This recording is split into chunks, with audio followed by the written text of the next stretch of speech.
Vikir van Baskerville served as puppet and hunting dog of the noble house of Baskerville, following all the cruelest and most dangerous orders.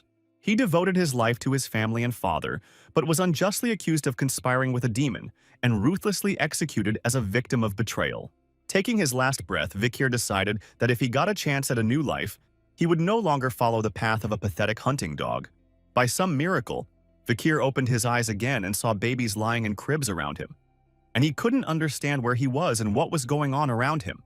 The child's constant crying and the heaviness in his body gave Vikir reason to think that his possible location was hell, where his soul had gone after the execution.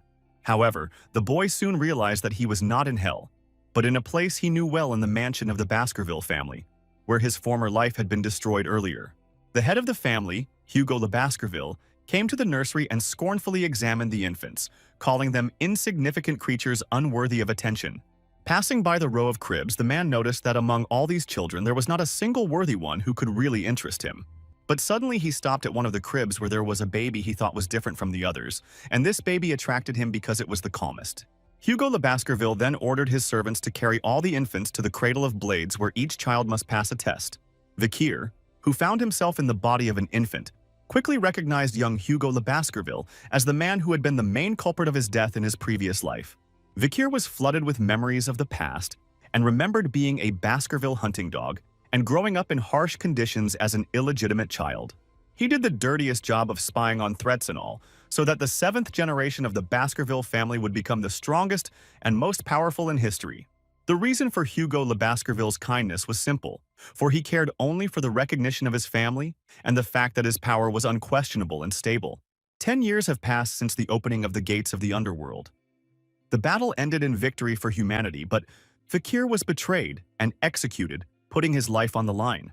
Lying in his crib, the boy was seized with anger and a desire for revenge against those who had ruined him.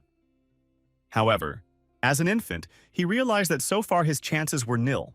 But when he heard that the babies were going to be sent to the Cradle of Blades, he realized that this was his chance to become stronger and gain the power he lacked.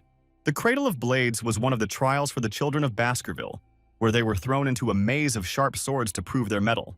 At the end of the labyrinth was the river Styx, which according to legend could turn a child's body into steel, but not all babies could get to that river. In order to reach the river Styx, the fastest the children needed to pass directly through the dangerous barrier of spiral blades. Wading through the sword blades, Vikir remembered how in his past life, his own brothers had prevented him from reaching the river, but now things would be different. Watching the ordeal, Hugo le Baskerville and the rest of the family watched in amazement as one of the children was able to pass through the swords and jump into the Styx. While in the water, Vikir decided that he would stay there as long as possible to receive the blessing of the river Styx, for its waters changed his body down to the bones. As the air began to run out, Vikir began to feel unbearable pain, but decided to endure it to get all the power the river could give him. Mr. Hugo's servants became concerned, fearing that the boy might not survive if he stayed in the water too long, and offered to get him out. Hugo went to the manager, John Barrymore, and asked how long the child had been in the river, to which he replied that it had been about 7 minutes. The head of the Baskerville family assumed that Vikir would not be able to get out, but when he came to the water and saw him, he ordered his son to swim to the surface. Hearing Hugo's voice, Vikir decided not to give up and drink as much water from the river as he could to absorb all the power of the Styx available to him. At that moment, his breathing began to break, but Vikir continued to think only of how to stay underwater as long as possible despite the hellish pain. When Hugo pulled his son out of the water, he was very surprised that the child had not just dipped into the water for strength, but had decided to absorb it to become stronger. Hugo then asked Supervisor Barrymore what the name of the child he was holding was, and the man replied that the child's name was Vikir van Baskerville. Looking at the unconscious boy, the head of the clan noted that his son was born determined and greedy for power, which clearly sets him apart from other children. The boy decided to follow a secret path to build up his strength and power, so that at the decisive moment he could eliminate Hugo and put an end to his long suffering. Vikir van Baskerville has vowed to wipe the House of Baskerville off the face of the earth with his own hands to avenge all that happened to him in his past life. In a past life, it was known to many that the illegitimate son of Hugo le Baskerville possessed outstanding talents and incredible abilities. Already at the age of 8, the boy was dubbed a genius for his high merits, although in his family he still continued to be considered a common and second-rate child. By the age of 20, Vikir had begun to fulfill the tasks of spying and eliminating all undesirables. But this did not rid him of his feelings of inferiority. By opening the gates to the underworld in his 30s, Vikir caused an invasion of demons that he fought, destroying those by the hundreds, which led to the conclusion of the Great Battle. However, at the age of 40, Vikir was rewarded for his devotion as a hunting dog, but his reward was false accusations and execution by guillotine. Upon opening his eyes, Vikir realized that he was back in the crib in the nursery, hence his ordeal in the river Styx had been quite successful. Rolling over onto his stomach, Vikir realized that his new start in this life was better than the previous one, giving him an advantage he didn't have before. Suddenly, a strange woman entered the room with a beautiful box in her hands, and Nanny asked the one for what purpose my lady had brought the box to Vikir's cradle. Without answering, my lady left the box and left the room, after which Vikir thought that gifts were never given to illegitimate children and suspected something wrong. Left alone with the box, the boy saw a bloody mamba crawling out of it, and this poisonous snake headed straight for him, preparing to strike. Looking at the snakes, Vikir remembered that only a few women of the Baskerville family were given the title of My Lady, and realized that this was an attempt on his life. Assuming that all the children in the cradle could be harmed, the boy decided to confront the snakes before him to prevent tragedy in that room. Vikir was the first to attack, grabbing 2 snakes by the heads to mercilessly disarm them, for he had sworn that he would destroy all who stood in his way. The next day, the servants of the Baskerville family came to Vikir's cradle and were astonished to find the child sleeping under the bodies of torn, breathless snakes. Looking into the cradle, the servants looked at the peacefully sleeping baby, who was in no way bothered by the remnants of the poisonous creatures, and rumors about him quickly spread. That same day, all the nannies working the night shift were subjected to brutal interrogations. But it was impossible to find out how the snakes ended up in the baby's cradle. Only Vikir knew the truth about what had happened that night, and he wasn't going to share that information with anyone around him. 8 years had passed since that incident, and Vikir sat in class with the other children listening intently to the teacher, who began to explain the topic of swordmasters. Looking at the students, the teacher talked about the classification of swordsmen, saying that beginners don't know how to use mana, and experts can control that. The teacher went on to explain that graduates were already able to emit liquid aura from their swords, while masters could turn mana into a solid substance. Masters, on the other hand, were those people who were able to alter mana and control it as they wish, making them some of the strongest swordsmen of all. Then the teacher noted that the head of Hugo Le Baskerville was a master of the sword, which amazed the students very much because such people are very rare. Realizing that Hugo already possessed incredible strength, Vikir decided that he needed to urgently regain his strength to be ready for the upcoming battle. Suddenly, the teacher noticed that Vikir was thinking, and was once again convinced that the boy who had received the gifts of the river Styx stood out from the other students. Looking at him, the teacher thought that Hugo would be happy about his son's development if he knew about it, but the boy was thinking about how soon he would be able to eliminate his father. At the same moment, the 3 boys looked at Vikir angrily, and it was obvious that their intentions were not friendly. After class, the trio took Vikir to the storeroom and, calling him a half-breed, they claimed to know of his bastardy and began to humiliate him. The boys also mentioned that he was rumored to have spent 7 minutes in the river Styx, and while still an infant was able to destroy poisonous snakes in the cradle. Looking at these tomboys, Vikir remembered that they had haunted him in his past life, and it was they who had bullied him after false accusations. The brothers' names were Highbrow, Middlebrow, and Lowbrow, and they were known as Hugo Le Baskerville's Trident, and were each 1 year older than Vikir. The boys accused Vikir of lying and said that he did not like them, and realizing that friendship with them will not be, and in this life he decided to eliminate those. Suddenly, one of the brothers held a knife to Vikir's face, saying that if his body was really like steel, he would be safe from being stabbed.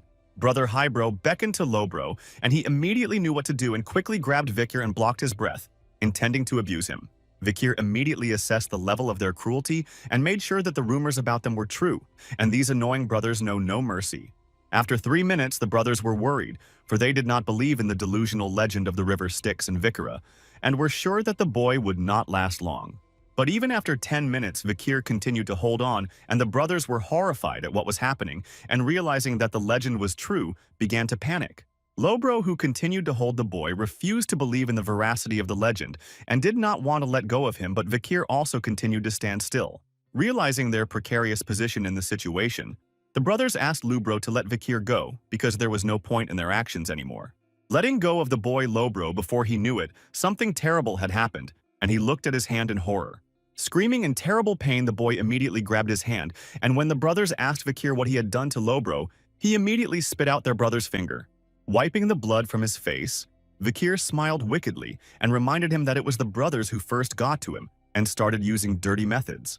However, the two brothers said they were not afraid of Vikir, but Lobro was not so confident in his abilities because he had lost a finger and was very scared.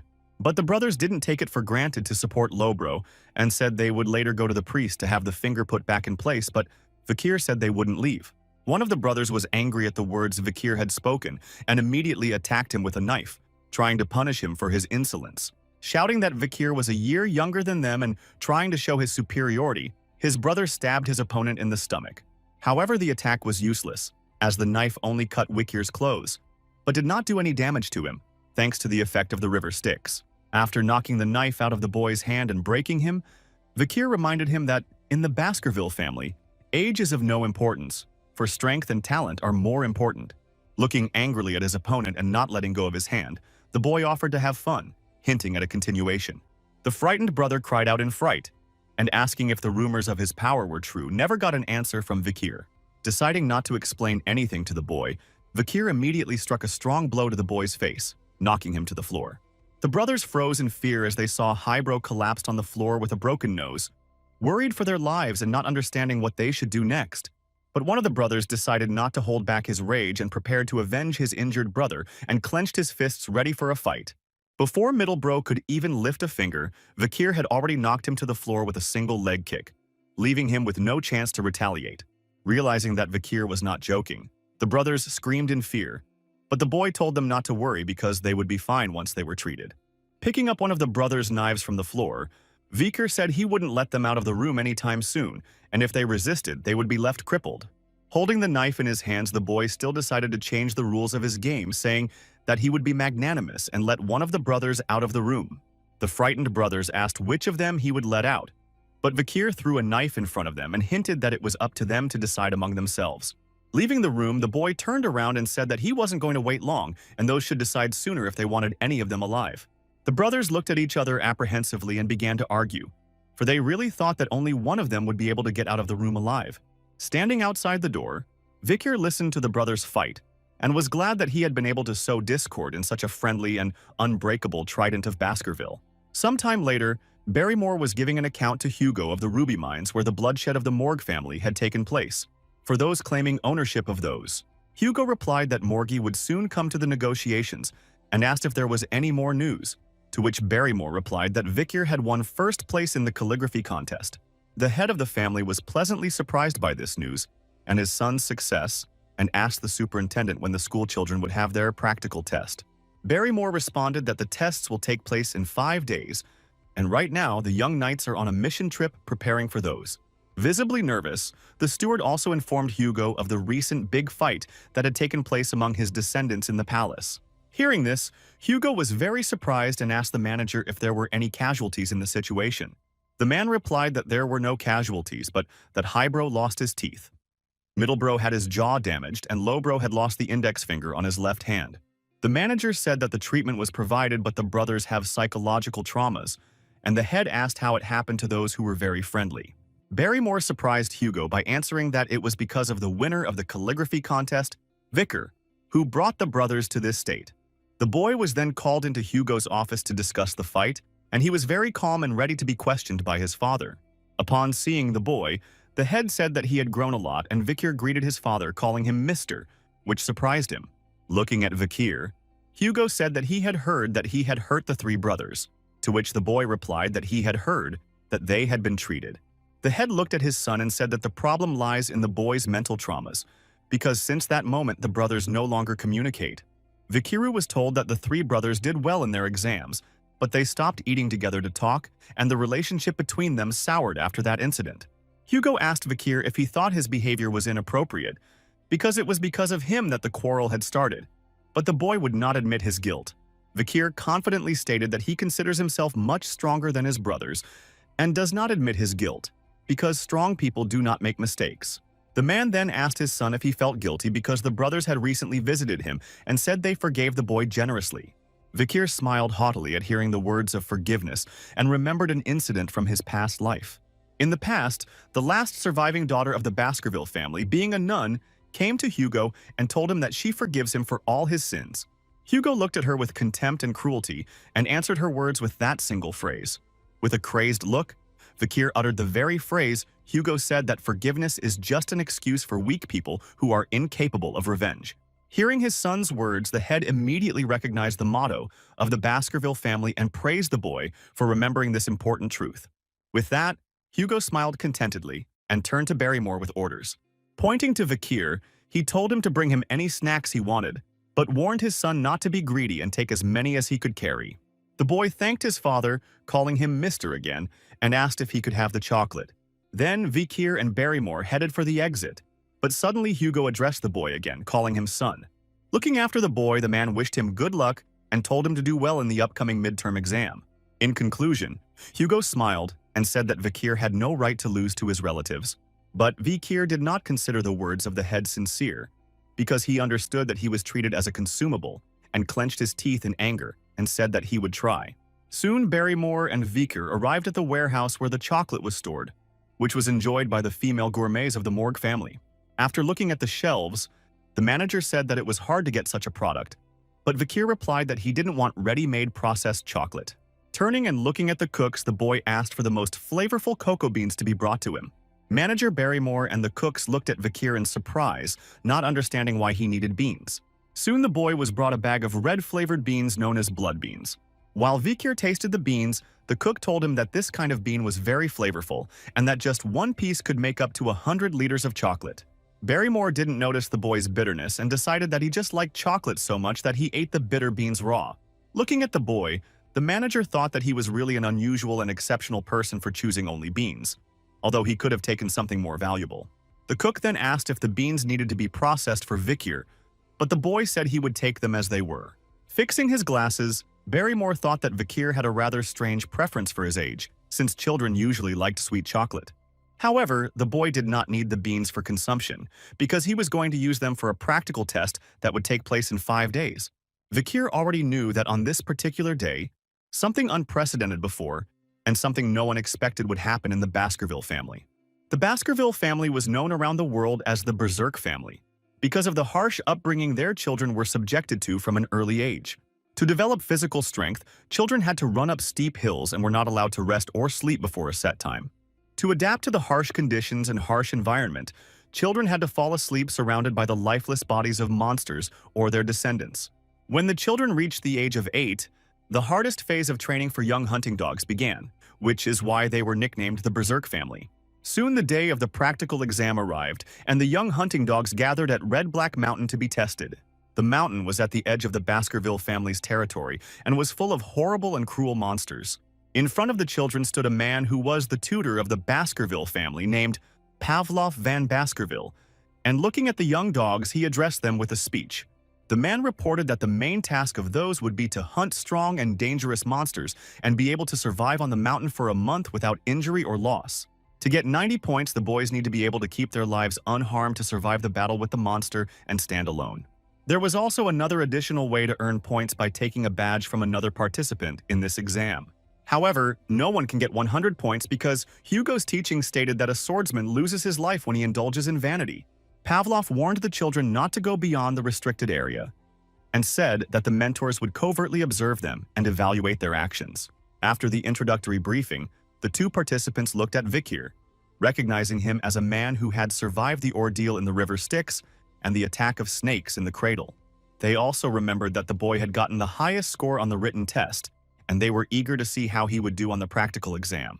Looking at the surroundings of Red Black Mountain, Vikir remembered that he had been here in his past life and had passed the test then, so he was confident of his success now. The three brothers were also present at the exam, and when they saw Vikir, they immediately turned away because they were afraid to even look at him after the incident. Finally, Pavlov took out a bell and announced that the exam would begin at his call and wished all participants good luck. The next second, the bell rang and the children instantly scrambled from their positions and rushed towards the dangerous challenges. One of the participants decided to take a favorable spot right away by going to where he was last year. The other boys followed him because no one said you had to stand the test alone and you could take points away from your opponents. The brothers also set out to pass the tests, arguing with each other about everything, because their seemingly strong alliance had been destroyed by Vikir's efforts. Observing the participants, Pavlov thought that it was quite a cruel test, because eliminating rivals is not recommended, but it is not forbidden. Since points are deducted for eliminating other participants, children are likely to try to do it with other people's hands, or with the help of monsters, sicking those. Mentor Pavlov looked at the departing children and hoped that there would be as few casualties as possible, and that the mentors would keep a good eye on those. Soon, Vikir was already being followed by one of the mentors who noticed that the boy was heading towards the border with the Mihajim district. Looking at the boy intently, the man wondered what skills this genius who had stood out among the other children since childhood would demonstrate. Walking over to a huge tree, Vikir began to explore the area around him, and looking around he noted that the ground was very soft. Vikir was not in a hurry to pass the tests. He was thinking about where he could enjoy his rest, and watching his mentor was surprised because he expected him to be active. However, the boy took a leisurely walk through the woods and gathered wood to make a fire to cook his meal. At the same time, other participants passed the tests and fought for their superiority, trying to show all the strength and skill. Vikir, on the other hand, was setting up camp and arranging a comfortable place to sleep while waiting for darkness to fall. Brother Trident of Baskerville was at this time fighting a huge and harsh bear that had gotten in their way. The young Vikir finished building his shelter and lay down to rest, not even thinking about heading to the trials. The mentor who was watching the boy was disappointed in his actions, for he had hoped that Vikir, being a genius, should show extraordinary skill and show himself. The man had already lost count of how many days the boy had spent in this place resting and getting only food and firewood and wasting time. Thinking that the rumors of Vikir's genius were exaggerated, the mentor decided that there was no point in guarding him any longer and left the place. However, the boy had purposely built up an image of a slacker for a man and was pleased to notice that his mentor had finally left and could get down to his business. Staring at the fire, Vikir thought of a memory from his past life that suddenly popped into his mind. This memory concerned how he was told about blood beans being the best remedy for removing meat weeds.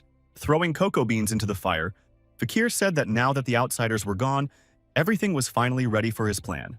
Surprisingly, the boy had managed to prepare many traps despite his mentor's observation, and now he was ready to hunt. After a few days, the boy had reached the dangerous and uncharted territories of this forest and was rapidly heading forward. Looking around, he remembered that in a past life he had often visited these lands during reconnaissance missions.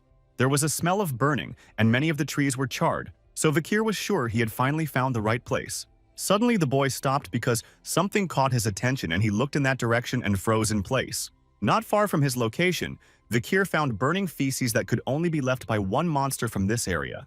At the same moment, a huge flaming monster appeared in front of him, and the boy said that he was glad to see him again, because they had already met in a previous life. This monster was a dog named Hellhound, and this infernal creature exuding aggression was clearly not thrilled that we had entered his territory and disturbed him.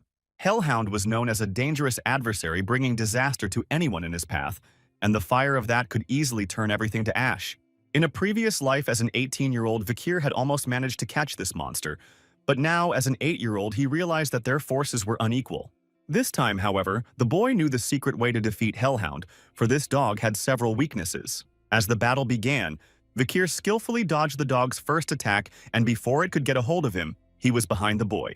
This was Hellhound's first weakness, for he could only move in a straight line and had difficulty making sharp and sudden turns. Then, opening a water bottle, Vikir poured out the contents in front of him, which turned out to be a second weakness because otherworldly monsters can't even tolerate shallow water. Under such conditions, the dog's speed is greatly reduced, and he begins to slowly approach while exposing his dangerous abilities. When the monster came almost close to Vikir, it opened its jaws, and that was the third weak point, and then the boy discreetly dipped his hand into his pocket. Quickly taking out his hand, he threw the contents of that one directly into the Hellhound's mouth. Vikir then dodged the Hellhound's attack again, and the monster flew past him without hitting its target. Suddenly stopping, the monster's eyes widened and he realized that something strange was happening to him. Then, Hellhound collapsed to the ground, and holding a cocoa bean in his hand, Vikir said that chocolate is poison to dog-like monsters. Especially poisonous was the blood bean, which could be used to make 100 liters of chocolate, which is why it had an instant effect on the dog. Unveiling his sword, Vikir smiled ironically and said that even the Hellhound himself couldn't handle ordinary chocolate. Realizing that the stomach and heart were the first to be affected, the boy said his target was the kidneys, which were weaker and not protected by hard ribs. Taking out his sword, Vikir, with a cold stare, ruthlessly pierced the already lifeless body of the dangerous monster. After that, a mysterious blue haze began to emerge from the cut on the monster's body, aiming upwards. When eliminating monsters in the body of those accumulates experience and karma in the form of such smoke that must be absorbed to strengthen their physical strength. After absorbing the monster's karma, Vikir rejoiced and said that melee combat is easier for him now, and at this rate he'll make up for all the time he lost before he was 18. Looking at the hound again, Vikir wondered what Hugo's expression would be when he found out that an 8-year-old boy had been able to defeat the monster. The boy was sure that the first place in the practical test would definitely be for him, and the award for the first place had already been determined. The reward gave such power that Vikir could not have dreamed of in his previous life, but now he had it in his hands, so he was very happy. As the boy pondered whether to take the monster's head as a trophy and proof of his victory, a strange noise sounded behind him. He turned around and saw the same hounds as the monster he had defeated lying nearby. Vikir realized that they had come to the cries of their kin and most likely intended to avenge him. However, the boy was not afraid and taking the monster's head in his hand, said that he was not going to stop and said that there were enough bloody beans for all the dogs. But suddenly the hellhounds froze in fear, as if they saw before them someone far more powerful and frightening than themselves. Surprised at the reaction of the monsters, Vikir thought that these formidable creatures could hardly be afraid of an 8-year-old child. Remembering that by nature, hellhounds are willing to forfeit their lives but never miss their prey, Vikir realized it wasn't him they feared. Then Vikir turned around and saw standing behind him an opponent far more dangerous than the hounds. The boy's new opponent was the creepy Cerberus, considered the most dangerous A+ level monster, who glared menacingly at him. The frightened Vikir couldn't understand what Cerberus was doing here on the first ridge, if his usual habitat was the 7th ridge. The boy looked closely and noticed that Cerberus was badly wounded, and his body was shot with many arrows and he was bleeding. Looking at the arrows sticking out of the body of the ghastly monster, Vikir assumed that someone was desperately trying to catch it. Vikir remembered that there was a wild tribe on the other side of the mountain, and most likely Cerberus had fled from them and made it as far as the first ridge of the mountain. The boy realized that before him presented a unique chance because this strong monster was wounded and he must eliminate it at any cost. Normally, Vikir always hid his true powers from the Baskerville family without showing that his swordsmanship had reached the expert level. The boy at his age had already mastered the 3 arts of the Baskerville family, reaching a level accessible to others only in adulthood. With his sword held firmly in his hand, the confident Vikir rushed to attack the wounded Cerberus, striking each of its 3 heads in turn. The boy relentlessly delivered powerful blows to the monster's head, hoping that his skill and physical strength would lead to victory. Battles with monsters in his past life have made Vikir an experienced fighter, and his skill has grown to unprecedented levels.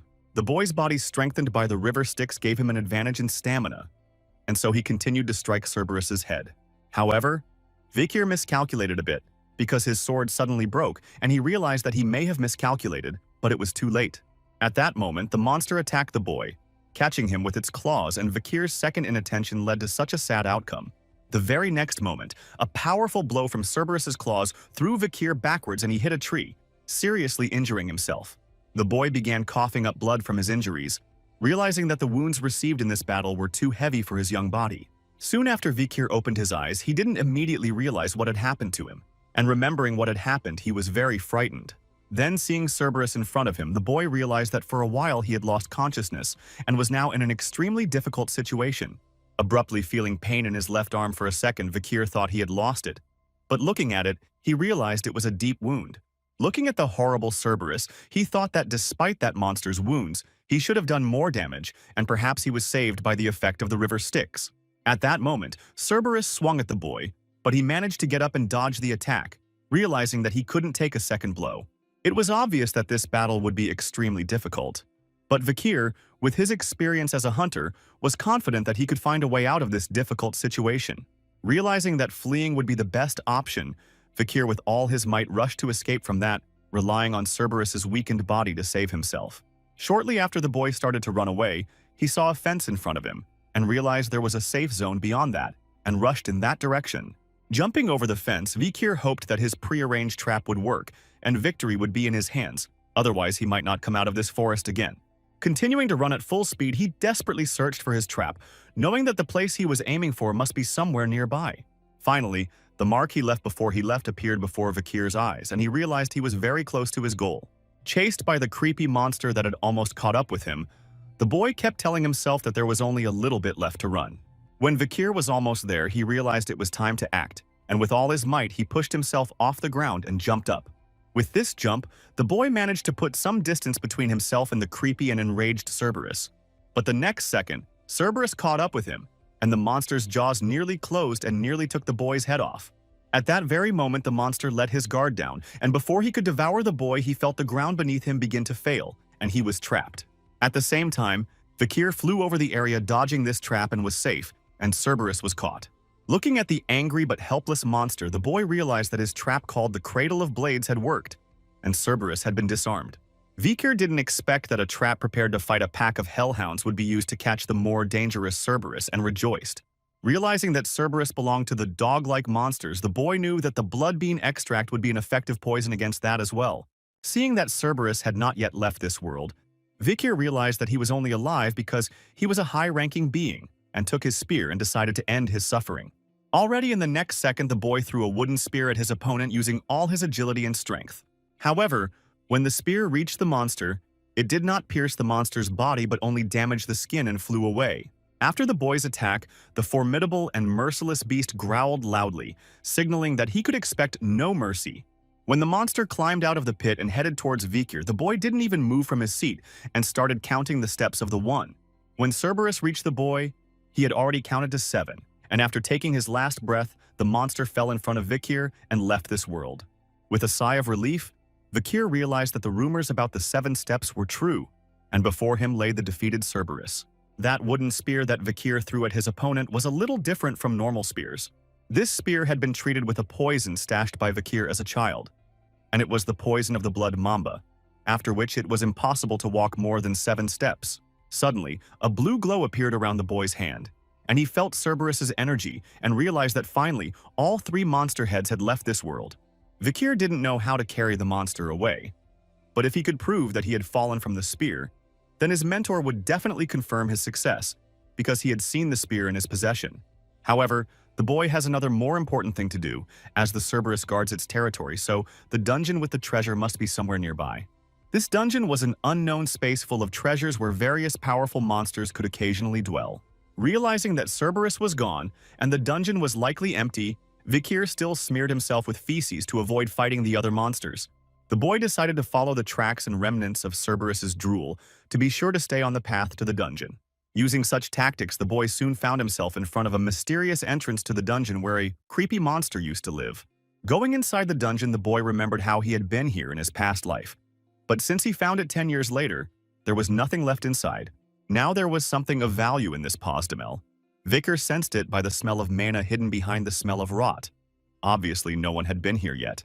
Fascinated by his thirst for discovery, Vikir was not frightened by the lack of light and the depth of the dungeon, and confidently moved forward towards his goal. As the boy continued on his intended path, he was very interested in what treasures might await him there.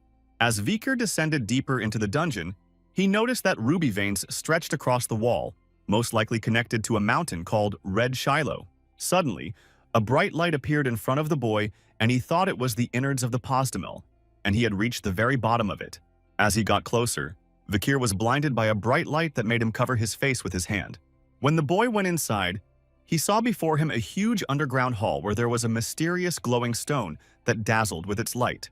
As he approached the gem, Vikir thought that it was quite bright inside, most likely due to the mana flowing into the ruby.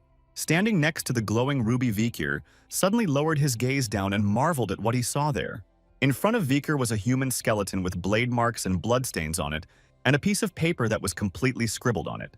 The letter spoke of a man whose name was Gain, and the script on the sheet was passed down through the generations in the Baskerville family, and apparently this man was of their lineage. The mystery man Gain said in a letter that he left this note in the hope that future generations would not repeat his mistake.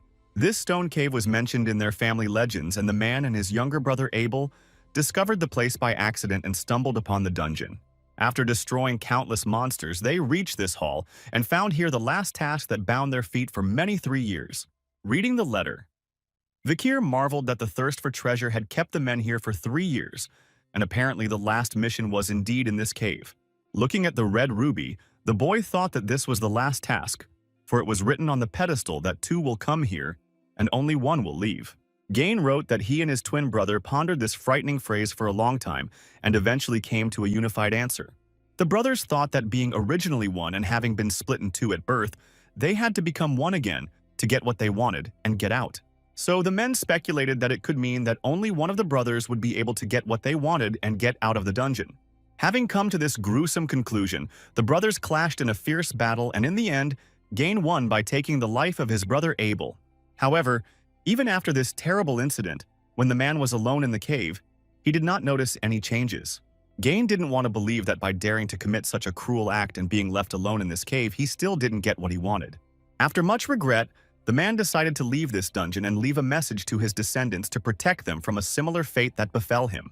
Gain strongly advised to get out of this dungeon at once because this bloody lair only mocks people who will get nothing here. Disappointed, Vikir realized that the man meant to say that he had come all the way here and was left with nothing, but he didn't have a twin brother. Then the boy thought that the essence of the assignment did not change from this, and most likely Gain and Abel did not decipher the assignment correctly. As Vikir continued to think hard about this task, he was sure that there were no impassable dungeons, and as he approached the skeleton, a shadow reflected from its body. Then he realized what the answer was and how stupid the brothers had been. Because they were two of them, they were stereotyped and couldn't come to a decision. The correct answer to the question was in the post-demule itself, where the light-colored stone cave contrasted with the dark corridor. On the way to the cave, the man is swallowed up by the darkness in the corridor, but upon entering the cave he encounters the light of the ruby and splits into two, casting his shadow. When darkness falls again, then the last level of the stone cave is opened, and recognizing that the answer was a shadow, the boy broke the ruby with his hand. After Vikir shattered the red stone, the shards of it floated up and began to emit a mysterious energy and a bright red-pink light. Looking in front of him, Vikir realized that it was the relic of the devil's lair that had caused the brothers to fight and risk each other's lives. From the shards arose a mysterious sword called Beelzebub, and on the pedestal, it was stated that only a man of the Baskerville family would be able to pull it out. When he saw the sword, Vikir wondered if it was an artifact. For remembering his past life as a child, he had seen references to it in the pages of a mythical book. According to ancient myths, the voracious fly Beelzebub was an unprecedented demonic monster that invaded the continent. It was said that the world had been swallowed up by a terrible demonic constellation known to all as the Seven Great Disasters. Then, the heads of the 7 clans opposed to prevent the 7 great calamities, and each of them dealt with a demonic constellation. Demonic constellation with which faced the head of the family Baskerville was exactly the constellation of gluttony called Beelzebub. The remains of the defeated Beelzebub were kept in the estate of the Baskerville family, and based on legend, it was said that these remains could summon other demons. In the end, the legend was true, and the sword fell into the wrong hands, causing a great number of people to fall on the battlefield. Grasping the hilt of the sword, Vikir said that this would not happen in this life, for this sword would now be his property. Suddenly, the sword turned into streams of infernal energy and, having lost its physical shell, enveloped the hand of the boy who had not expected such a turn of events. The energy began to ebb and flow into Vikir's brush and was soon completely consumed by it. Then, a demonic sword that was one with his body emerged from the boy's hand. Upon reuniting with the weapon, Vikir rejoiced that this sword was made from the demonic constellation Beelzebub and realized that he was very lucky to get his hands on it. Looking at the sword and rejoicing in his success, the boy wondered how strong one could become in this life with this weapon. Looking around carefully, Vikir realized that there was nothing else of value in the cave, and it was time for him to leave. Suddenly, the boy felt something strange, for inexplicable things began to happen to his body. As he fell to the floor, Vikir couldn't understand what he was feeling at the moment, for it was like intense hunger and dizziness at the same time. The demonic sword that had penetrated the boy's hand began to make eerie sounds, begging to be fed. At last, the exhausted boy got out of the cave, but a terrible hunger continued to disturb him, and his sense of smell increased because of his appetite. Suddenly, the demonic sword possessed Vikir's hand and pointed it in the direction from where the smell of food was coming from. The boy, unable to fight Beelzebub and influenced by Beelzebub, headed down the path he had been given. Soon the demonic weapon led him to the lifeless body of Hellhound, whom the boy had eliminated a little earlier. Beelzebub immediately pointed his blade at the monster's body and began sucking the blood of the one, and at that moment the boy's damaged organs began to recover. Vikir suggested that the soil and trees of Red Mountain might have dried up because of Beelzebub's hunger, and now it was necessary to quench his thirst because they depended on each other. Soon, Beelzebub was satiated and one of the sword slots filled with Hellhound's blood, and the boy realized that he possessed a secret skill. There were rumors that Beelzebub Fly had the ability to absorb enemy skills, and the scale of his absorption was close to infinity. So many people were deprived of their skills. However, at the moment, the number of skills that could be acquired was limited to 3, and the first one was hellhound skills. After realizing this and seeing it for himself, the boy realized that he could now adopt the skills of other creatures. Then Vikir looked unseeingly at the nearby lifeless body of Cerberus, also fallen by his hand. In the next second, sensing the presence of food, the demonic sword reasserted itself and headed towards Cerberus's body to drink his blood.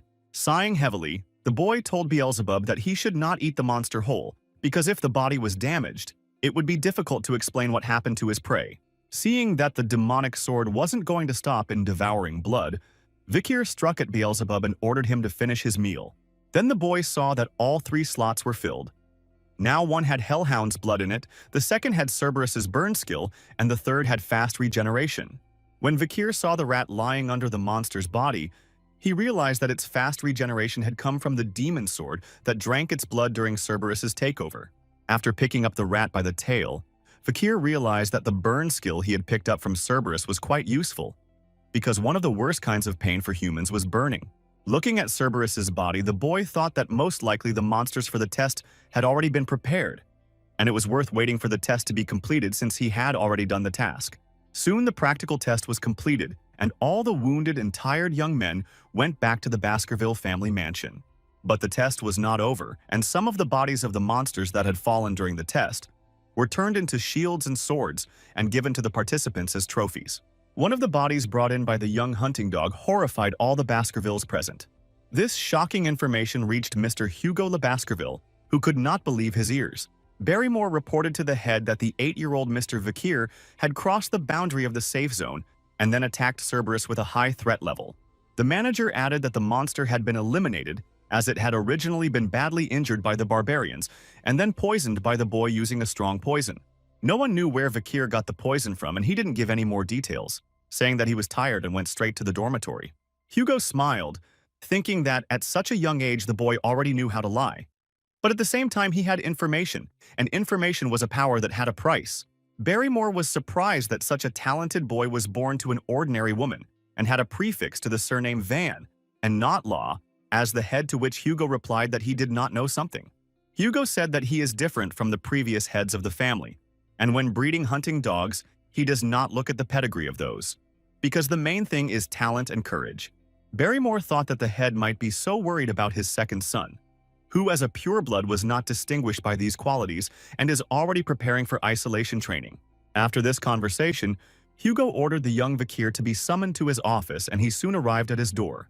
Hugo said he was aware that Vikir had eliminated Cerberus on the interim test and asked how the boy had managed to do it. Keeping calm, Vikir replied that he did it thanks to the chocolate he put down Cerberus's throat, because it is poison for dog-like monsters. Listening to Hugo's speech, who realized that Vikir had asked to be given chocolate for that reason, Barrymore thought that the head was doing a bad thing by pelting his son with such questions. Looking menacingly at the boy, the head of the clan asked him why he had not answered questions about the attack on the monster earlier.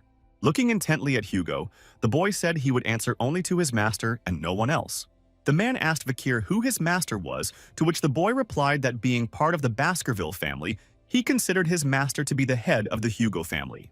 Hugo was pleased with the boy's words and said he would give him all the monster bodies from his hunt at the exam, and anything else he wanted as a reward for first place. Realizing that he could get what he wanted, Vikir decided to use this opportunity and said he wanted to go to Manson's library, much to the surprise of Hugo and Barrymore. This library was a huge repository of books located in the center of the Baskerville family mansion and ranked at the top of the entire empire. Hugo asked how the boy dared to ask this, knowing that only blood relatives of the head or heads of the clan could enter. Without abandoning the thought of sneaking in there secretly, Vikir replied that he was willing to retreat if the head wouldn't allow it. Suddenly, however, Hugo agreed and sent him to the deepest part of the bibliothèque to read a book called The Six Fangs of the Baskervilles. Vikir was amazed because previously, none of the illegitimate second-rate children of the family were allowed to read this book and could not even reach the 4th level. The boy realized that he had level 6 in the past, and the head was now at level 7, but the Hugo from his past life could bear as many as 9 fangs. Vikir couldn't forget how despised he had been in his previous life because of his bloodline. So in this life, he was determined to surpass Hugo. The boy realized that he now had the opportunity to receive a study guide from the head of the rural generation of Baskervilles who had defeated the 7 disasters. Looking at his son with excitement, Hugo Le Baskerville ordered the boy not to fail his expectations, for it was he who had given this rare opportunity to Vikir. Implying that the chapter had not yet realized the value of the other books in the library, the boy looked at the man and said he would try to live up to the expectations of that one. After talking to Hugo Le Baskerville, the boy went to the Manson library, and as he approached the doors of that library, he saw 2 guards in front of the entrance. Walking through the library doors for the first time, Vikir was overwhelmed with unimaginable emotions and found it hard to believe that this was happening in reality. As he approached the bookshelves and saw the titles of those, the boy realized that here were many books he had wanted to study in his past life. The Baskervilles' policy was not to allow future hunting dogs to bare their fangs to their master, so second-grade offspring were not allowed to exceed the 4th level of swordsmanship.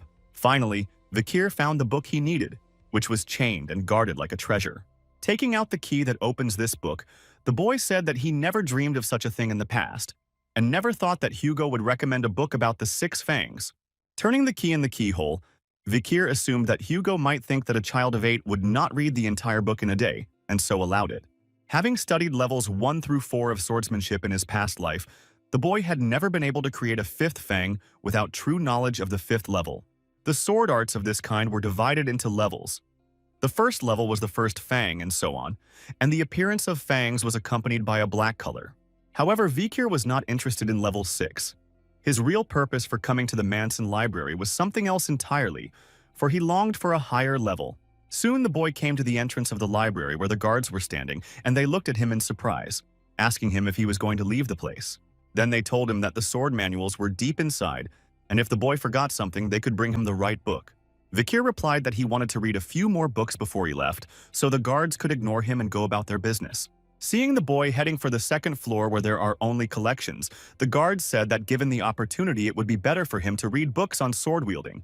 The guards looked at him and said that the boy obviously didn't realize the value of the books yet, and Vikir was glad to hear that the guards had succumbed to their delusion.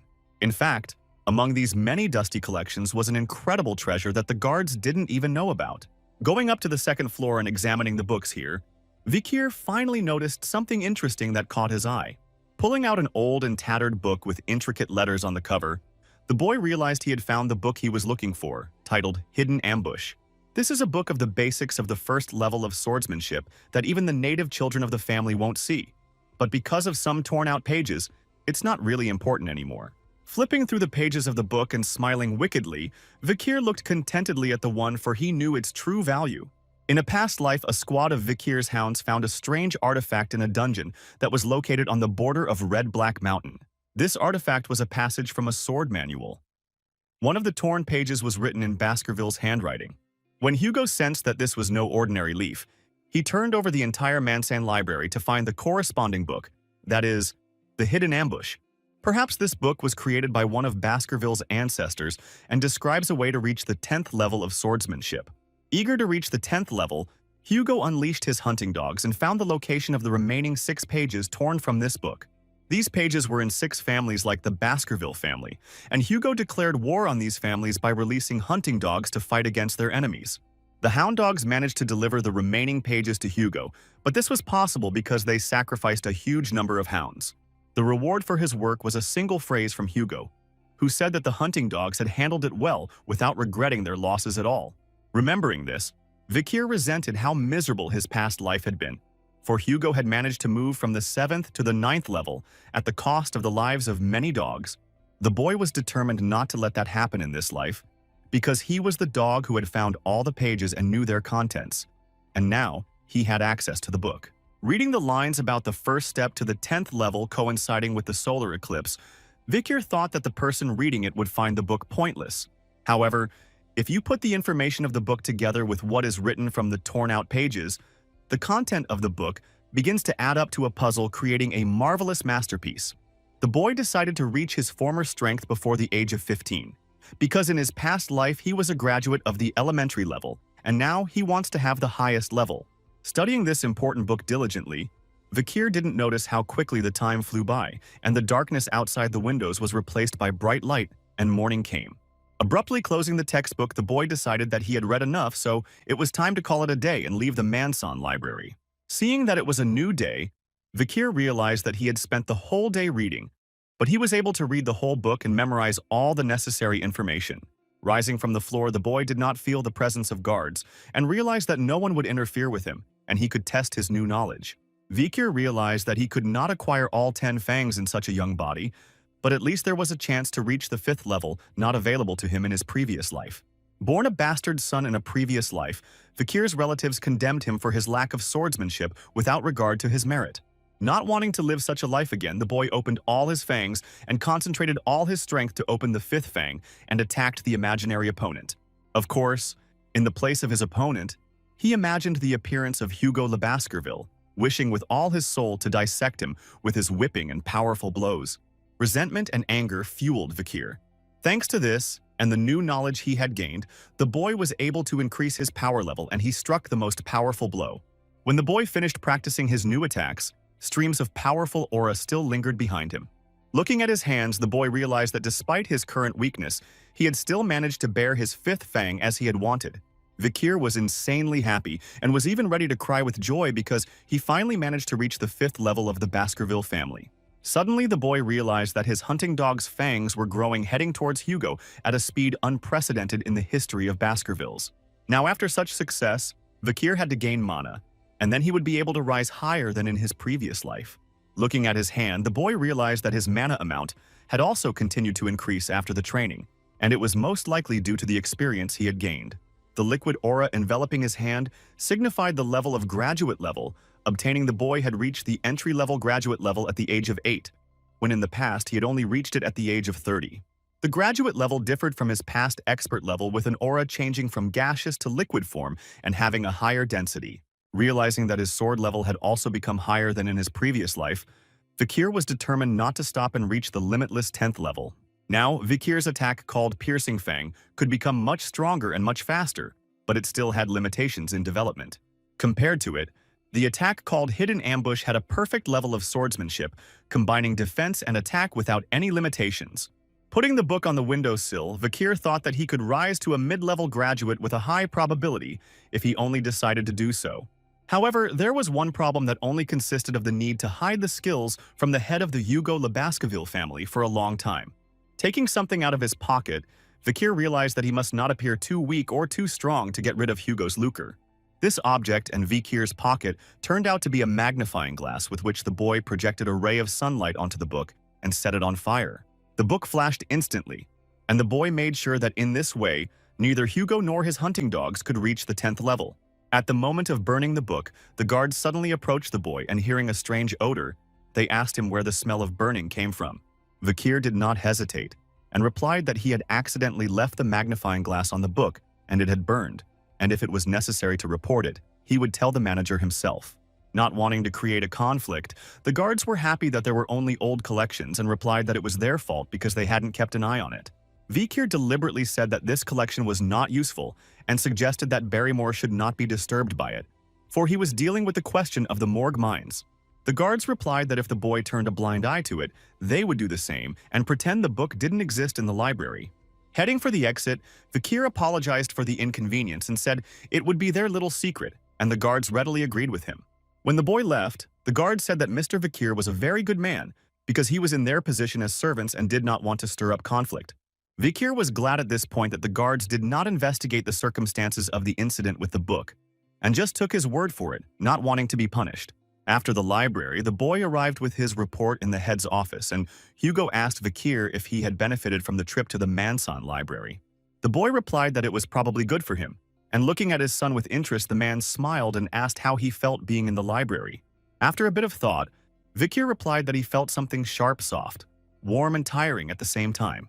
Hugo and Barrymore were surprised to hear the boy, for what Vikir had described looked like he might have been able to sense the aura. Aura was proving to be fully immersed in the world of blades. However, even the smartest students must constantly work to reach at least the entry level at 15 years old.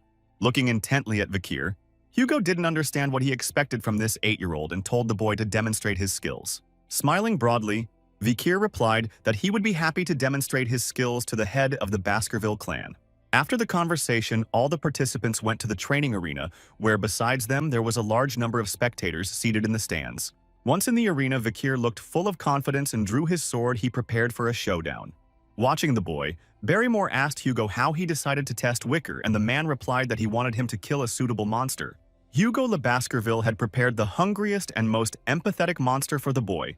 And at that moment, the gate behind which the creature was held opened.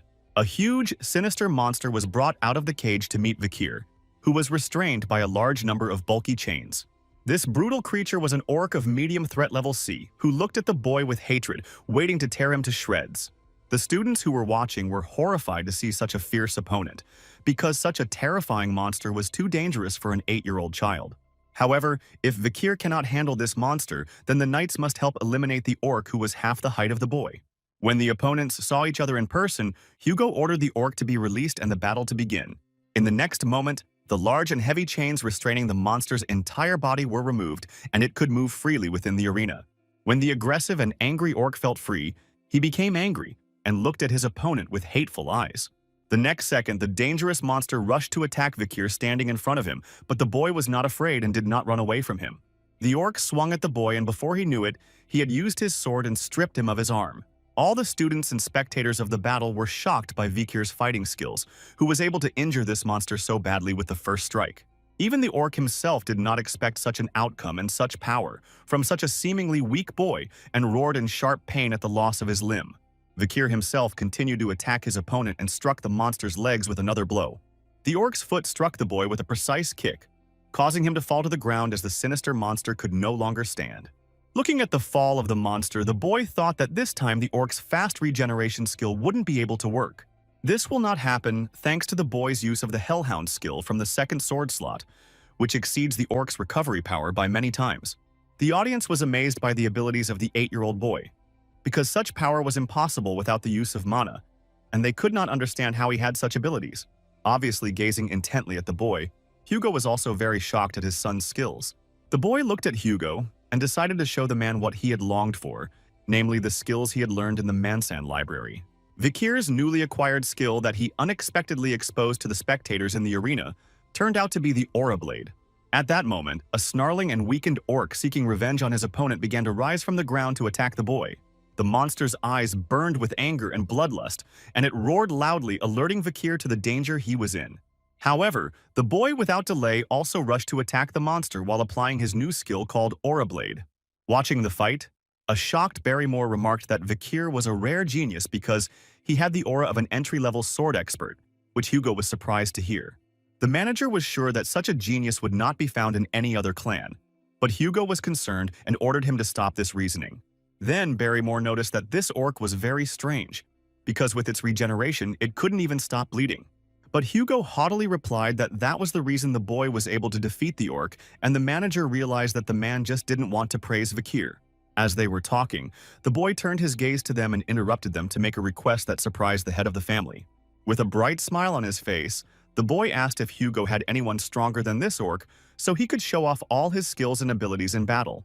Hearing Vikir's words, the spectators in the stands were horrified because they had not expected such results from the boy and were not prepared that he would ask a stronger opponent. As he waited for the head's reply, Vikir thought it was better to show the allowed part of his powers, because someone might notice his skills, and he might have a chance to get away from Hugo. The boy realized that he had a chance of being sent to a distant district or academy. Thinking over Vikir's words, tension flickered across Hugo's face, saying that obviously orcs from faraway places were not up to his son's level, and at this age the boy's skills needed to be developed. Hugo was pleased at his son's eagerness. The head asked Barrymore about the availability of creatures captured for the barbarian subjugation experiment, and the manager replied that there was only one individual left. The manager warned that the monster had been hungry for a long time and had become even more aggressive because of it. But Hugo ordered the creature to be brought into the arena anyway. Seeing this creepy creature, the boys in the stands were horrified because they had never met such vile monsters in person before. Vikir, on the contrary, raised his head with great interest and regarded the new monster without a drop of fear. Before the boy appeared a huge, dangerous, and cruel troll, shrouded in chains and 10 times larger than Vikir himself. Without taking his eyes off the monster, Vikir asked Hugo if he could proceed to start the battle, and the leader coldly replied that he didn't care and allowed him to proceed.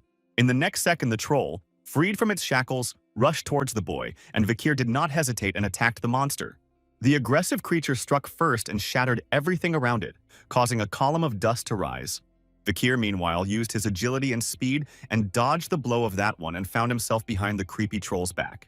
But the monster didn't have time to realize where the boy had disappeared to, and Vikir had distanced himself from the boy and taken a defensive stance. The audience shouted in frustration that Vikir had missed a great opportunity to attack the troll from behind, but had hesitated and lost the chance. However, Hugo praised the boy's actions, saying that this maneuver was a good decision at that moment. Obviously, Vikir knew that trolls have excellent regeneration abilities, so inflicting light and non-fatal wounds on an enemy wastes his strength. This is the reason why hunting trolls requires special strategic skills, and the boy was quite good at it, skillfully dodging the attacks of the one. The troll soon stopped to rest, as he was already exhausted. After seeing the boy's decisive actions, the audience thought that he was really a genius, since at such a young age he could think of tactics to fight such a monster. A bit exhausted, Vikir realized that the troll was too slow and not a threat. But at the same time, he needed to put on a little show. Vikir needed to eliminate the monster as naturally as possible, because if he unleashed all his powers, he was bound to get into trouble. Thus, the best option was a way to use the troll's power against himself, so the boy did just that. The very next moment, the boy successfully executed this maneuver and remained unharmed while his opponent collapsed to the ground with a loud crash. During his attack, the boy also managed to deliver a powerful sword strike and wounded his opponent badly, and the latter howled loudly in hellish pain. Everyone watched the fight tensely, amazed that Vikir was able to wound a troll with only a first level when no other 8-year-old was capable of such a thing. When the boy heard this conversation, he thought that it was due to Beelzebub's ability, because it would have been impossible to do so with only the first level. At this point, the head said that Vikir could stop fighting and not put himself in danger, but the boy replied that he would not stop because he was almost done. Resolutely looking at his opponent, Vikir asked to wait a little longer and soon the outcome of the battle would be clear. The boy also said that he would accept his defeat on the condition that he could not eliminate the troll during the next attack, which puzzled Hugo. After looking at the furious monster and appreciating the confidence and fortitude of his son, the head of the Baskerville family agreed to continue the fight. Raising his sword and centering his aura around that, the boy already knew how much of his power he could bear before the audience. Vikir was fully prepared for the monster's attack and wanted to show everyone the scenario of gaining enlightenment during the duel and moving to the next level. Already in the next moment, the boy had exposed the amount of power he needed in front of everyone, and he was especially interested in how Hugo would react to it. With his sword held firmly in his hand, Vikir attacked the troll with all the power concentrated in his weapon and took its head off in a second. Seeing what was the finale of the boy's battle with the troll, Manager Barrymore and all the spectators in the stands were simply amazed and speechless. The lives of Baskervilles are formed from their sword, and usually hunting dogs under 15 only reach the first level, and after 15 the sword is filled with mana and emits an aura. However, now for the first time in the history of the family, an unusual young man was born who was able to reach the second level at the age of 8 when his brothers could only reach it at the age of 18. Smiling happily, Vikir laughed and was pleased that he had managed to defeat the troll and mislead everyone about his true strength. But even this percentage of strength shown to Hugo Le Baskerville had left him shocked and horrified. Looking at his son and the monster he had defeated, the man couldn't believe that a boy with no good bloodline could achieve such success at such a young age. It had been a week since Vikir had shown himself in the arena, in front of Hugo and the rest of the audience, and now he was sitting in the dining room eating lunch. Reluctantly looking at his plate, the boy thought that no matter how much he ate this chowder, he still couldn't get used to that one. Noticing how everyone was avoiding him, Vikir realized that after that day, everyone was wary of him. But for such a strong young man in the Baskerville clan, it was only natural. The boy continued to recall with pleasure the expression on Hugo's face, who for a while froze at what he saw and did not notice or hear anything around him. According to the official version, Vikir was an intermediate level sword expert, but he was actually level 5 and is an advanced level graduate. Looking at his hand, the boy thought that if he added the troll skills absorbed by Beelzebub to his strength, he would be much stronger than the rank of graduate. While Vikir was contemplating his increased appetite for the demonic sword, his peace was suddenly disturbed by 3 boys coming up behind him. All 3 brothers, known as the Trident of the Baskerville family, looked at the boy anxiously and uncertainly, wanting to tell him something. Thinking that they had come to bother him again, the boy became wary and clearly showed that he was not happy to see the trio in front of his eyes. Vikir immediately told the brothers that they had suffered enough in their past conflict, but he would not hold back. To which the boys replied that they had come for another reason. The brothers said that they admired Vikir, for he was able to defeat Cerberus and the troll, and hearing such unexpected words from them, the boy spit out his chowder. Frightened by this reaction, the brothers asked if the boy was all right, but Vikir at this point thought they were trying to fool him using ambush tactics. Not trusting the boy's words, Vikir sensed something wrong and began to think about how to teach the trio a lesson again. But at that moment, Superintendent Barrymore came silently up to the boy and addressed him, which distracted him from his bad thoughts. Immersed in himself, Vikir didn't notice the manager approaching him and was startled by the man's sudden appearance. Adjusting his glasses, Barrymore looked at the boy again and said insistently that the master was urgently summoning Vikir to his office. At the same time, a fancy horse-drawn carriage arrived at the Baskerville family estate and stopped at the main staircase of the building. On the flag flying above the carriage were two hands with red rubies in them, indicating that the guests were people of the Morg family. Soon, Hugo received the guests in his office, but it is obvious that this meeting was not a joyful and long-awaited one for him, because he was very serious and unwavering. His guest was the deputy head of the Morg family, Adolf Morg, who turned to Hugo and said that he had not changed a bit since they had not seen each other. Adolf said he hopes the annual event will go off without incident, because last year there was one wounded person on each side of the family. Hugo replied coldly that perhaps the young men of the Morg family were skillful fakers, since to them, an ordinary scratch was a serious wound. Not happy with the answer of the head of the Baskervilles, Adolphus cautiously replied that their clan was very noble and had a sense of dignity. It was obvious that at this moment there was a strong tension between the Devil Morg bloodline and the Iron Blood Sword Baskerville bloodline that hovered even in the air. Initially, the relationship between the clans was not so bad because the previous emperor claimed that magic and sword were two complementary components. Based on these words, the Baskerville clan and the Morg clan organized a joint annual training session for young men from 8 to 15 years of age. But there was a problem in the form of ruby mines on the border of the territories of the two clans, which caused discord between the heads and started a conflict and bloodshed. Looking at Hugo, Adolphus said that he had already heard about the new star in the Baskerville family and considered this event to be a great happiness for the whole empire. Hugo responded by saying that he was honored by Adolph's words, but he didn't think there was anything special about the event. Hearing this, Adolf was indignant at Hugo's strange reaction, for he did not understand the reaction of this unfeeling man to his own son's praise. Adolf invited Kimu into the room and told Hugo that they also had a joyful event in their family, because a genius of this kind had appeared in the Morg family. At this moment, a female form appeared in the opened doors of the room and a girl with long red hair stepped inside. When the girl sat down next to Adolf, he introduced her saying that she was his sister Lesfane's daughter, and her name was Kimu. Then Adolf told Kimu to say hello to the head of the Baskerville family, but the girl did not do so, and only stared intently at Hugo. Instead of a greeting, Hugo heard words to the effect that it was he who had stolen the ruby rubrics of the Morg family and was obliged to return all the stolen goods. It was obvious that the head of the Baskerville family did not expect to hear such words in his address, and he was amazed by the girl's rudeness and directness. Outraged at such a loud accusation, Hugo the Baskerville's gaze filled with rage, and he glared angrily at his guests. Adolphus was horrified that Kimu saying such words embarrassed him, but the girl replied that her uncle had been the first to say it when they were in the carriage. Hugo was more angry than ever to hear Adolf Morg say such vile words about him behind his back. Wishing to smooth the conflict, Adolf said that there was obviously a misunderstanding, to which Hugo replied that the girl was still stupid and he had no desire to explain that she had been badly brought up. However, Kimu decided not to back down and again told her to return the rubies, because they were so few that they were not even enough for her research, and Adolphus was horrified by the assertiveness of the one.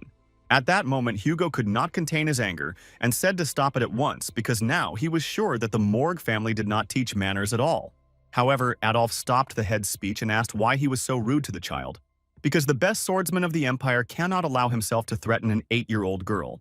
Hugo replied that it was worth teaching the girl not to be jealous of other people's property. And at that moment, the previously invited Vikir entered the office and interrupted their conversation. At the same moment, Barrymore entered the office after the boy and reported that the young gentleman had arrived, and the latter confidently made his way to his father Hugo. Looking carefully at the boy, Adolf realized that this child was the new star of the Baskerville family, who despite his age had already become famous. Then turning back to Kimu, the man didn't see the girl next to him, and realized he hadn't noticed the girl disappear from his sight. Kimu lightning fast got right up to Vikir and scrutinizing him asked him what he had just said. Looking thoughtfully at the girl, the boy realized that he remembered her name and realized that he had known this stroppy person in his past life. This young girl turned out to be the very same Iron Blood Empress of the Morg bloodline, and even in such a prestigious bloodline, she was called a genius among geniuses. In her prime years, Kimu hand-eliminated the demons and barbarians of Red Black Mountain and was known for building a wall of blood and ash out of their bodies. The girl was also nicknamed the Incarnation of Power because she conquered social circles with her extraordinary beauty and even subdued members of the imperial family. However, Vikir realized that this was all from the future, and now he was facing an 8-year-old girl who was insistently telling him about her family's ownership of the ruby mines. After listening to Kimu, Vikir said that the girl had traveled such a long way for nothing, only to throw this senseless tantrum. Watching the children, Hugo and Adolphe Morg were surprised by the boy's directness, for he was not at all shy of expressing himself freely in front of Kimu. Resenting Vikir's harsh words, the girl was very angry because she thought her words were not hysterical. Finally losing control of herself, Kimu awakened her magic and said that she was going to explain to this stupid boy that the ruby mines were their property. However, Vikir continued to remain completely calm and confident, and looking at Kimu with a smile, he realized that this was about to be a lot of fun. Using her magic, the girl created a copy of the lands of the Morg and Baskerville clans and said that she would explain her point of view to the inconsiderate boy. Looking at the icy sample, Vikir looked at the girl in bewilderment as his expectations included a battle with Kimu, not a lecture.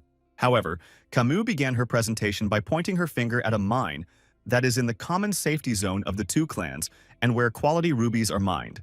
The girl explained that the entrance to the mine is on the lands of the Morg family and the underground dwelling under the Baskerville estate. But since the structure of the estate does not give access to the mine, the spring belongs to the Morg family. Kimu was outraged that the Baskervilles insisted on interfering with the Morg family's ruby mining and refused offers of rent for the estate. Finishing her story, Kimu reminded her that rubies are used as a magical ingredient, and the Baskervilles are not interested in such a thing. After listening to her, Vikir replied that it must be a shame to the Morg family that no one from the Baskerville family would open the doors of their estate for a penny. Kimu said that the Baskervilles claimed not to be interested in the rubies, and Vikir confirmed this by saying that their interest lies in territories beyond which they should not go. Annoyed, Kimu said she would prove to the boy whose rubies were whose, and pointing with her hands on either side of the territory she showed where each one's possessions were. Then, putting his hand on the borders of the territories of the two clans, the girl asked him who he thought the hand passing through her territory belonged to. Vikir grinned and retorted that he knew who the hand lying on the lands of his territory belonged to. Suddenly, he grabbed the girl's hand and said that, logically speaking, Kimu's hand belonged to him because it was on his property. Not expecting such a prank from Vikir, Kimu was embarrassed and blushed for a moment because she didn't think he would dare to take her hand. But when she came to her senses, the girl started to resist and asked Vikir why she had to belong to him, because the very thought of it was ridiculous. Looking at Kimu, the boy replied that he did not say that it belonged to him, but the girl did not understand what he meant because earlier he had said those words himself. Suddenly, after his words, Vikir lightning fast pulled out a sharp knife from his belt that was hidden behind under his jacket. Adolphe Morg and Superintendent Barrymore clearly did not expect this from the boy and were horrified, worried that he might harm Kimu. Clenching the knife firmly in his hand, Vikir gave her a threatening look and said that not Kimu herself but her hand was now his property. The girl couldn't believe Vikir's words and terror froze in her eyes as she felt her life threatened. Even the most callous and unfeeling man in the room was shocked by his son's act for fear that he might do something stupid. The very next moment, Vikir confidently and ruthlessly raised his knife and pointed it toward Kimu to threaten her with the loss of her arm. The girl was very frightened by Vikir's antics and immediately screamed and cried, asking her uncle Adolphe to help her. Adolphe Morg appeared lightning fast behind Vikir's back, and with a menacing glare ordered the boy to release that one's hand now and step away from his niece. Taking advantage of the moment that the boy was distracted by her uncle Kimu, quickly pulled her hand from his shackles and shivered. The girl immediately threw herself into Uncle Adolphus's arms, complaining about Vikir, who clearly wanted to deprive her of his hand. Adolphe shouted loudly, expressing his displeasure at the situation, because the boy's behavior was unworthy, and this time Hugo agreed with him. Looking at his son, Hugo said that he should be aware of his limits of humor, because this case goes beyond all limits. Tucking the knife into his finger, Vikir calmly apologized for what had happened, but it was obvious that he didn't feel guilty. Without much effort, he bent the knife blade with his finger and said that such jokes were quite usual and normal for him and his brothers. Until tears came down from Camus' eyes, Adolphe Morg continued to be indignant, not understanding how children could have such silly jokes. Realizing that the conflict could not be avoided, Vikir bowed and apologized to Adolphus once more, saying that he had no intention of taking Camus' hand away.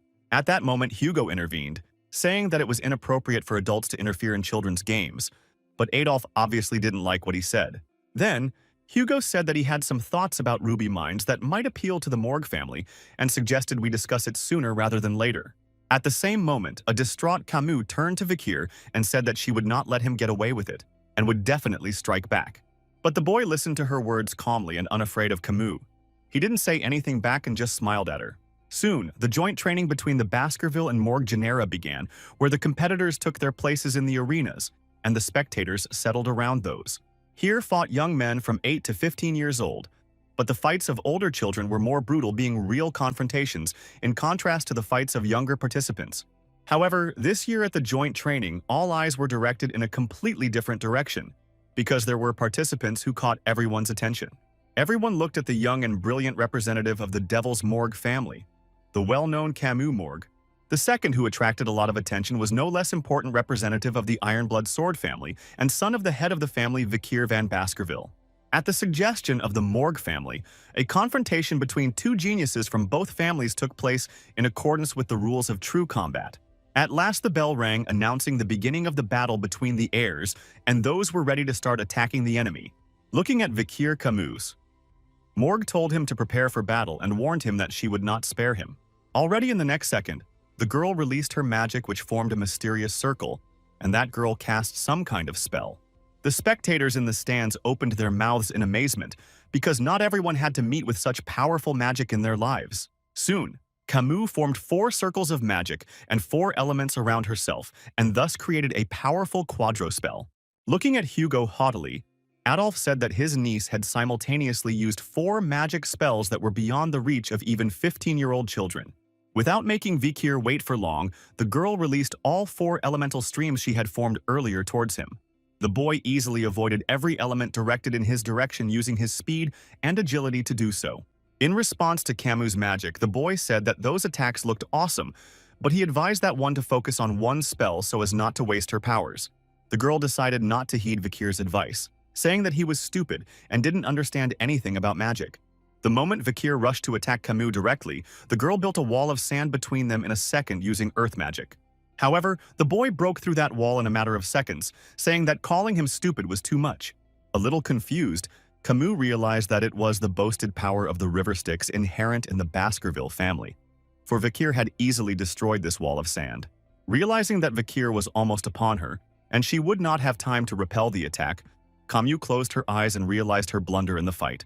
But without feeling the blow or the pain, the girl opened her eyes and saw Vikir in front of her, who had his hand on her forehead and was ready to slap her. The next moment, the boy executed his attack, and before she could recover from the shock and realize what was going on, Camus flew backwards from Vikir's powerful slap. Watching the battle, Adolphe Morg was shocked by what he saw, for he did not expect that the boy's decisive blow could be a Sylvan. Sitting on the floor after the blow, Camus looked angrily at the boy and said that he underestimated her strength, and she would not forgive such a prank by him. Vikir smiled haughtily and said that her forehead was obviously very sore, because there was a large bump on it. Camus was very angry because the boy had advised her to give up and accept his victory, or else the outcome could be much worse than the abrasion on her face. However, the girl decided not to admit defeat and instantly erected a double wall of sand between them to buy some time and prepare to attack. Once again seeing the walls in front of him, Vikir heard the girl laugh and say that now he wouldn't be able to break 2 walls. Determined to refute Camus' words, the boy rushed forward to break down this barrier, and hitting the wall hard, he said he was about to catch up with the girl again. Before she could regain her senses, the girl saw Vikir's hand in front of her, which had broken through the wall and was once again reaching for her face. Looking at Camus, the boy suddenly asked who the hand in front of her face belonged to, and the girl once again didn't understand what he was talking about. Without waiting for a response from the girl, Vikir prepared to flick Camus again and brought his hand up to her forehead. Having hit her in the forehead, the boy replied that this hand belongs to the one who is stronger than her, and the bump on her forehead became even bigger and redder. Thus, Camus fell for Vikir's ploy again and fell to the ground with a clatter from a powerful flick. The girl was once again in sharp pain from the boy's attack, and tears welled up in her eyes and she looked angrily towards Vikir. Screaming with anger, the girl directed a stream of fire at Vikir, but he deftly dodged, and thinking that from such pain she would give up. He realized that he was mistaken because Kimu was too stubborn. As Kimu dodged the attacks, the boy thought about how to calm the girl down, because if he had his way, he would eliminate her in a second, but then there would be an uproar. Noticing the other fighting students behind him, Vikir decided to quickly deal with Kimu without getting his hands dirty. Behind the boy's back, a battle was taking place between a stupid fire mage wasting magic and an equally stupid swordsman trying to dissect fire magic with his sword. Suddenly, Vikir's musings were interrupted by an exasperated Kimu who asked why he wasn't attacking. Angry that the boy was distracted from the fight, Kimu swiftly headed towards him, ordering him not to run away and to fight her properly. It was at this moment that the fire mage behind them prepared to attack his opponent and concentrated power in his hands to create a fireball. Finally, the moment came when the apprentice directed his attack against the swordsman, and Vikir realized that this was the right moment to execute his plan. Saying the girl's name, Vikir quickly jumped up to dodge that mage's fire attack and advised to prepare the girl's protective magic. Not expecting such a turn of events, Kimu froze in horror because she did not even suppose that her opponent would win in such a way. Seeing what was happening in the arena, Adolf Morg stood up abruptly from his seat and shouted, not expecting that his niece might actually get hurt in the battle. The explosion that occurred in the arena was so sudden that flames and smoke filled the entire space, and all the students became invisible.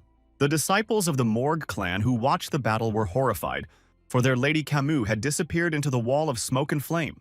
Then Adolf Morg's cry penetrated all corners of the training arena, for the man thought that his precious Kimu had been hurt and he could not keep her safe.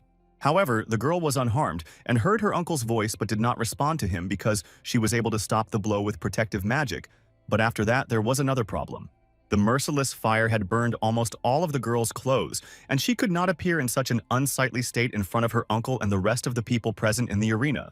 Realizing that soon the smoke would clear and she would be found in such a state, Kimu despaired because she thought she would be ridiculed by everyone. But in her moment of greatest vulnerability, a jacket was thrown on her, and surprised by this, the girl raised her eyes to look at the man who was her savior. To her surprise, her savior was Vikir, who gave her his jacket and told her to put it on quickly, as the smoke had almost cleared.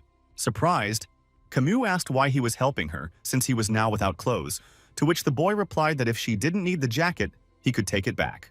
The girl was in confusion because she did not understand why her opponent helped her and saved her from disgrace while remaining in such a disadvantageous position. Then Kimu noticed that Vikir's arm was wounded, and looking at that, Vikir thought that that stupid swordsman's sword had an aura left on it that pierced through his steel body. Soon out of the cloud of smoke appeared the men of the Morg family who were diligently searching for their precious Mrs. Kimu. They saw before them a lady sitting on the ground covered by another man's jacket, and beside her stood Mr. Vikir with a bare torso. Soon the smoke cleared, and seeing his niece Adolphus Morg, was glad that she was not hurt, while Hugo looked on silently and intently. The people of the Baskerville family were puzzled, for the one on the ground was Mrs. Kimu, but the young Vikir was bleeding, so it was not clear who had won the battle. Then they noticed that Vikir was quite strong, thanks to the waters of the river Styx, and looking at his muscles, it was immediately clear that the boy often practiced. While those present were discussing the fact that this 8-year-old boy had amazing abilities, Kimu, who was in the arms of her uncle, was looking at him with bewilderment. After the practice fight, Mr. Hugo and his son were on their way to the study, and the man asked the boy if he had enjoyed the fight with Kimu. Vikir replied that he was able to feel the significance of the event again, to which the head said that fights between wizards and between swordsmen are very different. Then Hugo asked the boy why he attacked at half strength, and Vikir replied that he had hesitated because he had never fought a girl before. Paying attention to his son's wounded arm, the head of the clan said that carelessness in battle leads to injuries, so this will be a lesson for the boy. When Vikir heard Hugo's words, he was surprised because he couldn't believe that his insensitive and cruel father could care about him. From his past life, the boy remembered only Hugo's coldness and cruelty, and many said that the head had become like this after the tragic loss of his first wife and eldest daughter. Deciding that the reason for this did not concern him and he would not forgive his father anyway, Vikir heard a sudden question about the Ruby Springs for which a fierce battle had been fought.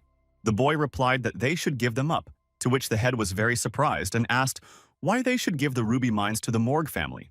Vikir replied that the main goal of the clan is to expand their territories and that the Red Fang Mine Mountain is home to creatures that are their big problem. By using the Morg clan in the right way, the Baskerville clan can minimize the sacrifices needed to develop new lands, and hearing this, the head was pleased with this answer. On this basis, having obtained the rights to own the mines, Morgi will send their many workers who will lure demons and barbarians to themselves, and thus all problems will be solved. Hugo realized that the rubies would turn even redder, stained with Morg blood, and then the head of the Morg family would regret entering Baskerville territory. Such a strategy was perfectly in line with the head's plan, but Vikir knew that that was the plan from the beginning, and he had to direct all the demons to the Morgans.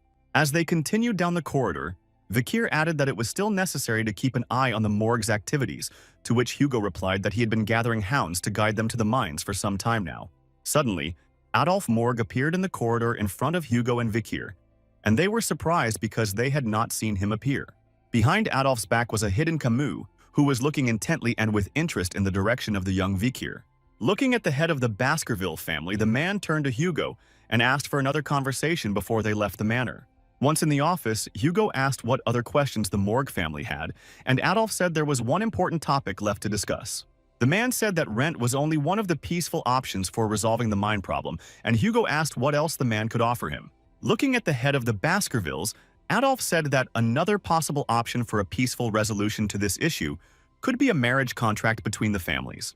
The deputy head of the Morg family proposed a contract between a man and a woman from their families, and Hugo asked who he saw as candidates for marriage. Unexpectedly for Kimu, the man said that he wanted to bring together his niece and the eldest son of the Baskerville family, specifying that the girl is a beauty and has no flaws. Adolphus thought that the eldest son of Baskervilles, named Little Sunshine, would make a perfect match for his niece, but her eyes were fixed on another. After listening to Adolphus, Hugo replied that his eldest son would be 25 years old this year, and he considered it too great a difference in the age of the candidates. Kimu was obviously not happy to hear this, but apparently Adolf didn't care, and said that the age difference was only 17 years and could be overlooked. Suddenly, for all notwithstanding the fact that her uncle was not interested in her opinion, Kimu expressed that she would not marry a man who is weaker than her mother. Adolphus replied that the girl might not marry at all if she looked for a suitor stronger than her mother, but the girl said she saw that possibility. Kimu did not want to have a chosen one with whom there would be a big difference in age, to which Hugo replied that she was not in the store to go through the options. The girl said that she is aware of the situation she is in, but she is also not going to give her consent to the first offer that she doesn't like. After saying those words, Kimu immediately turned around and directed her gaze towards the young Vikir. Hugo did not immediately understand why the girl was looking at his son, but Uncle Adolphus, looking at his niece, immediately suspected what she was driving at. Looking at the Morg heiress in response, Vikir didn't immediately understand what she meant either. After revealing his niece's thoughts, Adolf whispered in Kimu's ear that Vikir was not a first-rate heir with the surname Van, so he should not be chosen to be her husband. Hearing Adolf's whispers, Hugo was immediately angry, thinking that this was out of line and that he was humiliating his son because of his lineage right in front of their eyes. Asking the boy's opinion of the situation, Hugo firmly stated that unlike the Morg heiress, marriage was not the most important thing in Vikir's life. Pondering his father's question, Vikir looked at Kimu carefully and thoughtfully pondering what answer to give to the Morg family. Finally, the boy finished his musings and stopped keeping everyone waiting by answering that he agreed to marry Kimu Morg. The expression on Kimu's face clearly indicated that she had not expected Vikir to agree to this, and Adolf Morg could not hide his surprise either. Upon hearing Vikir's decision, the man became visibly nervous and angry, for he had expected the boy's rejection and was unwilling to give Kimu in marriage to a second-rate heir. Kimu thought that Vikir didn't hate her after all and was a shyer person than she might have thought. Then Hugo said that the purity of blood did not matter in their family, because even from the first-grade children with the surname Lacan come out fools. But Adolf still doubted. Pondering the words of the head, Adolf approached the boy and looked at him very carefully with an evaluating and hard look as if to assess him as a commodity. Vikir also looked at Adolf Morg carefully and stubbornly, not at all ashamed to look such an important man straight in the eye. Adolf Morg was known as the Six Circle Master and the strongest mage of the Morg family, and he was also nicknamed as the Evil Nephew Fool. Appreciating the boy, Adolphus said that he should not say such things, but scornfully informed Vikir that he was too simple to be a husband for his niece. Vikir thought that this man was not liked even by the warlord of the Baskerville family, but wanted to get a first-rate son of the family to marry his niece. Putting his hand on the young man's shoulder, Adolf immediately realized that he had a strong body like a child, and then asked why he was silent. because he had heard what he had been told. Looking intently at the man, Vikir replied that the man himself had said he shouldn't say such words to him, so he didn't listen to him. Kimu was amazed that Vikir could say such barbed words to Uncle Adolphus, but Hugo was obviously amused by his son's response and audacity. Hearing the boy's impertinent answer, Adolf laughed indignantly and asked the head of the Baskerville family for permission to speak privately with the young man. Hugo said that he didn't expect that being the best magician of the empire, he would dare to threaten a child of 8 years old. To which Adolf replied that he was obliged to talk to the candidate for groom. The man said he was making this request not as a messenger of the Morg family, but as Uncle Kimu, to which the girl objected and asked her uncle not to do so. Holding back his anger, Adolf laughed and ordered his niece to sit quietly, for he felt he should have spoken to this young man alone from the beginning. Then, turning again to Hugo, the man asked what he thought about it, and the head replied that, if it was so necessary, he would give his consent. After the conversation, all 4 of them were back in the training arena, because Adolf decided to personally put the young man in his place and check what he was capable of. Hugo and Kimu stood outside the arena, anxiously awaiting the start of the battle between such a strong man and a boy whose forces were unequal.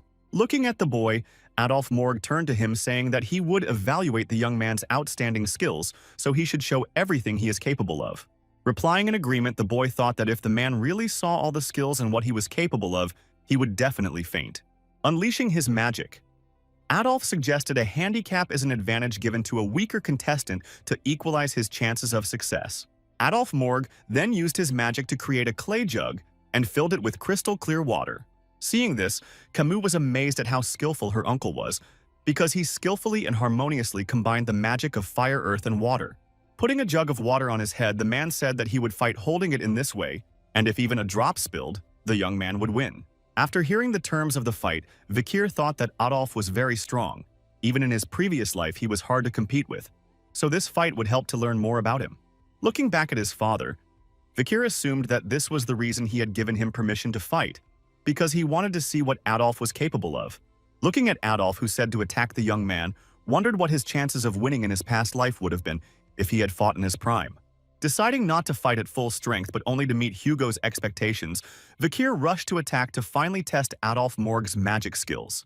At that moment, Kimu was horrified and screamed, saying that you can't run straight at Uncle Adolf because it's very dangerous. In the next moment, the man had built a strong protective barrier in front of him, and Vikir's straightforward attack was unsuccessful as he failed to penetrate the shield. Looking at the young man, Adolf said that when fighting a swordsman, the best attack is to use a shield, because that's how you can hold back the enemy's attacks. Angry and focused on his opponent, Vikir realized that it would be difficult to break this strong shield with a normal aura sword. Suddenly, Adolf concentrated his magical power and looked arrogantly at the boy and said that now it was his turn to go on the attack. In the next second, streams of Adolf's magical fire were directed towards Vikir, and he prepared to dodge the attack. At this point, Kimu got angry and complained about the attack of her uncle, who didn't even use this magic, even in battle with her, to which Adolf asked whose side she was on. As Hugo watched the battle, he noticed that there was no need to stop his son as he moved with such speed that he could easily dodge the attack. The head wondered how his young hunting dog would act in a fight with a mage.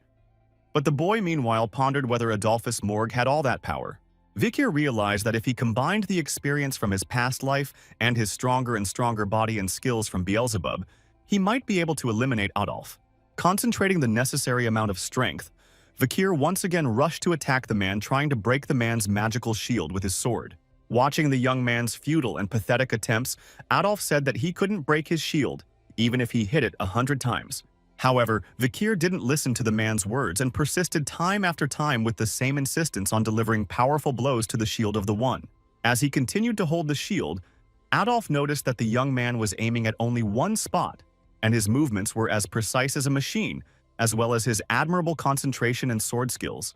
But after a little while, Vikir's sword couldn't withstand the pressure and suddenly broke and bounced off the shield, shattering into small pieces. After the incident, Adolf smiled haughtily and said that it was to be expected, and the boy should have considered the strength of the sword and the strength of the shield beforehand. At that moment, Hugo and Kimu, who were watching the fight, were shocked by what they saw, for they had not expected the boy to lose his weapon. Happy about this development of the fight, Adolf said that Vikir is not that good, and he is not worthy to become Kimu's husband, but he didn't notice a drop of water running down his face.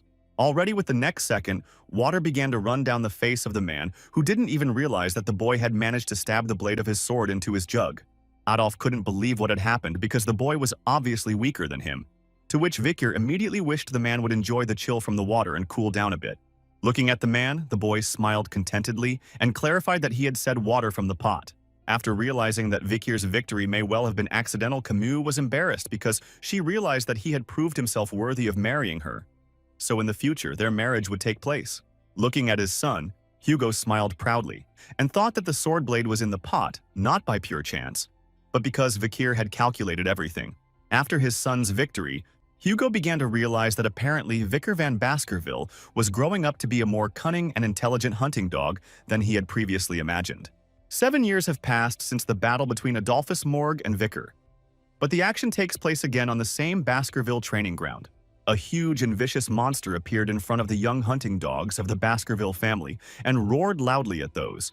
Looking at their opponent without a drop of fear, the matured young men held their swords tightly in their hands and were in full combat readiness. Finally, the monster decided to act and rush towards the boys at full speed, wanting to tear them to shreds.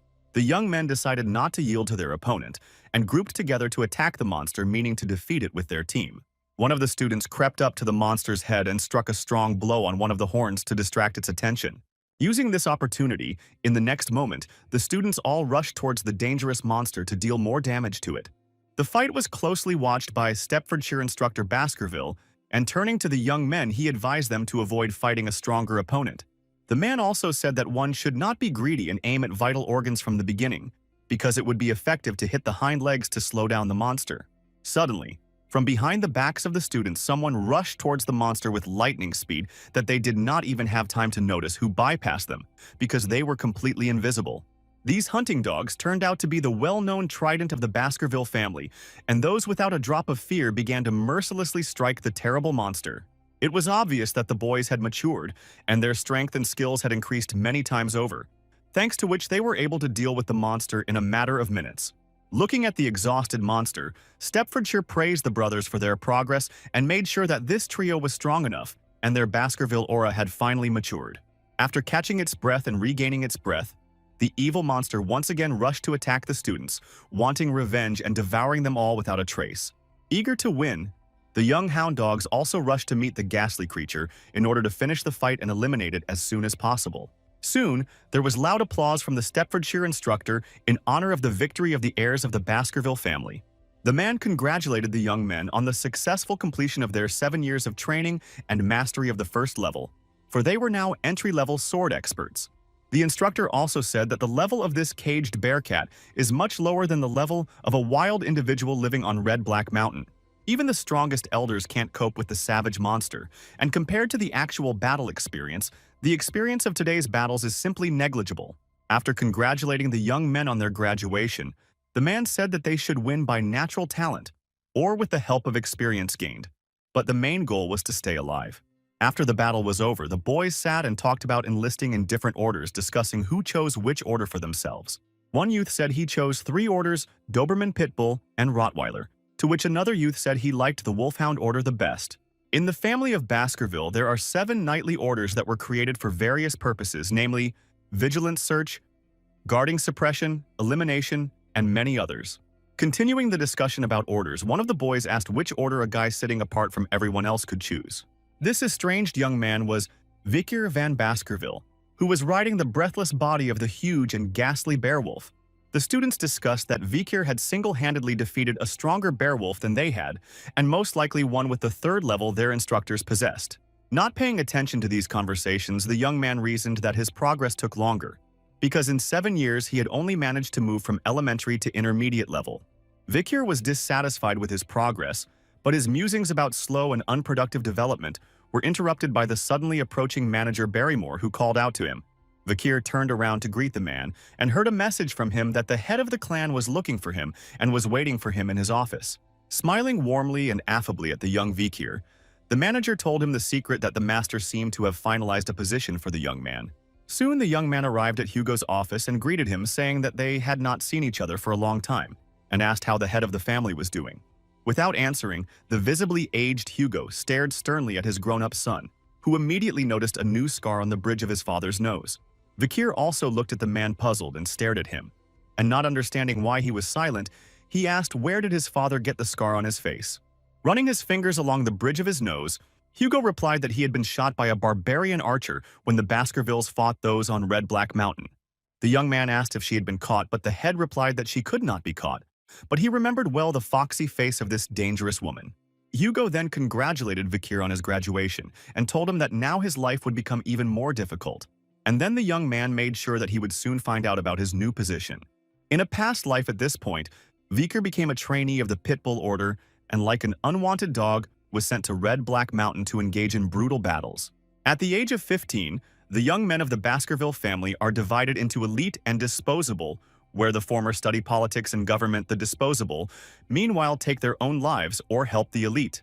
In order for the elite to catch up with the disposable by the level of swordsmanship honed by those in battles was specially created the 5th level, which was never reached by Vikir. Looking at his father, the young man was sure that Hugo would never allow his illegitimate second-rate son to take an elite course and would send him to fight his enemies again. However, the head of the family told his son that he was appointing him to the position of a member of the lower house, which greatly surprised Vikir, who obviously did not expect to hear such words. Hugo explained that members of the lower house help to administer legislation to the court system and do outreach to local businesses. Being the illegitimate son of Vikir, couldn't believe that he had been selected for the elite course and would now be able to take charge of the Baskerville family's various affairs. Then, Hugo said that the young man's achievements were at least 10 years ahead of the other students. So he was awarded the position of deputy consul of the city of Underdog. Looking at his son, the head asked if he agreed with the position, and the boy replied that he would follow his father's decree. But before that, he had some things to discuss. Vikir said he wanted to talk about the ruby mines formerly owned by the Morg family, and the head immediately knew what it was about. The head replied that he remembered the promise of his son's reward and asked if that was what Vikir was talking about, and he immediately replied that that was what he meant. Then the young man asked Hugo for a favor, which surprised Barrymore, who was standing next to him, because his request was not modest. Determinedly looking the head of the clan straight in the eyes, Vikir said that he would take a waiver from that if it was really hard for the father to do so. Outraged at his son's insolence, Hugo loudly and carelessly stamped the documents that lay before him and said firmly that he was refusing his son's request. But looking at the young man without a drop of anger or rage, the man said he believed Vikir wouldn't do anything stupid. Vikir said not to worry about it, thinking that he couldn't get used to Hugo calling him son and listening to his requests. Shortly after the conversation ended, Vikir and Barrymore left Hugo's office and headed down the hallway toward the exit. At that moment, the manager turned to the boy, telling him that Master Hugo treasured his son very much, though it might seem otherwise. Barrymore said that apparently the head has big and grandiose plans for the boy, because he was not sent directly to the battlefield, and even allocated a position of power. Not wanting to believe in his father's good intentions, Vikir coldly replied that it could be discussed when he had excelled in his duties as subconsul.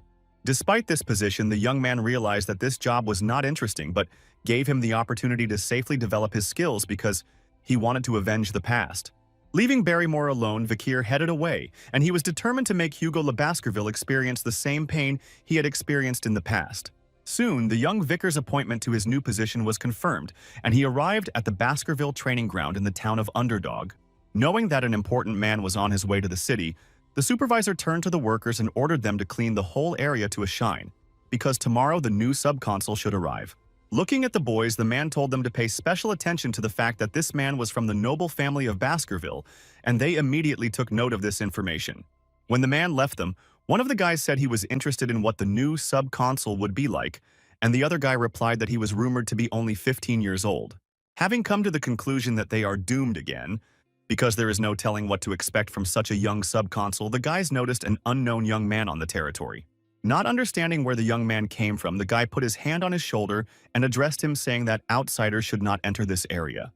Turning to the employee, Vikir glared menacingly at him and ordered him to remove his hand from his shoulder now. Then the young man took out the order of his appointment as subconsul and presented it to the employees, and they were shocked to realize who was standing right in front of them. Visibly nervous, the workers said they had not expected the subconsul to arrive so early, to which Vikir immediately ordered them to prepare drinks and invite guests. Leaving the young man and heading into the building, the young man said it was time to throw a grand party to celebrate his arrival in town. The workers were bewildered, for they were very surprised at the first order of the new sub-consul and were amazed at his folly. Soon, however, the order was obeyed and all the tables were occupied with aromatic drinks and various delicious treats. The entire courtyard was filled with important, honored, and wealthy guests who were making small talk and enjoying the feast. At the same time, underdog town clerk Chihuahua Baskerville was extremely puzzled by what was happening while he was watching through his office window. Looking out the window, the man thought that a flighty and daring young man had arrived at their post and had immediately thrown an alcoholic party here on the first day.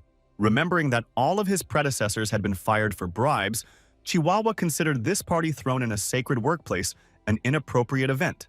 The secretary shouted, calling Vikir a petty fool and saying that at this rate he could destroy the place. It was at this point that Vikir crept up to the man from behind and asked if the man was the local secretary, which startled Chihuahua, and he froze in place. Not realizing when the young man had time to enter, the secretary immediately turned to the young man, realizing he had heard everything, but Vikir simply introduced himself, and the man gave his name in response. The boy inquired about the name of the secretary, asking if he had a second name, because that could mean that the man was from another family. In other words, the Chihuahua was not a blood relative, but a common laborer who faced discrimination in the lineage and put up with it. Realizing this, Vikir put his hand on Chihuahua's shoulder and said that the situation was working out just fine, leaving the man perplexed. The Chihuahua replied that he had been born here and was therefore familiar with the situation. Vikir was labeled as local people hard-working, so he was not going to make changes to the existing structure by lending his support. Hearing the words of the boy, Chihuahua did not believe in the good intentions of the one who was still dissatisfied with the banquet and thought that this is a new way of intimidation. Looking at the focused young man who was familiarizing himself with the documents of the city of Underdog, the man could not understand why he had come here with the party. After reviewing the records, Vikir said that there are many flaws in the judicial system which surprised the secretary because he, at his young age, understands such issues. Young said the problem with this city has been the growth of illegal businesses, which in turn leads to the black market's supremacy over the law. Looking at the secretary, the young man said that this problem will not be solved only by shutting down illegal enterprises, and it is necessary to eliminate the main persons of the black market. Vikir said he knows what the sub-consul's responsibilities are, and he respects the existing legislation but will still introduce new legislation, and Chihuahua asked what this is about. The young man said he would eradicate the black market in a week, but for the law to take effect, he needed a reason for it, and the secretary asked why he needed a reason for it. Vikir said that he is young and also a newcomer who will only start his duties tomorrow, so he needs an introduction to make it more convincing. Then, looking out the window at the wealthy guests, the boy said an interesting phrase about spreading dung everywhere to catch dung flies. Looking at the young man carefully, Secretary Chihuahua could not understand what the new sub-consul was thinking about and what he would have to endure during his reign. Soon the next day came and a huge number of people gathered in the main street of Dortsmile in the town of Underdog. The new sub-consul, in the person of Vikir van Baskerville, was introduced to the people and took up his duties as of today. Secretary Chihuahua's subjects asked why the sub-consul had been standing here since dawn.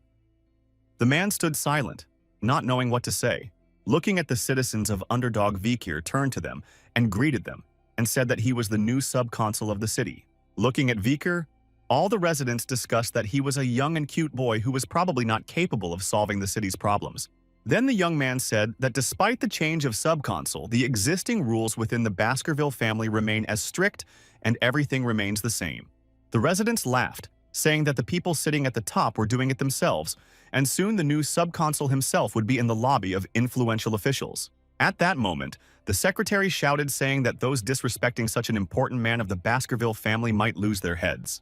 Looking at the young man, the residents kept saying that he would not be able to enforce the law, and it would be better if Secretary Chihuahua became a sub-consul. After hearing the complaints of the townspeople, Vikir immediately took out a long stick and raised it in public to draw attention to it. Looking at it with bewilderment, the inhabitants held their breath because they did not understand where the incomprehensible actions of the new sub-consul were leading to. In the next moment, the young man had already heaved this stick into the ground with lightning speed and agility, causing everyone to be shocked. All the inhabitants were very much surprised at the unexpected act of the new sub-consul and amazed at such speed and power of the one. Watching what happened, the secretary of the Chihuahua and his charges also did not escape this fate of surprise and opened their mouths from what they saw.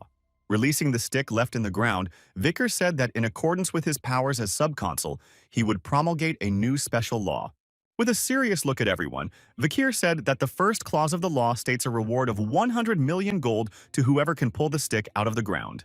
Hearing Vikir's words, Secretary Chihuahua and his charges could not believe their ears, for they did not understand what he was up to. The people of the city were also shocked by the first paragraph of the law announced by the subconsul, and did not understand what the young man wanted to achieve in this way.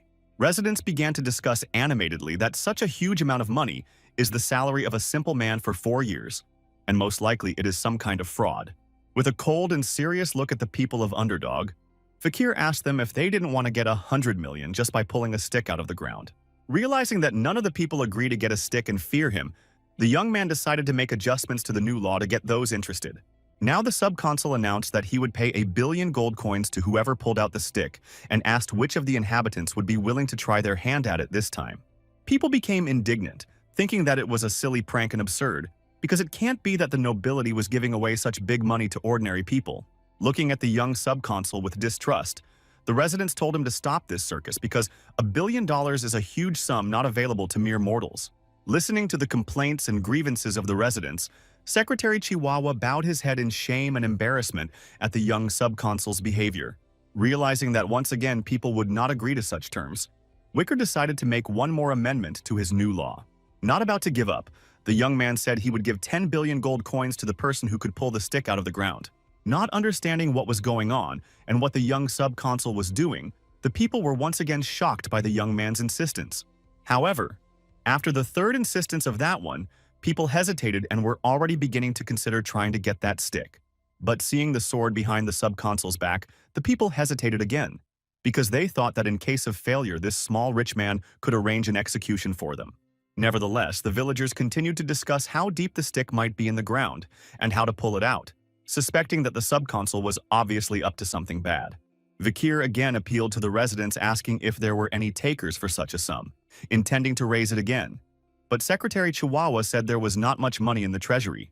Suddenly, for everyone, the voice of a little blonde girl with a basket of flowers came out of the crowd and agreed to try to get that stick out of the ground. One of the inhabitants started to stop the girl, Judy, saying that she might lose her head, to which she replied that her mother was sick and it was worth trying to get money for her. Laughing, the girl Judy asked an acquaintance to take care of her sick mom if she was doomed to such an outcome. As she approached the subconsul, the girl thought that if things didn't work out, it would be nice to get a few percent for being the laughingstock of the town. Looking sternly and coldly at the girl, Judy young subconsul Vikir ordered her to pull out the stick since she had already volunteered to try it. Gathering her courage, Judy crouched down and gripped the stick tightly with both hands. With all her strength, the girl was suddenly able to pull the stick out of the ground. The residents were shocked that the small and weak Judy managed to do this, and in fact the stick was not stuck too deep into the ground. Surprised that the stick came out of the ground so easily, the girl looked fearfully at subconsul Vikir, expecting to be punished for what she had done. With a sinister and unapproachable look, the young subconsul pulled back his cloak and pointed his hand toward the sword behind his back. Thinking that her life was about to end because of her greed and disrespect for the nobility, Judy closed her eyes and begged her mother's forgiveness for leaving her. But her suspicions turned out to be false, and suddenly Vikir took out a bag of gold and brought it to the girl and told Judy to take the 100 million he was giving her first. She could not believe that she had not been punished and had been rewarded by the young subconsul who had kept his promise. Asking Judy where she lived, Vikir said he would provide her with a guard to help her keep and deliver the 10 billion safely to her home so that no one would rob her on the way. Then, stroking the little girl's head and praising her for her courage and bravery, the young subconsul said that these were the new laws and he pledged to keep his word to the people of Underdog. Because of this introduction, the Vikir law became more popular with the constitution. For now, breaking the law was punishable and compliance was rewarded. This simple logic touched the hearts of all citizens, and all citizens were now sure that the new subconsul kept his word and was different from all other corrupt and insolent rulers. After the introduction of Vikir's special law, illegal activity decreased markedly, and the crime rate in the city was cut in half. Meanwhile, a plaque was hung on the wall in the subconsul's office, and the inscription on it said that the promise must be kept without deceit. After looking at the plaque, Vikir told the secretary that he had beautiful handwriting, and after finishing his work, Chihuahua exhaled heavily and wiped the sweat from his forehead. Then looking at the young man, the man said that he did not expect to see such an unconventional performance, because for all 20 years of his service this has never happened. Vikir replied that it was done to attract the attention of the people and to make a strong impression on those, for one cannot anger the inhabitants for distrust and ignorance of the laws. Letting out a tear, Secretary Chihuahua said that all his hard work prior to Vikir's arrival had not been in vain, and he was ready to serve the young subconsul for the rest of his days. The young man thought that he had picked up this method from Kimu Morg from the distant future when she took over as head of the family, reducing the level of offending to almost zero. Shrugging off the memories and unfolding the map, Vikir said that it was now urgent to make up for the loss of the prize money they had given to the winning girl. Marking some areas with a cross, the young man said that these places hide illegal organizations with the help of which they will return money from the black market. Looking at the map, Secretary Chihuahua was very surprised and asked Vikir how he knew that the organizations were in the specified locations. Remembering that in his past life he had patrolled in that area all the time, the boy pointed to his nose and replied that he had smelled them. Looking at the boy with astonishment, Chihuahua thought that he was an amazing and unusual person and wondered how far he could sniff out. At that moment, one of the estate workers burst into the office and said that the subconsul had received a request for an interview from the Youth Self-Governance Committee from the mayor's office. The secretary was not happy about the news, but Vikir wanted to see what kind of pathetic local aristocrats would conduct this interview with him. The secretary replied that the self-proclaimed committee was in fact a sect and had been established by the second and third generations of 7 families of the Baskerville family. The boy realized that the committee wanted to comment on his new Vikir special law because it was obvious that they didn't like it. Looking at the secretary and the worker, the young subconsul said that the nasty dung flies had finally smelled the dung and surprised them. Exuding an ominous aura, Vikir said that it was time to begin eradicating the lowly pests that were destroying the city. In the city of Underdog, there was a prominent club called Burning Suspense, located in a luxurious and expensive hotel. The VIP room located at the very back of this club was the venue for parties costing 10 million gold coins for 6 hours. There were 7 core committee members who had no shame in wasting a lot of money on building tall towers of liquor glasses, just for fun and entertainment. These men were the second and third generations of 7 families from the Baskerville family, and these young rich men spent millions of gold for a single bottle of champagne and denied themselves nothing. After pouring the drink on the table, the head guy from the committee ordered his minions to lick up the spill, and they crouched down in front of him and thanked him and said they could get drunk on it. Sitting down on the sofa, the head of the committee said that his financial outlay did not matter, for the money did not run out, to which his friend replied that it was thanks to the Baskervilles. Then he said that the slave trade is thriving and the kidnapping of barbarians is going well, and it's all due to the Baskervilles' fixation on expanding their borders. The young men were glad that they remained unnoticed by the imperial family and were under the protection of the very Baskervilles that provided security. The head of the committee said that this is because the Baskerville family is made up of idiots who can wield a sword, and that the Meshimadnaro family is proof of that. Meshimadnaro was the most loyal of all the families but was completely destroyed by the hands of the Baskervilles, who were unaware of the setup by the committee. This loyal Baskerville family did not like the entertainment of the committee, so they were framed and ruthlessly exterminated, leaving only 7 families in the lineage. Then the guy started talking about the new subconsul, saying they'd heard about his illegitimate second-class background and that they'd sent him an application for an interview. The head of the committee said that the subconsul's name was Vikir, and he was only 15 years old, so he also threw an alcoholic party on the first day he joined the mayor's office. Saying that the subconsul is obviously a fool, the head of the committee offered to play with the young man by inviting him to a big party. Then they will make Vikir, who has no money and who can't go to his family because of fear, pay for the drinks, and at the end they will say that it's a joke.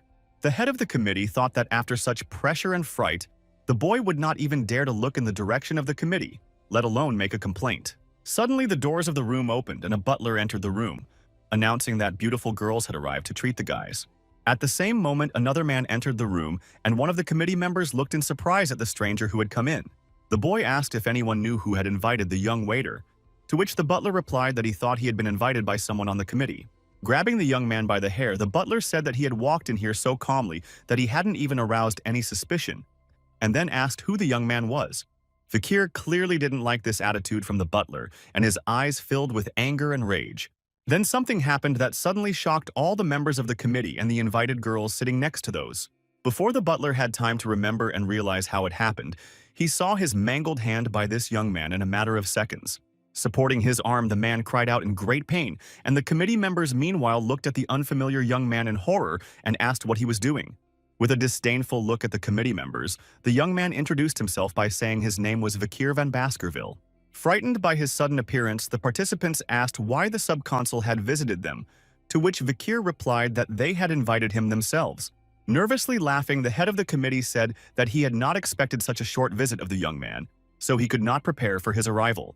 Then the guy whispered to his friend saying it was time to tame the newcomer by first sitting him down at the table and then making him pay for all the expensive alcohol. Hearing their vile conversation, Vikir banged his hand with all his might on the table and told the boys to stop whispering in front of him. Everyone present was surprised and frozen in place, not expecting such an act from the young man and what followed. Already in the next second, the huge tower of glasses with expensive alcohol shook and began to collapse. The spray from the drinks flew on all the committee members and the girls sitting next to them like rain. The head of the committee couldn't believe that the young subconsul had blasted the champagne tower with a mana resonance with only one minor blow to the table. Glancing at the embittered subconsul standing across from the guy, suggested that Vikir might have immense power and be an alumnus. The guys began to argue among themselves about who was the strongest and who should go against the subconsul, because he was very strong. At this point, Vikir walked up to one of the contestants and putting his hand on the guy's shoulder really scared the guy. A rather nervous committee member said they would pay for all the booze that had been spilled by the subconsul earlier. Vikir replied that of course they would pay for the drinks themselves, because they were unlikely to extort money from him.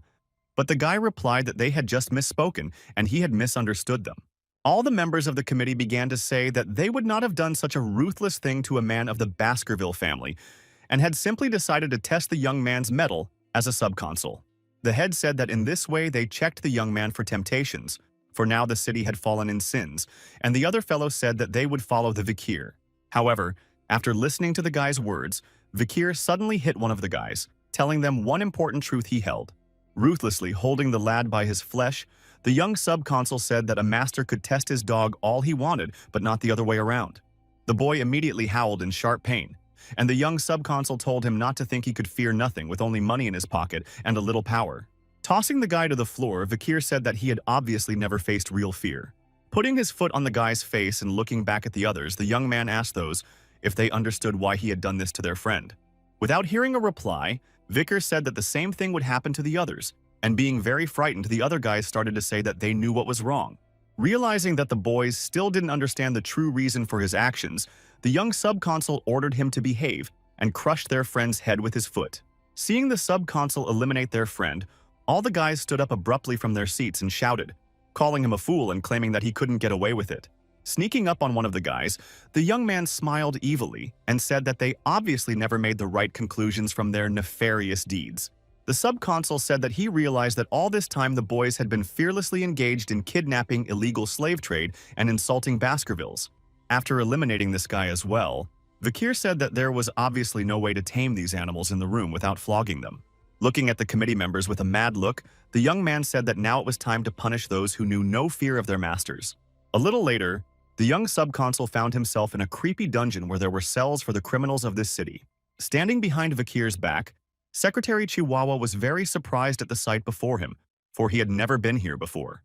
At that moment, a man shouted from the cell and said that Vikir would not get away with it and would be punished by his father. This man turned out to be the head of the committee who threatened the young subconsul with violent reprisals as soon as he approached him. Seeing the ghastly condition of the boys, the secretary asked Vikir why he had beaten and maimed the committee members so badly. The young man asked if he was overdoing it, to which Chihuahua replied that the boy was definitely overdoing it, because you can't turn people into chops. After listening to the man, Vikir told him not to worry about it because he hadn't even started yet, and the secretary asked what the boy meant. The subconsul went to the cell and said that the mayor's office had always kept this sect under control, but now everything had changed because they were trying to take over the Baskervilles. Looking at the head of the committee through the bars, Vikir said that the lack of education was evident even in the insolent faces of these guys. Being serious, the young man said that one day everyone would be punished, and since he had taken up the case, he would eliminate everyone involved. Realizing the gravity of the situation, the committee members cried and began to beg for forgiveness, saying that they were wrong in their actions and asking for mercy for the last time. Looking at the pleas of the committee members, Secretary Chihuahua said it's unlikely the boys' families will sit idly by after learning what happened to them. Insistently addressing the young man, Chihuahua was sure that in the future, the boys would not support the projects of the subconsul and would most likely take revenge on him at any cost. However, Vikir said that everything will work out and advised the man not to worry about protesting families because they too are involved in crimes. Looking at the confused secretary, the young sub-consul said that if evidence of the family's crimes was needed, he would deliberately create it if it could not be found. Vikir knew that soon there would be a global upheaval in the world in which there was a high probability of his participation in the battle, and if that didn't happen, he would enter the academy and leave here. Turning to the guys, the young man remembered all their sins, namely kidnapping and trafficking in women, bribery, blackmail, contract attacks, extortion, and elimination of people. The head of the committee replied that they had not done it, and if the sub-consul was provided with evidence of their offenses, they would definitely be punished. Smiling evilly, Vikir said that the guy was deluded if he thought there was no evidence in the presence of such serious crimes. Desperate, the head of the committee wanted to say something but quickly stopped and did not utter a word, because he realized that he had nothing to oppose Vikir. Watching him, Vikir realized that he was ready to sacrifice his life, but would never betray his family. And at that moment, a man appeared behind him and addressed the young man. The young sub-consul rejoiced at the man's arrival, saying that he had finally arrived, but Secretary Chihuahua was clearly surprised at the appearance of this suspicious man. Holding a large sack with incomprehensible contents, the mysterious man said that the sub-consul's customized order had been fulfilled. When he took out the contents of the bag, Vikir saw a lot of gruesome and bloody tools, including saws, knives, picks, and other sharp objects. Turning to the sub-consul, the executioner said that in all his 30 years of torture, this was the first time he had seen so many gruesome tools, and Vikir replied that these things were not uncommon in the place where he lived. Then the executioner asked the young man if he had lived in hell, and Vikir replied that this place was like hell, and he could teach the executioner how to use these objects, but he politely refused. Looking at the assortment of tools, the young man thought that he had missed such tools in his past life in the age of destruction for torturing demons. Taking off his jacket, Vikir said that the torture could begin, and then the head of the committee was finally convinced that the sub-consul would not just let them go. Looking into the eyes of the guys full of fear, the boy asked where they lost all their confidence and stubbornness they showed earlier. Rolling up his shirt sleeves, Vikir ordered the boys to be silent, for he wanted to savor the old sensations of torture and proceeded to the gruesome procedures. Soon rumors of what happened in the committee room quickly spread through the city, and the gang of 7 corrupt and violent idiots were promptly arrested. Everyone was discussing this incident, and given the character of the new sub-consul, the residents were sure that the rich offspring were unlikely to be released and would definitely bring shame to their families. Many residents argued that these guys should only get the death penalty after all the atrocities they had committed. But they weren't sure that's what would happen. Some argued that the sub-consul would not forgive this and would execute everyone. Others feared that the consequences of executing the heirs could be far from humorous. However, all the townspeople agreed that this incident was a power play between the new politician and the local rich, and if they bowed their heads once, it would all be over. As the townspeople had anticipated soon after, Mangblang Fiar Luobi Chanal, Ferragamu Ermas, and Fraudo Berthing, Mangblang Fiar Luobi Chanal Ferragamu offered their sincere apologies to the new sub-consul. Local officials also bowed to sub-consul Vikir, offering him compensation for the harm he had caused. Everyone was sure that thus the 7 heirs were released safely after listening to their fathers screaming at home.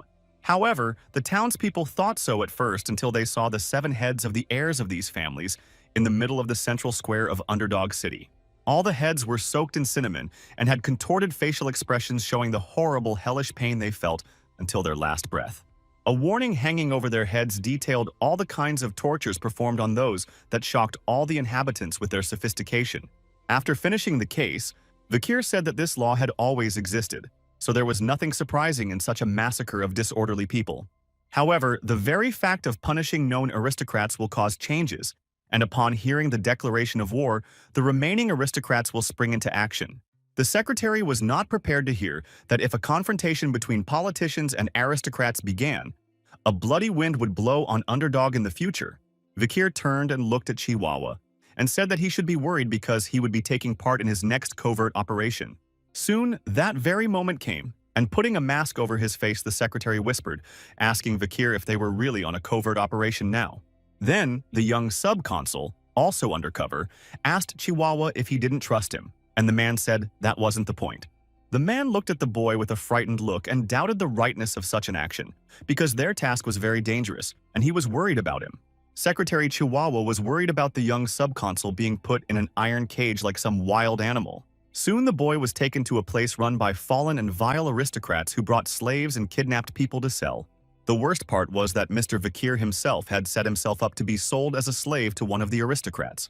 Somewhere on the outskirts of the city of Underdog, there was a huge circus tent hidden from the eyes of ordinary people near which luxurious carriages began to gather.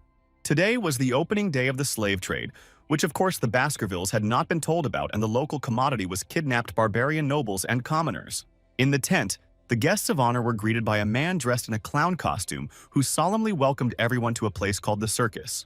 When he approached the clown, Chihuahua gave him his ticket, on which the purpose of the visit was indicated, and from his handwriting the clown determined that the man was from the Mangblang family. A slightly nervous Chihuahua confirmed what was written, saying that he had come to sell the slave who was behind his back. The clown was concerned because people from this family bought slaves in bulk, thinking that someone was not to their liking. To which Chihuahua replied that he was always satisfied with the goods bought here. Upon seeing the male slave, the clown said that such a rare and unusual specimen with black hair and red eyes, he would be able to sell at a great price. Accepting this bid, the clown invited Mr. Chihuahua Mangblang to come inside and wished him a fun time at the circus watching the auction. Soon, the whole hall was filled with aristocrats, and positioned in the center of the stage, the clown, leading the event, began his performance, addressing the audience.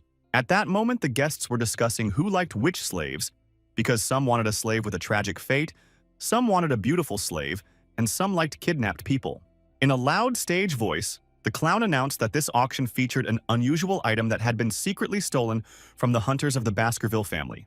This item turned out to be a huge hell bison nicknamed Murcielago, who had 19 hearts and was a top-level A monster. In this monster were valuable skin flesh bones. Organs all had a high value, and the starting price of the auction was the sum of 100 million gold. Interested guests began to make bets, breaking each more and more sum, because many wanted to possess such a precious commodity. Upon hearing the largest unbeatable sum of 250 million gold, the clown struck his hammer and announced that the lot had been sold to the man in question.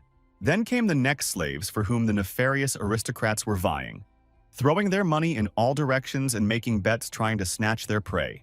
Suddenly, a man came up to the clown asking to sell another lot, and upon learning what the item was, the clown was surprised and said that he did not give guarantees but would try to interest buyers. Turning to the guests, the clown began to tell about this special and rare commodity, which was brought by slave traders from the depths of the wild jungle. This commodity turned out to be a young barbarian girl who came from a fearsome and strong fighting tribe from the jungles of the Red-Black Mountain called the Balaks. The girl glared angrily and hatefully at all these vile people, while the clown offered to ransom and test his taming skills on this fierce slave. Hearing the incomprehensible language and screams of this savage, the guests could not understand why to sell such goods, but the clown still risked to start the auction with the sum of 5 million. However, none of the guests were willing to bid in favor of this lot, and realizing this difficult situation, the host offered a lower bid of 3 million. Once again, not seeing the interest of the guests, the clown said that he would give them 1 million if they would make at least a minimum bid for this girl. But the audience did not give in even to such a provocation and began to get bored and show their indignation at the lack of interesting merchandise. Realizing that the lot is not to sell, the clown told his huge assistant to get rid of the girl Varvara and to deliver to the stage only verified goods. At this point, the girl became enraged and began to shout something in her own language and try to get out of the shackles that were restraining her body. But the huge executioner and the clown's assistant quickly pacified the slave with his powerful blow, after which she instantly lost consciousness. While the executioner was carrying the girl away on his back, the clown apologized for the misunderstanding to the audience and said it was time for the next item. Then the auction with the best items began, and to the guests brought out a young Vikir who passed by the executioner and the girl Varvar. One of the aristocratic ladies present immediately caught sight of the merchandise that had just been delivered to the stage, and was struck by the fact that in front of the nefarious rich men appeared a young, handsome young man with beautiful, long black hair, with an athletic build and bright red eyes. The clown immediately approached the young man and began to tell him about the item, saying that it was very rare and initially docile, so it would not require much training. Without listening to the clown, the lady who liked Vikir immediately made a bet of 600 million, which the clown was very happy because, not having had time to specify the starting amount, has already heard the bet. Suddenly, another guest announced a bid of 800 million. An angry lady yelled at the one because she did not understand why such a handsome young man needs a man. While the man replied that he needed the young man as a gladiator and clarified relations with the aristocrat, another guest outbid him by offering 900 million. Suddenly, one of the guests picked up the plate with his number and said that he was offering 6 billion for this slave. The clown looked at him for a moment and froze, because he did not expect to hear such a huge sum for this young slave. Catching a wave of excitement, Clown began to ask who can offer more. But all the guests were silent, turning around and looking at the man who made the last bet. The aristocrats immediately recognized that this man was Baron Gambino of Zhitnitsa, with his young assistant standing behind him. There were rumors among the nobles that the vile man had recently risen by absorbing underground funds. Looking at the Baron's aide asked if he had made too big a bet, to which Gambino replied that he would resell the young man in the capital at twice the price. Doubting the correctness of the Baron's actions, the girl said that it was too large a sum and that he would be suitable for sale as he matured. Gambino ordered Sindavendi to shut up, for he had taken the girl in when she had no place to go, so she must not look down on her master. In the end, no one offered a higher amount, and the clown said that the customer number 99, Baron Gambino, gets the right to own this unique product. When Vikir was brought to the Baron, the man saw that the young man looked even better up close and said that he had prepared a couple of games for them to try out his goods. After these words, the young subconsul raised his hands to the man's face, and Gambino was surprised and asked the young man if he wanted the shackles removed. Replying to the Baron that there was no need, Vikir broke the strong chains with his hands in a second and said he would gladly play with the man. Seeing this, Sindavendi, standing behind Baron Gambino, was frightened and surprised at such strength of such a young boy. Without hesitation, Vikir struck Baron Gambino with a powerful blow, and he flew backwards, blowing everything around him to smithereens. Landing on the floor, the man coughed and heard a question from a boy who asked if the Baron liked this game called Spear and Shield. Approaching Gambino and clutching tightly at his flesh, the young subconsul said that in this game he would be the spear and the man the shield, and if the latter held out he would win. Tears sprang from the Baron's eyes from the infernal pain, and he screamed frantically, begging his assistant Cindy to call the guards, but she froze in place in fear. Before she could even move from her seat, the girl saw the man fall silent in an instant, and his eyes ceased to emit life energy.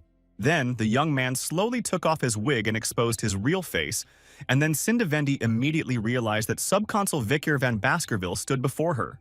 All the guests of the circus were horrified to realize that the subconsul himself had come here under the guise of a slave, and the secretary realized that the young man would again punish everyone with extreme cruelty. After looking at these vile aristocrats, Vikir said that this place was aptly named Circus, since it housed so many clowns. Anticipating a taste of further revenge, the young subconsul said that all present were unlikely to return home unharmed. Realizing that their secret society was caught off guard, the clown organizer decided to act quickly and decisively because he did not care that the young man turned out to be a subconsul. Pointing his finger at Vikir, the clown said it didn't matter who the boy was and ordered his minions to eliminate him because he was completely unarmed. Immediately following the organizer's order, the armed fighters rushed to attack the young man to eliminate him as soon as possible. However, at that moment, Vikir summoned and released the demonic sword Beelzebub from his hand, showing that he was not unarmed. Ahead of his opponents, the young sub-consul eliminated all three men in a flash, stripping them of their heads with a single blow. Upon seeing what had happened, the clown noticed the red viscous aura exuding from the young sub-consul and suspected something wrong.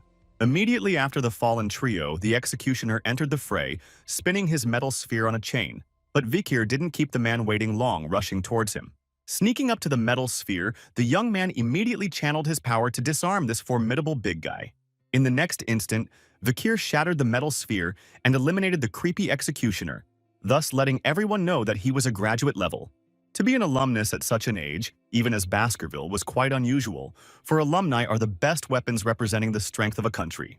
Realizing that with such an opponent of victory is not seen victory, Clown decided to act more vile methods, using for this next standing Chihuahua, who supported the young man. Laughing evilly, the clown turned his attention to himself and ordered Vikir to look away from the fight and look in his direction. The young man turned around and saw his secretary being held hostage by the clown, who ordered him to surrender, or his employee would be in trouble. Realizing the gravity of the situation, Vikir stopped fighting at that second and hid his demonic sword back in his hand. Being extremely frightened, the secretary approached the young subconsul saying he was fine and asked that the young man be careful. The clown ordered him to shut up because he was at a disadvantage, and the man replied that he would rather suffer than frame his boss. Hearing Chihuahua's words, Vikir laughed out loud and said he knew of his loyal secretary's boundless loyalty. Then, the young subconsul said that in leaving the Baskerville mansion he had received a hidden card in the form of a whistle from the head of Hugo, which was now fastened to his leg. The secretary immediately recognized this whistle and understood everything, but the clown didn't know what the object was, and anxiously asked what the young man was going to do with it. Bringing the whistle to his face, Vikir blew it with all his might, and a loud shrill sound spread throughout the tent. Not expecting such a strong and nasty sound from a small whistle, all the aristocrats instantly covered their ears to avoid hearing it. The clown and Chihuahua continued to stare at the young man and stood motionless, waiting for what would follow after the piercing whistle. Having finished blowing the whistle, the young subconsul took it away from his face and froze in anticipation of further actions that were bound to take place. Not noticing no immediate change, the clown haughtily told Vikir that this dud could only frighten others with its ugly sound. Before he could finish his speech about how the guy had failed to do anything despite the fact that he was a graduate, the clown was silent because a sharp sword blade pierced his throat. In the same second, the clown fell breathlessly to the floor at the hands of a mysterious cloaked man standing behind him. Secretary Chihuahua cried out in surprise that his assailant who had just threatened his life was no longer breathing, and that the mysterious man had hidden his sword. Suddenly, one of the clown's henchmen and his accomplice rushed to attack the cloaked man to avenge his fallen superior. However, the stranger did not even budge and riddled the body of the male assailant with little effort. All the rest of the clown's accomplices froze in fear, not expecting to see such a gruesome massacre of their friend and worrying for their lives.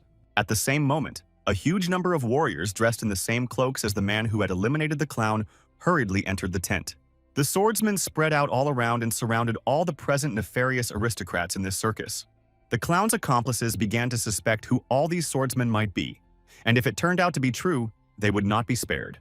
Recognizing the sign in the shape of fangs, Sindivendi realized that this was the most ferocious unit in the entire empire, consisting of a large number of Knights alumni. The swordsman who had suddenly crept up behind her was just one of the members of the Baskerville Night Squad called Pitbull. Turning around and looking at the man in horror, Sindivendi couldn't believe she was going to the other side of the world in such a creepy place. But at that moment, Vikir blocked the knight's path and covered the girl with himself, ordering him to let her live but detain her. In the same second, the man drew back from Vikir and knelt before the young subconsul, showing the young subconsul his submission and reverence. Vikir then gave orders to eliminate all other guests, but not to touch those lying still, but not to spare those at the slightest movement of the body. Remembering Hugo's words, the young man thought that he had paid great attention to military power and was glad that he had gotten a pitbull squad for his request. A squad of knights immediately began to eliminate the vile and corrupt aristocrats on Vikir's orders, and one of the guests fell to the floor and decided to wait it out and then escape. But suddenly for the man, one of the swordsmen noticed him and immediately approached, looking at him with an intimidating, piercing gaze. Hoping for mercy from the knight, the aristocrat held out his hands to the knight and asked him to cuff him. However, the swordsman replied that they do not carry handcuffs and immediately attacked the man and stripped him of both legs so that he could not escape. Soon, a huge man with a cigar in his teeth came up to Vikir and asked him if he liked his pit bulls, to which the young man replied that he was very pleased with the swordsman. The man said that he could always ask for help because he was Vikir's uncle and the captain of the night squad, and his name was Boston Terrier Le Baskerville. Boston Terrier realized why his brother Hugo was so interested in the young man, for Vikir, in his 15 years, was very clever and very violent in his actions. Putting his hand on his nephew's head, the man suggested that he join the pit bulls, but the young subconsul was slow to respond and said he would think about it. Before he knew it, the Boston Terrier saw the boy who said he had urgent business to attend to and had to go. After realizing that the young man had the guts to ignore his uncle, the man realized that he really wanted to get Vikir into his pit bull collection. After escaping from his annoying uncle, the young man went into a room where there were many cages in which slaves were kept until they were sold. Soon Vikir saw a huge safe with noblemen's money that he was going to return to the mayor's office for tax security. Reasoning that he didn't feel like contributing to the Baskervilles' property, the young man noticed a cage that was covered with a thick cloth. Realizing that he had come to the warehouse for another, the boy was still overcome with interest and removed the cloth from the cage to see what was there. In the cage lay a barbarian girl who had never been able to sell at auction, and who was covered in sedinas and was in a semi-conscious, exhausted state. Looking at the victim of the vile merchants, Vikir realized that the girl had been badly beaten and was not in the best condition. Taking out a vial of red liquid from his belt, the young man said that the girl was very lucky because he would give her a restorative potion. The young subconsul opened the vessel and began to pour the potion into the girl's mouth so that she could drink a little to heal and regain consciousness. Soon the girl's body was saturated with the potion and began to radiate life energy, which was a good sign. Suddenly opening her eyes, the girl didn't realize what had happened because her last memory was of standing at an auction in front of aristocrats. When she saw the young man in front of her, she recoiled, fearing for the safety of her life and not expecting such a reaction from the girl. Vikir asked her what she was so afraid of. After opening the cage, Vikir stepped aside and turned to the stranger and spoke a phrase in the barbarian language, telling her to get out of here as soon as possible. The girl looked at the young man with apprehension and misunderstanding, for it was surprising that a man not of their kind knew the language of the barbarians and opened the way to her. Remembering that he had learned the language of the barbarians at a basic level while fighting those in his past life, Vikir once again ordered the girl to get out of here. Unexpectedly, the girl looked him in the eyes with confidence and began to tell him something in her own language, but he replied that he did not know their language at that level.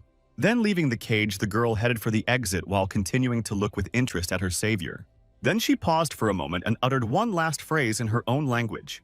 Obviously not quite understanding the meaning of these words, Vikir looked after the stranger and said that he would consider her words as gratitude.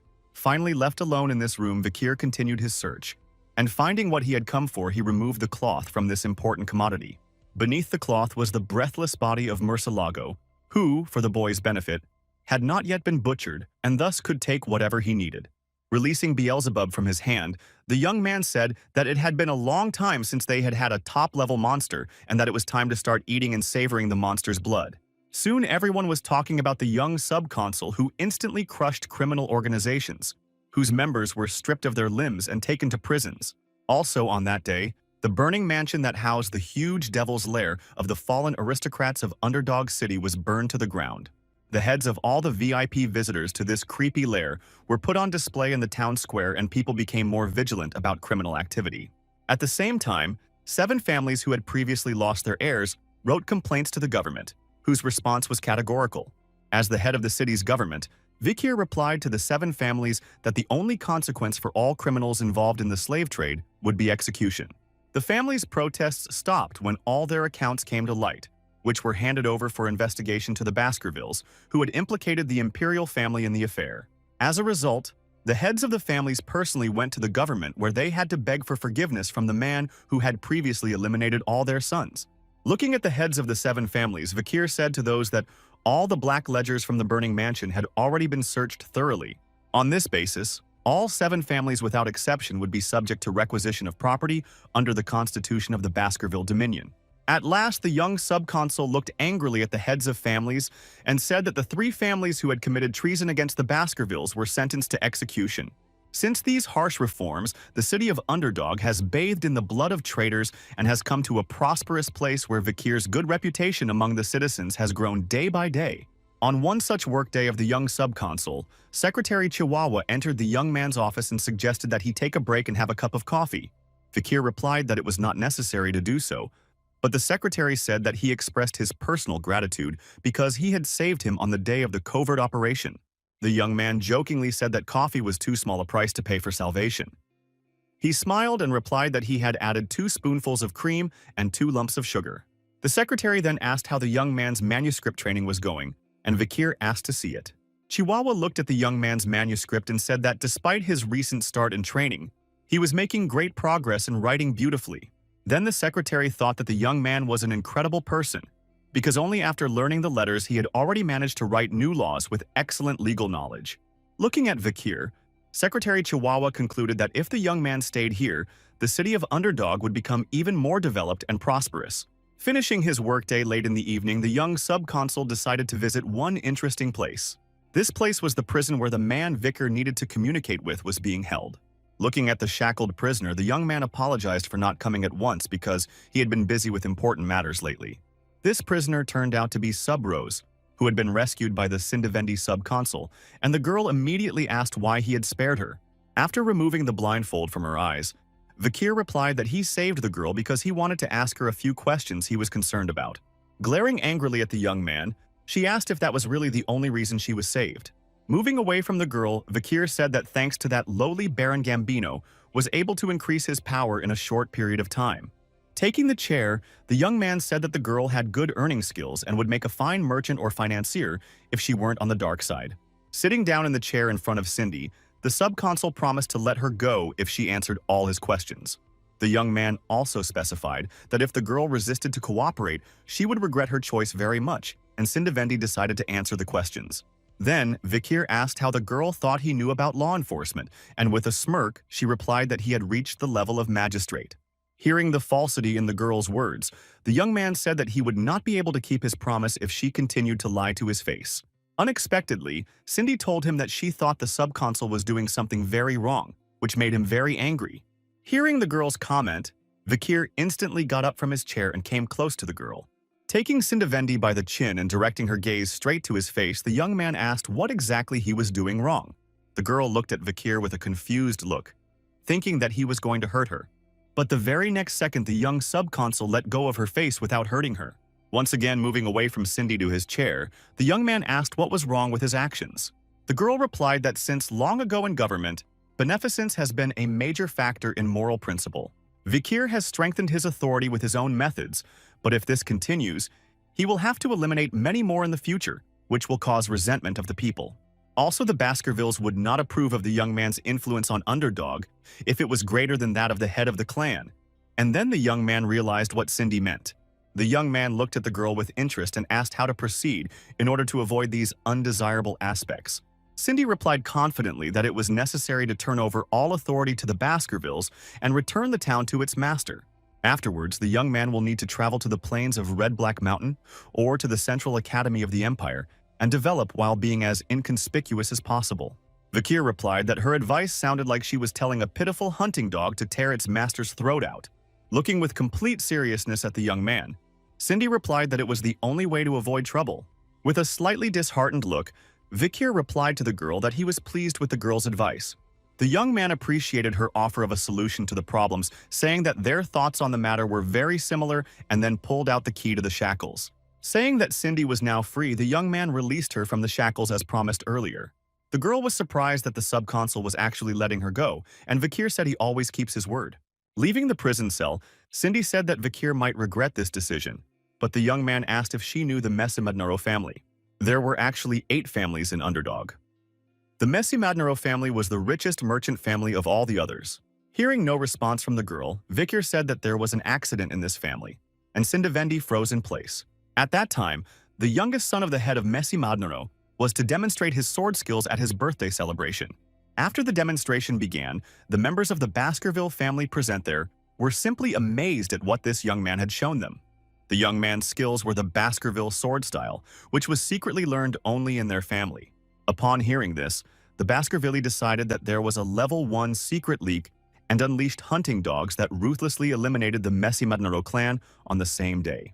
But the real intruders were the heirs of 7 families who stole a book with secret knowledge and taught the son of the Mercenary family with it. After listening to the subconsul's words and making a nonchalant face, Cindy asked what the 8th family had to do with her. Vikir replied that there was still one person left of the family, and that was a 1-year-old girl secretly kidnapped by these devilish heirs of the 7 families. The young man told her that because of her unprecedented beauty, this little girl had to go through cruel and shameful tortures, the details of which are even hard to pronounce. Not wanting to listen to the young subconsul anymore, the furious girl quickly headed for the exit to leave this creepy place as soon as possible. But Vikir did not rush to stop Cindy and persisted with his speech, saying that this story has a sequel. The story continued with the arrival of a new subconsul who brought out all the old vices of the heirs of the 7 families and punished those severely.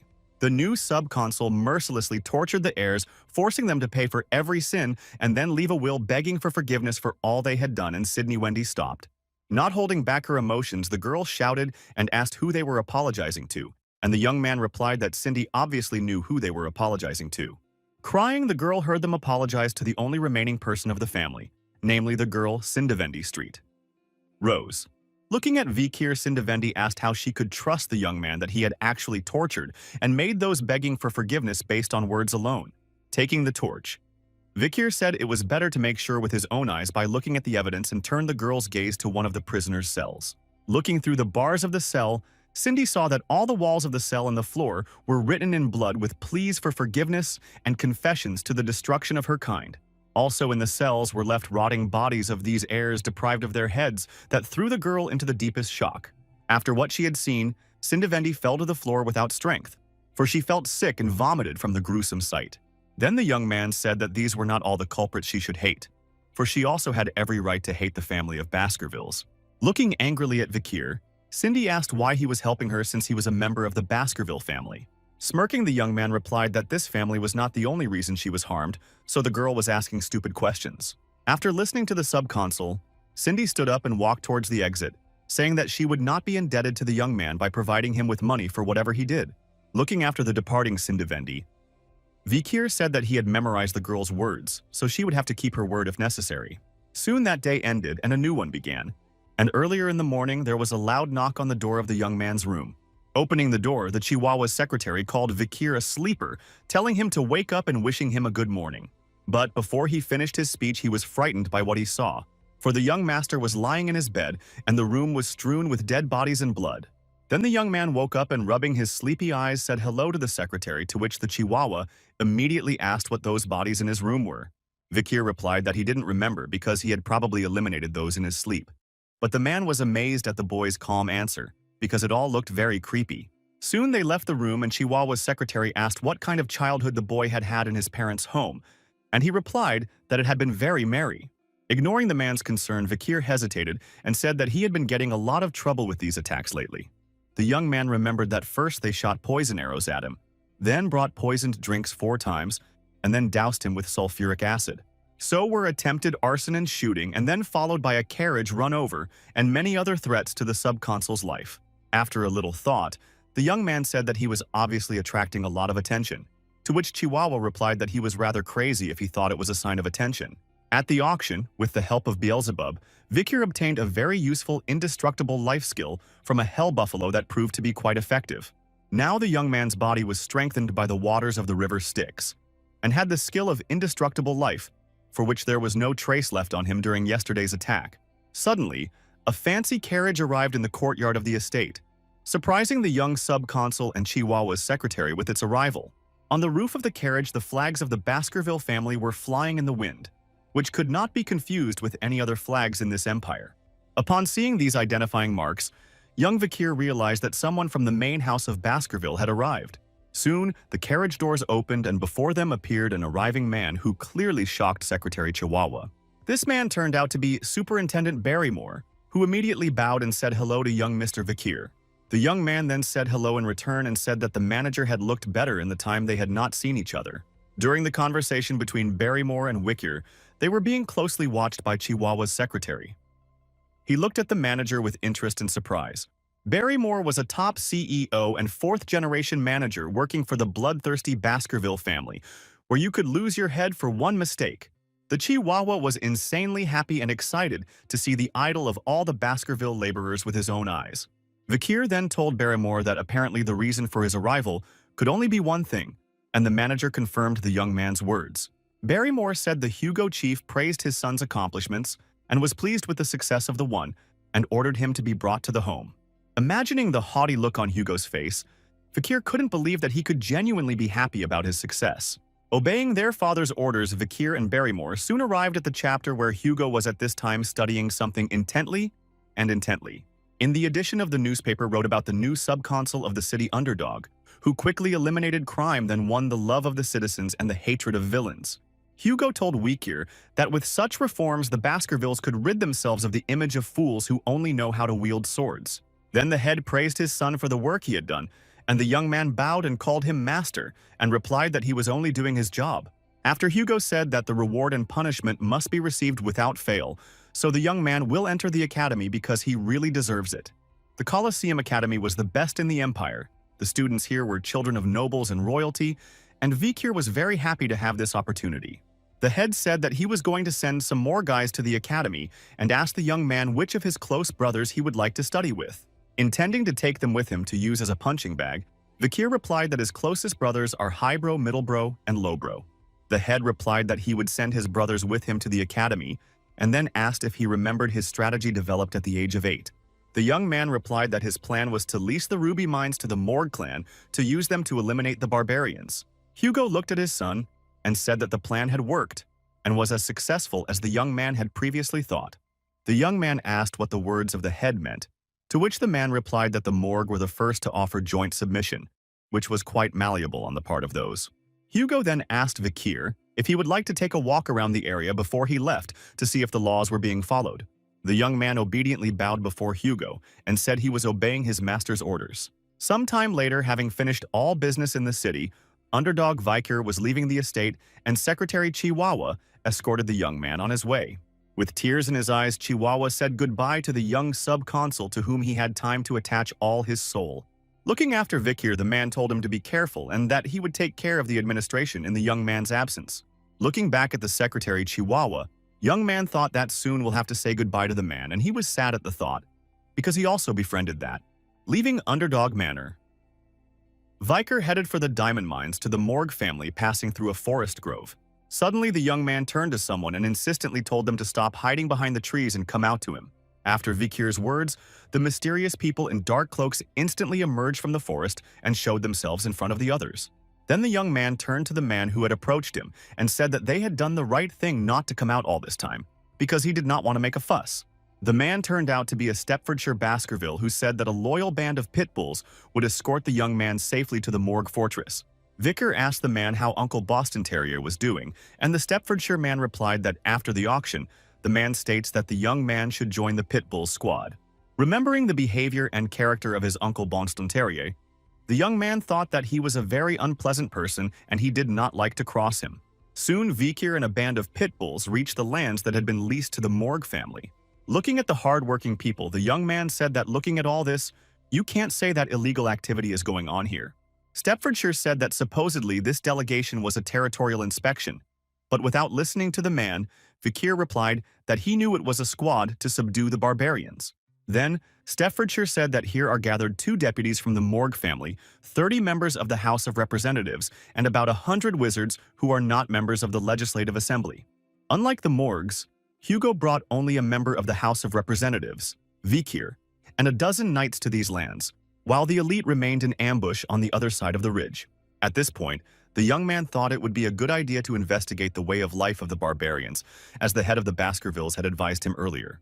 After a little while, they reached a castle surrounded by high walls and a deep moat, with human skeletons hanging from huge spikes. Looking at these breathless human remains, it was immediately clear that this was the work of ruthless Morg mages.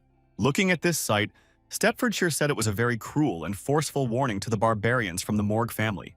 The whole sight reminded Vikir of the ruthless and calculating Kimu Morg, for such were the imprints of memories of that one from his past life. Suddenly, 3 female silhouettes appeared on the high wall, and one of the girls asked who the travelers in front of the castle walls were. As the 3 girls approached the edge of the wall, they said that no one could enter the castle without their permission. Looking closely at those, Vikir thought they looked very familiar, but he couldn't figure out who the girls resembled. These girls were known as the 3 flowers of the Morg family, and these sisters were named Hysis, Middlesex, and Lowes. Everyone knew that the sisters individually were insane, and when gathered together, their madness pierces the sky. And looking at those, the young man said that a delegation of the Baskerville family had arrived. Informing them that they had arrived for a tour of the area and a friendly exchange, Vikir heard back that it was necessary to wait for the person in charge to allow entry. Hearing these words, the young man said that the landlord himself came here and they have no right to stop him, to which one of the girls asked if he ignored them as a landlord. Continuing to unnerve Vikir, one of the sisters told the young man that he obviously didn't know the tenant protection law despite it being the law of the Baskerville family. The young man replied that he had already made some changes to the law to evict the current tenants, and Stepfordshire noticed an ominous aura emanating from the irritated Vikir. Not wishing to wait any longer and have meaningless conversations, the young man said that he was warning the sisters for the last time and ordered them to open the gate. When the 3 sisters noticed Vikir's aura, they realized that the young Baskerville was obviously not joking and might attack them.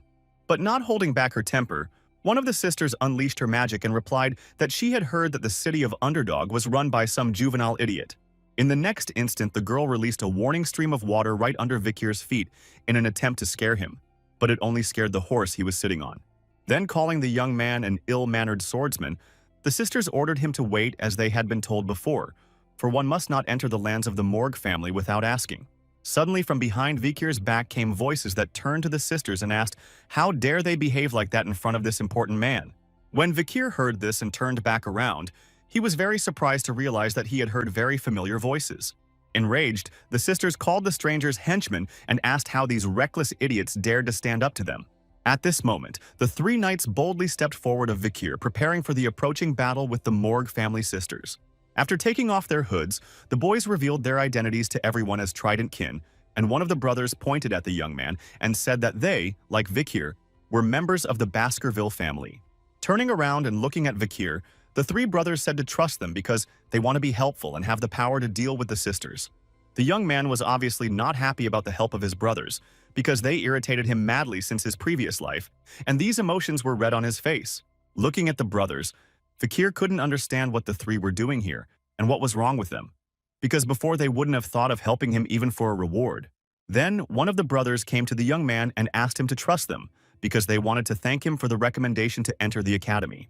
Now Vikir realized the true intent of the triplets, for the brothers do not do anything for nothing, but they had no idea that he had taken them as his punching bag. Looking at them closely, the young man thought that later they would become his strongest weapon, because despite the fact that they are stupid, they can cope with the instructions perfectly. After thinking about taming them and making them useful for his own purposes, Vikir told his brothers that he would trust them this time, and the boys were very happy about it. The sisters then turned to Trident Baskervilles, calling them idiots and saying that they can't do anything without each other. The brothers did not choose their expressions either and called the sisters helpless idiots in response, which further fueled the conflict between them. Watching what was happening, Vikir remembered that in his past life, the Morg triplets were known as the Three Sorceresses, and each possessed their own element. One of the Morg sisters possessed a powerful element, and the element of water that could easily descend upon the enemy and swallow them up. The second sister skillfully wielded the element of indestructible earth element, which also gave the enemy no chance of escape. And the last of the sisters possessed an element of a creative, benevolent, yet cruel and ruthless nature. The combination of three elements perfectly combined with each other enhances the magic of each of the sisters tenfold, and for this they were nicknamed the Three Flowers of Morg. Through a combination of their elements of magic, the sisters immediately put up barriers in front of the brothers on the way to the castle, saying that they wouldn't be able to get through it. Taking his sword out of its scabbard and preparing to attack, one of the brothers said that these herbal sticks would not be an obstacle in their way. Possessing the first level of Baskervilles, the young man deftly cleaved the barrier in front of him with his sword without much difficulty. When Staffordshire saw this, he said that the young man was good at his skills because he had dealt with it with only one blow, but Vikir disagreed with that man's opinion. However, after that, one of the tree vines whipped back at the young man, but he managed to block the attack without injuring himself. But the shockwave from the plant was so strong that it threw Hybro back, and he was once again next to his brothers. Meanwhile, the sisters standing above those on huge tree shoots smirked haughtily and said that the brothers' pathetic swords wouldn't even be able to hurt them. Enraged by the girl's words, the brothers began to emit a sinister aura and prepared to attack those in full force because their ego had been hurt. Staffordshire asked Vikir if he was having fun watching all this, but the young man didn't immediately understand what the man was talking about. He reasoned over who was stronger than mages or swordsmen, because with the help of mana magic can reproduce the elements more strongly, and swordsmen use mana as fuel to create explosive power. Stepfordshire was interested to see the potential of these young men and how they performed on the battlefield, as they would soon be leading families of swordsmen and mages. Thinking that it would be better if all 6 of the troubled triplets disappeared, Vikir said that he should get this over with quickly, as there was still much to discuss with the manager. Suddenly, there was an unknown voice asking what the brothers were doing in foreign territory, and a blob of fire, elemental, formed in that person's hand. Disregarding this warning, one of the brothers finally almost managed to get to one of the sisters and almost managed to attack that one. But in the rush of anger and excitement, the young man did not notice the powerful stream of fire magic that was directed in their direction. Stepfordshire was horrified at the whirlwind of flames that engulfed all 6 of the boys, but Vikir smiled, hoping that all could be eliminated by this powerful attack. When the flames dispersed, the slightly burned brothers stood next to the young man, which he was not at all happy about, and they stared ahead, not understanding where the fire magic had come from. Thinking that one of the triplet sisters had done it, the brothers asked what she was doing, since they could all be eliminated because of the fire. However, all the sisters were also shocked and shed bitter tears, saying that they could have been badly hurt and they were scared. The girl who had unleashed such powerful fire magic without listening to the complaints of the guys once again asked what was going on here and why they were making such a ruckus. At that moment, Vikir lifted his head up and looked at the girl standing on the edge of the wall with bewilderment and interest. This person turned out to be his longtime acquaintance Kimu Morg, who was clearly unhappy with the ongoing mess. With a contemptuous look at everyone, the girl said that she would not forgive anyone who makes a mess on her territory. Jumping off the wall, Kimu heard the sisters complaining that they didn't start it. They were only trying to stop the uninvited guests. Hearing that one of the sisters addressed her by name Kimu, ordered her not to address her that way, and being frightened, the sister immediately corrected herself by calling her sub-superior. Threatening her sisters to end up on one of the spikes surrounding the castle, the girl told them to be careful with their words, and they immediately apologized for their transgression. Then, turning to look at the uninvited guests, the girl immediately noticed among them a young Vikir, sitting on a horse ahead of them all. A little embarrassed and smiling sweetly at the young man, Kimu said that they had not seen each other for a long time, because it had been about 7 years since the last meeting. Recognizing that little harmful and stroppy girl in this girl, Vikir smiled and said hello to Kimu Morg. Having looked at the grown-up Kimu, the young man realized that it was a girl famous in the past life for having stolen the hearts of all men of society getting into scandals. But for some reason in this life there were no such rumors about her. Without giving the matter much thought, Vikir told her to open the doors since the triplets didn't want to negotiate. Not approving of the young man's indifference, Kimu was outraged that those were all the words he wanted to say to her despite how many years they hadn't seen each other.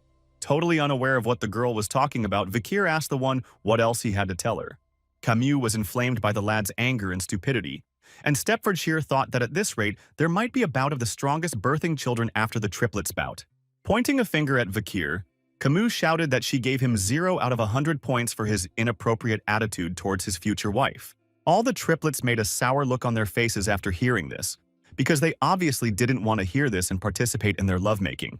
Vikir was surprised and embarrassed because he had actually forgotten about the promise between them in the past, and the fact that Kimu was his fiancée. Soon, Vikir and Kimu went to explore the territories, and the girl said that apparently the Baskervilles knew little about the barbarians, but the young man replied that they knew more than the Morgies. Hearing the lad's answer, Kimu asked why then Baskerville had sent such young and inexperienced hunting dogs here. After answering that it had already been agreed with the Morgs that the main part of the mines would be located in the mountains opposite, the young man asked why she was asking such questions. The girl smiled and said that she was checking him out because he could have been just a loser thrown out of his family, to which Vikir replied that he was in charge of the delegation. Then, Kimu asked which of the wild tribes was the most troublesome, and squinting at him, Vikir realized that she was still testing him by asking such tricky questions. The young man replied that the most dangerous are the tribe of Rocococo shamans and the tribe of Balak warriors, who have a level of archery far better than the Imperial. When Kimu heard the answer, she said that she gave him 8 points out of 100 for good knowledge. And being indignant at such a low score, Vikir asked why she gave him so few points since he had answered well. After listening to the young man, the girl replied that she did not like smart men because they should be stupid, and since Vikir was smart enough, that's why he got such a low score.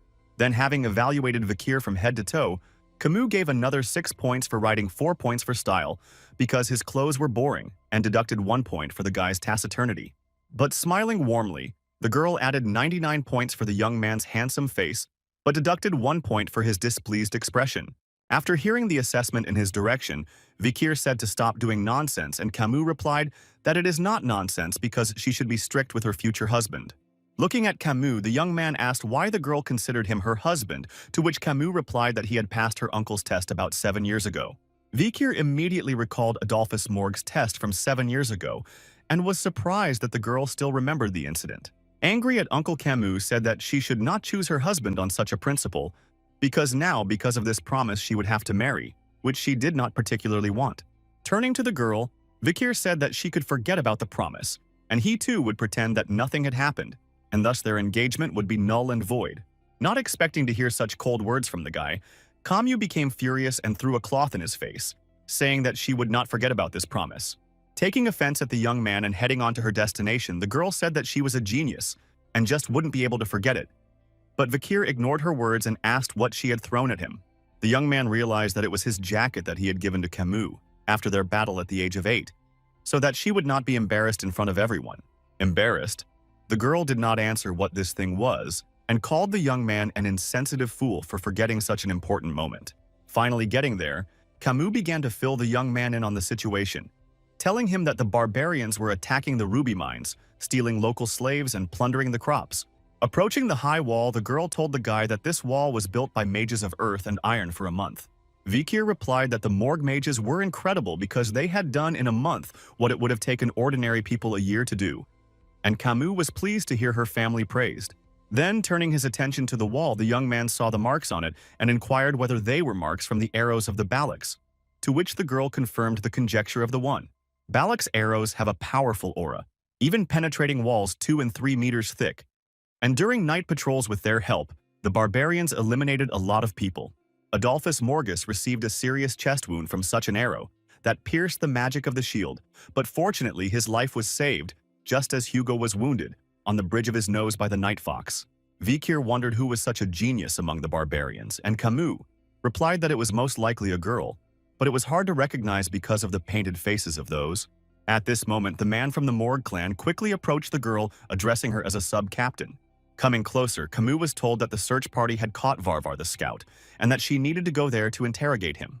When they arrived, they saw a viciously bound barbarian covered with necklaces and beads, his body covered with tattoos.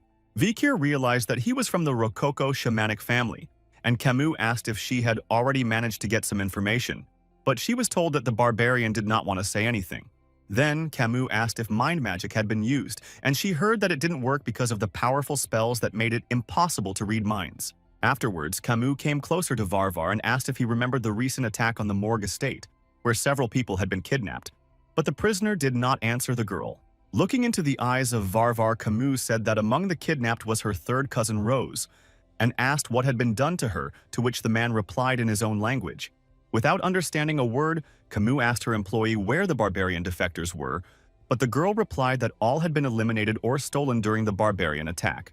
Kimu realized that no one would be able to translate Varvar's speech now, and at that moment Vikir joined the conversation saying that he knew a little of the Rococo language. The girl was very surprised that the young man had such a skill as well, but Vikir replied that he wasn't very good at it and only knew basic vocabulary. Kimu then asked the young man to find out from Barbarian where her sister was, a red-haired girl of 12 with red eyes, and he asked the man in Rococo. With a distraught look and a sinister appearance, the Rococo barbarian replied something to the young man in his own language. Vikir immediately understood what the man had told him and realized that these words would cause Kimu terrible pain, for this information would not be comforting. Without turning to the girl, the young man said that her sister was no longer in this world, and Kimu obviously did not expect to hear such terrible words. Coming to a frenzy, the girl said that all the higher officials were now absent, so being a sub-captain, she herself would make a decision regarding Varvar. Looking at the man, Kimu said that her sentence would be the immediate and brutal execution of that one, and unleashed her fire magic, burning in the infernal flames of the girl. Barbarian shouted something in his language, but the girl was ruthless and indestructible in her actions, saying that nothing else will save him. Watching the man's gruesome suffering, Kimu Morg said she would make sure that when the war was over, the barbarian language would only be spoken in hell. All the other captured barbarians were horrified at what they saw and at the cruelty of this young girl, for they did not suppose that this imperial beauty was capable of such a thing. Not waiting for the flames to die down and only ashes left of Varvar, Kimu headed for the exit and told everyone to leave the place. Looking at the girl, Vikir immediately realized that she wasn't well and was going through a great emotional turmoil because of the loss of her sister. The young man decided to follow Kimu, and leaving the tent, he saw that she had not gone far and was close by. The girl was crying quietly, trying to hold back her emotions, but Vikir realized that she was pretending to be strong despite her young age, and said that Kimu was obviously close to her sister. Kimu answered the young man that it was so, and her sister imitated her in many ways, because Rosa was a pure and kind child, not like the other members of the Morg family. Then Vikir said not to be sad, Kimu, because now Rosa rests carefree that the girl replied that she is a genius and not a fool, because she herself understood all the words of Varvar. Hearing these words, the young man thought that the girl could really guess what the Rococo tribe man was talking about. Then that mad and savage barbarian answered the young man that he would gladly eat Kimu Morg's sister. Unable to contain her emotions any longer, Kimu cried with all her might at the realization of what a terrible fate had befallen her poor little sister. She couldn't stop sobbing and apologizing to Rosé for failing to protect her, and Vikir looked pityingly at Kimu, as if feeling the pain of her loss. For a moment he brought his hand up to comfort the girl, but then changed his mind and took his hand off her shoulder, not wanting to stop Kimu from venting his accumulated pain.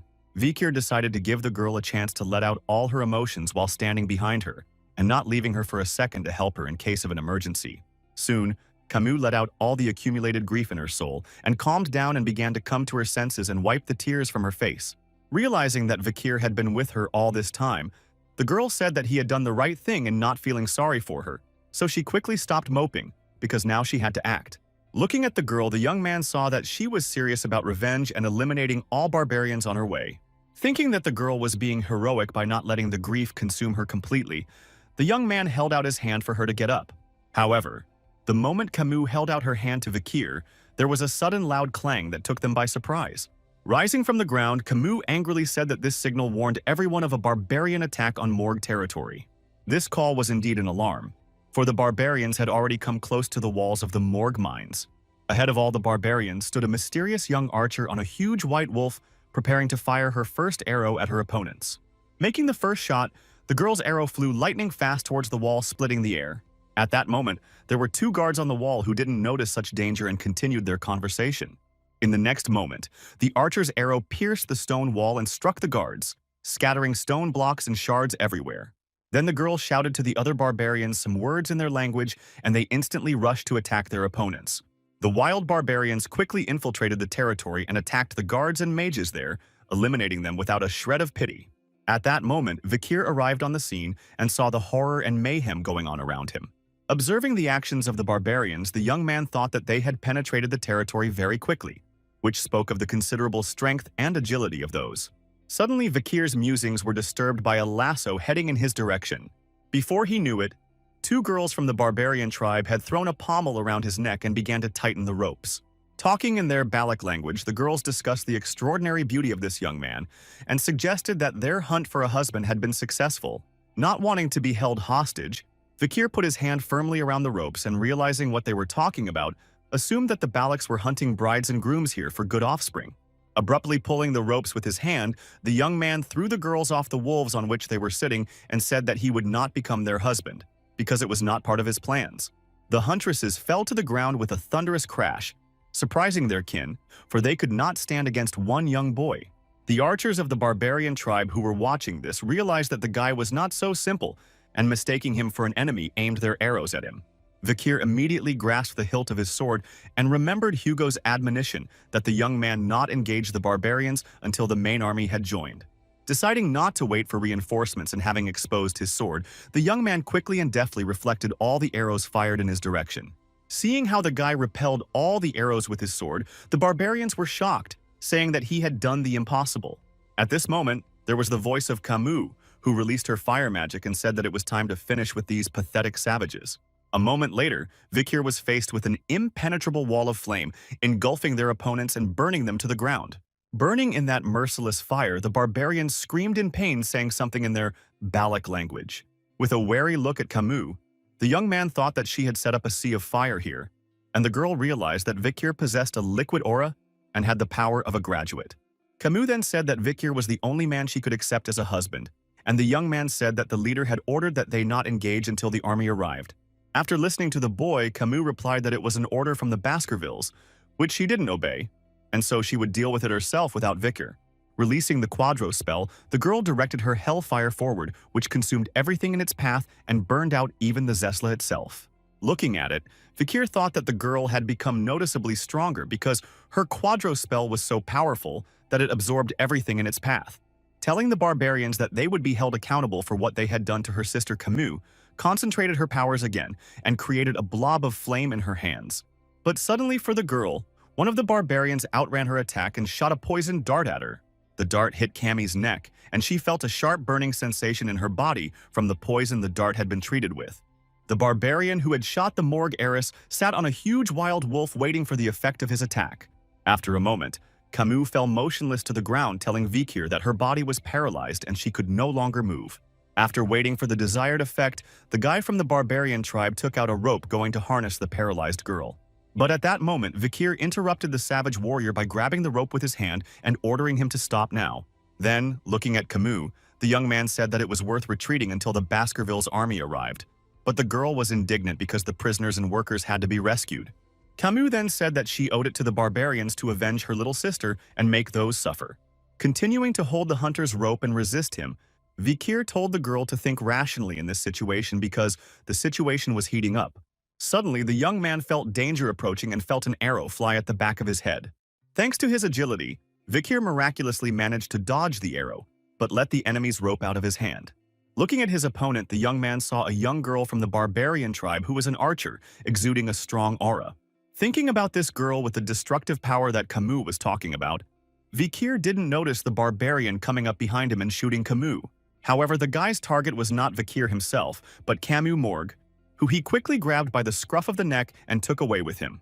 Looking at Vikir, the girl called out to him as she was immobilized and clenching his teeth in anger. The young man looked at them, trying to think of a way to get Kimu out of this situation. Looking at Kimu's frightened face, Vikir remembered that she had been captured by the barbarians in a previous life, but after eliminating them all with her own hands and returning, she had been named the Black Red Queen. Before he could rush to Kimu's aid, the young man was attacked again by the girl Varvara, who had almost approached him.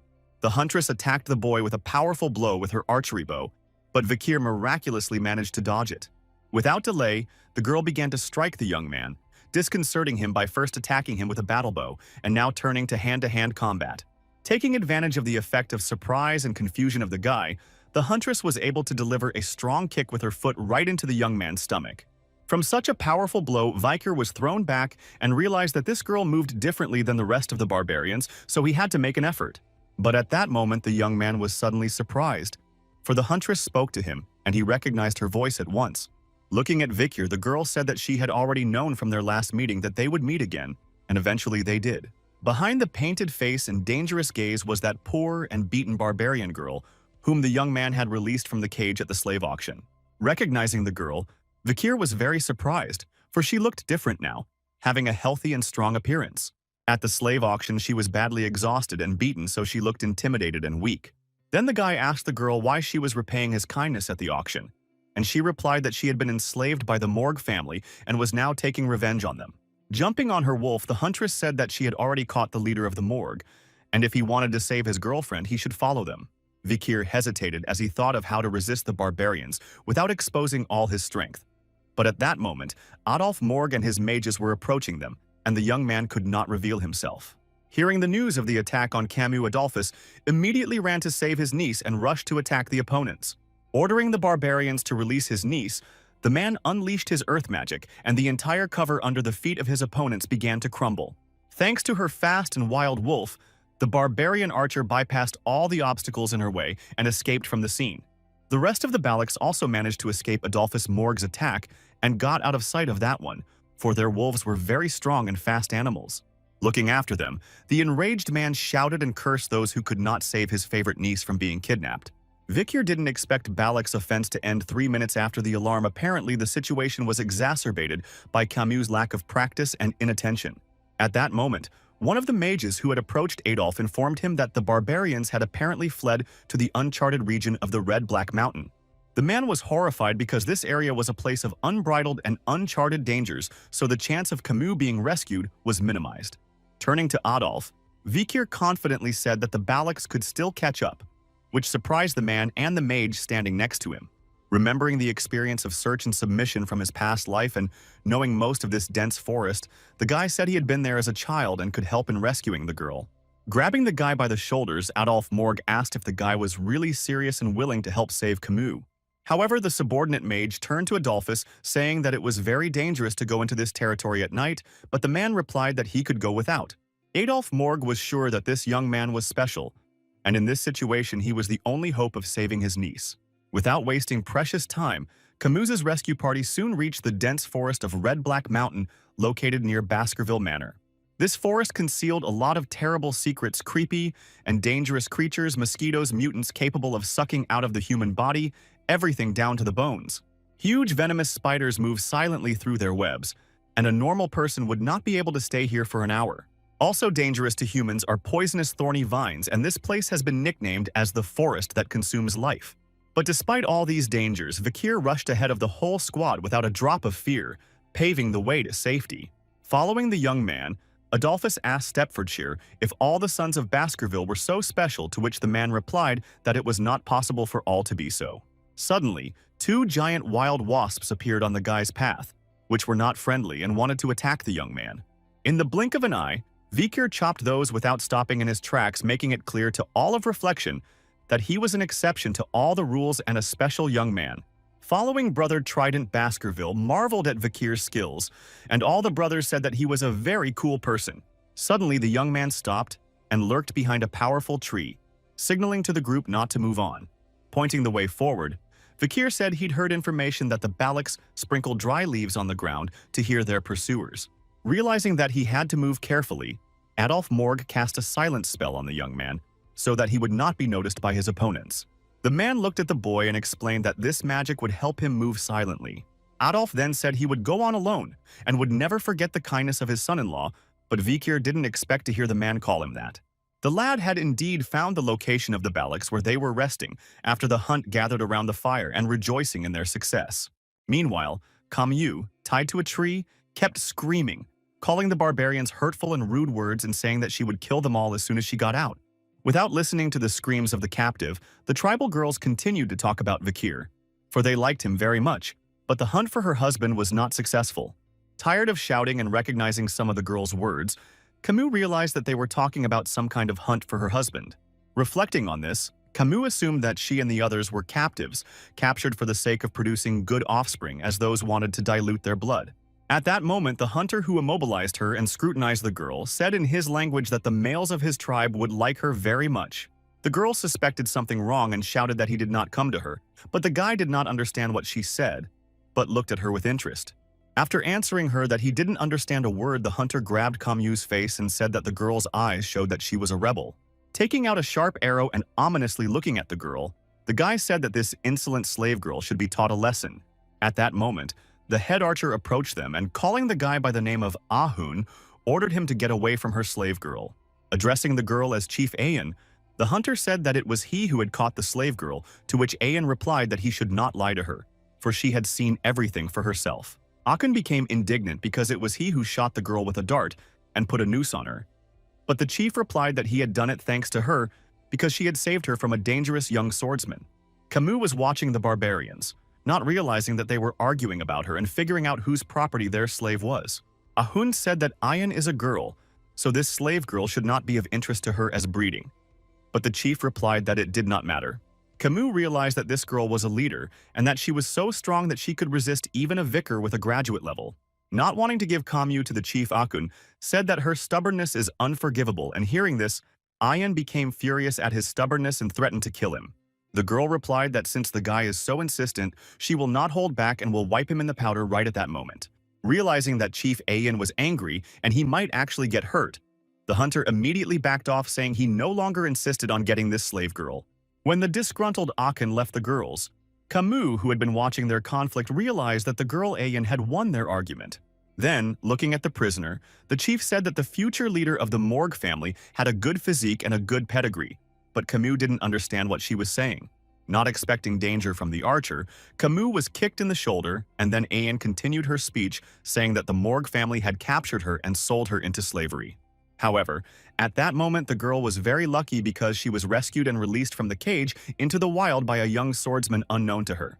Without removing her foot from Kimu's shoulder, the chief said that she would not have such luck because she would slowly and leisurely take the soul out of the slave's body.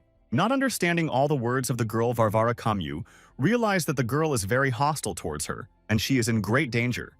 Suddenly, at that moment, an unexpected explosion sounded behind her back, illuminating everything behind her and sending her into a state of shock.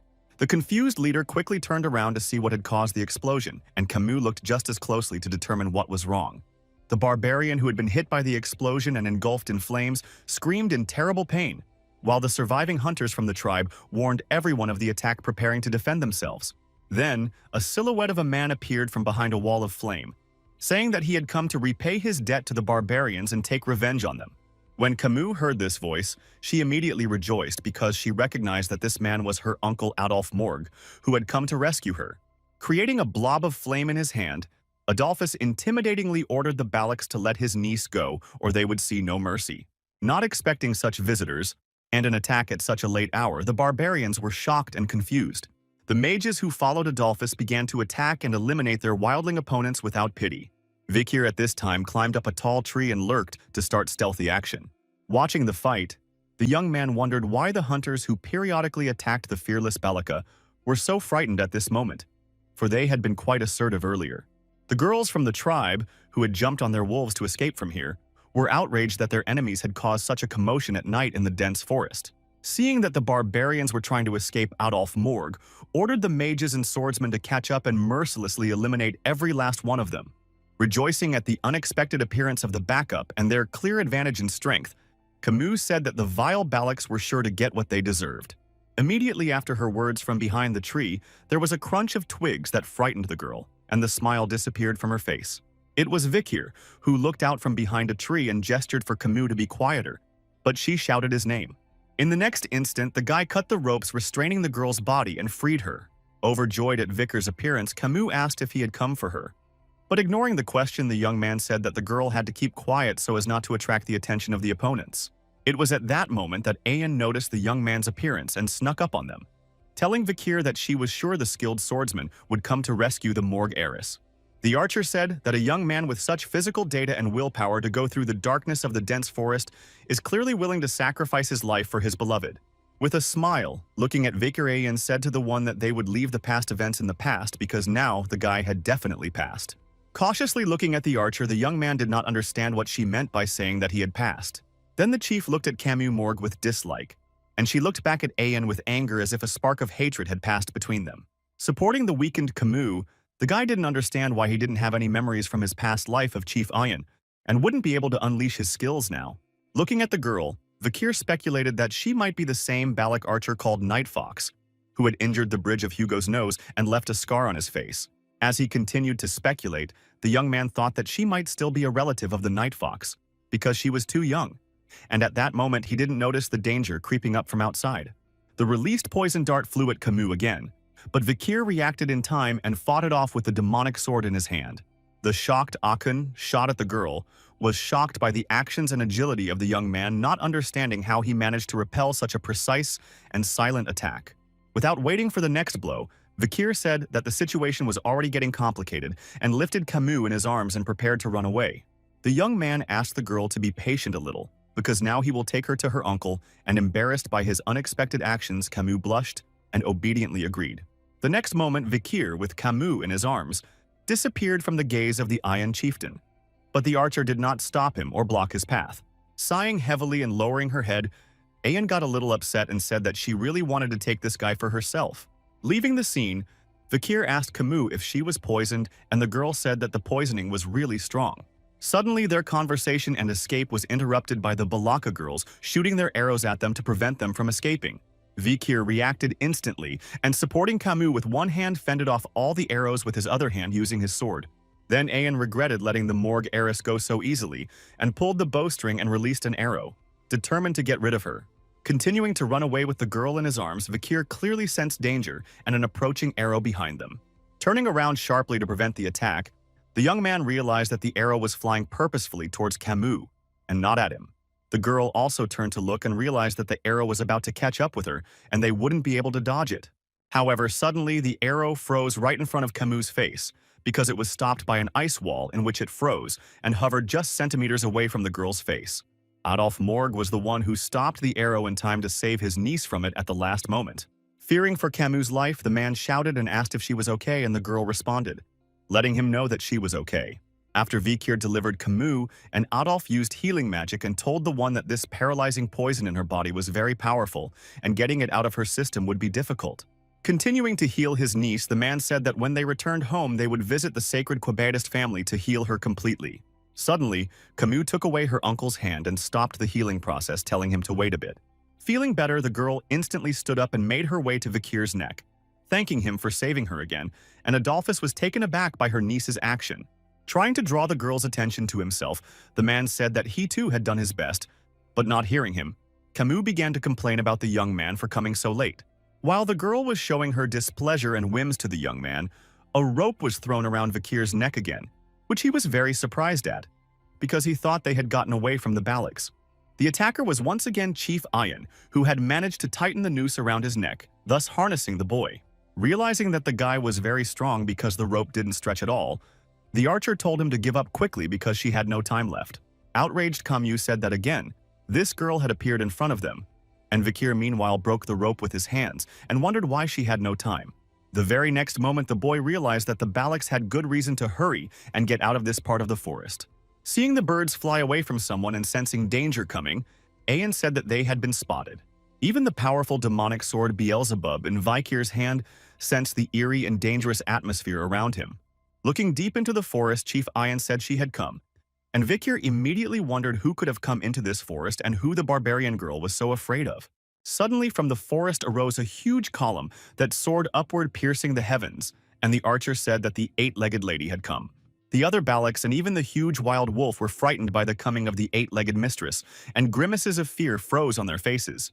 Kimu was also horrified at the sight of this huge column, and Vikir, looking at this sight, already had his suspicions about who might have appeared in this creepy and dangerous forest. This powerful column then branched into 8 thinner ones and took on an even more intimidating appearance, spreading across the forest. After that, all 8 columns sank to the ground, forming the limbs of a huge monster that still hadn't shown its face. All present could not believe their eyes, and Adolf said that he could not imagine that such a monster was hiding in a dense forest. Tensing at the imminent danger, Vikir thought about the fact that he had no idea he would meet this monster in a place like this. Relying on his memories, the young man realized that they had met the eight-legged mistress, who was one of the most dangerous monsters in this world with the highest level. Leaving its hiding place, the huge spider showed itself fully and bared its fangs, angrily howled, directing its piercing scream at everyone present. Kimu was frightened and started to scream, asking what kind of monster it was. But Vikir immediately covered her mouth, whispering that she shouldn't scream because it would attract the mistress' attention. It was impossible to shout because the eight-legged mistress could not see well, but her hearing was acute and she could sense everything. The young man still remembered the words from his past life, from a local who said that there was a legend of a horror that inhabited the forest wilderness called the eight-legged mistress. After that, even in the Imperial Dictionary of Monsters, the name of the eight-legged mistress was added so that people would know about the existence of such a terrifying monster and be wary of it. The monster capable of destroying the entire country howled once again, spewing a thick green slime from its mouth everywhere. This slime turned out to be a poisonous acid capable of instantly poisoning and destroying anything it came across. Realizing the consequences, Vikir skillfully dodged all the slime flying in his direction, while Adolf covered himself and Kimu with a magical shield to keep the slime out. At the same time, the poisonous slime got on Ahun's hair, and he screamed at the top of his voice in fright. Suddenly, his long scythe was split by a sharp blade, and the part of the scythe sprinkled with poison fell to the ground. After helping the tribesmen, Chief Ayan aggressively whispered to the one to shut his mouth and not dare to shout in front of the eight-legged lady. Fearing that after screaming they might be spotted by a huge spider, the girl thought that if the guy wasn't the shaman's grandson, she would personally eliminate him right now. Realizing that the mistress had heard the boys scream and was heading in their direction, Ayan ordered all the Balax to quickly retreat and get the hell away from here. Picking up his niece in his arms, Adolf in a muffled voice also addressed his squad, ordering everyone to run away from the monster. Not hearing the loud noises, the eight-legged mistress sharpened her senses to see where the intruders had gone and to take revenge on them. However, the slight difference in the fugitives' retreat helped the mistress decide who she would pursue, and she set off in pursuit of her prey. They were being pursued by the Kimu Morg rescue squad, and running away from the creepy monster, Adolf asked why it was following them and not the barbarians. At that moment, one of the Morg mages expressed his desire to confront the spider, telling Adolf to rely on him because the insect monster's weakness is fire. Releasing his magic, the guy directed a powerful stream of flame directly into the mouth of the creepy monster, and there was an explosion. Satisfied with his bravery, the arrogant mage thought he had succeeded in stopping the eight-legged mistress with such a minor attack.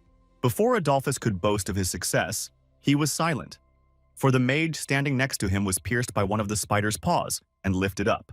After seeing the guy froze in fear, and tears appeared in his eyes because he saw his comrade brutally eliminated by the monster. Not stopping and continuing to run away from Mistress Adolf Morg, never stopped wondering how such a creature could even exist in this world. Vikir, who had been following the man, thought for a moment and realized that he had to finish this, or the monster would not leave them.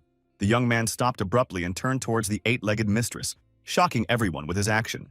Stopping Stepfordshire asked what the guy was doing, and Vikir replied that if they kept running away like this, they would all be eliminated, so someone should tie the monster's legs together. The man replied that he would stay, but the young man said that with his powers it was unlikely that he would be able to bind this powerful monster. Disappointed by his decision, Vikir said that they could not bring the mistress to their territory, and the best solution now would be to bind her feet. Taking his sword out of its scabbard, the guy said he would stop this dangerous monster, and pointing to Adolphus Morg for lack of time, ordered the squad to flee. Once again, hearing Vikir's order for them to flee, Adolphus with Kimu and the squad rushed away, and the man said he would not let his son-in-law's sacrifice be in vain. When Vikir stopped hearing Camus's cries for him to return to her and run away, the young man let go of the hilt of his sword and sighed heavily. After thinking that the lady was clearly not interested in destroying the Baskerville lands and that a united army could stop the underdeveloped monster, the young man realized that this was his chance. Vikir thought that under the pretense of being eliminated by the eight-legged mistress, he would be able to disappear from Hugo's supervision and have time to learn the 10th level of the Baskervilles. The young man decided that when he gets this power, which even the head of the family does not possess, he will learn to control and hide it, and then return to his family. Realizing that if he didn't use his full power, he might actually be eliminated by the Lady Vikir released Beelzebub and all the skills absorbed by him. Soon, the eight-legged mistress caught up with the young man and was ready to tear him apart. But Vikir was already ready to bravely take the fight. At this point, Vikir possessed a strengthened body from the waters of the river Styx, wielded the more powerful swordsmanship style of Baskervilles, and had the demonic sword Beelzebub. Combining all these powerful attributes, the young man was going to put everything he had into his punch so that he would not come out of this fight a loser. Having developed lightning speed, the guy began to push off from tree to tree in order to gain altitude and attack the monster from the air. Pushing off the last tree and soaring upwards, Vikir concentrated, ready to deliver a crushing blow to his dangerous opponent. Seeing the huge and intimidating eight-legged mistress in front of him, the guy rushed towards her creepy mouth with huge fangs. Putting all his strength and power into this strike and applying the 5th level of Baskervilles, Vikir swung and attacked the monster. A powerful stream of aura and energy pierced the mistress, and from it came a huge shockwave that spread throughout the entire area of the dense forest. Also, after the guy's attack, there was a bright and piercing beam of light that illuminated the entire forest and pointed to the place where a powerful explosion had just occurred. A wall of purple acrid light reminiscent of blood engulfed the forest grove, signaling to Kimu and Adolf Morg that it was all over for either of the two fighters. Looking into the distance at the ashes and the glow that had just appeared, the girl cried and shouted Vikir's name, realizing that she would never be able to see her fiancé again. The next thing that arose in Vikir's mind was the moment of his execution, when the sharp blade of the guillotine hovered over his neck and mere seconds separated him from being. Before his eyes stood the ruthless Hugo le Baskerville and his retinue, who stared coldly at him and awaited the execution of judgment. Then the man raised his hand and made the sign that meant he could proceed with the execution of his hound dog, Vikir. When the execution was complete and Vikir's soul had not yet left his body, the last memory was of Hugo turning around and walking away. Soon Vikir opened his eyes and regained consciousness, not realizing what had happened. After looking around him, the young man realized that he didn't know the place and didn't know where it was. As he began to remember a little, the guy reasoned about how long ago his fight with the mistress had happened and how amazing it was that the monster had not been able to eliminate him. Vikir realized that if the mistress hadn't slowed down at the most crucial moment because of the striking light, he would most likely have already gone to the other world.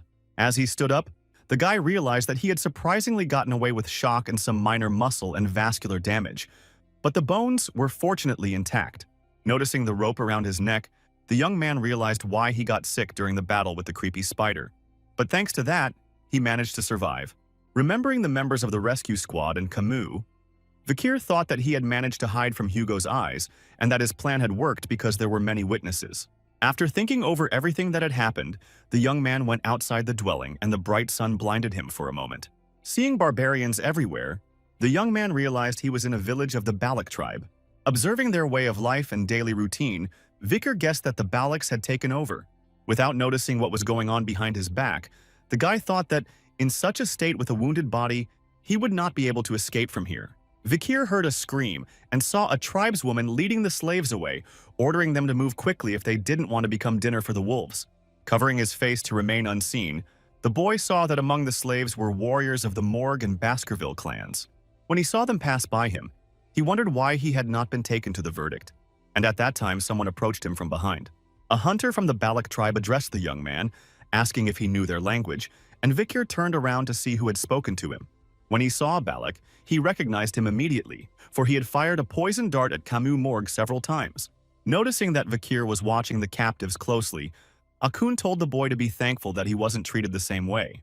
Then, leaning over to the boy, Balak suggested that he watch the execution of his comrades, for with such a wounded body, it would be impossible to save them. Akun grinned wickedly and said that if the guy wasn't the commander's favorite dog, he would have been boiled in a cauldron long ago. Hearing that he was called a dog, Vikir remembered his old nickname from his past life when he had to be a hunting dog. And the worst of his past life was remembering Hugo Le Baskerville, who had shrouded his life in chains and ultimately betrayed him. Suddenly, anger enveloped the young man, and with eyes glowing with anger, he glared menacingly and shrilly at Balak.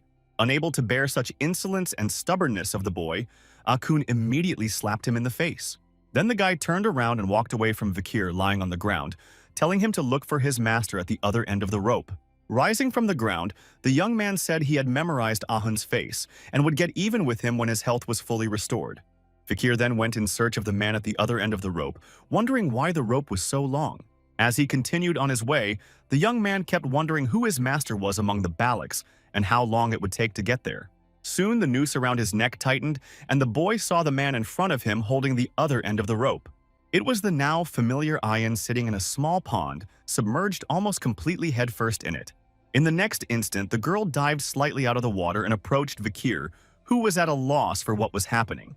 Ayan told the guy to bend over, but he was surprised at the girl's request and didn't budge. Seeing no submission from the young man, the girl pulled the rope sharply and Vikir had to bend over against his will.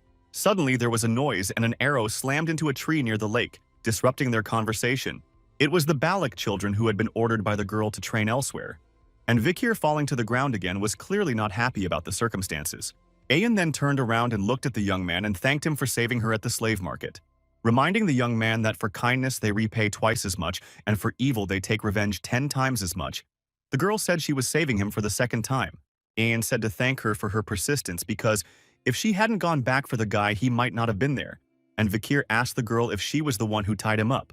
Looking at the smiling girl, the boy wondered why she had saved him. Tightening the rope around the young man's neck, Ayan replied that she thought he was an important man in her circles. Continuing to pull on the rope, the girl said she wondered how much the young man might be paid. Vikir thought his plan was a failure, for if hostage negotiations with the Baskervilles began, all plans to avoid Hugo's oversight would fail. But, smiling slyly, the girl made it clear that she had deceived the lad about the negotiations by saying that he would not return to the Baskervilles again. Cutting the rope, Ayan announced to Vikir that he would now be her slave and he must obey her every command. Pointing the blade of the dagger at the young man, the girl said that now it was necessary to sort out the form of a dress, and he should call her mistress. Vikir didn't like the idea, but laughing, the girl replied that she liked the young man's defiant and passionate look and that he would make an excellent slave. Ayan then said they needed to go somewhere and for the young man to follow her, and Vikir asked where they were going. The girl replied that when you come to a foreign land, you should be sure to say hello to the main person to show your respect. This person turned out to be the head of the village, a woman with a strong physique and incredible strength and authority among the Balaks. Yin and Vikir made their way to the head, and as they walked through the village, the young man carefully observed the way of life of the Balaks. The girl told the young man that according to their laws, they could turn at any time to their tribesmen to ask for help and borrow something. She also added that although they are generous to their own people, they are ruthless to outsiders, so Vikir should get used to the local customs. At last they reached their destination and before them arose the chief's house, which had an intimidating appearance because of the animal skulls adorning it. Ayan said hello to the chief, calling her mother, and Vikir was surprised that she was the chief's daughter because he had thought she was the chief. The chief said that her daughter had finally brought the imperial mail she had always told her about, and Ayan, embarrassed in front of the young man, denied her mother's words. Looking at the leader of the Balaks, Vikir realized that this strong and formidable woman was the same night fox who had managed to wound Hugo Le Baskerville himself. This Balak warrior is the reason why the Baskervilles can't cross the red-black mountain border and take these territories for themselves.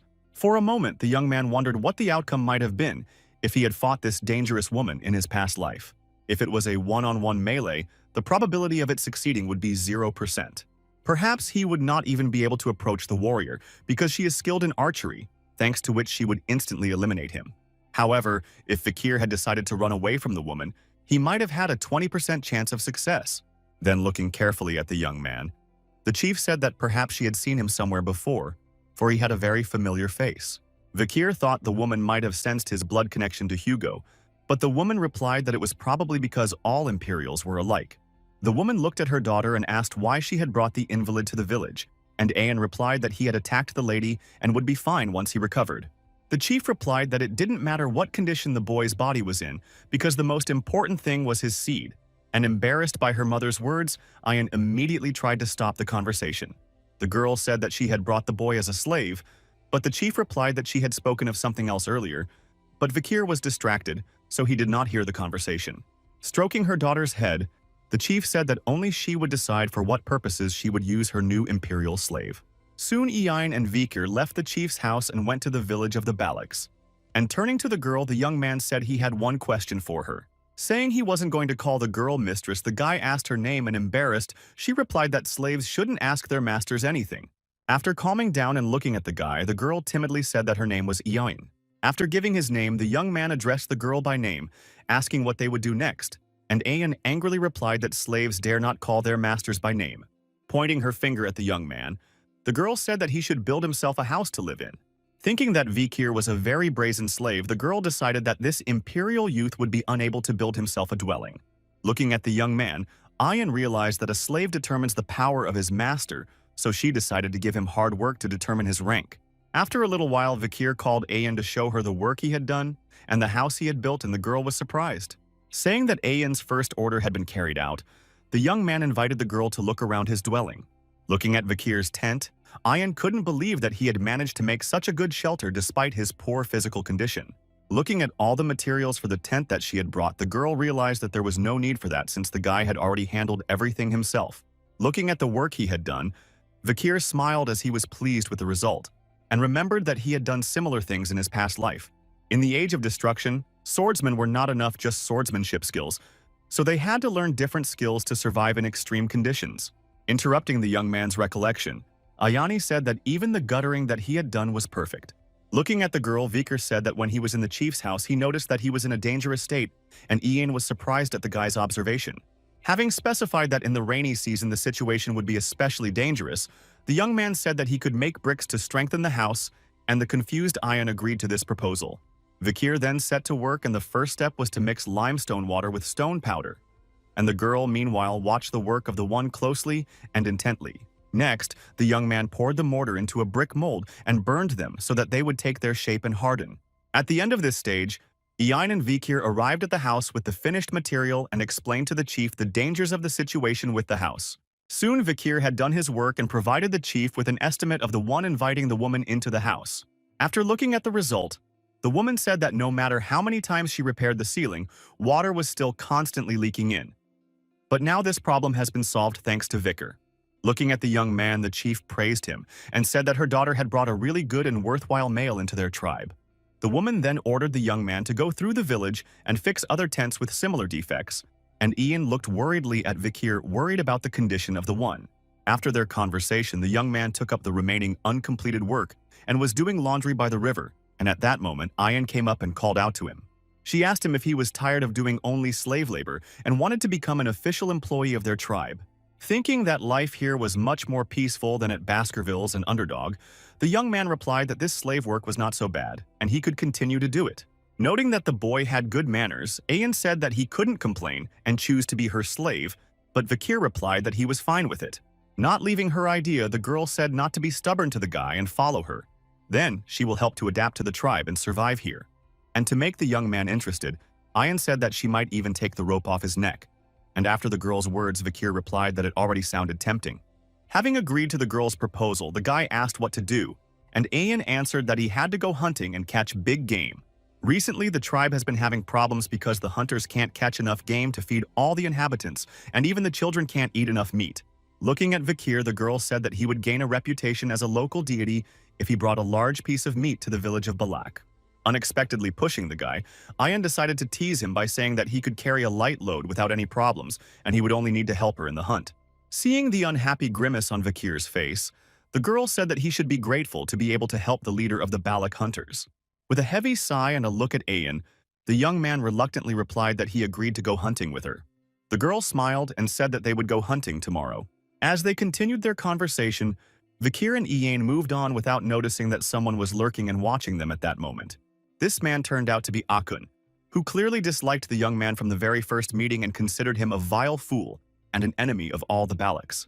Soon, the day of the hunt arrived, and a Balak shaman named Akaman invited all hunters to come to him for a blessing for the hunt.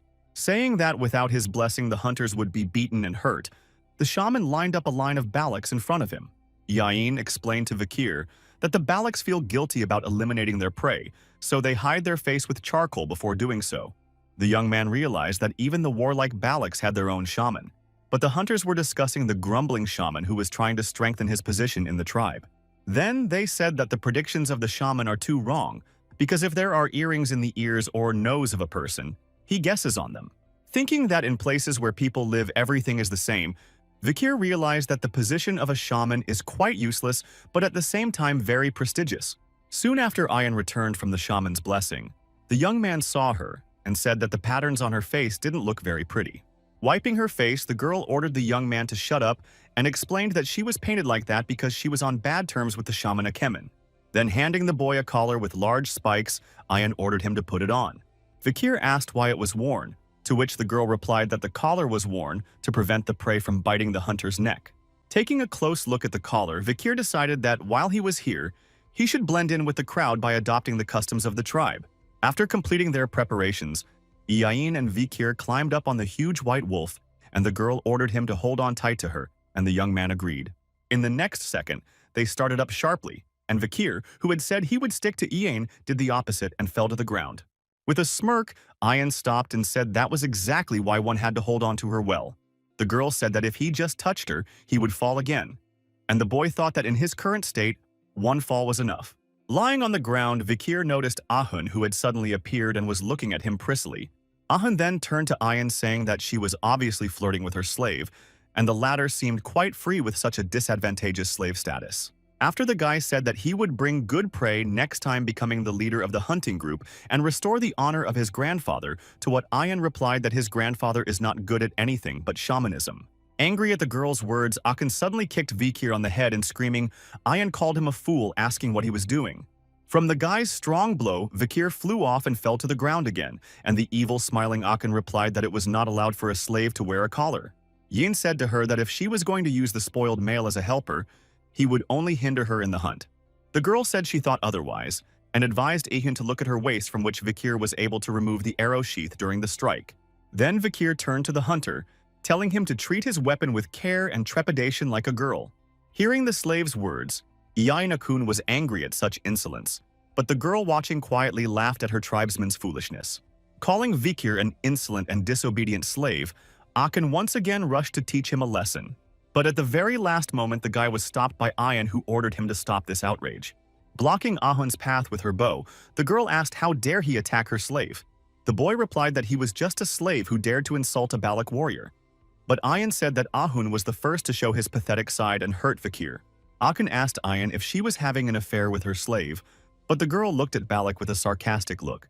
Agreeing with Ahun that Vikir was a slave, the girl said that he should be held accountable for his mistakes. Ayan looked at the young man and said that Ahun had no right to punish her slave, and Vikir looked at the girl in bewilderment, not knowing what to expect.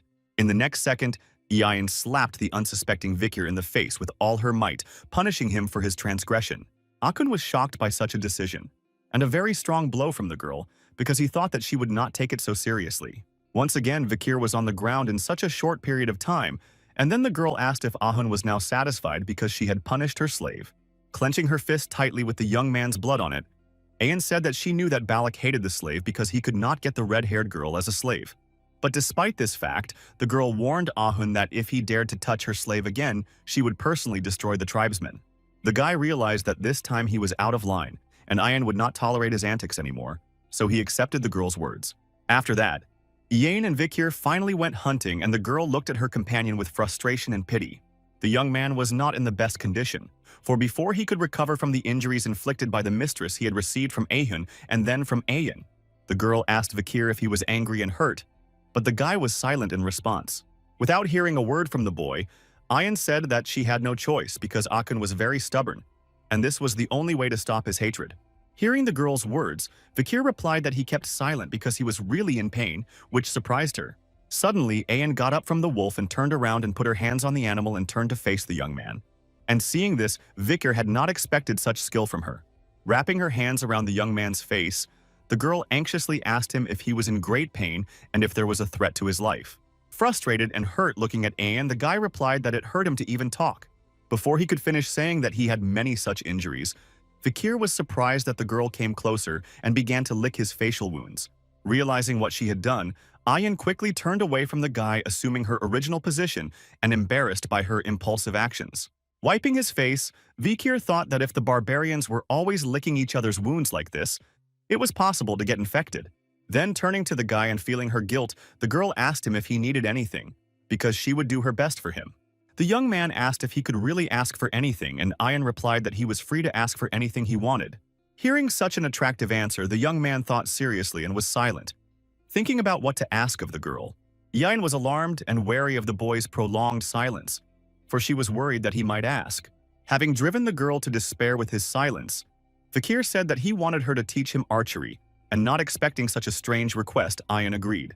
Going further into the forest, Ayan said that tomorrow they would begin archery training, to which the boy readily agreed. The next day, Vikir began training by shooting arrows into the trunk of a tree, and watching him, Ayan said that her slave did not know how to handle a bow at all. The girl ordered the boy to pierce the arrow, but nothing came out, and Vikir was even a little angry at Ayan because he had just started training.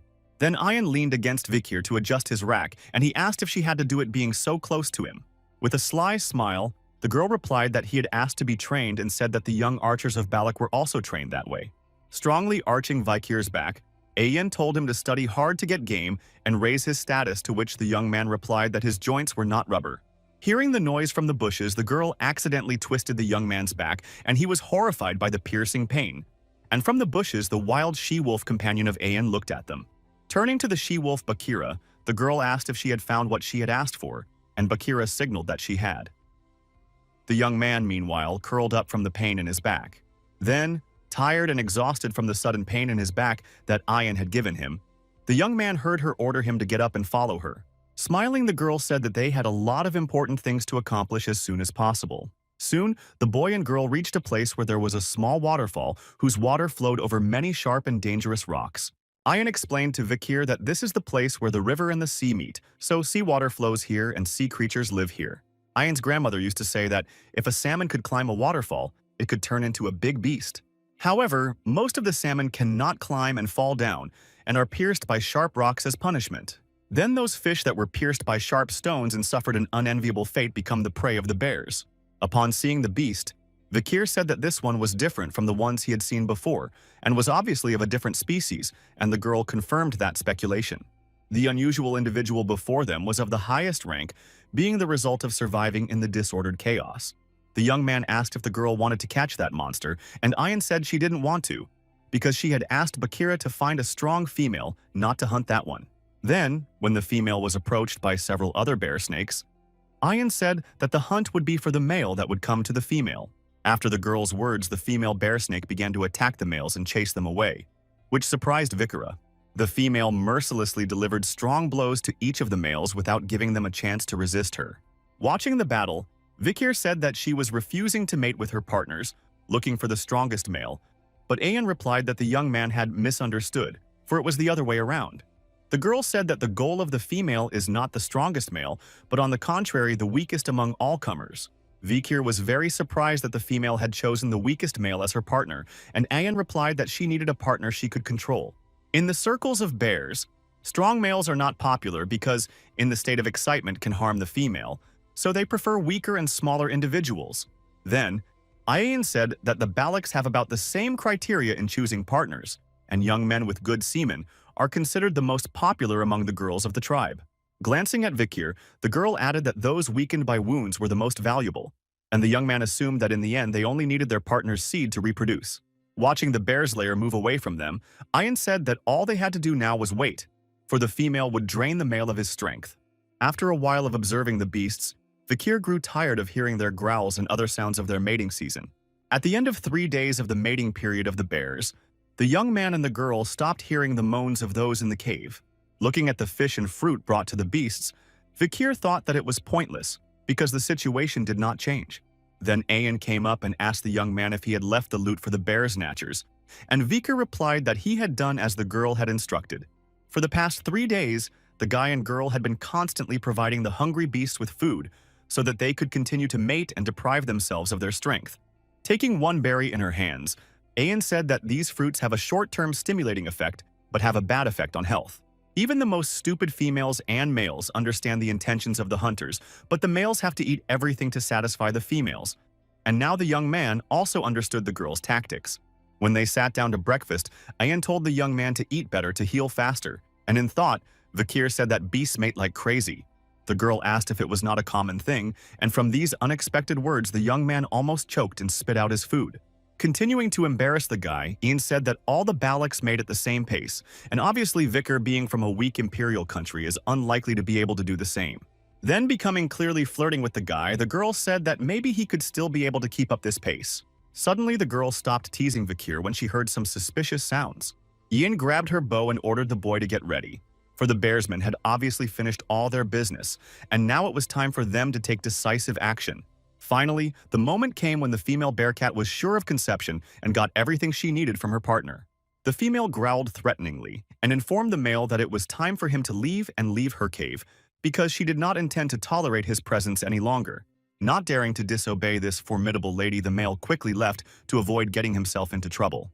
Vikir asked why the female had chased the male away, and Ayan replied that after mating, he was just an imposter invading her territory. Then, the young man said that Bearcat was very exhausted from the last 3 days, and the girl replied that this was their chance to track him down and catch him. Taking the arrow in her hands, Ayan added that when the beast was fast asleep, they would hunt it.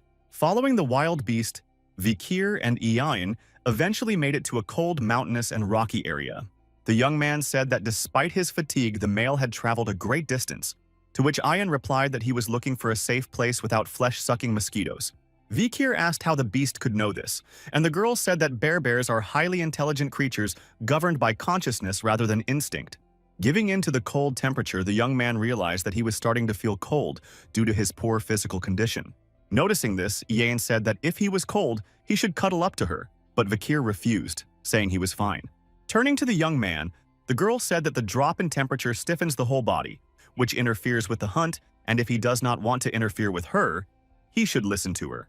After listening to the girl's words, Vikir realized that it was a logical enough reason to do as she said.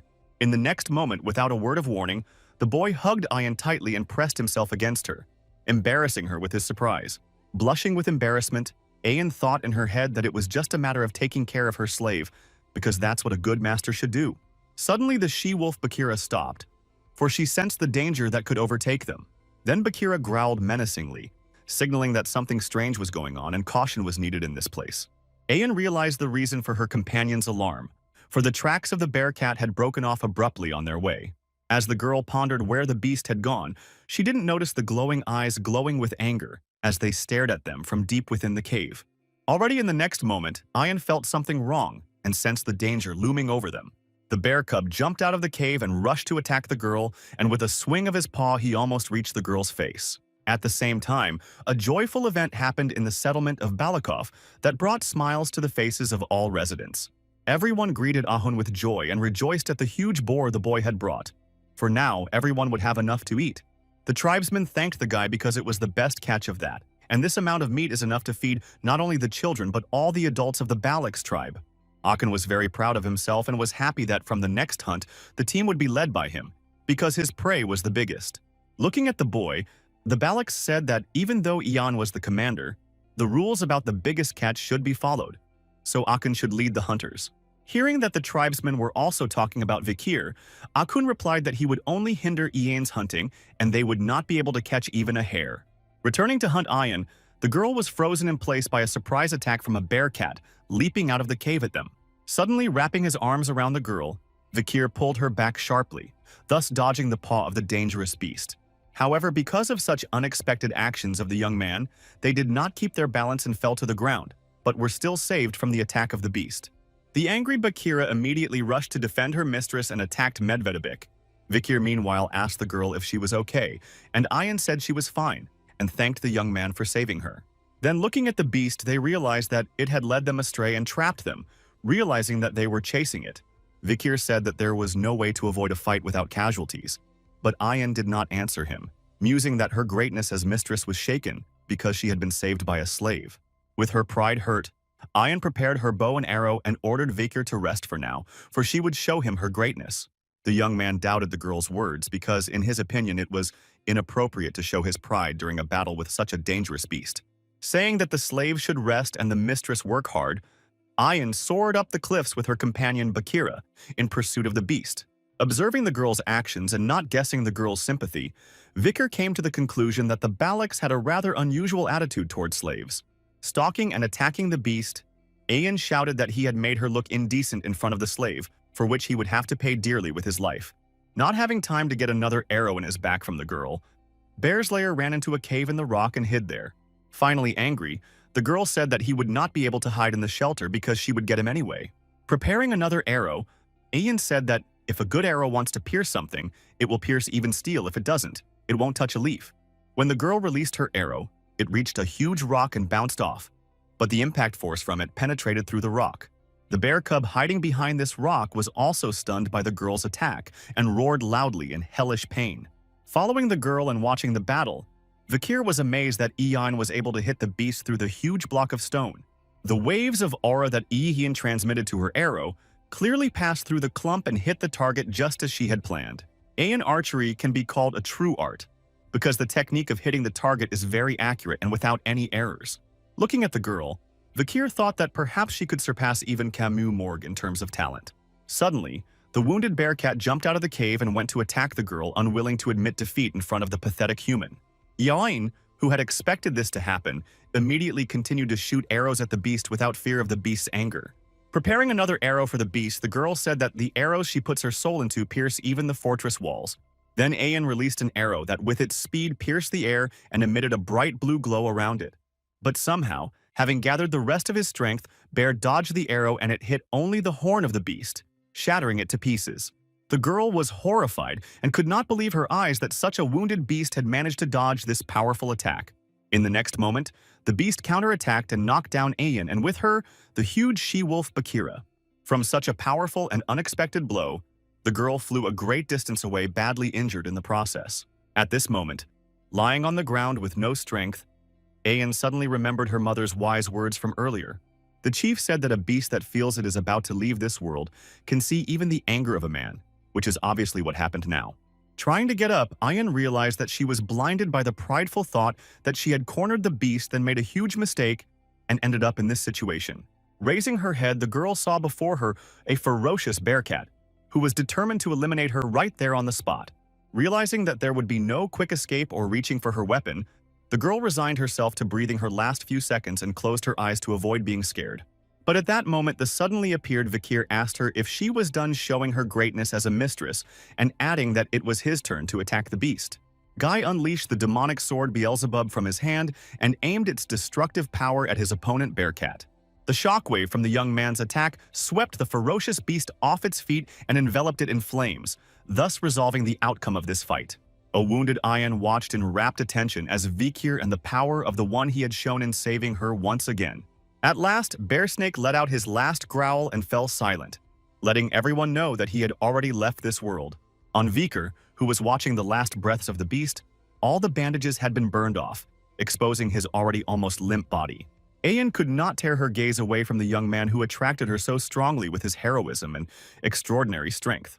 But in the next moment, Vikir was already falling to the ground, saying that he guessed that in such a state his attack could have a traumatic effect on his body.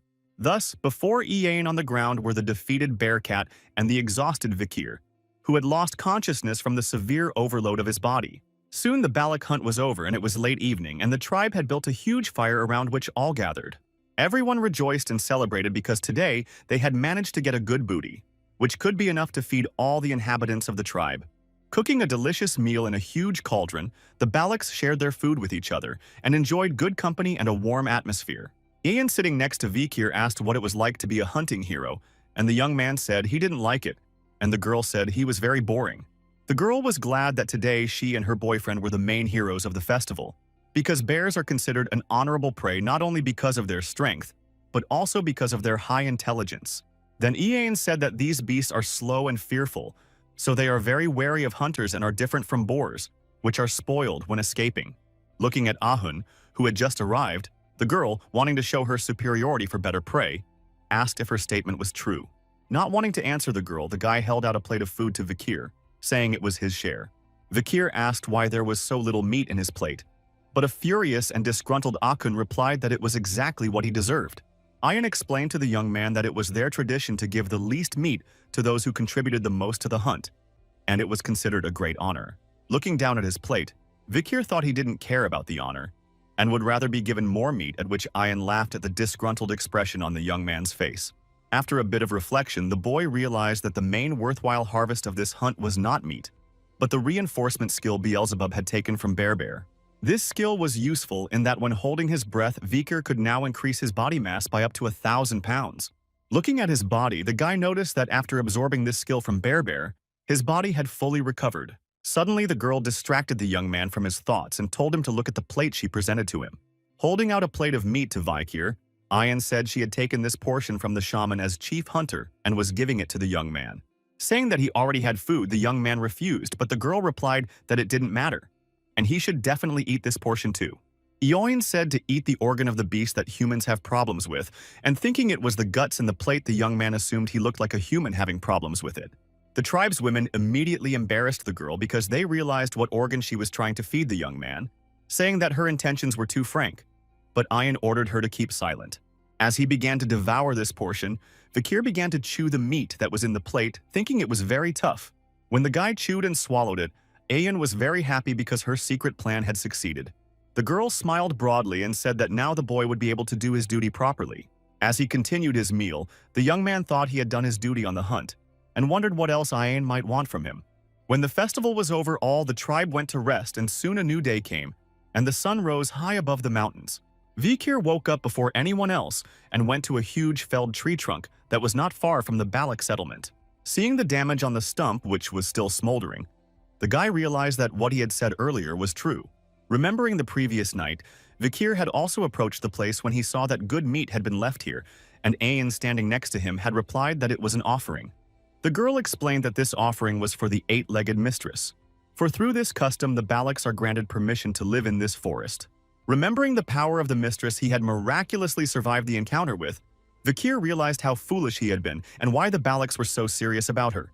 Then the young man returned back to the Balak settlement, and his attention was attracted by some noise. Noticing the huge line of Balak girls, Vikir thought they were having some ridiculous ceremony again. All the girls were discussing one topic. They were talking about someone who might be promoted after his achievements, and that he was very strong, which made him very attractive. Suddenly, the talk about some cute guy was broken by a girl suddenly approaching the crowd. It was Ayayan who said that even though she had fed all those people yesterday, they were trying to steal from her the one who belonged only to her. The girls became indignant, saying that she should rather use the male and give him to them, to which Ayan replied that they should catch one for themselves. Hearing from the girls that they tried to find similar ones even on the border of the empire but failed, Ayan became furious at their insolence and encroachment on her treasure. The girl did not restrain her anger and chased them away, saying that in this case they could look for such males in hell, and the girls ran away from her in terror because they realized that she was not joking. Sighing heavily, the girl said that after feeding the young man with the genitals of the bear cat, she expected him to do his duty as a man, but until he fully recovered, someone might steal him. Sensing the presence of someone behind her, Ayan quickly turned around and noticed a disgruntled Vikir standing behind her. Realizing that the young man could hear the conversation, the girl asked what he had heard, but Vikir looked at the girl with horror and disgust as he realized what she had fed him yesterday.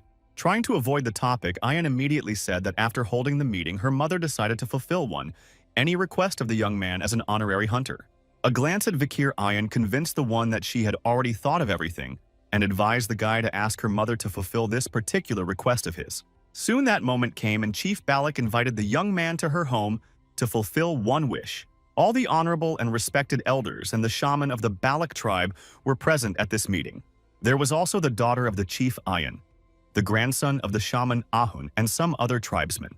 When Vikir went inside, he walked up to the leader and kneeled before her, showing her his respect. The young man greeted the woman sitting valiantly on her throne who was watching him intently. Akila said that thanks to the young man's efforts, the whole tribe was able to fill up on delicious meat, and Vikir replied that he was only doing his job. The woman ordered Vikir not to be modest, for he had done very well and had been of great benefit to their tribe. Looking intently at the young man, the chief said that he had recovered quickly, and he replied that it was due to the good care he had taken of him.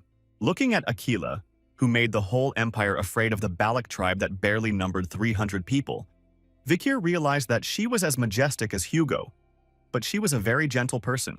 Then, the chief said that for such merits the lad was to be rewarded and freed from the title of slave, saying that from now on the young man was no longer a slave and was part of their family and tribe. Akila heard the shaman's displeasure again. Looking at the shaman, Vikir remembered the words of Ayan, who said that the elders were very unhappy with the boy's promotion, thinking that he should be a slave. Remembering that Akun was the grandson of that nasty old man Akemen, the young man was not surprised that he disliked him. Standing up from her throne, Akila said that by becoming officially part of the Balaks, the young man could ask one favor. Saying that she was unable to give birth and raise him, the chief made Vikir realize that he had become part of the family after all, so she was willing to do something equal for him. Akila added that if he wanted a beautiful wife and children, she would provide the best candidate for him if he did not want. She would give him a slave, and Ayan in the meantime gestured to the young man's attention and reminded him of her words. Looking at the signs submitted by Ayan, Vikir confidently said that he had one request for the chief. Noticing that her daughter was gesticulating too vigorously, Akila realized that she liked the young man too much and told him to tell her what he wanted. Vikir then replied that if the chief would allow it, he would very much like to take a dip in the fountain of courage. Not expecting such a request from the young man, the shaman and the tribal elders were shocked by his insolence. Akun and the other guests of the gathering were similarly surprised and displeased at such a request from Vikir. Ayan smiled widely, happy that the boy had listened to her advice and asked her to fulfill this wish. With a menacing look at the young man, Chief Akila asked if he even knew what this source of courage was. Then, unable to contain his anger, Shaman Akemen shouted, asking how Vikir dared to ask such a thing in the presence of honorable elders. Turning to the chief, the old man said that she was not obliged to fulfill the wish of this impostor, because since ancient times only honorable warriors of the Balaks could wash in this spring. Akun supported his grandfather by saying that only heroes who have shown superiority can enter the source, to which Ayan replied that Vikir had already proved his strength to everyone by capturing Medvedobik. When everyone had spoken, Vikir finally replied that he knew it was a spring located on the holy land of the Balaks that could heal any illness or injury. However, according to Ayan, the spring takes a long time to fill with water, and only those warriors who have made a great contribution to the tribe can enter. The chief seriously considered this request. One of the elders replied that it was not worth sending a stranger to the Holy Lands, while another said that the young man had a promising future and should be allowed to go. The chief thought she wanted to let the young man use the source, but the problem is that the shaman and some of the elders are against it. A sudden sound distracted Akila from her musings, and she immediately turned her attention to it. The loud ringing of the bell echoed through the village of Balakov, announcing an important event for everyone. Vikir asked Yane if the ringing was a warning of an invasion, but the girl said it was a visitor, for there were no madmen in this forest willing to set foot on Balak land. Heading for the exit, Chief Akila told the young man that they would return to their conversation, but now it was time to go greet the guests. At that moment, the shaman looked angrily towards Vikir, realizing that the chief was going to discuss the topic further and perhaps approve of the request. Soon Vikir stepped outside and stood behind the tribesmen, observing what guests had come to this wild land, to this tribe. Then he asked Iane if these were the guests they were waiting for, and the girl said that they were waiting for them. Unexpectedly for the young man, the guests were traders from the empire who brought many different goods to the village of Balaks. Ian told Vikir that they were waiting for these traders because they brought them goods that could not be obtained in the forest. And the young man immediately saw the familiar pattern on the trader's flag. This flag belonged to one of the 7 imperial merchant families, namely the bourgeois family. Vikir wondered if the bourgeois family would have to pass through either the Baskerville mansion or the Morg lands to get to this forest. Looking at the main man among the merchants, the young man realized that both families would never miss the bourgeois family, so they were definitely smugglers. Soon, the chief merchant began to beckon to the Balaks, offering to trade their goods for what they needed. The merchants offered various goods such as cosmetics products, cereal products, glass balls for a good and sound sleep, and many more. Vikir warily watched the trade, realizing that those brought essential goods from the Empire that were exchanged for very rare items from the forest. Offering a disproportionate price to the Balacs, the young man realized that the merchants knew the exact value of the items from the forest and were simply deceiving and taking advantage of the barbarians.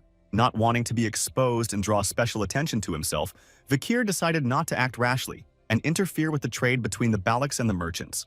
But soon the young man heard the loud cry of Ayan, who rebuked the merchant for deceiving her by holding a single cob of corn in her hand. The girl was indignant because she didn't want to trade her diamond for just one measly corn, and watching this, Vikir thought that at least Ayan realized that the trade was unfair. However, the young man was wrong, because continuing to argue with the merchant, the girl shouted that she should get at least 2 corn for the diamond. When Ayan got what she wanted, she glowed with happiness, and Vikir realized that the girl also did not understand what was going on and let herself be cheated. Then, other villagers also became resentful, trying to get more goods for their rare gifts from the forest. The chief merchant was obviously not happy with what was happening, because he wanted to cheat and get as much as possible from the Balacs without losing his goods. Deciding not to cause a conflict, the man agreed to the null demands of the Balacs and gave them each a second unit of the goods they wanted. Thinking that the locals are stupid and don't know the value of their things, the merchant didn't notice that a little girl came up to him and asked him to sell her 1 glass ball for sleeping. After looking at her, the man asked what she had brought in return, and the girl showed the merchant a larva of sun dung, saying that it was very tasty and useful. The man immediately looked at the girl and the insect in her hands with contempt and disgust. Getting angry and slapping the girl's hands, the merchant knocked the insect out of them and said in imperial language that this nasty thing was impossible for a normal person to eat. Leaving the girl, the man said that although the girl was stupid, she had a rather attractive appearance, but the upset girl meanwhile rushed to pick up her insect. Not noticing the man behind her, the merchant said it would be a good idea to sell the girl at the slave market. However, that person turned out to be Vikir, who called the man over and said that the trade of that one was considered invalid. At that moment, Ayan turned her attention to Vikir and the merchant. Realizing that the young man understood the imperial language, the merchant told him that there had been a misunderstanding. The young man said he heard what the man said about selling the Balac child into slavery and ordered the man to cancel all of today's unequal deals with the tribe. The merchant pretended not to understand what the young man was talking about, but Vikir persisted, saying that the man was not taking things at the real price of those. Realizing that the young man was the only one who understood his language, the man said it was a sacred trade approved by the shaman of the Balacs in the name of the forest god. Without listening to the merchant and pointing to all the corn, Vikir told the tribesmen that it was worth 100 gold pieces, and the diamonds given for it were worth about 2 million gold pieces. With a smirk on his face, the young man continued to educate the Balacs on how much their goods were worth, which they traded for next to nothing to the merchants. The merchant was shocked that this guy knows all the prices of goods despite being a barbarian. Then, taking a glass ball in his hand, Vikir told that this ball promising restful sleep is a dangerous poison that promotes human drowsiness. In this balloon there are small holes through which seeps cheap poison, which with prolonged use destroys the body and is illegal in the empire of the drug. Crushing this ball with his hand, the young man affirmatively said that the merchants were selling illegal and harmful goods to the Balacs, who did not even realize it. Then one of the traders asked in a whisper what had happened, and the chief trader replied to the one that a guy from the tribe had found out about their machinations and was telling everyone about it. Using the barbarian language, Ayan asked Vikir if she had misheard what she had heard earlier, and the young man confirmed his words again. Enraged, the girl realized why there had been so much sickness among the Balacs lately and who was to blame. Thinking of leaving the barbarian settlement quickly, the chief merchant again said that there was a misunderstanding between them to divert the attention of those. Without listening to the man's excuses, Ayan instantly attacked by shooting a bow at the man's shoulder. The girl impulsively snatched a bow and arrow from a passing tribesman and wounded the man without a drop of regret. The merchants were horrified because they didn't expect their scam to be exposed and punished. And then Ayan screamed, asking how they dared to cheat the Balacs. Realizing that the situation was turning bad for them, the chief merchant ordered his men to flee and leave the settlement now. Jumping on their horses, the traders left all their goods and rushed away while they could, for the Balacs would not get away so easily. Vikir asked Ayan if she would just let the merchants go because she had injured a merchant from an aristocratic family who would not forgive her and would take revenge.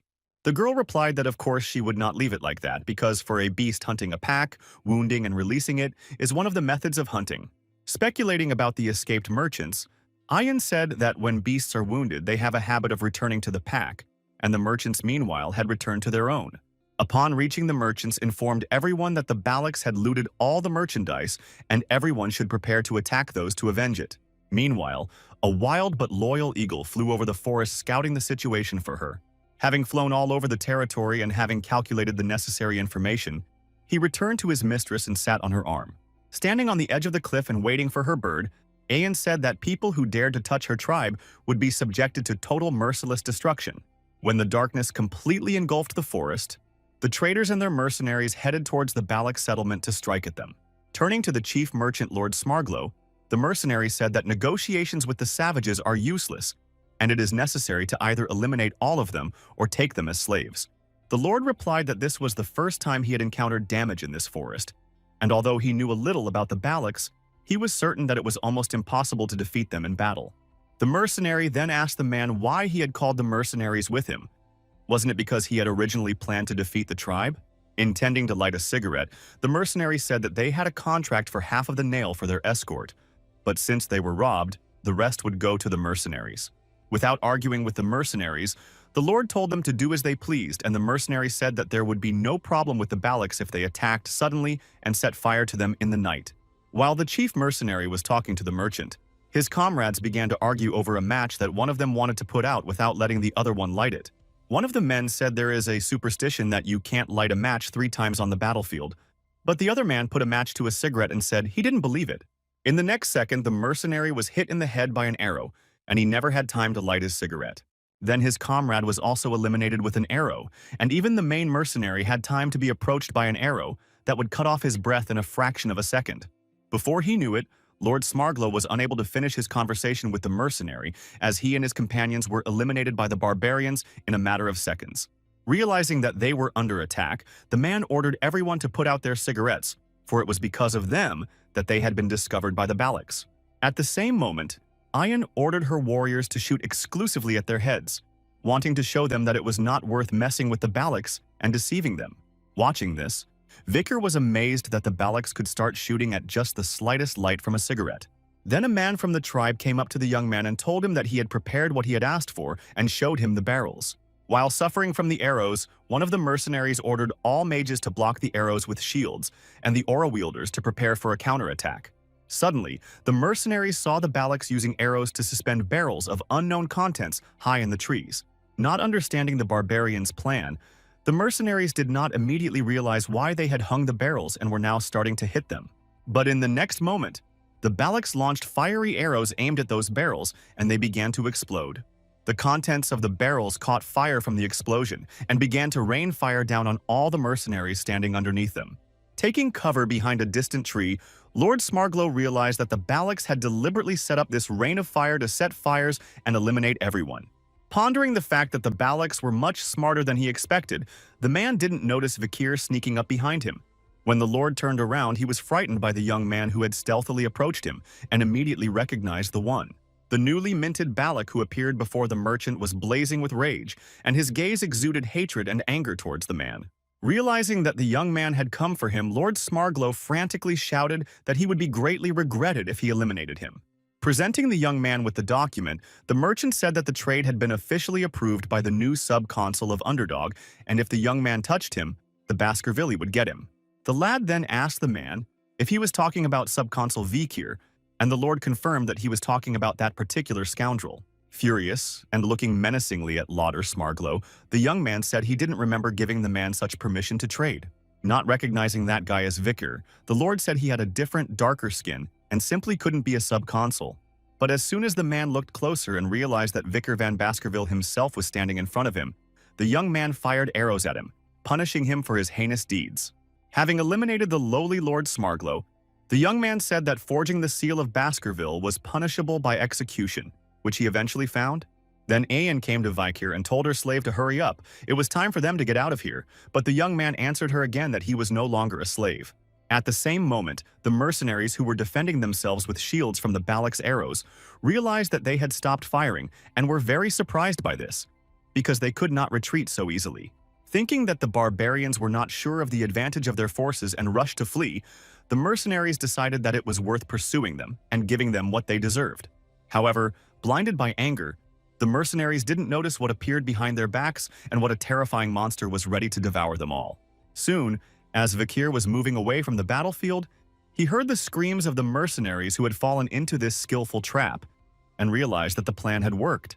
Joyful Ayan turned to the guy sitting behind her and said that he was now a great Balak having planned such an elaborate revenge. After all, when the Balaks reached the village, Vikir met again with Chief Aquila, who allowed the young man to enter the source of courage. Looking at the young man, the woman said that he had solved the issue of famine, the rampages of merchants, and the epidemic caused by the glass balls of poison. Placing his hand on Vikir's shoulder, the chief recognized the latter as an outstanding warrior of the Balak tribe. Aquila turned to her daughter and told her to lead the young man to the spring, for today, the full moon was just rising. Looking at Akemen, Ayan said that he was obviously unhappy with the decision, for he had falsely claimed that the Balak warriors were sick because of the curse, which he was wrong about. Looking back at the old man, Vikir remembered the Lord's words, saying that the shaman of Balakov himself had blessed the trade and suspected him of being involved in the mess. Soon Vikir reached the spring and plunged into its sacred waters, in which wild forest animals swam just as peacefully. Being in the water, the guy felt the purification of mana and restoration of his health. And apparently that's why the shaman was so opposed to wanting to take a dip in the spring himself. Vikir thought that this water was weaker than the waters of the river Styx, but had no age limit. But the young man was concerned with a completely different question. He looked at Eon sitting in the source and asked if her presence would have the effect of the source. But the girl replied that the real Balak didn't care about such trifles. Ayan then told the young man not to ask stupid questions but to thank the great Adonai for discovering this source, and Vikir asked who it was. The girl told about the best warrior of the Balak tribe who had become a legend because among the forest dwellers only he could fight the terrible eight-legged mistress. After Ayan said that since the young man had become a full-fledged Balak, he was also obligated to honor Adonai, to which Vikir replied that if the legend was true, he really deserved respect. Then the girl fell silent, thinking seriously about the words her mother had said to her before the meeting. Then Aquila said that Vikir's status in the village had risen, and if he fully recovered at the source, he could be a good husband for Ayan. After looking at the attractive and strong Vikir, Ayan decided that today she would definitely make the guy hers. The girl decided to start seducing the young man with a simple conversation about the merchants, saying that she knew about their machinations, but let the guy prove himself. Ayan went on to convince Vikir that if he hadn't exposed them, then she would have resolved the matter herself. But smiling Vikir didn't believe the girl's words. Ayan ordered not to mock her, for she knew for a fact that in the Empire diamonds were worth much more than corn, saying that roughly 10 cobs could be given for 1 diamond. Then Vikir told her the true value of diamonds in the Empire, telling her how many things could be bought with them, which shocked the girl. Calling Vikir a slave again, Ayan said that she suspected that everything was strange in the Empire, but still she didn't understand where they put all those gems. Looking at the girl, the guy replied that he wasn't interested in that, but he was curious as to whether Ayan still wanted to call him slave or by name, because the guy didn't like uncertainty. Suddenly the girl moved closer to Vikir and once again asked him if he really didn't like this uncertainty. After embarrassing the young man by touching his face, Ayan told him to watch carefully. The girl said that she didn't want to call the boy neither slave nor Vikir, because she wanted something else from him. But at that moment, the girl's speech was interrupted by the Balak children who began to dive into the holy spring, without letting Ayan complete her confession to Vikir. When they noticed the boy and the girl, the kids came over and said hello to Commander Ayan and Vikir, and the confused girl asked how they got here. While the girl was talking to the children, Vikir thought about her words, not understanding what her intentions were, or what she wanted to say. Angry that her confession failed in trying to chase the children away, the girl said that because of them, the effect of the source would be halved. To make fun of Ian, Vikir reminded her that she had said a little earlier that the real Balak was not interested in such trivialities. Then Akun appeared and said that it was the chief's order that the children who had fallen ill from the poisonous medicines should dip in the spring of courage and be cured. Hearing this, the girl was angry, thinking that her mother had played a joke and tricked her without even giving her a chance to get close to Vikir. Akun then moved closer to Vikir and turned to him, wanting to say something important. A little embarrassed, the boy thanked him for helping his little sister, and the girl herself thanked Vikir the same way. Akun also apologized for all the misunderstandings that happened earlier. And after listening to that, Vikir said only one word good in response. Not realizing the young man's overly calm reaction, Akun became angry again, resenting the way he answered him, and eventually Vikir said that he was getting too angry. Sighing and looking at the young man with a smile, Ayan thought that she still had plenty of time to confess her feelings to Vikir anyway. Then, with a hearty smile, the girl called the young man over and solemnly welcomed him with the title of full Balak, and everyone congratulated Vikir. It's been about 2 years since Vikir's dive into the source of courage, but Akun still hasn't rivaled him. From such a strong attack of the young man, Akun fell to the ground, which greatly surprised his comrades standing behind him. Already the 17-year-old Vikir had delivered the blow, and standing in front of Ahun had told the boy that he was a skilled pretender. While Ahun was being helped up by his friends, he told Vikir that he demanded a rematch, but the young man replied that their sparring was over for the day and he was going about his business.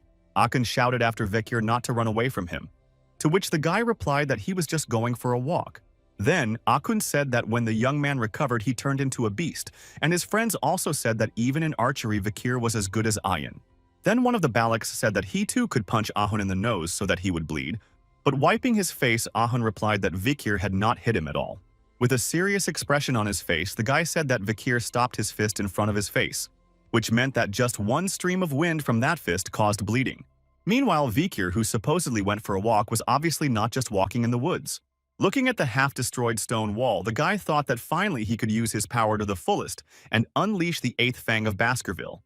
Reasoning that he still had a long way to go before the 10th Fang, Vikir still recognized that having a level 6 at 17 was a phenomenal level of development. Along with that, the guy already had 6 circles of mana, allowing him to become an advanced level graduate. After hiding Beelzebub, Vikir thought that the effect of the River Styx demon sword as well as the archery skill from the Balaks would help him become a top-level graduate. Vikir looked around and said that it had been 2 years since he had come to the forest, so he would soon have to say goodbye to the Balak tribe. Hearing a noise behind him, the boy turned around and faced Bakira, who was enjoying the warm, sunny day, and accordingly, her mistress Ayan. Later, looking at the deep ditch in the ground, Vikir told the girl that this mark was left by the forest snake Mushihushi. The guy went on to say that apparently the snake is very big and old, and if you catch it, the tribe will be fed for at least 4 days. But Ayan, standing next to him, obviously wasn't listening to Vikir. Glancing suspiciously at the girl, Vikir asked why she was in the clouds during the hunt and not listening to his words. Confused by the unexpected question, Ayan replied that she had been thinking about what he had told her about the snake. Trying to evade the young man's question, the girl said that the other team asked him to clarify something, and Vikir immediately realized that Ian was hiding something. Showing the boy the dagger, the girl said that they had brought the dagger of a suspicious man from the Empire who had invaded the forest and asked if Vikir was familiar with the pattern. Looking at the beautiful weapon, the guy immediately replied that this pattern was very famous throughout the Empire. It was the coat of arms of one of the 7 great families, along with the Baskervilles, namely the famous Leviathan family. Yain said that she suspected the mercenaries who might have survived 2 years ago, because then one of them had managed to pour red liquid into the river water and escape. As they fled, one of them was caught by a team of Balak hunters, but he immediately took the poison hidden in his mouth and all that was left of him was a dagger. The girl then decided to ask Vikir one question that worried her while looking very worried. As if guessing at the young man's plans, Ayan asked if he wanted to return to his homeland, and Vikir also asked why the girl was asking such questions. Saying that she didn't like to lie or hide anything, Ayan replied that it was actually a girl from the Empire who came to the forest. And it is quite possible that the target is Vikir, and the young man was very surprised to hear these words. Apparently, that girl was Kimu Morg herself, looking for any trace of the guy after the incident with the 8-legged mistress. After Ayan confessed that after the young man's battle with Mrs. Kimu, a search party had been going around the forest every day for 2 years, looking for traces of him. Obviously upset, the girl asked Vikir if he would leave with Kimu Morg after learning the truth. Looking at the young man, Ayan wondered if he would hate her for hiding the truth and what to do if the Imperial girl took Vikir away, if it would be worth it to stop her. After a little thought and a silent pause, the boy replied that he wasn't going back.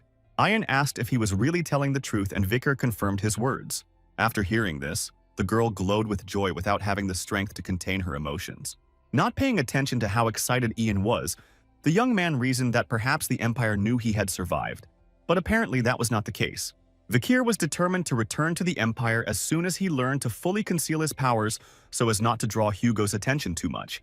He was also interested in Kimu because the guy was wondering why she was looking for him, either because of diplomatic duty or because she felt obliged for her rescue.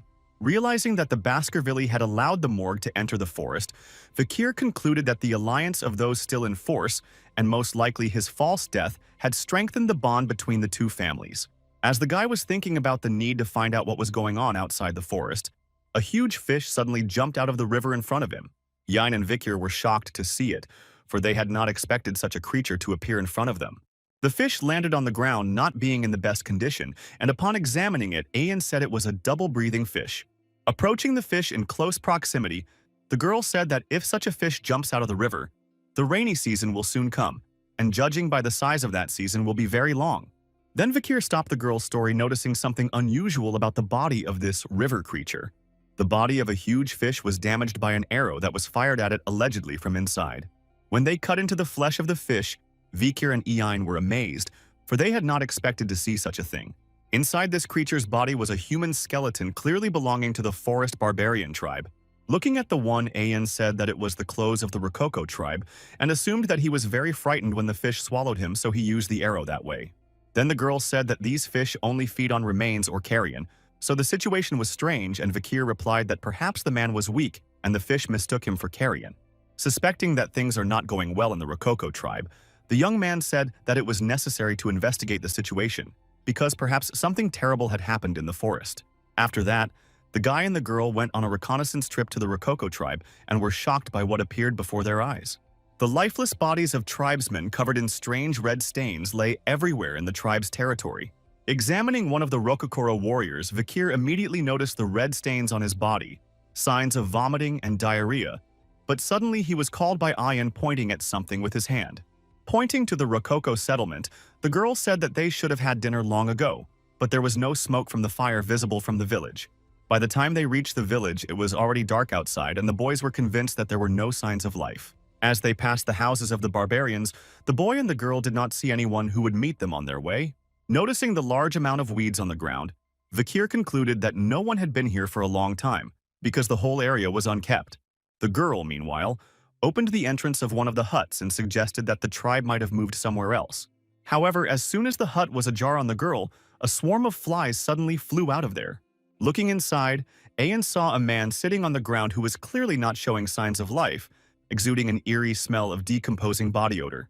Turning to Vikir, the girl told him that there was a breathless body in the hut, and the young man replied that he too had found another body elsewhere. Noticing that these bodies had the same red spots on them, the guy remembered that at this time in his past life, a plague epidemic had spread throughout the forest. Back then, this infectious disease had wiped out almost all the barbarians in the forest, but now it was very strange that the infection had spread so quickly to the borders of the empire. Scared and saying it was the curse of the god, Ayan ordered the guy to leave immediately, but Vikir replied that it wasn't a curse but an epidemic, which was much worse than the former. Trying to calm Ayan, the young man said that the disease is not transmitted so easily, to what the girl replied that if he is cursed, she does not allow him to leave this world. Having concluded that the tribe had left the sick and gone, Vikir decided to look in all the huts and take the useful things that were left there, telling Ian to rest in the meantime. With a puzzled look at the guy, the girl thought that he does not care about everything and he is not afraid of anything in this life. Left alone among the huts waiting for the young man, Ayan heard some suspicious sounds and turned around to look. The next moment, Vikir heard Ian's loud cry, thinking that she had gotten into trouble again. Back to Ayan. The guy asked what she had done again, and the girl who had fallen to the ground screamed in fright that a curse had appeared in front of her. Pointing her finger forward, the girl said that a cursed child stood before her. Listening to Ian's cries to get out of here quickly, Vikir looked at the child carefully.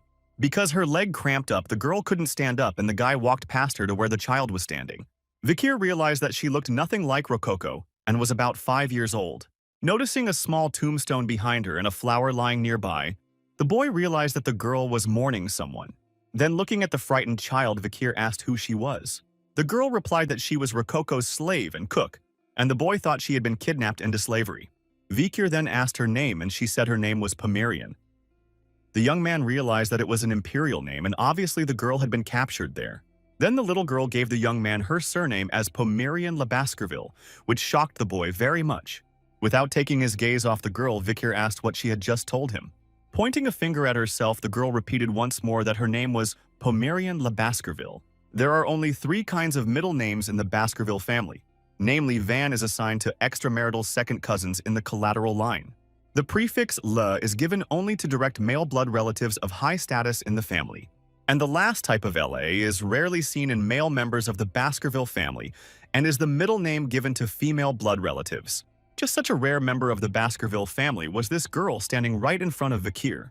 While the boy pondered the fact that even within their family there were almost no people with such a middle name, Ian told him to turn his attention to something else. Around the girl's neck was a family jewel, namely a pendant with the family symbol of the Baskerville family. Seeing this, the guy sharply grabbed the pendant with his hand, which surprised and frightened the little girl. Opening the pendant, Vikir saw a family picture of the three of them and just couldn't believe his eyes. In the picture was a girl woman and Hugo Le Baskerville himself, which could well mean they are related. Angry, the young man pulled sharply at the pendant, not realizing what Hugo was doing in this picture. With an angry look, Vikir asked who the man in the picture of Pomerian was. However, Ian stopped him at once, saying that if the guy asked in such an intimidating manner, the girl would definitely not answer him. After the girl's words, Vikir realized that he had snapped at the little girl out of shock, despite the fact that it was not her fault. Calming down and looking at Pomerian, the young man asked who the man in the picture from the pendant was. Vikir looked very different now. He was friendly and smiled warmly at the girl. Ian asked if the slave could smile, but Vikir remained silent, unhappy that the girl had called him that again. Realizing that she was in no danger, Pomerian replied to the young man that this photo was of her mother's grandparents, and Vikir was surprised that Hugo was the girl's grandfather. Remembering Barrymore's words, the young man realized that it could be true, because the manager said that earlier Hugo had been a very kind family man. The head was very fond of his first wife Roxanne, who left this world because of a serious illness, but not this case was the reason that Hugo so dramatically changed. The reason was the only blood connection between him and Roxanne, namely his daughter Penelope, who was kidnapped by the barbarians. Then Hugo became desperate to find his daughter, that even personally declared to the Emperor about crossing the border, directing Baskervilles from the capital to the Red Black Mountain. But no matter how many hounds he sent, there was no news about his daughter. And in the end, Hugo never knew what happened to his precious child. After that, the man hated those so much that he turned into a cold-blooded machine for eliminating barbarians and monsters. After thinking over these words of Barrymore, the young man realized that earlier he had not given it much importance because he did not believe in these stories. Now before Vikir stood living proof of Barrymore's words in the person of this girl, for Penelope was the daughter of his favorite Roxana, and the daughter of that was Pomerian. If this chain of logic is to be believed, then Penelope Pomerian's daughter is the birth-granddaughter of Hugo Le Baskerville. Vikir thought about the fact that now Hugo saw his children as weapons because of his hatred of the barbarians, and what would happen when he found out that Pomerian had barbarian blood. Stroking the girl's head, the guy said it was obvious that she had been mistreated in the Rococo tribe and offered to go with him. Pointing her finger at Vikir, the girl said he had the same eyes and hair as her mom, to which the young man replied that all Baskervilles look alike, and maybe he was her uncle. Looking at the young man carefully and after a bit of thought, Pomerian eagerly called him uncle. Then, turning around and looking at her mother's tombstone, the girl remembered her mother's admonition. In the last days of her life, Penelope told her daughter that if she met a man with red eyes, she should follow that man. Thinking that she had met such a person now, Pomerian took one last look at her mother's tombstone and said her goodbyes. Walking over and taking Vikir by the clothes, the girl said she would go with her uncle, and in this unexpected way the two stray dogs left outside the Baskerville family met. Soon, the girl found herself in the village of Balak, under the care of Vikir, and one day when the young man left his hut, Pomerian followed him, asking where he was going. The boy replied that he was going to Chief Achilles' meeting, and not wanting to be alone, the girl ran after him, saying she would go with her uncle. Taking the little girl in his arms, Vikir realized that she was afraid to be alone, and he was glad that the girl trusted him. But at the same time, it was more difficult than expected to look after her. Having put the girl on his back, the young man thought that now he had no other choice because he had already pledged to take care of her and won her trust. On his way to the meeting, Vikir was thinking that he could not raise the little girl with the Balaks, but that he should raise her in the Empire without Hugo knowing about her. Watching the sleeping Pomerian, the young man came to the conclusion that he would have to leave the forest and head to the capital to ask Secretary Chihuahua for help. Soon, Vikir came to Chief Aquila's hut to attend a meeting of the Balak tribe. The meeting discussed a very important matter, for the chief had already been informed of the spread of the epidemic in the forest. Aquila said that the rainy season would be coming soon, and if the epidemic spreads during that time, there will be more casualties among the forest dwellers. After her words, Shaman Achaman immediately shouted that it was not an epidemic, but the curse of the gods that had fallen upon them. Continuing to insist on his old man said that it is only necessary to break the curse, and then everything will be fine, and for this it is necessary to make a huge sacrifice. In response, Eon said that it couldn't be a curse, and to save themselves everyone just needed to leave the village. All the elders were outraged, saying they could not leave the sacred land where the Balacs had lived for over 200 years and where the ashes of their ancestors were buried. The young Balacs said there was no point in keeping the ashes of their ancestors if the plague spread and took all their children. There would be no future. The two camps of old and young Balac could not agree on what to do in this difficult situation. Then all turned their eyes to Chief Aquila, saying that she must make her decisive choice. The woman, meanwhile, looked at Vikir carefully, as if realizing that he obviously knew the right thing to do now. Now the scale of this plague was comparable to the black sickness that had struck the entire empire in the past, as it had already spread its networks throughout the territory. Then the empire was saved from the black sickness thanks to Kimu Morg, who lit her flames everywhere, thus stopping the spread of the black sickness. Likewise, Saint Dolores of the Quobadist religious family ended the epidemic through her unique and powerful divine power. However, this protection was only in effect within the empire, and most of the native forest dwellers fell from the disease, which benefited the Baskerville family. In the past, the disappeared barbarians played an important role in the ecosystem of the forest, so after an abnormal number of monsters appeared and increased damage in the circles of civilians. With the support of the empire, the Baskerville clan guarding the borders suppressed all those creepy monsters and dangerous beasts. The Baskervilles were able to successfully defend the borders, which gave Hugo Le Baskerville the opportunity to increase his political influence in the empire. Realizing that the chief was relying on his advice, Vikir raised his hand to call attention to himself and saying he knew how to stop this epidemic. Soon the people of the Balac tribe began to test methods of fighting the epidemic by dunking creepy forest monsters in contaminated water. After the dive, when the goblin was pulled out of the water, the Balacs were convinced of the truth of Vikir's words, for they saw proof of it. After placing the monster in the contaminated water, it developed red spots on its body indicating that it had contracted the plague. Seeing this, Iane turned to Vikir saying that he was indeed right, and the contagion was spreading through the forest through the water. The young man replied that this was indeed the main cause of the spread, and if you boil the water before drinking it, there will be no problem. Looking at the remaining captive goblins, the girl decided to experiment with boiled water as well. Then she said to drop one of the monsters into a vat of boiling water, and her order was immediately carried out. When he was taken out of the water, he certainly didn't show any signs of life, which Ian pointed out to Vikira. The young man replied that it was necessary to dip the goblin in the cooled water. The monsters were then dipped in cooled boiled water, and even after a time the goblins were not infected, and thus a way to overcome the disease was found.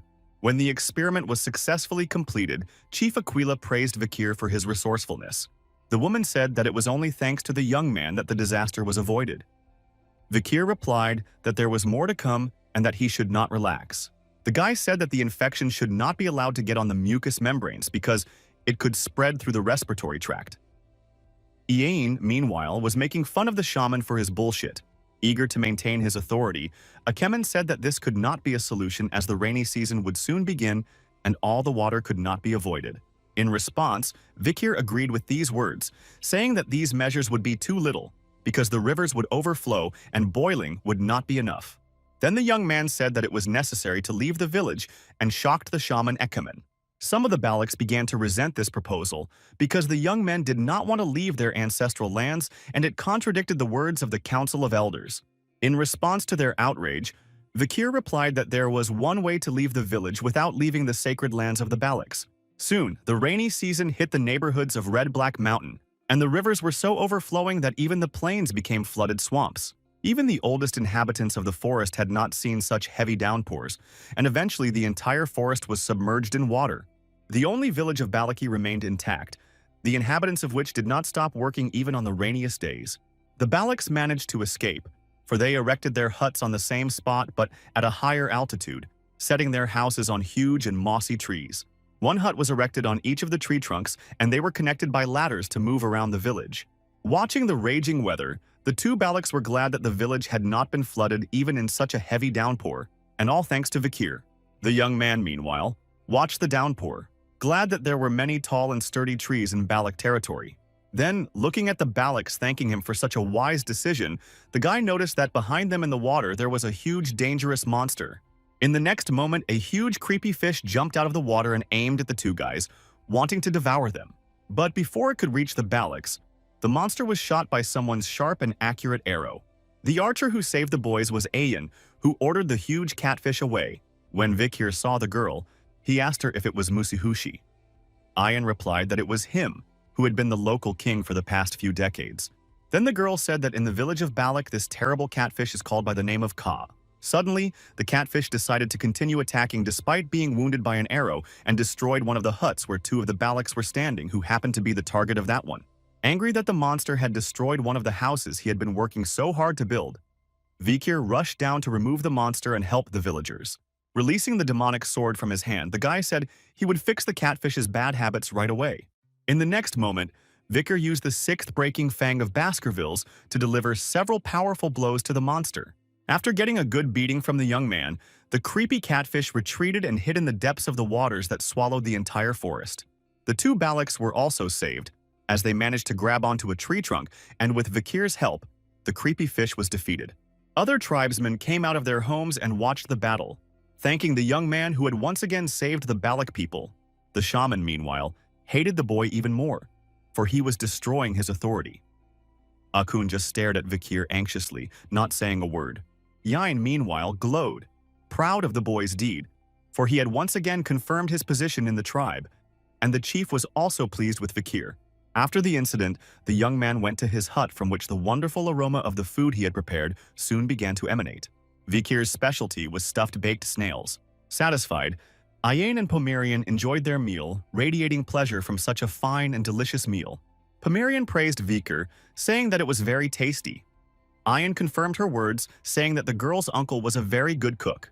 Then the young man said that he did not invite Ayen to, which the girl replied that it was impossible to pass by such a fragrance, and everything that belongs to her slave is also her property. Watching another argument between her uncle and Ian, Pomerian was silent for a moment, thinking. Stopping the conversation of those little girls, said that Uncle and Ayen looked very much like a couple in love. Not holding back her joy at Pomerian's words, Ayen picked her up in her arms and began to hug her, saying that it really seemed to be true. Vikir watched them and wondered when they had managed to become so friendly and close. Suddenly, their warm and friendly atmosphere was broken by a man who came to the entrance of the young man's hut. Recognizing the man, Ayani warily asked why he had come here. This man turned out to be Akun, soaking wet in the cold and pouring rain. Turning to Vikir, Ahun said that he had saved their village many times before, so he came to him. With tears in his eyes, the boy begged for help from the young man because he thought he could only turn to him. Balak earnestly asked to save his younger sister, who had the plague and was feeling extremely ill. Soon, Ahun brought Vikir and Ayen to his hut to examine his little sister. Vikir asked how long ago it started, and Akun replied that it happened yesterday around the time he went to the swamp to get wood for the construction. Telling the young man that Ahul is very kind and always helps people, Ayen asked if it was possible to help her in any way. At that moment, their conversation was disturbed by a man entering the hut. It turned out to be Ahun's grandfather, the shaman Akaman, who said it was only because they didn't listen to him. The old man said that the Balaks had fallen for the words of an imperial spy and were now paying the price. Akun immediately asked him to stop talking about it like that. But in response, the shaman slapped his grandson, telling him to shut up and saying that he was as useless as his parents. Then, heading for the exit, Akaman ordered not to defame the name of the Balaks. And since it was a divine curse, the only way out was to make a sacrifice. Finally, the shaman added that if the situation was such that the chief would probably be willing to sacrifice. Ayen was angry at the old man. After Aheman left, Vikir, sitting over Ahul, said that there was one way to cure the girl after all. The young man looked at Ahun and told him to disinfect the girl's dishes with boiling water and burn wormwood to drive away insects and bats from the house. Saying that this would buy time for Ahul and fight the disease, Vikir asked a crying Ahun if he could handle it. After wiping his tears and gathering his strength, the guy said he could handle it and would do whatever was necessary. Ayen then approached Vikir and asked if he could really save the girl, and the young man confirmed his words. Then the boy said that he would need Ian's help to save him.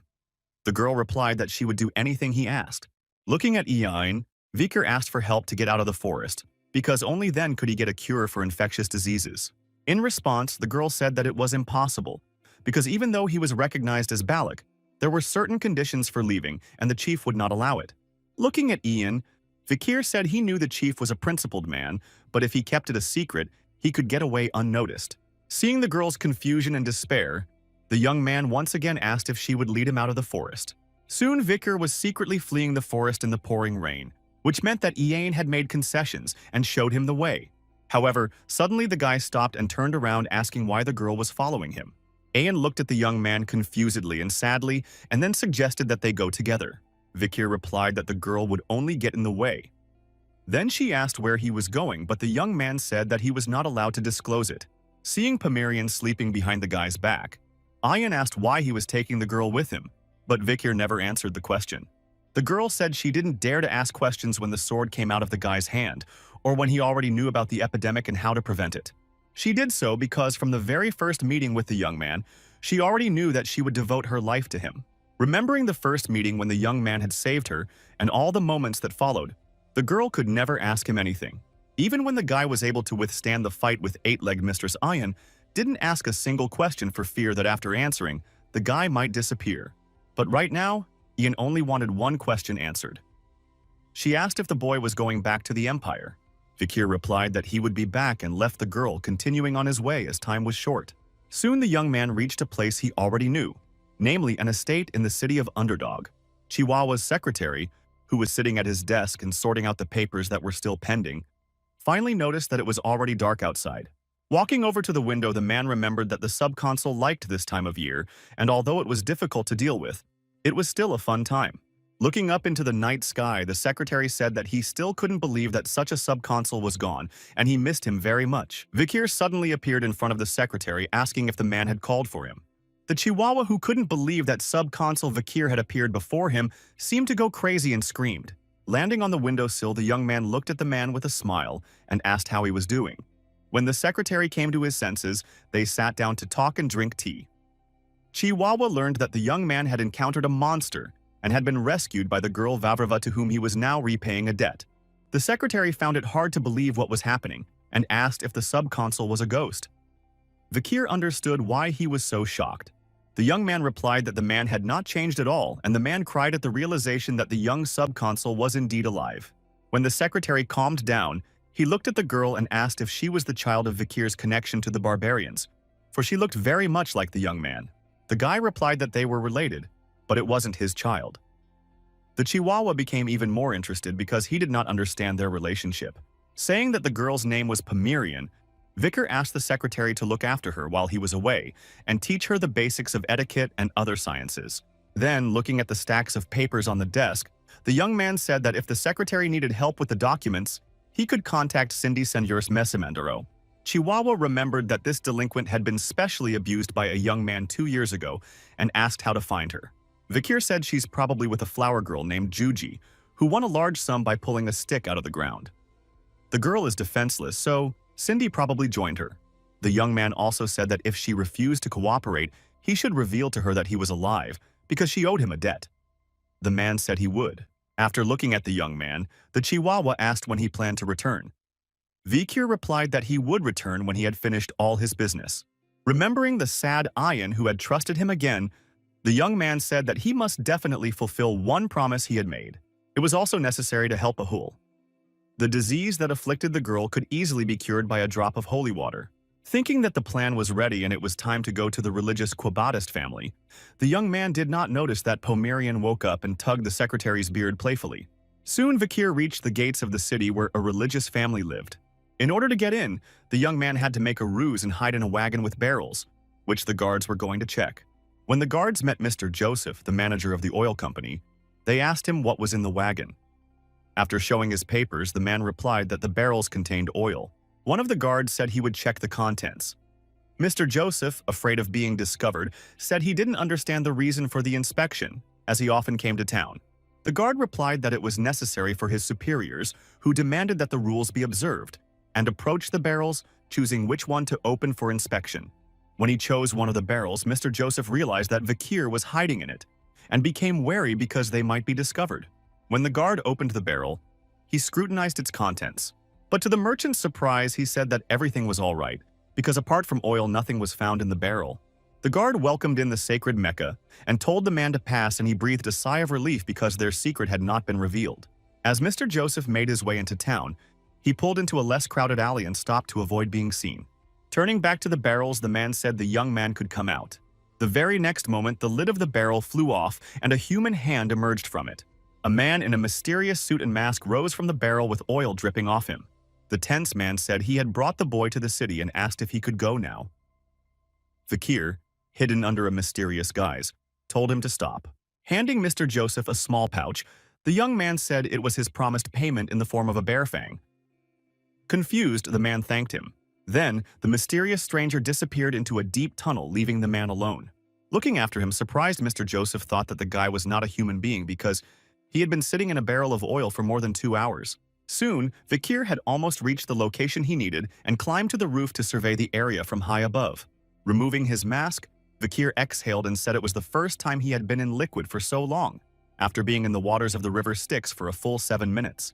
But despite such a difficult journey, the young man managed to reach Quabada's territory. This central city of 160,000 people was a sacred Mecca. Lust and greed are strictly controlled here for religious reasons, and order and security are maintained thanks to the conscientiousness of the citizens. When he heard the bell in the clock tower ringing, Vikir remembered that this was the moment when the townsfolk always stop and start praying.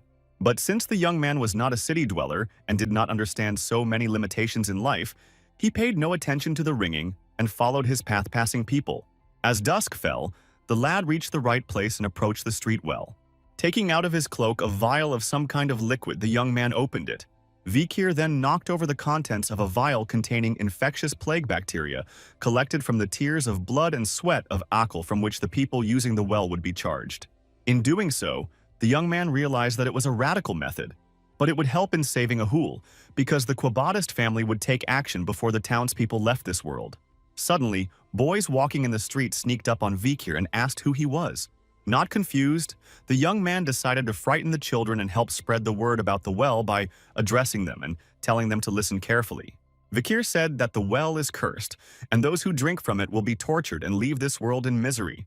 Frightened by the mysterious stranger, the boys rushed to escape, calling him the devil who had put a curse on the well. Seeing how frightened they ran away that they even threw their ball, the guy realized that this would be enough to warn children not to consume this water.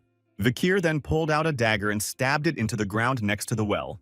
The young man deliberately left there the dagger of the Leviathan family, famous for their poisons, because judging by the situation, the spread of the plague in the dense forest was done by their hands. Vikir knew that since ancient times, relations between the Quabadist and Leviathan families had been strained, and this gesture would lead them into a violent fight. Now it was time to meet the one who pours the holy water.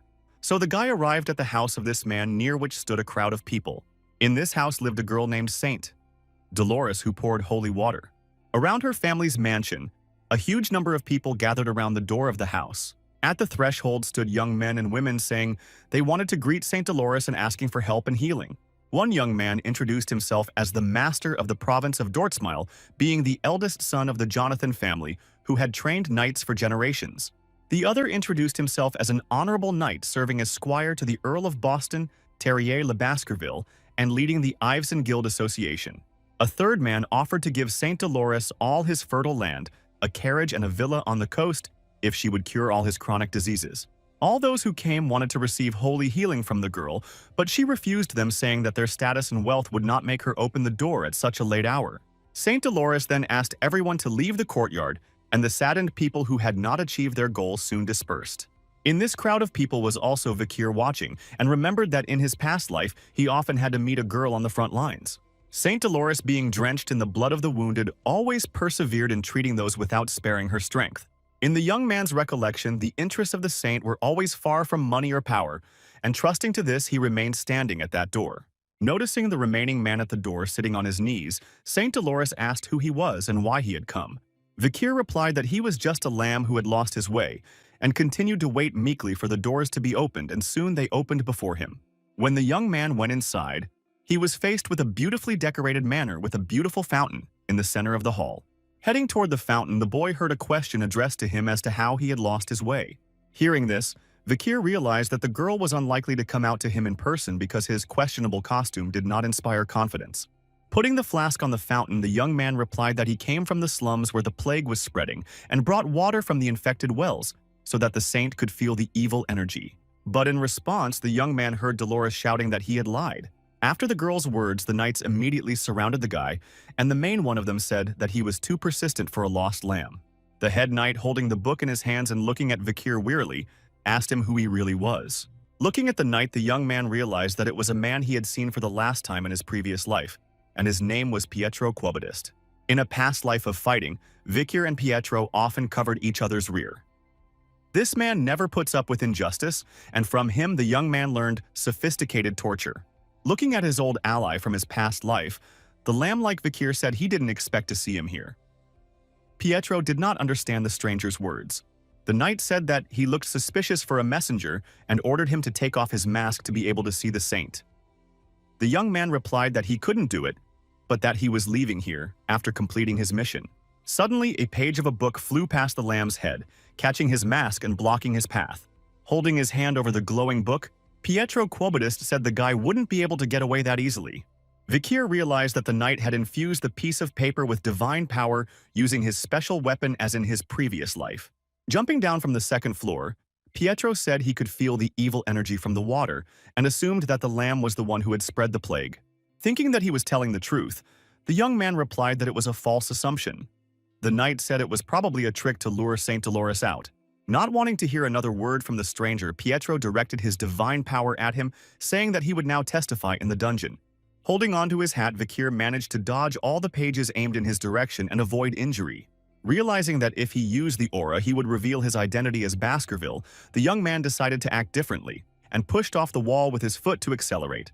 The very next moment, the guy headed towards the knight at full speed to attack him.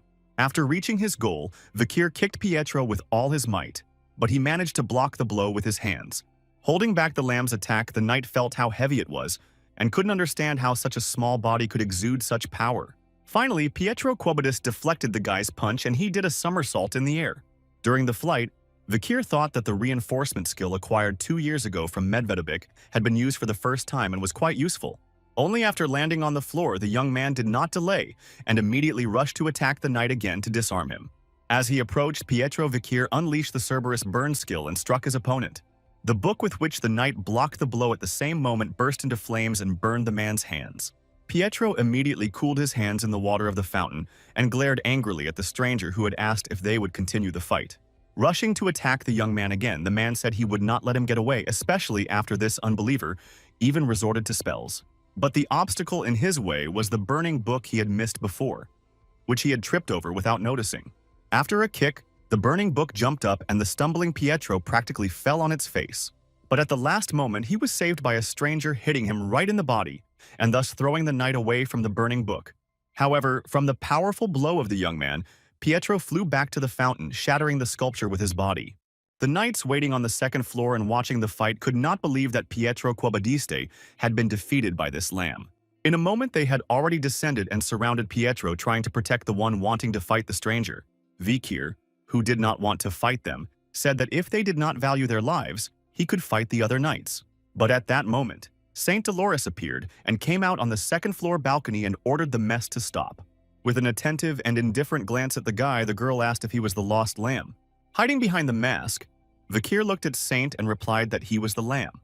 In response, the girl said that the guy looks more like a young puppy covered with wounds, to which the knights replied that she was not mistaken, because this young man is a bloodthirsty wolf.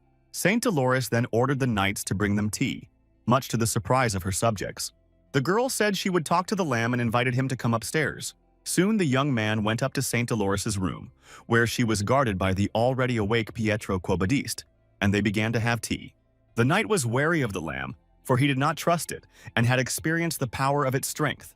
Looking at the girl, Vikir guessed that she was about 16 years old now. During a future war with demons, Dolores will be on the front lines treating the wounded and saving huge numbers of people. The young man, like the other warriors who had passed the age of destruction, also had great respect for Saint Dolores. Taking a sip of tea, the girl said that she was studying at the Colosseum Imperial Academy and was currently on vacation. Vikir had not expected such small talk.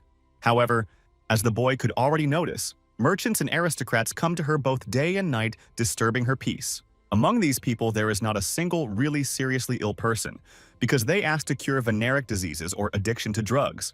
With a heavy sigh, Dolores said that God's will should be justice, righteousness, and equality, but most people are blind and don't realize it. Suddenly, the girl heard the words of the lamb that struck her. He said that the essence of theology is the ability to understand man, which is inevitable. Dolores looked at the boy and was surprised that he knew such an ancient passage from the Old Testament of Asmos from the 6th chapter of the 9th part. Then Vikir said that a plague was spreading in the slums of the holy Mecca. The girl asked if he was sure, and the boy said he had brought a vial of water from the well. Dolores looked menacingly at the lamb and asked if it had anything to do with the contamination of the water. Expecting that suspicion would not be avoided, the guy confidently replied that he had nothing to do with it. To convince Saint Dolores to help and believe him, the young man decided to use a trick and started moving his right hand. Noticing a suspicious movement with his hand, Pietro became wary and told the girl to stay behind him, expecting that the lamb might attack her. But Vikir still raised his hand from under the table with a beautiful glow coming from it, saying that he didn't like innocent people to suffer. Then a stunned Dolores looked out from behind Pietro's back to get a better look at the divine power emanating from the lamb's hand. Then the girl asked if he was a follower of the Church of the Moon, and realizing that she believed the young man said that a group of suspicious people had poured some kind of liquid into the wells of the slums. Saying it sounded plausible, Dolores asked who could have done such a thing. Taking a scroll from his cloak, the lamb replied that this could be beneficial to those who wish to overthrow the Quobatist family and those who would benefit from it. Opening the scroll, the guy showed Dolores and Pietro on the map that the nearest families to benefit were the Leviathan family and the rich bourgeois family. The Leviathan family was known for their poisons, and with the help of the epidemic, they will be able to study the biomaterial of the sick and will be only too happy to see the downfall of the Quobatist family. The bourgeois family will be able to get real estate at a low price, because the working class will be gone, the landlords will go bankrupt, and all the buildings will be empty. Remembering the dagger he had found, Vikir was convinced that the plague had been spread by the Leviathan, and if they were not stopped, the tribes of the forest would be to blame. Based on the information given, the guy said that's why he thinks they're guilty, although that's nothing more than a hypothesis. Hearing the guy's words, Dolores thought that it sounded very plausible, and maybe he was able to predict the future situation quite accurately. The girl continued to wonder who the man was and asked about it when he called himself the Night Hound. Dolores replied that his nickname sounded rather sinister. Pietro also said that the nickname fit the guy's appearance. With serious thought, the girl said that however the words spoken by the lamb made sense. Turning to Pietro Quobatista, Saint Dolores said that they would go to the slum to clarify the situation and then inform her father about it. Hidden beneath the mask, Vikir was glad that he was lucky enough to meet Saint Dolores, for this way the problem would be resolved more quickly.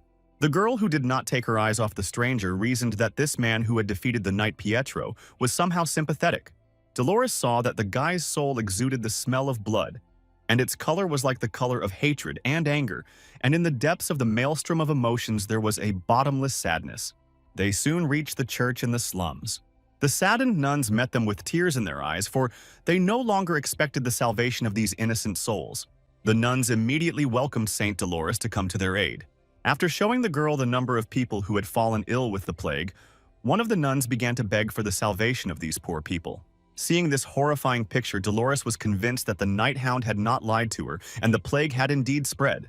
Vikir saw the sick in his thoughts and asked for forgiveness, for he had to involve these people in the epidemic because of the catastrophic lack of time. After examining all the sick, the young man made sure that fortunately there were no children among the infected and that the threat at the well had obviously worked. Seeing that the disease was in its early stages, the guy realized that he only had to give everything to Saint Dolores. Taking one person by the hand, the girl told all the sick people not to worry because the divine prayer of the moons would heal them all. Folding her hands in prayer, Dolores began to recite the words that would be used to take care of these unfortunate people. Saying her prayer from the bottom of her heart, a blessed tear rolled down from the girl's eyes and dripped to the floor. The very next moment, a radiant glow erupted around Saint Dolores, illuminating the entire church. The poor sick man lying at the feet of the saint was also illuminated by this light.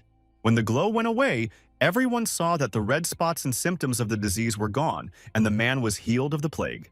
The nuns marveled at the divine power of Dolores, who was able to heal a seriously ill man and several others with a single prayer. Vikir saw this miracle with his own eyes and was convinced that it was the same power of Saint Dolores that he had seen in his past life. The young man looked at the girl and made sure that he could bring the holy water she had created into the forest. When Dolores went to take a break after the hard work of treating sick people, she still didn't sit idle, but calculated the number of infected people. The girl realized that the treatment with divine power was a temporary measure, and there would be new cases of infection because the water in the wells of the slums was contaminated. Looking at the vial on the table, Dolores thought that judging by the bodily fluids of the patients, the incubation period was short, but then the person was in agony for a long time. To completely eradicate the plague, one must find and purify the deepest well if one is able to concentrate all the divine power in a single drop. With a heavy sigh, Saint Dolores said that it was not the time to think about it, because it was time to go on treating the unfortunate sick people. But suddenly the girl felt bad. She got dizzy and fell to the floor. Feeling weak and dizzy, Dolores realized it was the effects of excessive force. Picking herself up, the girl headed for the exit of the room because she was determined to cope with the difficulties for the sake of a speedy recovery of the sick. When Saint Dolores came out of the manor, she was surprised, for she had not expected to see those who were waiting for her. The aristocrats who had been here before were in front of her again. They said they would support the saint so that she would not worry about anything. The girl asked why they came to her house, and the aristocrat said they wanted to help her. Looking at the saint, the men said they could not let her go alone to this filthy place, and they also brought 3 carts with donations and humanitarian aid. Dolores knew that the aristocrats were not pure in their thoughts and had previously spoken ill of the slum dwellers, but she did not prevent them from following her.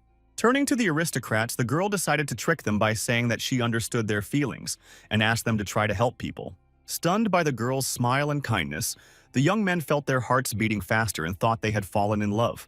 Soon this company reached the infirmaries where people sick with the plague were staying. Entering inside, all 3 aristocrats changed their faces, not expecting there to be such a heavy atmosphere of disgust. Passing by sick people complaining that the place stinks and is filthy and they've muddy their limited edition boots. Without noticing Dolores behind them, the aristocrats reached the priest, asking him to cure them and get them out of here quickly. A glance at them convinced the girl of her suspicions that they came from selfish motives, and they were not inherent in sympathy and empathy. These aristocrats clearly did not understand what absolute goodness and selflessness, sacrifice, and courtesy are concepts close to God's grace and love. Deciding not to pay attention to these fallen people, the girl went further, where there were seriously ill people who are very difficult to treat. Having reached her destination, the girl resolutely opened the curtain to rush headlong into the rescue of suffering people. But what Saint Dolores saw before her shocked her. The girl saw how the place continued to treat people in her absence, and one of the patients was about to make an incision on his body with a scalpel. Watching this action, the priest could not believe that it was possible to treat patients alone for so many hours in a row with the help of divine power alone. When the incision on the body was made, the hand of the healer touched that and sealed the cut with divine power, eliminating the disease. When the priest saw this, he realized that with this treatment the blessing did not remain on the surface of the skin, but was absorbed into the affected area. And this divine healer tirelessly helping the sick and suffering was the night hound. Looking at the boy, Dolores was amazed at how skillful he was at healing and spells. Not noticing the appearance of the holy Vikir, continued to diligently treat the sick, feeling guilty for what was happening, and wishing to relieve the suffering of those. Divine power is given in answer to the clergyman's prayers that have reached God. Its power depends on the degree of devotion and is proportional to the number of miracles, where one manifestation of divine power equals 1 miracle, and so on according to this principle. But there is also a way to create 10 miracles from 1 phenomenon of divine power and 100 miracles from 10 phenomena of divine power. In the age of destruction, the priests were surrounded by hordes of monsters, but there were even more sick people around, and with a single display of divine power, the disaster could not be stopped. Because of the wavering faith and desperation of the clergy, God had to change the equation of miracles. He first performed the miracles and then judged the consequences. Despite the fact that it took longer to recover, the priests used an excessive amount of divine power, and this phenomenon is called divine power advance. Once the very elimination of monsters was considered a religious activity, and anyone could use the power even if they weren't a priest. Thus, because of the past karma accumulated in his soul, Vikir is able to exert divine power in a sacred place. Seeing a crying little girl next to her sick mom, the young man calmed her down, saying that the little girl's mom would soon get better. Nighthound approached the girl and gave the girl a coin, saying that her mom would need food and warmth after she recovered and that she would take care of it. Seeing this, the priest shouted orders to the guy not to give any material help to the sick and their relatives. The man said that this way the guy would not get away from the beggars and he would have to give all the available funds. Vikir asked the priest why he said so, and said that although there was a limit to the money in his pocket, he would give all the money easily. Then, looking at the sick woman, the young man apologized to her. Saint Dolores froze with surprise. She heard that the night hound had just apologized to the sick woman. The girl remembered Lamb's words about theology. that the essence of it was the ability to understand man and that it was inevitable. Dolores wondered if the guy was apologizing for the same reason she was, namely because he couldn't cure more people.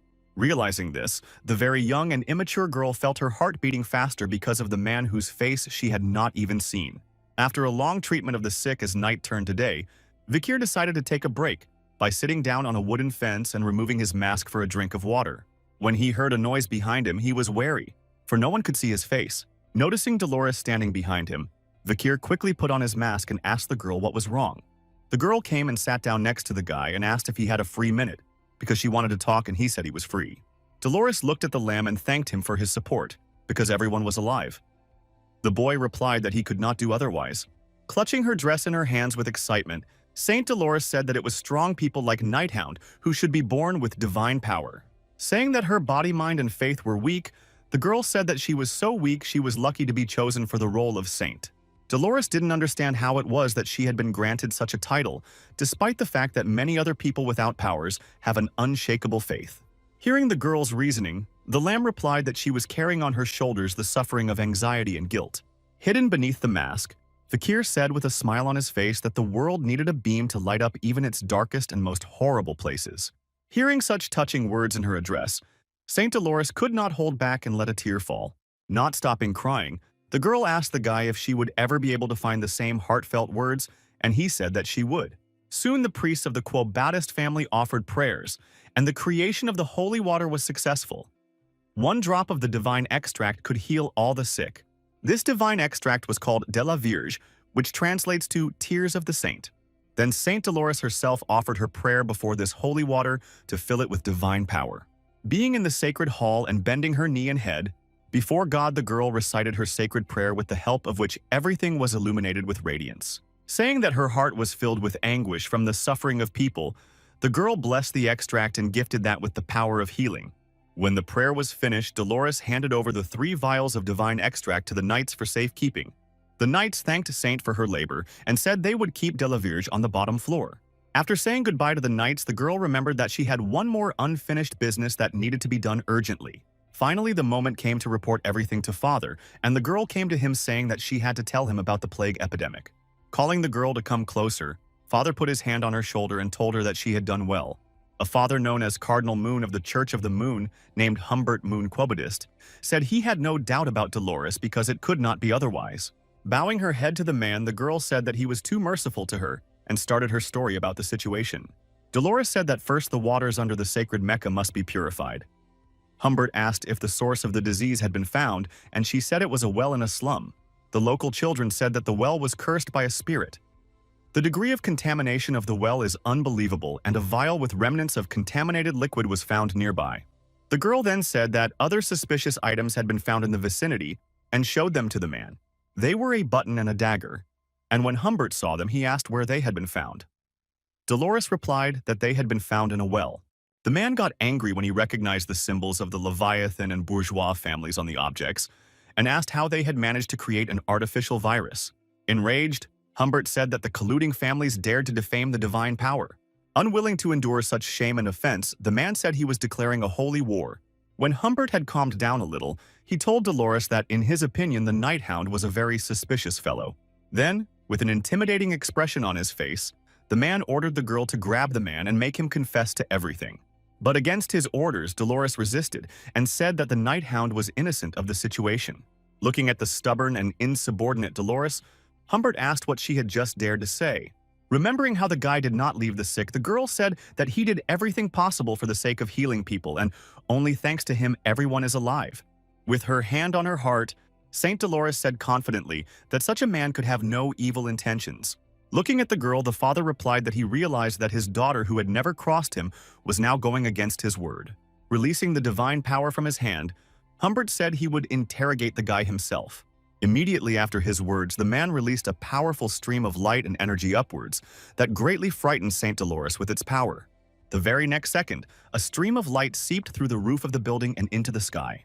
When it reached its limit, it burst into flames and illuminated the entire city. Then Humbert told the girl that it was pointless to try to stop him, because with the help of this light, all the paladins had already received orders to search for the lamb. Soon, all the paladins had gathered together and set out to find and capture the young man. When they found Nighthound's temporary shelter, they unceremoniously kicked down the doors and broke into the guy's place. Once inside, the paladins shouted that the lamb had been arrested as a suspect in the case of the plague spreading in the slums. But the room was empty, and the guy wasn't there. Only the curtains on the window developed in the wind through which he had obviously escaped. At the same moment, a priest was approaching Cardinal Humbart and Dolores to announce the trouble. He said that something had disappeared from the ground floor where all the holy relics are kept. This disappearing item turned out to be one of the vials of divine extract. After hearing this, Saint Dolores was shocked because she didn't want to believe that the Nighthound had betrayed her faith, and from the beginning, he had only wanted this. Vikir, meanwhile, was looking at the holy water he had stolen from the bottom floor of the sacred vault. Putting the vial in a bag and tying it tightly, the young man gave thanks for the divine extract, though his gratitude was not heard by anyone. Then, taking one last look at the sacred city, the young man fled and left the place. As Vikir headed back to the Balak village, Ayan's thoughts were flooded with the past when she was much younger. Standing on the edge of the cliff and not lowering her bow, little Ayan looked straight into the eyes of the terrible berserk whom the Balaks were hunting. The hunters behind the beast tried to call out to the beast with shouts and noise to help the girl move away from the edge of the cliff. But not responding to the tricks of those Cerberus continued to approach Ayan, depriving her of any chance of escape.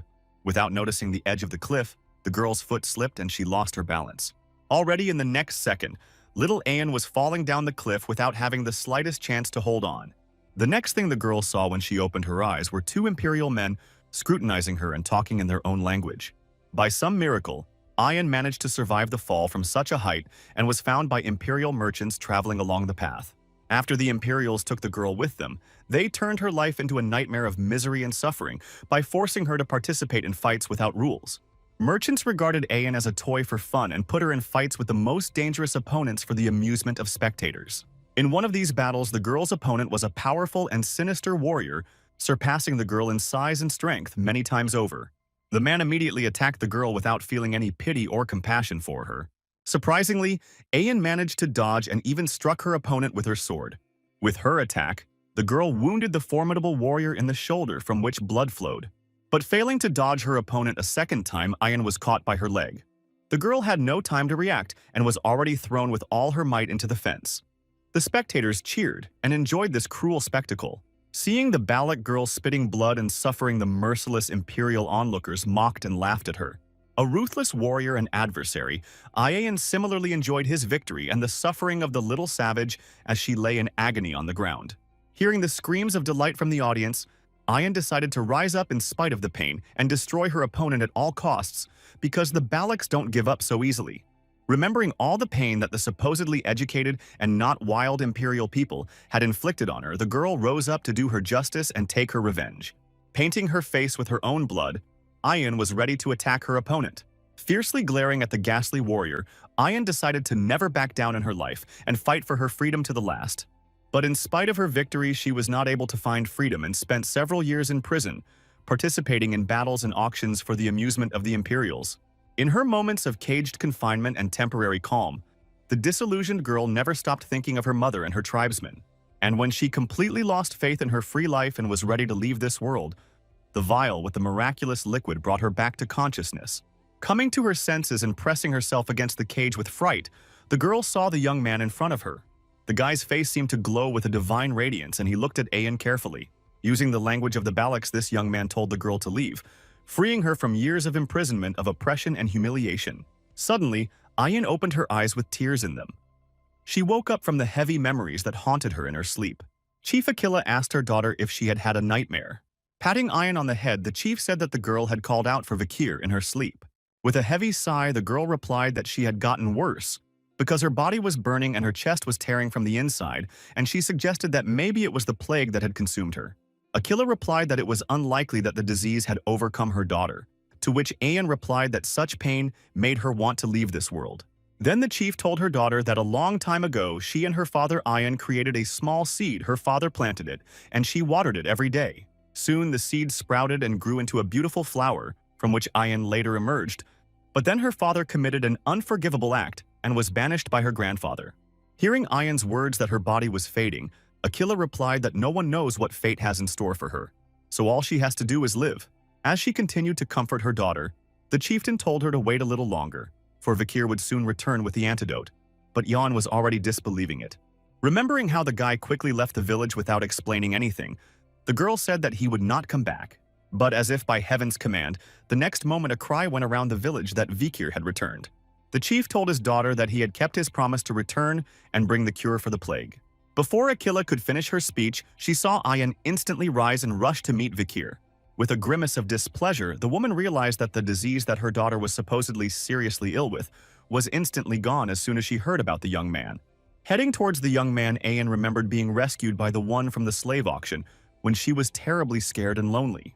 She remembered how Vikir had fearlessly stood before the eight-legged mistress without a moment's hesitation.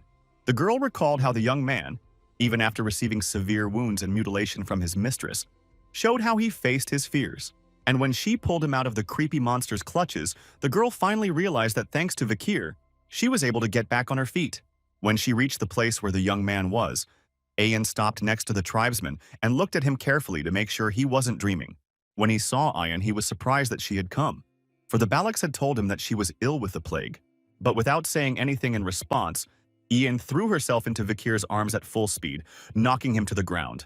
As he fell to the ground, he said that if he hadn't used mana, he would have broken his spine from the blow. Then he asked how Ayan was feeling, and she said that as soon as she heard about him, her condition had improved. Not holding back tears of joy and continuing to hug the guy, Ayan said that she was very happy to have him back. Vikir smiled warmly and said in return that he was glad to be back too. Soon, everyone went to the hut to Ahun and his sister Ahul to heal the girl. Gathered at Ahul Balak's bedside, they anxiously watched Vikir, for they all wondered what medicine he had brought. When the young man untied the pouch containing the medicine, a bright glow appeared from it. The boy then brought the small, shining vessel to Ahul, and the latter showered the girl with divine light and grace.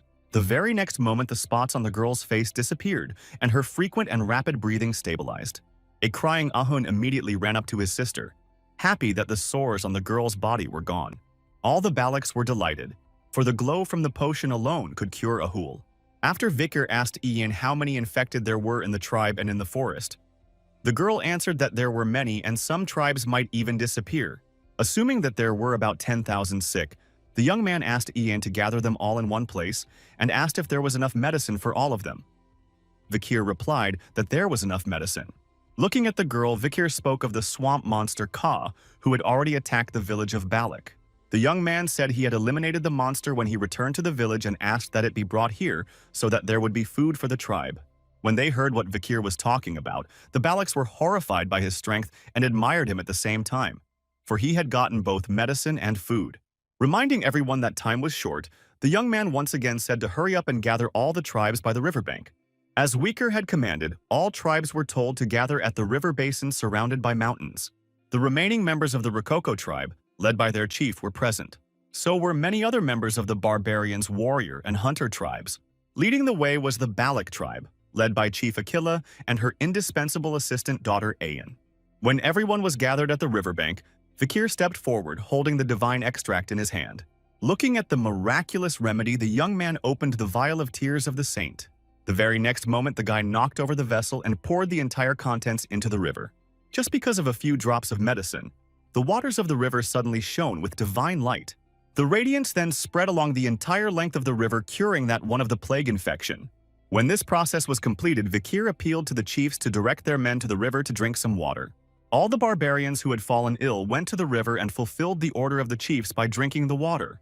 In a matter of seconds, people were healed and regained their strength. They could not believe that they were rid of such a severe disease. Then, Vikir said that soon the healing effect would spread throughout the river basin, and the chief replied that he should be made shaman of the tribe. But the young man refused. Suddenly, their conversation was interrupted by a barbarian coming toward them and breaking the ground beneath his feet with his powerful body. With a menacing and intimidating look, the man looked at them intently and asked them to answer his question. The barbarian asked loudly what the name of the hero who saved the entire forest and its inhabitants was. Some of the barbarians unanimously replied that the man's name was Vikir. Then other representatives and tribes joined in, saying that it was Vikir who had saved their families from a terrible disease. Finally, all the forest dwellers began to praise the guy and chant his name, because he gave the forest a hope for tomorrow. One young man, not even old enough to save all the people of the forest and win the trust and support of all the barbarian tribes. Listening to the praise in his direction, Vikir thought that only one bad deed of the Leviathan family had led him to such a favorable environment and success. Thinking about the fact that if now all the tribes could join him, the young man realized that he would have a good chance to bring all the Baskervilles to their knees.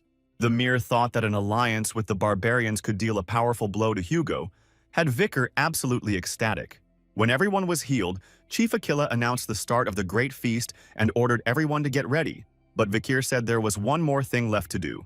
Aquila and Iane looked at the young man in surprise, not knowing what he was talking about. Vikir meant that it remains to find the main culprit in the spread of this epidemic through the forest, who was hiding in his cave. Shaman Achaman, meanwhile, reasoned that the plague had already spread through the forest, and it was time to come with a cure, thus earning honor and respect.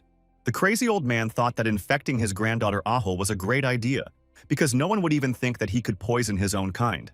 Deciding that his plan was perfect and it was time to appear before everyone as a savior, the shaman headed for the exit of the cave.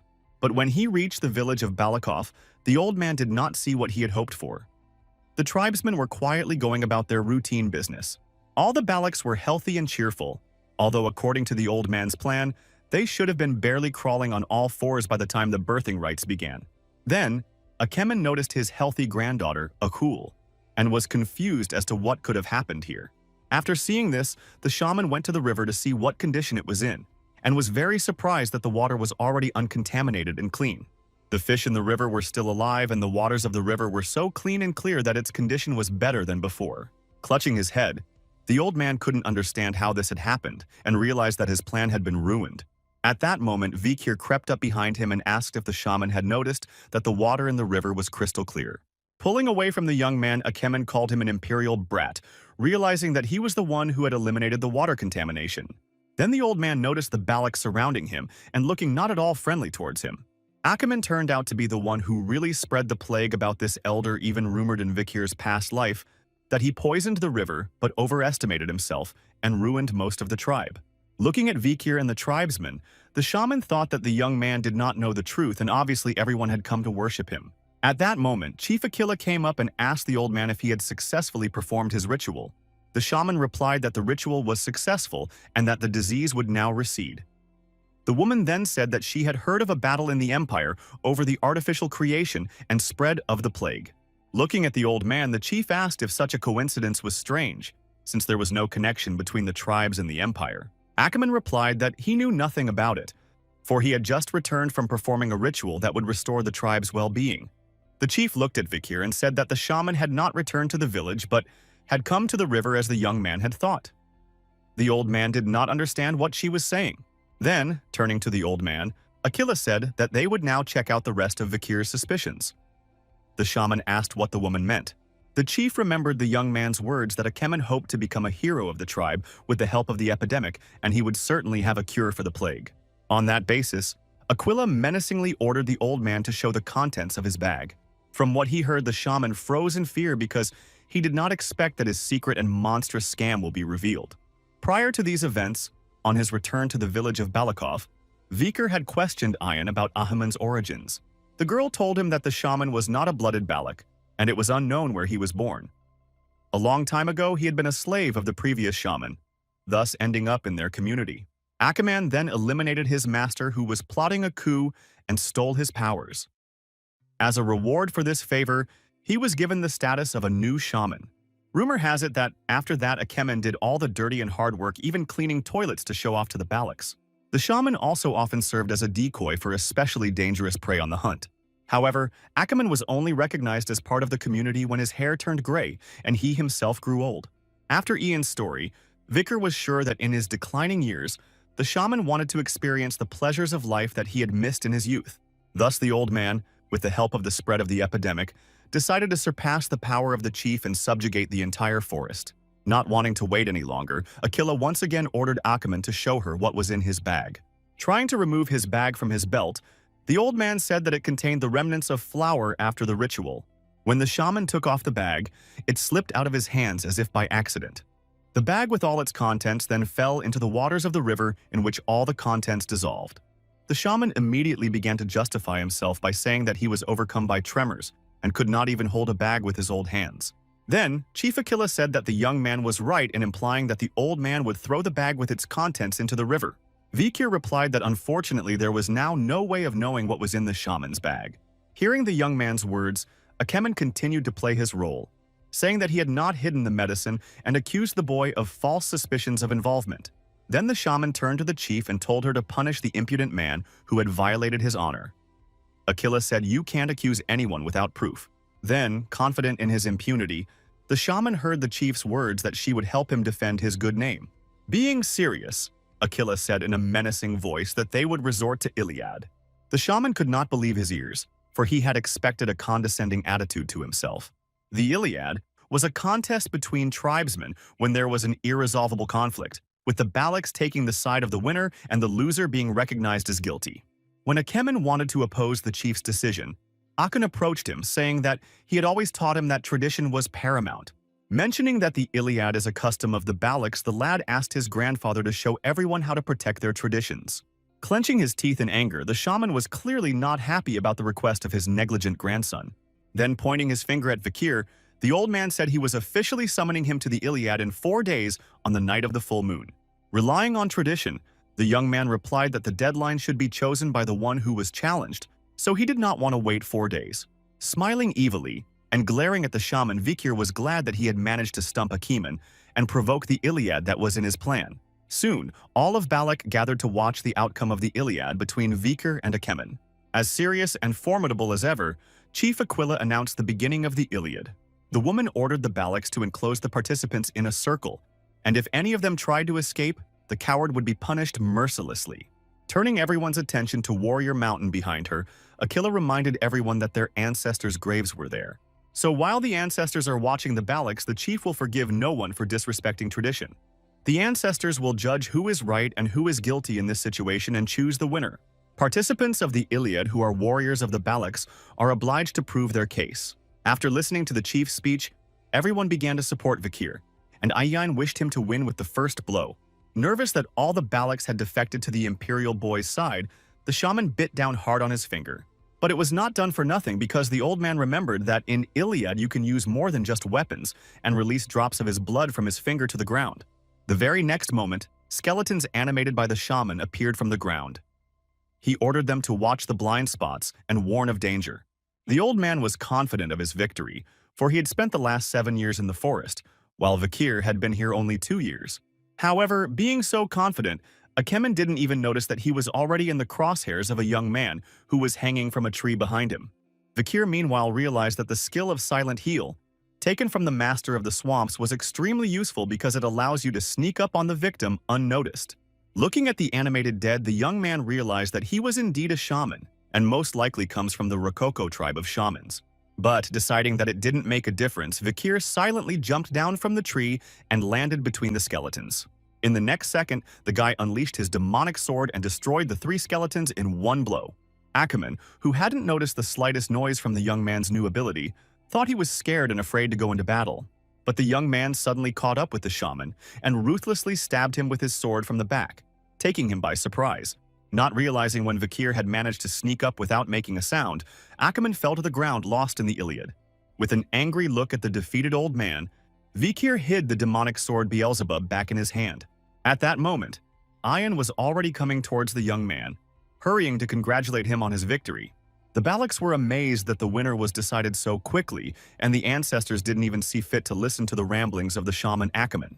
Akemen himself was still conscious at this time, and heard the enthusiastic shouts and congratulations of the Balacs toward the young man. Convulsing in raging pain, the shaman thought that he still wanted to live. He recalled how he had had to serve and humiliate himself for years to survive in the Balac tribe. Akemen sincerely thought it was unfair that he did not have the recognition and honor enjoyed by this imperial impudent. Clenching his hand tightly and raking the ground with it, the shaman decided he would not forgive or allow that little brat Vikir to take what was his. Looking at all of them, Akemen hated the Balacs who looked down on him and remembered the Rococo tribe who had abandoned him and wanted revenge on them all. At the same time, Vikir asked Ahun if he wanted to finish the job, but the guy refused. Then Vikir said that the shaman should leave this world in agony. Angry Ahun replied that he had almost lost Akul to the plague, and even though it was his grandfather, he could not forgive him for such an act. Looking at Akemen, the boy wished he was in misery because he didn't deserve pity. However, Despite the terrible pain, the old man was still able to draw a magic sign on the ground that would turn the situation to his liking. As soon as he drew the last line, the tomb of the Balak ancestors glowed with a strange purple light. The very sky above Warrior Mountain darkened, indicating impending danger. Alarmed, Aquila and Ian looked up at the mountain and felt the ominous energy stinking from it. Akun, who was talking to Vikir, saw his grandfather rising from the ground and was horrified, for he thought that he would soon lose his last breath. Vikir turned and looked at the old man, surprised because he was sure he had pierced the shaman's lungs. The Balaks were outraged that he had dared to rake the graves of their ancestors. Hearing the tribesman's question that he was not afraid of the ancestors' anger, Akemen laughed loudly in response. The shaman looked at Balaks with mad, non-human eyes and replied that it was not he who should fear the ancestors' wrath.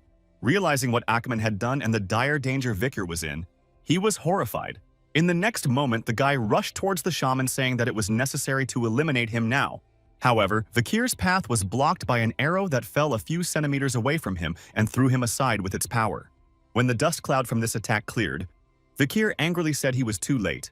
Turning to the Balaks, Akemen said that those themselves had talked about leaving the decision to the ancestors.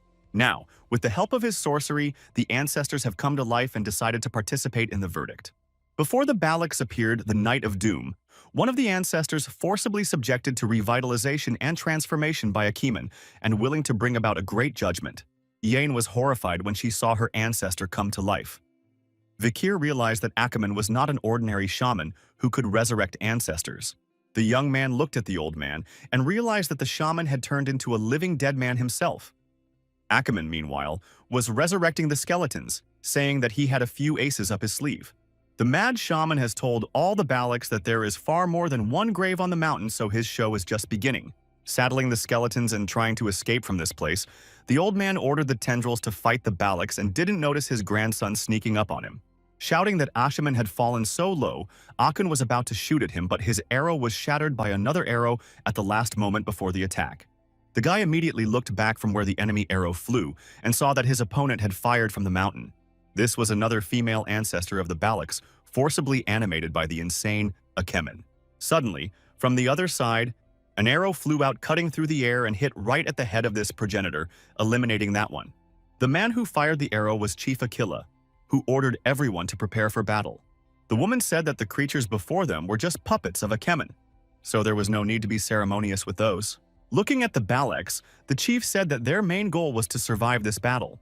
After listening to their leader's instruction, the Balaks clashed in battle with their ancestors who had come back to life. There came moments when it seemed that the ancestors would triumph, for their strength was wild and fierce, and the Balaks were already wounded and exhausted. The resurrected Balaks knew no fear or pain, and viciously snarled as they continued to acate their followers.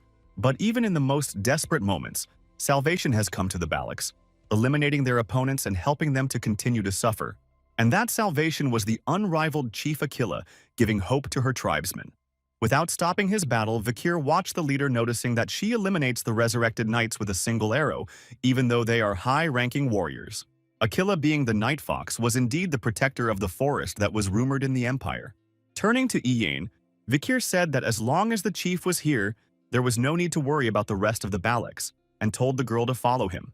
Their main task was to catch up with Akemen, who was trying to escape from the Balaks, saying that they would regret rejecting him. Turning to one of the resurrected skeletons, the old man said he had a task for the one.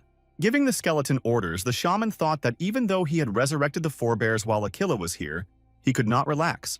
Anyway, it was common knowledge that the talented Aquila was the strongest chief of the Balak village in the history of that village. Akemen smiled evilly and said that no matter how talented a woman was, she could not have foreseen such events. Soon Vikir and Iyen caught up to the shaman and hid behind the trees watching him. Suddenly, an ominous aura appeared around Akemen, emitting a purple glow that meant the old man had begun his sorcery. Feeling the urgent need to stop, Iyen drew her arrow and said she would eliminate Akemen here and now. The girl's fired arrow flew lightning fast towards the shaman, cutting through the air and heading straight for the target. But obviously the old man was already aware of the presence of the boy and the girl, and without moving from his seat angrily said that the ritual was complete. A second before the arrow was about to pierce Akemen, a hand burst out of the bowels of the earth to stop the attack. Vikir and Iyen couldn't believe their eyes because they were sure of their success and didn't expect such a turn of events. Screaming that he had succeeded, the old man said that, according to the legends, the ancestor before them was sleeping alone deep in the forest. The man who crawled out of the bowels of the earth instantly began to regain his human form, regaining his flesh and skin. And that resurrected ancestor turned out to be the heavenly archer Adonai himself. Ian was surprised to see him, for she was not sure if the man from the legends had lived in reality and was now standing in front of her. Vikir was also surprised to see him. However, the very next moment the legendary archer Balakov took aim at the guy and the girl and released his arrow. Adonai's arrow with incredible power flew forward but was repelled by Vikir, who had Ian's back to him. By some miracle, the guy managed to release the demonic sword Beelzebub and managed to deflect the arrow created from the aura with destructive power.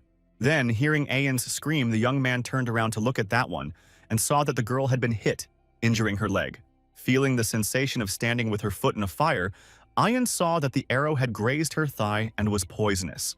Looking at it, the girl realized that the myth of Adonai's battle with the eight-legged lady was true, and the man's bow was made from the remains of that one. Without giving Ian and Vikir a chance to recollect, the resurrected ancestor continued to continuously attack those, but the young man managed to repel all attacks. After some time and countless attacks by Adonai, deep craters appeared around Vikir and Ian due to the reflected arrows of the ancestor. Seeing that the guy was already exhausted, Ian put her hand on his shoulder and told him to leave her here and run while he had the chance. When Akemen heard their conversation and laughed madly, he said that he would not let anyone escape because they would be eliminated right there, and gave orders to Adonai to do so. The very next second, the ancestor aimed his arrow at the boy and girl, who had no chance to dodge or escape. When the arrow was almost in their faces and they realized that in a second they would leave this world, the deft hand of the chief intercepted the arrow and prevented it from piercing them. The shaman froze in horror, not expecting Aquila to come here and save his daughter and the imperial boy. Ian and Vikir were just as amazed to look up and see that their savior was the leader. Such a powerful and merciless arrow from Adonai was only stopped by the hand of the unrivaled Aquila. She shattered the arrow in her hand, enraged beyond measure. With a non-perturbed look, Aquila told Ian and Vikir that she felt strong mana from here, that's why she came. Akemen, standing behind the resurrected Adonai, was horrified, for he had not counted on the chieftain getting here. Worried for her mother, Ian told her that the arrows were poisoned, so she had to take the antidote immediately. Hearing this, Aquila looked at her hand carefully. The very next moment, the woman clenched her fist with all her might and let a powerful stream of energy flow through her hand. Seeing this, Vikir realized that the woman had gotten rid of the infected blood with a sudden release of mana flow. Then, glancing at the excusing shaman who said it was her fault, Aquila interrupted his speech and said she wasn't interested in the reason for the betrayal. The chief wanted an answer to only one question, and that was whether the ancestor standing before her was the celestial archer Adonai. Hearing Aquila's question, the old man angrily replied that this was the same Adonai she would never be able to handle. Receiving the desired response, the chieftain praised Vikir and Ian and ordered those to stay behind her. Turning to Adonai, the chief said that she was honored to meet him, even under such circumstances, and she was ready to find out who was the best warrior. The moment came for Aquila and Adonai to battle. They stood opposite each other and were ready to mercilessly destroy their opponent. Without waiting for the ancestor's attack, the woman crept up on him from the side and launched 5 arrows at him. Without much effort, Adonai dodged all the arrows fired by Chief Aquila. In response, Adonai gathered his dark energy and created an arrow that he launched at the chieftain. But Aquila was not behind her ancestor either and deftly dodged the attack by doing a somersault while standing on one arm. The opponent's forces were equal, and they relentlessly continued their battle, causing many explosions through the forest from their attacks. Vikir, meanwhile, carried the wounded and worried mother Ian to a safe distance, thinking about the fact that he was a spectator of a battle between master-level mana holders. Simultaneously, the shaman Akemen watched Adonai and Aquila battle, using one of his tricks to pull his eyeball out of his eye socket. Thus, the old man could observe the finding at a distance from those. Realizing that the chief was as strong as ever, he said that Adonai would not yield to that one in strength. The shaman laughed wickedly and said that he was sure that she had no chance of winning because Adonai had an unlimited supply of demonic mana. After failing to evade one of the ancestors' attacks, the chieftain was wounded in the shoulder and realized that ranged combat was not her option. Looking at Adonai, the woman recognized that he was an impeccable archer due to his speed, strength, and agility. As she prepared her arrow in response to Adonai's, the woman realized that there was something missing. In the next moment, the opponents released their arrows and they flew straight towards each other, about to touch each other. The collision of these two arrows, completely filled with the mana of their wielders, caused a powerful explosion, the shockwave of which traveled through the entire forest. Aquila didn't hesitate to immediately burst out of the cloud of dust and smoke to suddenly attack Adonai's celestial archer. Sneaking up on her ancestor, the woman swung her leg to strike at his neck and face, but not before Adonai had already created a new weapon in his hand out of mana. He instantly responded to the woman's attack by shattering the trees surrounding them with his blade, but not Aquila, who was also able to dodge the blow. Switching to close combat, the woman also drew her blade from its scabbard and pointed it at her opponent. Throwing her blade at Adonai's hand, the chieftain was able to knock his weapon out of his hand. The woman then delivered a powerful kick to the ancestor's knee with her foot, and he lost his balance. And at the conclusion of her series of attacks, Aquila aimed an arrow full of her mana at the celestial archer and released that one. Following this attack from the chief, an explosion sounded, and a stream of violent energy burst out from the forest, piercing the sky. Aquila was knocked backwards by her own attack and sped across the ground and stopped. Raising her head, the woman looked at the great ancestor of the Balak tribe and wondered why he wasn't fighting at full strength. Perhaps the reason for this was that Adonai had long since left the world of the living, or perhaps he didn't want to hurt his own offspring. However, the chieftain decided that the reason was not so important, and now she could only free the one from the oppression of Akemen's shackles and fired her arrow at the ancestor. But at the last moment before the arrow was about to pierce him, the great Adonai stopped it with his hand. Suddenly, demonic energy began to come out of his body, filling all the wounds and repairing the torn body parts. This energy was like another person sitting in the ancestor's body and wanting to devour him. In a matter of seconds, the demonic energy engulfed Adonai, merging with him into one. The reason for this was once again the tricks of Akemen resurrecting the ancestor again and revealing all of his true power. Gritting her teeth in anger and rage, Aquila realized that Akemen was involved once again. The recovered monster, which was hardly Adonai anymore, roared at the top of its voice, indicating imminent danger. Looking at the creature, Aquila realized that there was no trace of her ancestor left. Unexpectedly for the chieftain, an additional danger appeared behind Adonai's back in the form of a huge turtle-like monster. Two more huge monsters came out after that, heading towards Chief Aquila. Watching from a distance, Akemen was surprised that the top-ranked forest monsters had appeared, obviously sensing the surge of mana. However, Adonai, standing with his back to them, did not feel fear of the ghastly monsters even for a fraction of a second. The very next moment, he turned around lightning fast and fired arrows at those creatures, eliminating them with the first shot. Aquila was horrified that when attacking the monsters, Adonai's arrows were not visible at all. The watching shaman laughed, for the chief was about to see the true power of the great Adonai and fall at his hands. Using his magic, Akemen ordered the ancestor to eliminate the woman who was across from that one.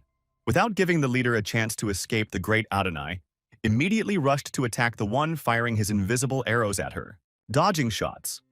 Aquila realized that the more often she was hit by arrows, the more poison penetrated her body and she weakened.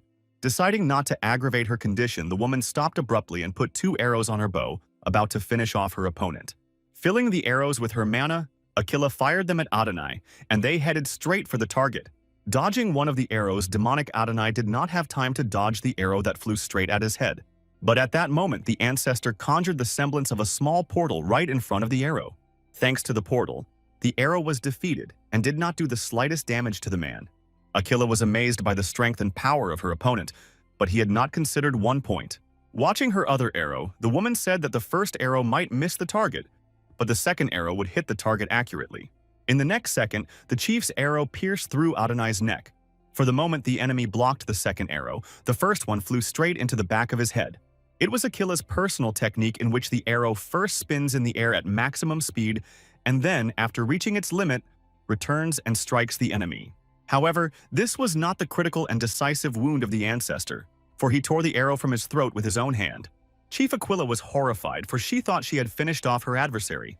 With magic, Akemen turned to the leader, saying that it didn't matter how strong she was because even she had never fought a resurrected undead. Since Adonai is not of the world of the living, some unfortunate arrow in his throat cannot destroy him. Hearing this, the chief prepared to fight again. Meanwhile, the wounded Ayan stood on the mountain watching and worrying for her mother as the battle continued. The girl prayed that she would hold out a little longer because Vikir had promised to resolve the situation soon. At that moment, the young man was rushing as fast as he could through the forest in search of Akemen to eliminate him and destroy the resurrection spell.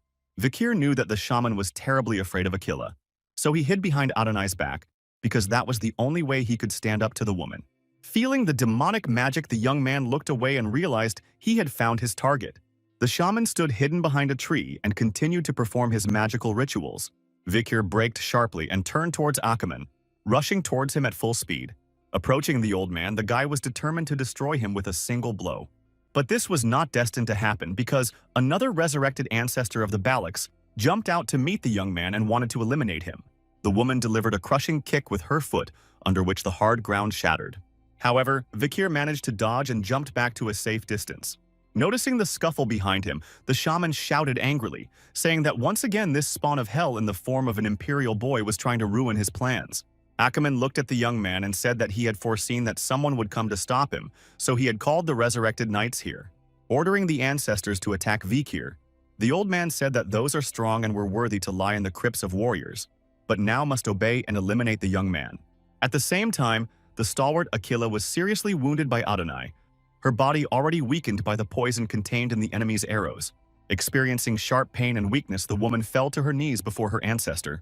The shaman, who was watching this, laughed evilly, for he was glad that the woman had finally surrendered and would soon be destroyed. Thinking that soon the whole forest would fall at his feet, Achaman said that the fall of the guardian of the forest, Aquila, would be a fitting payment for the injustice done to him. Hearing the old man's words, Vikir thought that he would have to work harder to resolve the situation and applied the 6th level of Baskervilles. Using this power, the young man eliminated all the resurrected ancestors surrounding him in an instant. Seeing this, Achaman was horrified because he had eliminated all the high-ranked knights with one blow and realized that the guy was stronger than all of them. With a merciless glance at the shaman, Vikir asked if he had had time to voice all his wishes. Realizing that the imperial youth was about to reach him, the old man shouted at the top of his voice, calling upon the great Adonai for protection. The resurrected ancestor heard his master's call and for a moment was distracted from his battle with the chief. Taking advantage of this, the weary but resilient Aquila delivered a powerful kick to her opponent's body. She decided to make the most of this chance as the last of her strength was leaving her body.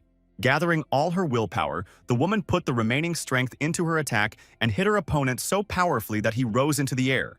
Vikir also kept up with Chief Aquila and continued to attack the shaman to end all this madness sooner rather than later. Achaman kept calling out to Adonai, realizing that he couldn't escape the young man and the ancestor was his only way to escape. But before he could wait for help from Adonai, the old man was stripped of his arms. The next thing Vikir separated from the old man's torso was his head.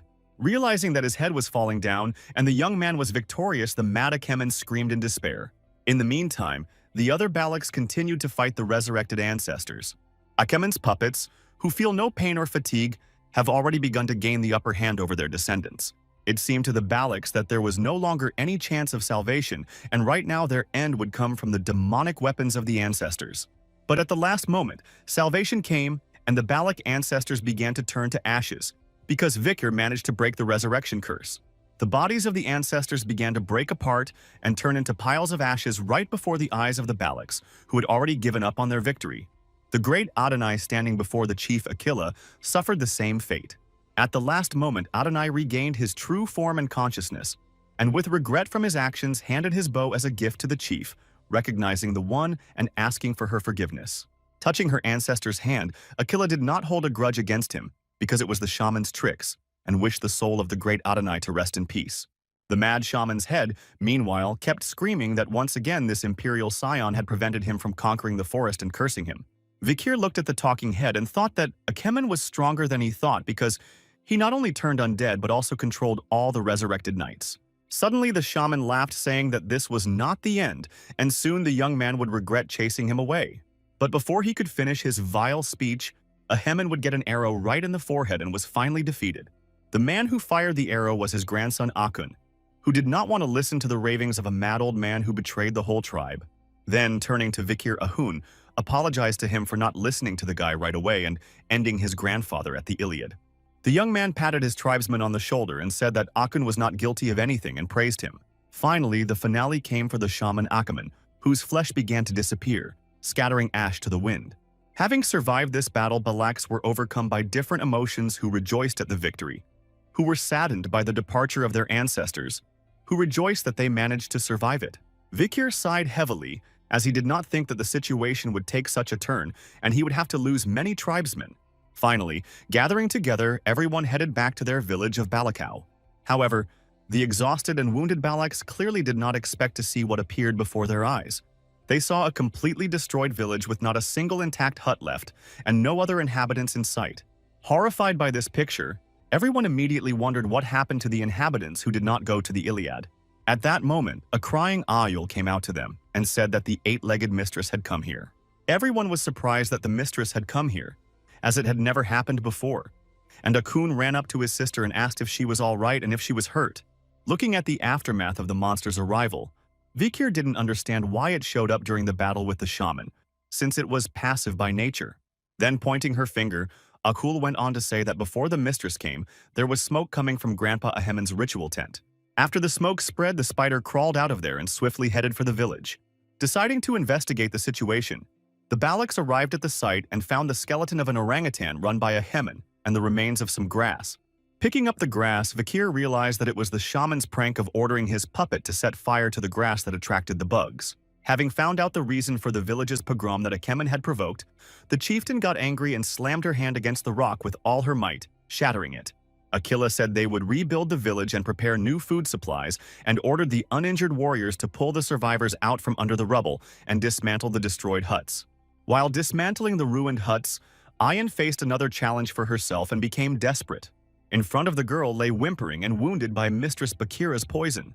Realizing her condition and how badly the she-wolf's paw had been injured, Ayan snuggled up to Bakira and begged for forgiveness for leaving her alone.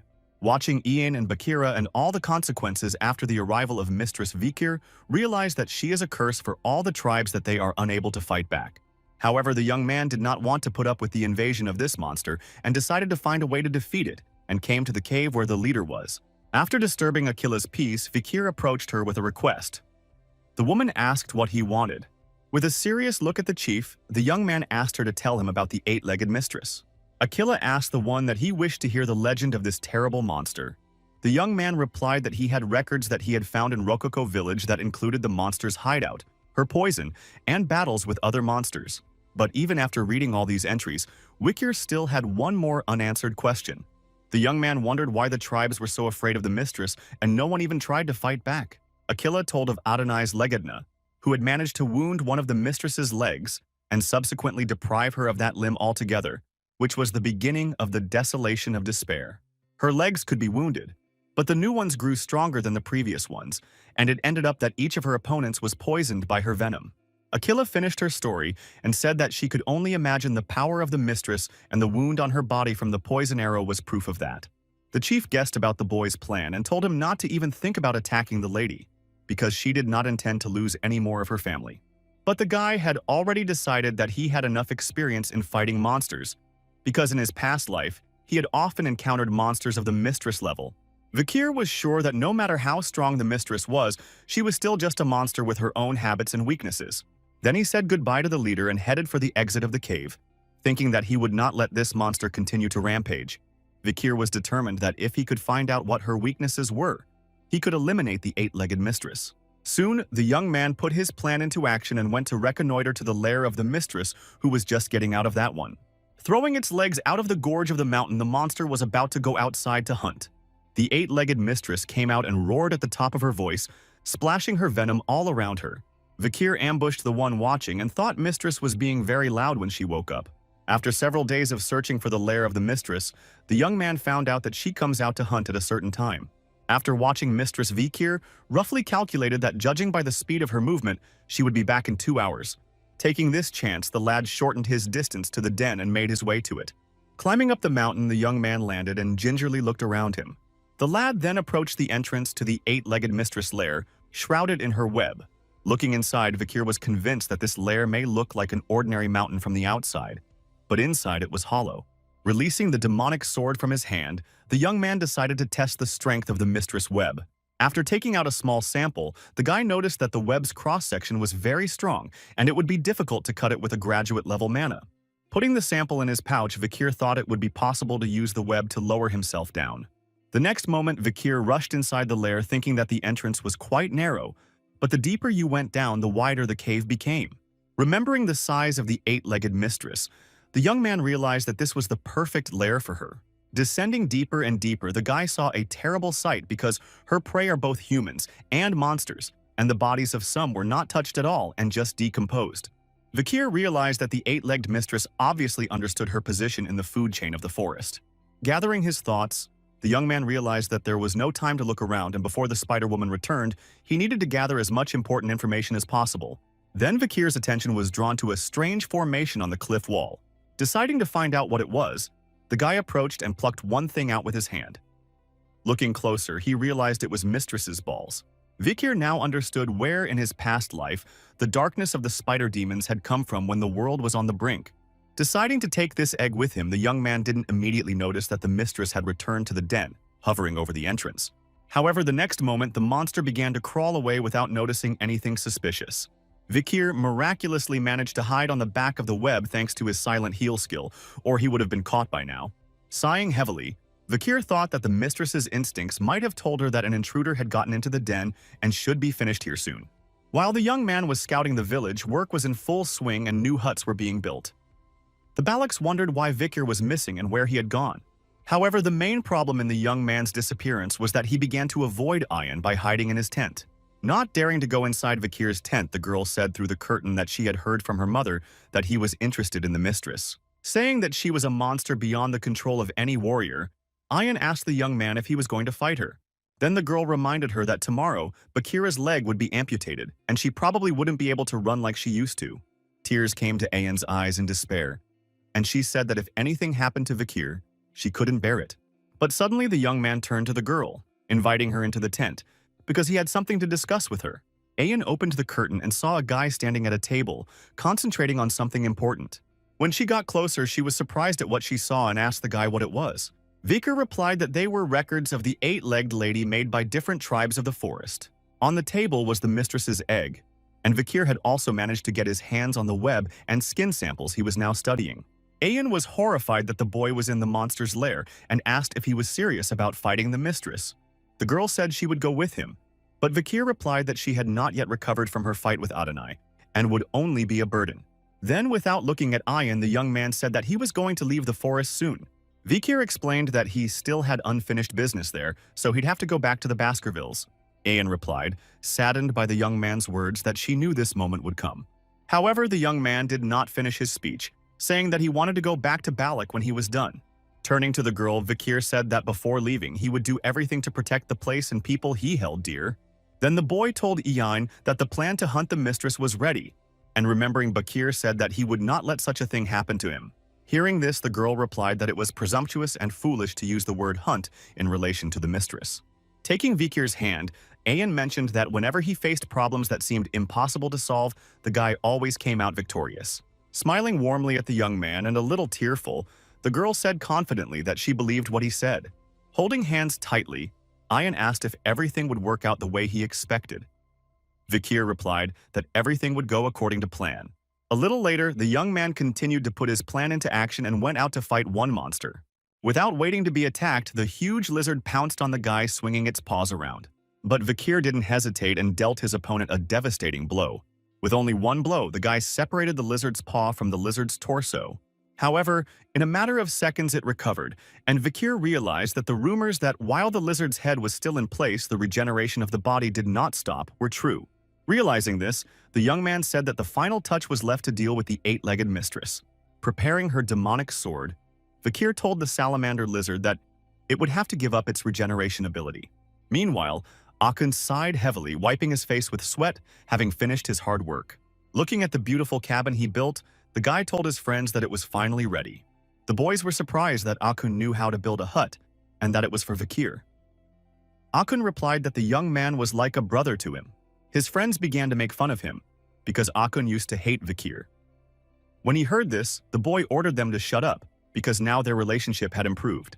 As they looked at the newly rebuilt huts, the boys were glad to see that the village had regained its former appearance, and it was all thanks to Vikir. Deciding to call Vikir to look at the new hut, the boys approached the tent and were surprised. When they opened the curtains, they did not see the young man there and assumed that he might have gone for a walk. Yain, standing behind the boys and watching them, realized that since Vikir wasn't there, the day had come. Looking up into the sky and turning to the spirit of the forest, The girl asked him to bless the great warrior who intends to face the embodiment of terror. Vikir meanwhile arrived at the appointed place to stop the mistress's atrocities. Looking at the gloomy sky, the guy realized that it would start raining very soon. Thinking that the mistress was probably asleep right now, Vikir decided that there was no better time to take her by surprise. Remembering his plan, the young man thought that he had thought over many variants of events that could happen during the hunt, and to each of them he had thought of a solution. Jumping into the mistress's lair without a drop of fear, the young man decided that it was time to turn words into actions, and the hunt was on. Inside the cave, a creepy sleeping mistress was waiting for the young man hanging from her web. To create the effect of surprise and not wake the Spider-Woman before time, Vikir moved lightning fast and stealthily through the webs.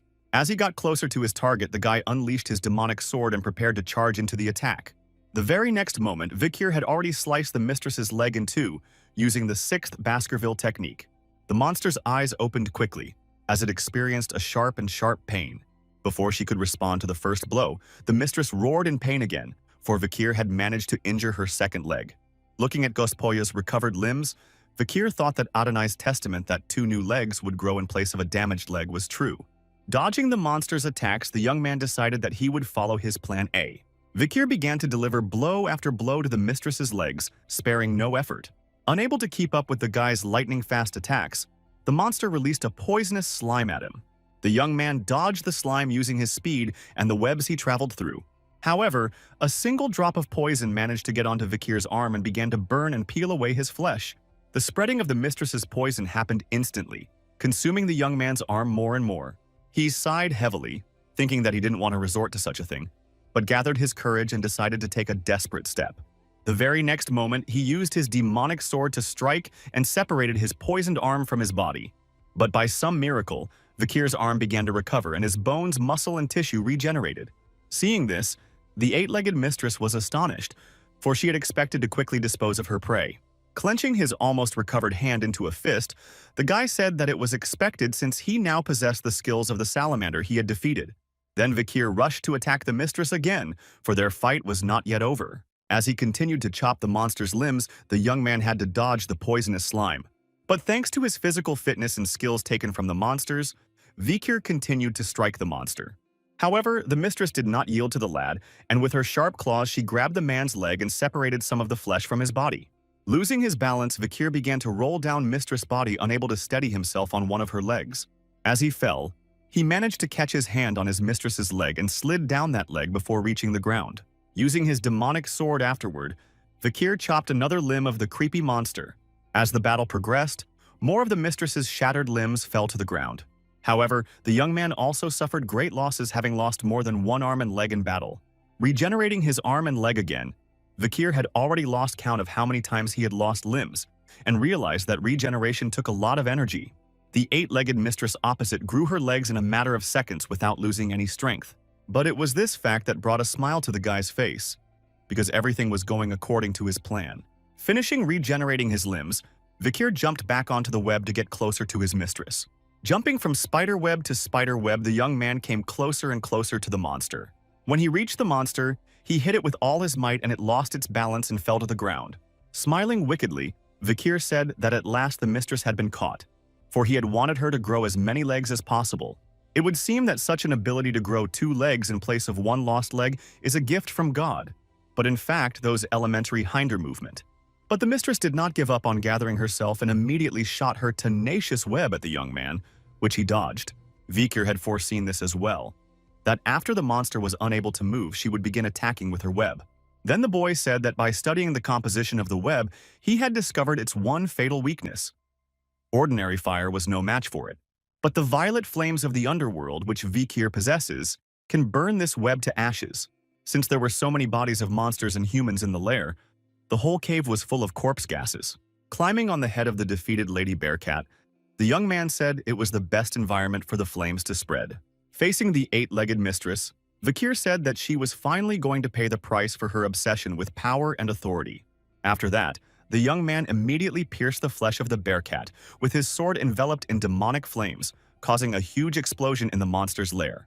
Even before the battle with the mistress, when Vikir was preparing his plan and gathering information, he was interested in one question. Back during the practice test when he met Cerberus, The guy wondered why the tribes of the forest were going outside their lands and chasing away the monsters from Red Black Mountain. The answer was simple, namely territorial expansion. Eight-legged Mistress was pushing the tribe toward Red Black Mountain. Then Vikir realized what she was up to. In fact, the Mistress was cleansing the forest of monsters like Cerberus by the hands of the tribe. Burning the monster's web with hellfire, the young man realized that the Mistress was thus driving all flame wielders away from her. It turned out that finding the eight-legged Mistress's vulnerability wasn't that hard. When the young man created an explosion in the monster's lair, her web, her laid eggs, and the Mistress herself surrendered to the flames, burning in that agonizing and unhurried manner. Consumed by the flames of the underworld, the Pauhicha roared in pain and terror, unable to escape from the one. The demonic fire continued to consume everything around it, and most importantly, it slowly destroyed the monster that had enslaved the entire forest. In time to get out of the den, Vikir walked down the mountain watching the flames burst out of that one. Now that the Mistress's weakness had been discovered, the only task left was to prevent her from escaping from the cobweb-shrouded shelter. No matter how strong this spider was, the hot air of the hellfire would burn its lungs and skin along with its shell. Without taking his eyes off the mountain, the young man reasoned that he should wait until she left this world, and then he would take her ability with Beelzebub's help. But Vikir's musings were interrupted by a sharp jolt coming from the mountain that shocked him. Looking at the mountain, the guy tensed up because he felt that something bad would follow. The very next moment, the entire mountain shook, and a crack erupted from within, shaking the entire rocky cover.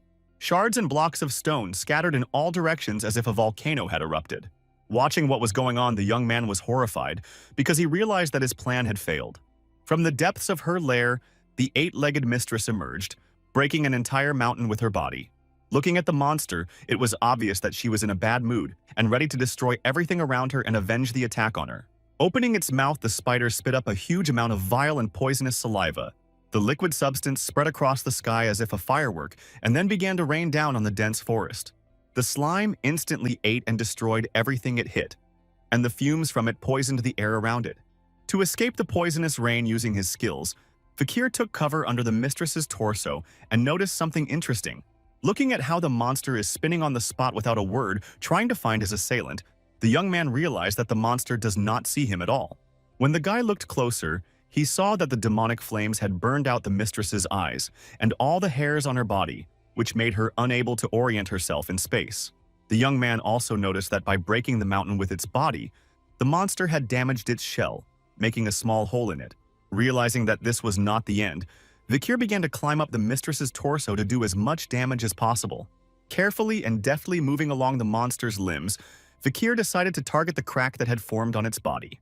Applying the 6th level of Baskervilles, the guy attacked the Mistress at her vulnerable spot with all his might. From the sharp pain, the spider let out a nasty squeal, but did not even stagger, though Vikir wanted to crack the shell with the first blow. The guy clenched his teeth in anger and thought that he'd be able to do it the second time. However, the next moment, there was a loud crunch as the Mistress's shell began to crack and split.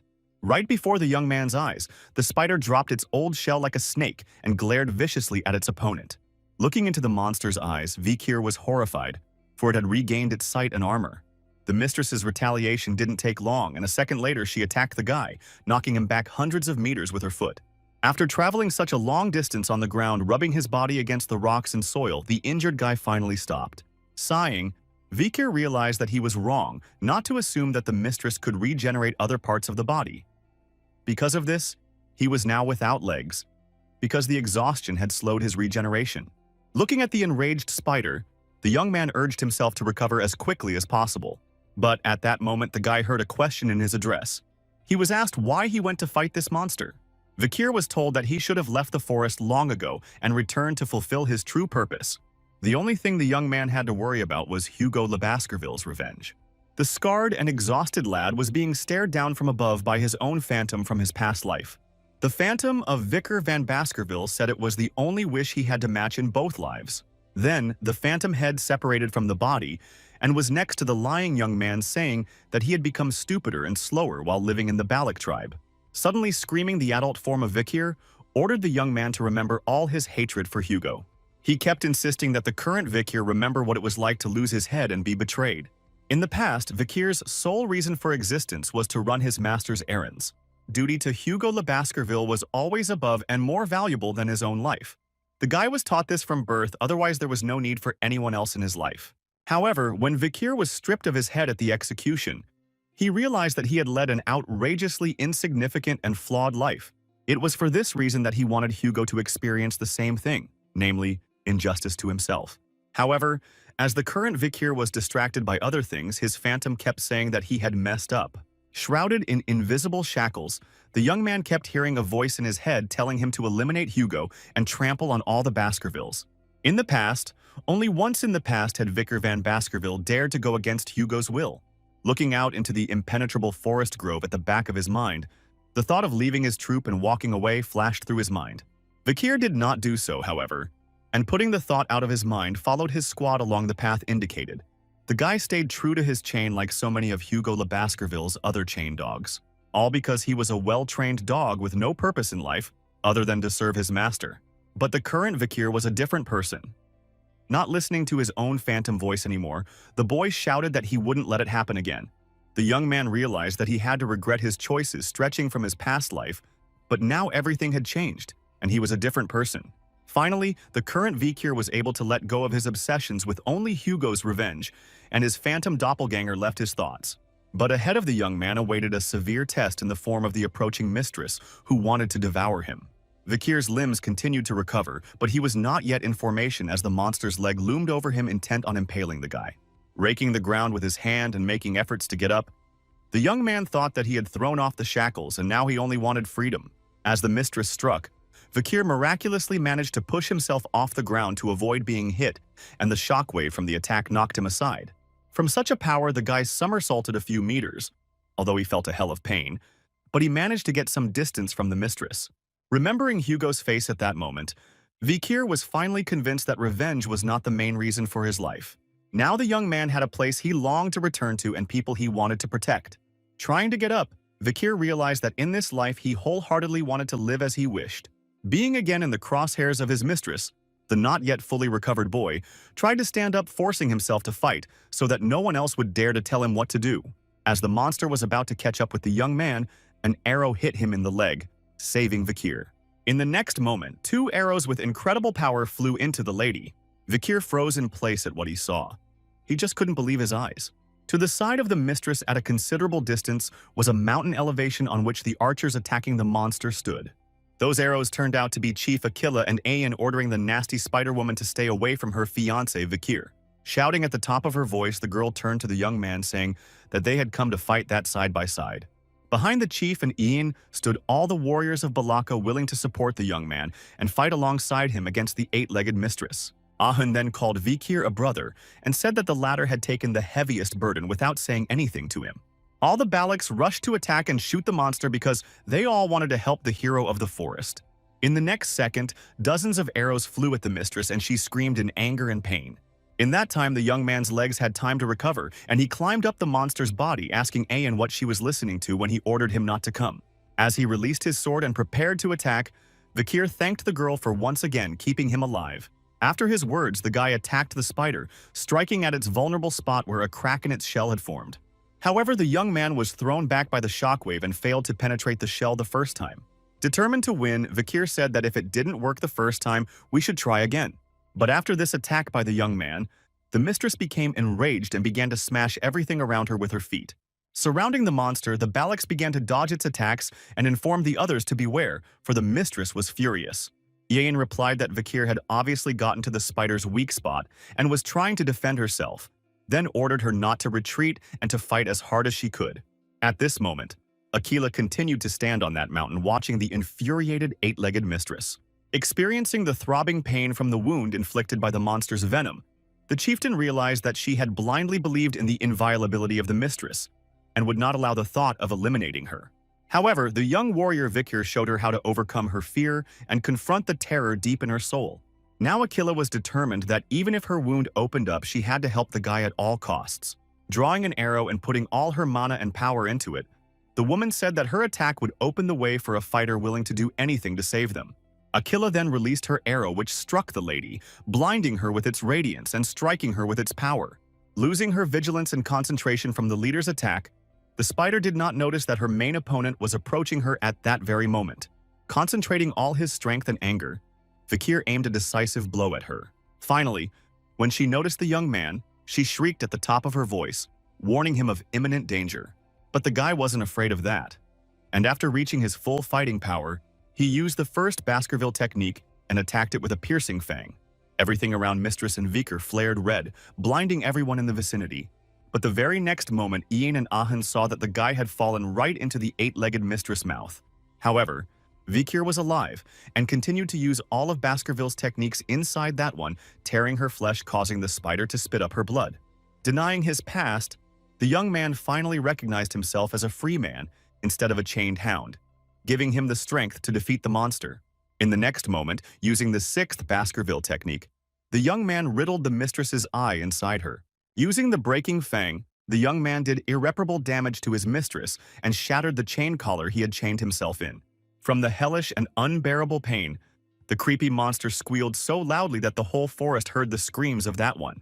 Immediately after, there was a loud clang and the sound of a sharp blade cutting through flesh from one spider's eye. A second later, Vikir burst out of that eye, tearing through it with his powerful attacks from within. All of the Balaks froze in place with amazement. They couldn't believe the guy was able to break right through the mistress's eye. Already in the next second, the great eight-legged mistress began to fall, breaking all the trees underneath her with her body. Next to the defeated and fallen spider lay an exhausted Vikir on the ground.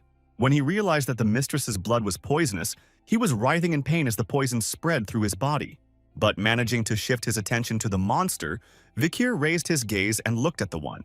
The mistress lying next to him seemed to be on her last breath. Realizing that he had to hurry to get rid of the poison, Vikir began to faint. However, the blood-hungry Beelzebub didn't let the guy down and managed to awaken and head in the right direction. The demonic sword dug into the flesh of the fallen mistress and began to suck the blood of that one, slowly eliminating the poison from the body of its bearer. Once in Beelzebub's slot, the blood and soul of the mistress met up with the rest of the monsters defeated by Vikir. Unwilling to obey and give her skills and soul to her new master, the spider began to resist. But the demonic Cerberus immediately began to decorate her temperament. In this way, Beelzebub was able to consume the lady and cleanse the young man's body of the poison. Then Vikir saw a crying Ian coming towards him, begging him not to leave her.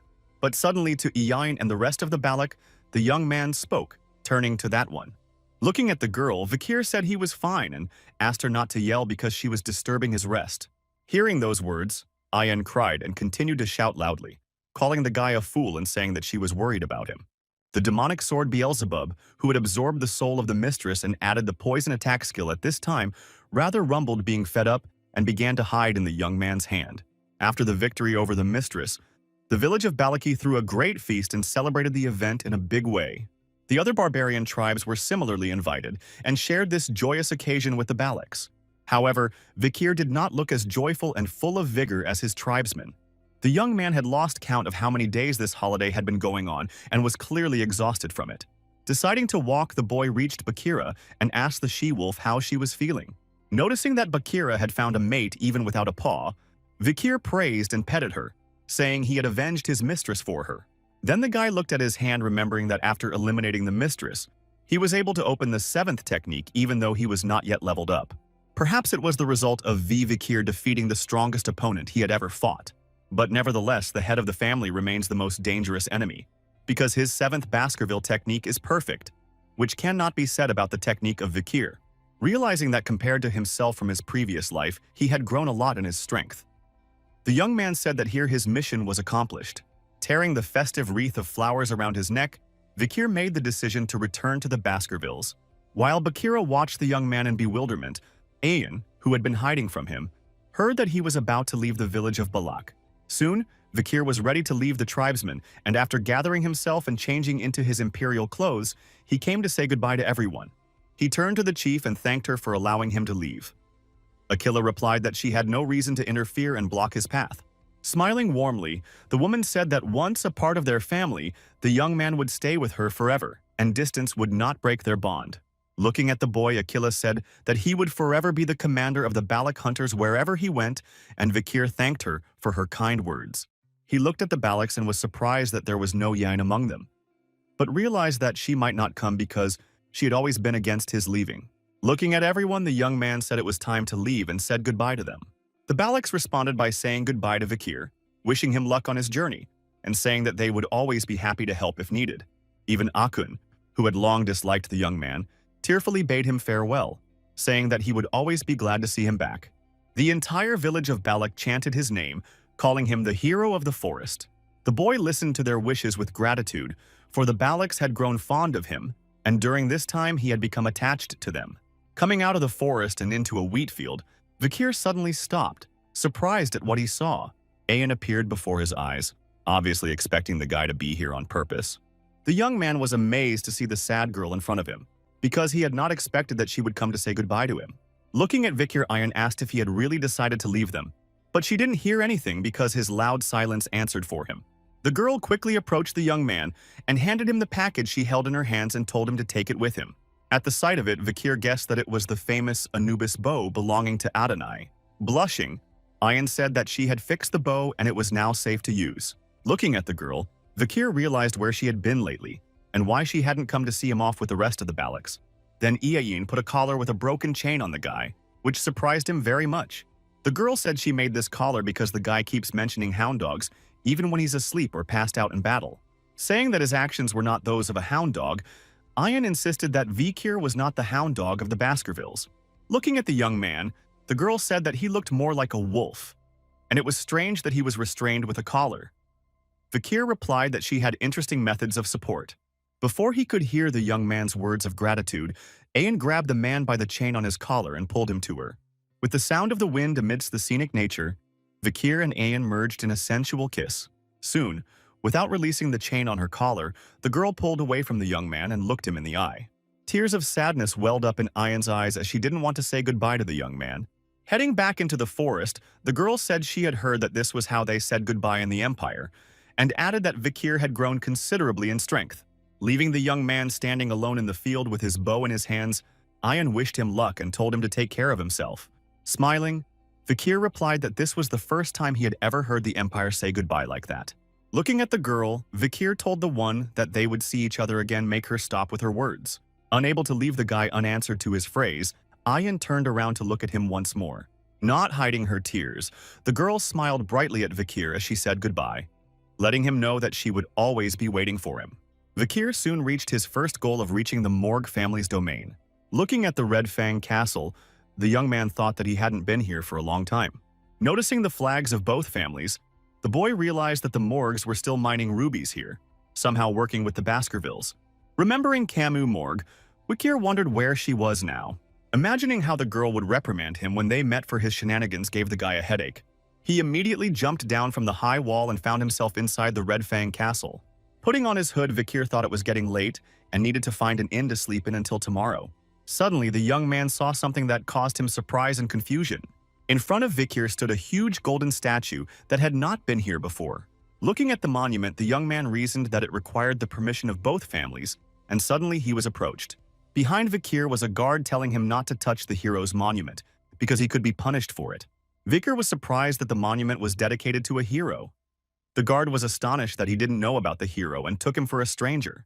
Saying that he had directly witnessed the hero's feat, the guard said that there was not a man in the entire empire who was not familiar with the name of that man. According to the guard, this hero possessed unprecedented power with which he could eliminate hundreds of barbarians with a single sword. He also mentioned the hero's chivalrous courage when he rushed to the aid of the daughter of the Morg family, sacrificing his life so that the rescue party could leave in time. The hero fought fearlessly with a terrible monster, but unfortunately lost in this unequal battle. The guard finished his story by saying that the Morg family had erected a golden statue to thank the hero. Vikir guessed who the false tale was about. Pointing to the statue, the guard ordered to listen to him, for this monument was erected to a great hero who lived among them only a couple of years ago. And this great hero who was immortalized in gold was named Vikir van Baskerville. While the guard marveled at the hero statue, the real live Vikir turned away to avoid revealing himself and marveled at the delusional fables that were being told about him. After that, the young man left the guard and headed to the inn to finally get some rest from the road. After settling in, Vikir found himself in a noisy inn where drinks were flowing and everyone was discussing something heatedly. There were also 3 Morg sisters who told false tales about Vikir, who they had liked the first time they met him. Attracting the attention of those around them, the girls boasted that the heads of the fortress themselves would now tell them about Mr. Vikir. The first of the sisters said that Vikir is very charismatic and she would like to get close to him, but it is not easy to approach such a guy. The second sister said that although they had talked to the young man when they met him, the three Baskervilles kept interfering with them. With a heavy sigh, the third sister said that it was only when Vikir's gaze crossed hers that her fatigue was lifted. Hearing the three girls praise him, Vikir thought he didn't recall anything even remotely similar to what the three were saying. Even though he had opposed the mistress, the young man was surprised that all the laurels went to him despite the fact that Adolf Morg and the rescue party had distinguished themselves at the time. However, from the gossip of the triplets, it became clear to the boy that after his disappearance, Hugo had been tearing up the Morgs to make a scene. Then the Morg family paid a huge compensation to the Baskervilles, which did not cool the rage of the head of the family one bit. Thinking about it, Vikir thought that Hugo had lost a capable hound dog, which was why he was so angry. The sisters then began to argue amongst themselves about which one of them Vikir would be with if he were alive right now. Tired of listening to all the nonsense coming from the triplets, the young man paid for his drink and went up to his room. But suddenly one of the sisters was staring at the bartender and Vikir hiding behind a cloak. As soon as the young man followed from the inn, the girl shouted, ordering this suspicious ragamuffin to approach her. Vikir looked back at the girl but didn't follow the girl's orders, thinking she was just drunk. However, the sister, seeing the disobedience of her order, became furious and asked how dare he ignore her. The very next moment, the girl applied her magic to Vikir and tried to envelop him in the branches of the plant. But the young man instantly reacted and jumped high up, holding his hood up, and was able to dodge the attack. The two sisters who were watching were amazed at the stranger's agility, for not everyone could resist their magic. The other guards and mages were just as much surprised by the skills of the guy hiding his identity. Soon, Vikir landed easily and effortlessly on the floor, causing even more suspicion in his direction. The young man was then surrounded by all the warriors present who imprisoned him in a circle with their spears and magical powers. Looking angrily at the stranger, one of the guards ordered him to remove his hood and answer who he was. Realizing that he was going back to the Baskervilles anyway, Vikir decided to reveal his identity and removed his hood. Seeing the guy's face, the triplets were surprised and frozen with embarrassment. Looking at the face, hair image, and in general appearance of the guy, the girls thought that in front of them stood a very attractive stranger. But looking closely at the stranger's face, one of the guards began to guess who stood before him and was horrified.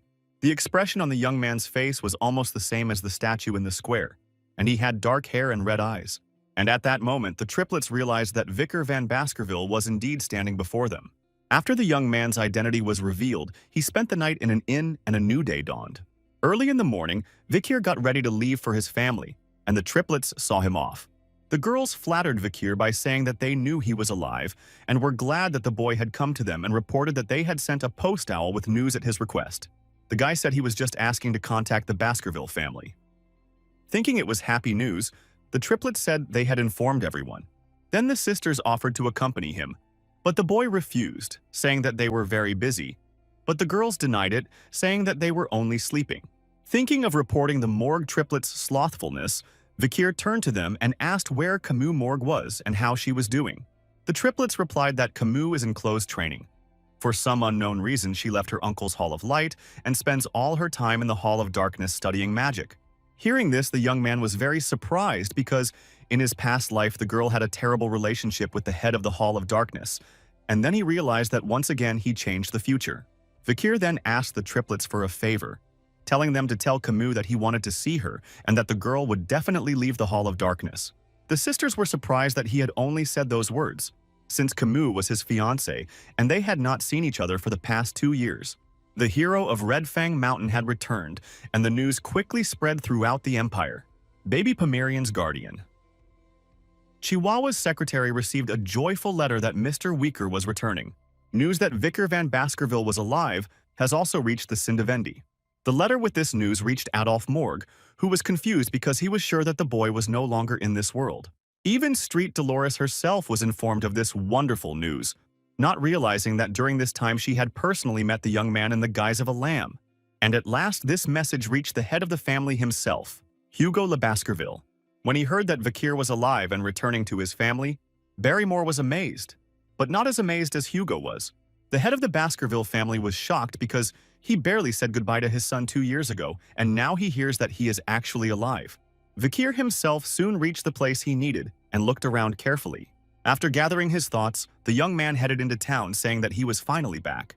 Soon, Vikir was talking to the secretary who told him that last time the young man appeared through the window and this time he deigned to enter through the door. However, the guy was clearly puzzled about something and didn't respond to Chihuahua's words.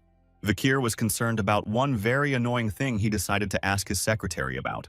Subconsul Vikir was interested in the crowd of people outside his windows and why they were gathered here. Chihuahua replied that news of the young man's return had spread throughout the empire and people had come to greet him. Tired of the crowd yelling, the guy said he was really annoyed with the situation. However, Vikir was not destined to be in silence because a loud Pomerian ran into the office and called him daddy. Stroking the little girl's head, the young man said he was her uncle and not her daddy, and then calling him uncle, the girl said to look at what she brought in her hands. In Pomerian's hands lay the body of a breathless mouse. When the young man saw it, he told the girl to be careful not to catch any disease from it. Vikir then asked the secretary about the state of the town's affairs, and the man replied that the excellent worker Sindivendi had figured it all out. But after opening a desk drawer and looking at some documents, Chihuahua said that there was something left that even this adorable girl couldn't do. Putting the envelope with documents on the table, the secretary said that in recent years children from disadvantaged neighborhoods disappear, but they are not considered kidnapped because they do not demand ransom. On the black market, the disappeared were also not seen, so there are no assumptions, and children disappear without a trace, so monsters cannot be invoked. While Vikir was studying the documents, the secretary suggested that one person might be behind this, even though there was no physical evidence. After reading and listening to Chihuahua's words, the young subconsul became furious. Guy realized that the case of the disappearance of the underdog children was very similar to his case. Remembering that in his past life it had happened a few years later, Vikir still couldn't deny that these cases might be related. However, Pomerian interrupted his reasoning and asked him to pay attention to her. He turned around and wanted to say that he was busy, but stopped in surprise. The girl showed the mouse sitting on her hand, saying that it was now alive again. Vikir and the Chihuahua's secretary were amazed that the until recently breathless animal had regained life in the hands of this little girl. Looking at this miracle, the young man asked Pomerian if it was her doing, and she said that she had done it. Looking closely at the little girl, the young man realized that it was really her, and assumed that Pomerian was like a voodoo witch drawing mana from another dimension. Vikir then asked when she learned of this ability of hers, and Pomerian replied that she learned it about 3 years ago by following the people of the tribe. Remembering that the little girl was taken in by someone from the Rococo tribe, the young man thought that they might be practicing black magic and summoning evil spirits. Pomerian can be considered a unique child because she takes mana from another dimension at the age of 5, when geniuses from the Baskerville and Morg families can use magic at the age of 8. Vikir wondered how Hugo would react if he learned that the girl was a gifted sorceress with a touch of barbarian blood. Stroking the little girl's head, the boy was glad that Hugo had not met the girl, for it could be dangerous for her. Suddenly, a pigeon landed on the window which brought unexpected news, and surprised the secretary of the Chihuahua very much. Looking at Vikir, the secretary said he had some unexpected news, and the young man asked what it was about. Pointing to the letter, the man stammered in fear and began to say something about the main chamber and the head of the family. The letter stated that Hugo Le Baskerville himself would arrive at Underdog, and he was soon on the doorstep of the consulate. When the head arrived, he was immediately invited to a tea party with his son. A bewildered Chihuahua stood behind Vikir and was extremely startled by this sudden arrival of Hugo Le Baskerville. Despite the fact that Vikir was alive and suddenly appeared in the Empire, Manager Barrymore was as restrained and calm as ever. The young man himself was just as calm and dignified in front of the head of the family without showing any excitement. Hugo, as always, was extremely cold-blooded and showed no special feelings about seeing his son again. Then the head broke the silence by asking Vikir if he was back. The boy replied that he was back.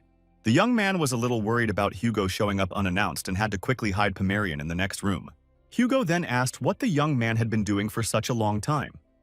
Vikir answered that he had been living in the forest among the barbarians while he healed his wounds. The young man said that he had to pretend to be a friend in order to gain the trust of those, and at the same time thought over the plan of their destruction. The head asked what the boy's solution to the barbarians was. Vikir replied that they could easily be controlled with imperial products. He told me that the barbarians find imperial goods cheap, so they can organize everything competently and easily take over the tribe. Hugo responded to his son's words that this was trade, not suppression. Vikir denied it, because in the process of trade, all barbarians could be eliminated. With a satisfying grimace on his face, the young man said that in exchange for the food, he would demand to get rid of the creepy monster of the 8-legged mistress. After thinking over his son's words, Hugo realized that in this way they could bring the monster and the barbarians together and protect their own territories. Realizing the full benefit of this plan, the head smiled and said that his son's actions were smart enough and worthy enough. Secretary Chihuahua, meanwhile, was still tense, for he did not understand how this could be a dialogue between father and son who had not seen each other for so long. Then Barrymore saw the smile on Hugo's face and realized that in the 2 years Mr. Vikir had been gone, he had never once seen even a hint of a smile from the head. Vikir took a sip of tea and thought that he would not tolerate the suffering of the Balaks because of the foolishness of the Baskervilles. The young man planned that for the Baskervilles, it would look as if the barbarians would be eliminated by the monsters, but they would simply return to the mistress's former hideout, which would interrupt the feud for a while. Hugo, unaware that the mistress has been defeated, will think that the barbarians are being eliminated by the monsters, but they will build up their power in the meantime. After listening and thinking about Vikir's ideas, the leader said firmly that there would be no trade with the Rocococo tribe. The man wanted to settle a score with them and eliminate those men. The young man agreed with Hugo's choice, realizing that now he should not introduce him to Pomerian, who most likely has Rococo blood in her. Then Hugo said that they were talking about the barbarians a lot, even though they hadn't seen each other for such a long time. Looking at his son, the head said he didn't want him to stand on the front lines, much to Vikir's surprise. Under the sound of rain, Hugo told that after the young man's exploit and disappearance, he had received diplomatic support from the Morgs, and the story had reached the imperial family who now held the Knights of the Baskervilles in high esteem. But then the head said that it was nothing to him, for he had lost his son and was grieving over that. Looking at Vikir, the head ordered him not to take any more risks, for it was impossible to recoup the loss of his own child with any compensation. When he heard these words, he thought he was lying, because he remembered the events of his past life and the night he escaped after being framed. Vikir remembered the feeling of a knife stabbed in his back, the icy stares of the hounds with whom he shared joy and sorrow, and the sense of betrayal of his own master. At the sound of the thunderstorm, the young man remembered how Hugo had not let him explain himself, so his pretense would not stifle his hatred for him. Looking coldly at his father and not wavering from his principles, Vikir thanked him for his concern. Suddenly, their tense conversation was interrupted by Pomerian, who burst into the study and started calling for her uncle Vikir. The secretary of the Chihuahua and the young man were horrified that the girl had burst in on them because she was supposed to be sitting quietly hiding in another room, bypassing. Barrymore and Hugo, the little girl, rushed toward Vikir screaming that she was scared of the rain and thunderstorm outside the window. The frightened little girl jumped into her uncle's arms, begging for a hug and protection from that terrible thunder and lightning. Fear and excitement showed on the young man's face, for he did not want to allow Hugo to meet Pomerian. However, it was too late, and seeing the girl in front of him, the head immediately jumped up from his seat. When she saw Hugo, she stopped talking and looked at him carefully. But the man was alarmed and simply amazed looking at the girl. He realized that her face was familiar to him. The head of the Berserk family, Hugo le Baskerville, was known for driving the barbarian tribes far from the borders of the empire. He is also considered the strongest swordsman in the empire, as he has eliminated hundreds of monsters, and having an unwavering opinion was nicknamed the Man of Iron Blood. But now Hugo's face was contorted with doubt at the mere sight of the Pomerian. Looking at the crying baby that sat in Vikir's arms, the head mistook her for his daughter Penelope. The girl's eyes brimmed with tears as she was frightened by this scary mustachioed man. Putting his arm around Pomerian, Vikir shouted, asking his father to calm down. The young man said he brought the girl here to keep an eye on her, and despite the red color of her eyes, she turned out to be a child of one of the border tribes. Looking at a worried Hugo, Vikir said that it was unlikely that Baskerville's blood flowed in this girl. Clutching his head, the head replied that he had imagined it for a moment, for if it were his daughter Penelope, she would look much older than this girl. After telling Vikir that he was very tired, Hugo and Barrymore headed for the exit and left the office.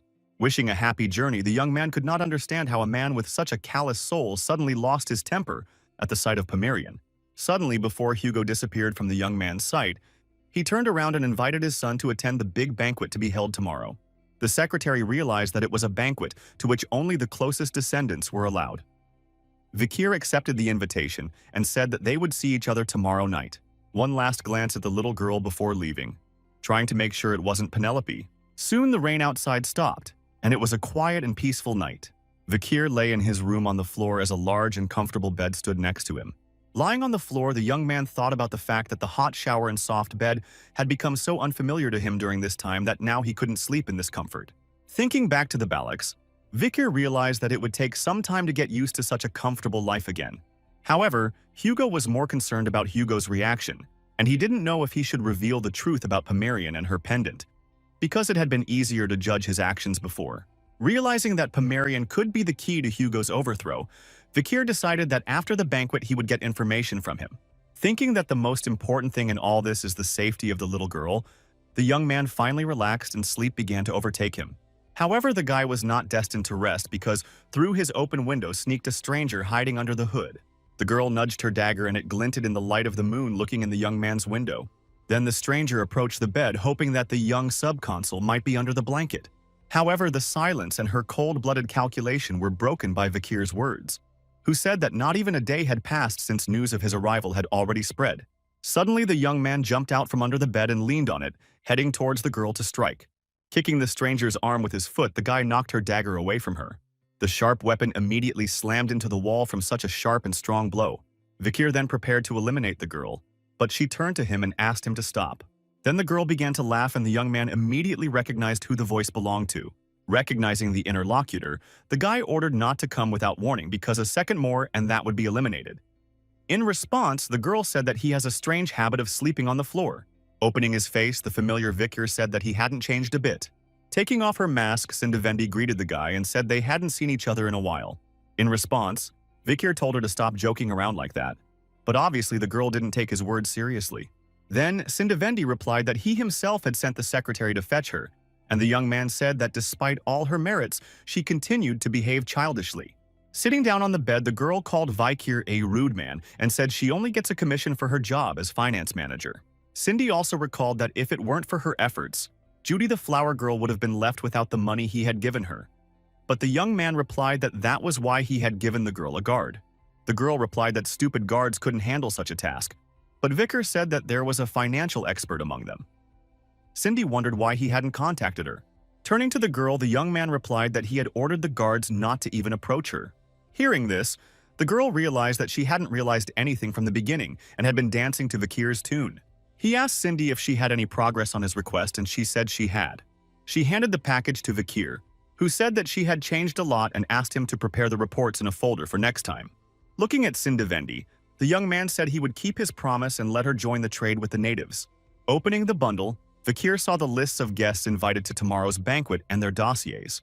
The first on the list was Hugo, and the young man did not read the information about him, because he knew him well enough.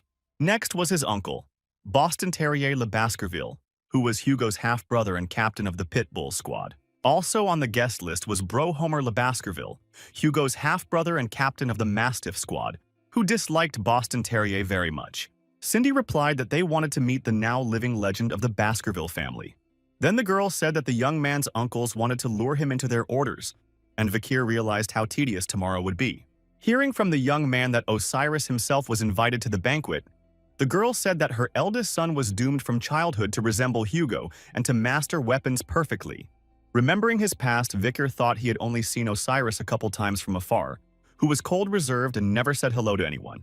Cindy asked the young man who was the strongest in the Baskerville clan, aside from the head and earls, and he replied that it was none of the girl's business.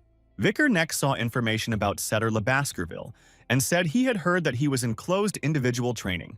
Setter, in comparison with his older brother Osiris, was behind in swordsmanship and had poor health, and also differed in character, being soft and kind. In his past life, Setter was the only one who mourned every hound dog and the only one of the family who could earn Vikir's respect. The young man rejoiced that he would be able to meet Brother Setter in person and in this life. Flipping through the following guest files, the young man stopped reading the names of those aloud and fell silent. Saying that the following names were unexpected, Vikir set the papers aside on the dresser. Angry, Cindy replied that she had struggled to get the list, and the young man had only glimpsed it. The guy said he did it because he knows the other guests, because he knows the three brothers well. Looking at all the collected dossiers of the invited guests, Vikir smiled wickedly as he realized that tomorrow's banquet would be a lot of fun. Soon the evening of the banquet arrived, and the young man went to the Baskervilles to honor them with his presence. When he approached the doors of the hall, he saw two guards guarding the closed event. Then the doors were opened before the young man, and the members of the Baskerville family appeared before him, seated around a huge table. The arrival of Vikir van Baskerville was announced to all present. The setter greeted the young man with a smile, But Osiris was as cold as ever in his display of affection. Trident Baskervilles greeted his brother with a slightly nervous smile and slight apprehension. Uncle Boston Terrier smiled broadly when he saw the boy, and Uncle Broholmer was pleasantly surprised at the young man. Vikir bowed to greet everyone and thanked Hugo for the invitation. In response to the young man's words, calling him son, the head told him to come and sit down at the table. Soon, everyone was silently eating, and the only sounds in the room were the clinking of instruments against plates. The sepulchral silence was broken by the Boston Terrier saying that the meat was badly fried. Hugo asked if the man didn't like the meat. The man replied that he liked everything and that he meant something different. Pointing to his neighbor Broholmer, Boston Terrier said there's clearly trouble at the next plate. Afterwards, Squad Captain Mastiff asked the neighbor what he was unhappy about. The Boston Terrier replied that he merely remarked that the meat of that one was undercooked and it was not permissible to feed such to his favorite nephew. In response, Broholmer said that Vikir is also his favorite nephew and he wants him to choose the right path for himself. Then the men began to argue about which unit would be better for their nephew to join, for each of them was seriously targeting the young man. Listening to their inane arguments, Vikir immediately realized that they had come here to get their hands on him. 2 of the 7 Baskerville squads offered the young man to join them, and before the rebirth Vikir would have seen it as a sign of respect. But in this life he thought otherwise. As he continued his meal, the young man thought that his 2 uncles looked like stupid idiots arguing over him. At the same time, Barrymore, pouring wine into his glass, noticed that Hugo was in a good mood, and the usually silent brothers suddenly showed their concern. Noticing the manager, Vikir thought that he always looks for the good in all situations, but Hugo hates his brother's squabbles. Suddenly, the Boston Terrier turned to the young man, asking how he had lived on Red Black Mountain, how many barbarians he had eliminated, and asked him to demonstrate his skills. Broholmer also asked how his nephew had survived the dangerous forest and how much he had grown in his skills during that time. At this point, Hugo intervened and said to leave the young man alone, but his brothers continued to say that they were burning with curiosity. But the head got angry and ordered it to stop. For all present were well aware that the man does not repeat himself twice. Boston Terrier and Broholmer immediately bowed their heads and apologized for the inappropriate conversation at this table. However, Vikir abruptly stood up from the table and said that he had no problem demonstrating his skills in front of everyone. Hugo asked if he was tired after such a long and exhausting journey, but the young man said he was fine. Placing his index palette on the table, Vikir said that every day is a training session and to prove yourself, the time is always right. The young man looked at Uncle Boston Terrier and said that he seemed to have poured too much wine into his glass. The boy noticed that his Uncle Broholmer's steak was really undercooked. The very next moment, Vikir used his power and emitted it through his finger on the table. Suddenly, to everyone, the young man's strength traveled across the table and reached Boston Terrier's glass and Broholmer's plate. As if by a miracle, the steak was well cooked and exuded a delicious flavor. The wine glass began to bubble and a certain amount of the drink evaporated. Taking a bite of meat, Broholmer marveled at how the young man was able to grill the steak without a fire with his strength. The Boston Terrier was similarly amazed at the change in the amount of drink in his glass and mused loudly. Everyone realized that Vikir had skipped mana across the table and found himself a mid-level graduate at the age of 17 when normal people achieve such accomplishments at the age of 33. Looking at Hugo, his brothers said that he had something to be proud of because his son had mastered serious techniques, but the head was silent in response. Looking at his father, Vikir thought that such a calm reaction from Hugo was quite strange. The young man thought that he had shown a decent level of intermediate-level graduate 2 years ago when fighting the mistress and was surprised that no one had told Hugo about it yet. Looking at the triplets, Vikir thought they must have known about it and wondered why they hadn't reported it to the head. Suddenly, his musings were interrupted by one of his brothers saying that the young man had worked hard on himself. This was praise from Osiris, who wished to keep Vikir developing in the same vein. The young man thanked his older brother and was surprised that he finally recognized him. Vikir was hesitant to recognize the first contender to replace Hugo in the Baskerville family, and presumed that he might just rate him as a good fighting specimen. Then Setter entered the conversation and said it was the first time he had ever heard Brother Osiris praise anyone, much less smile.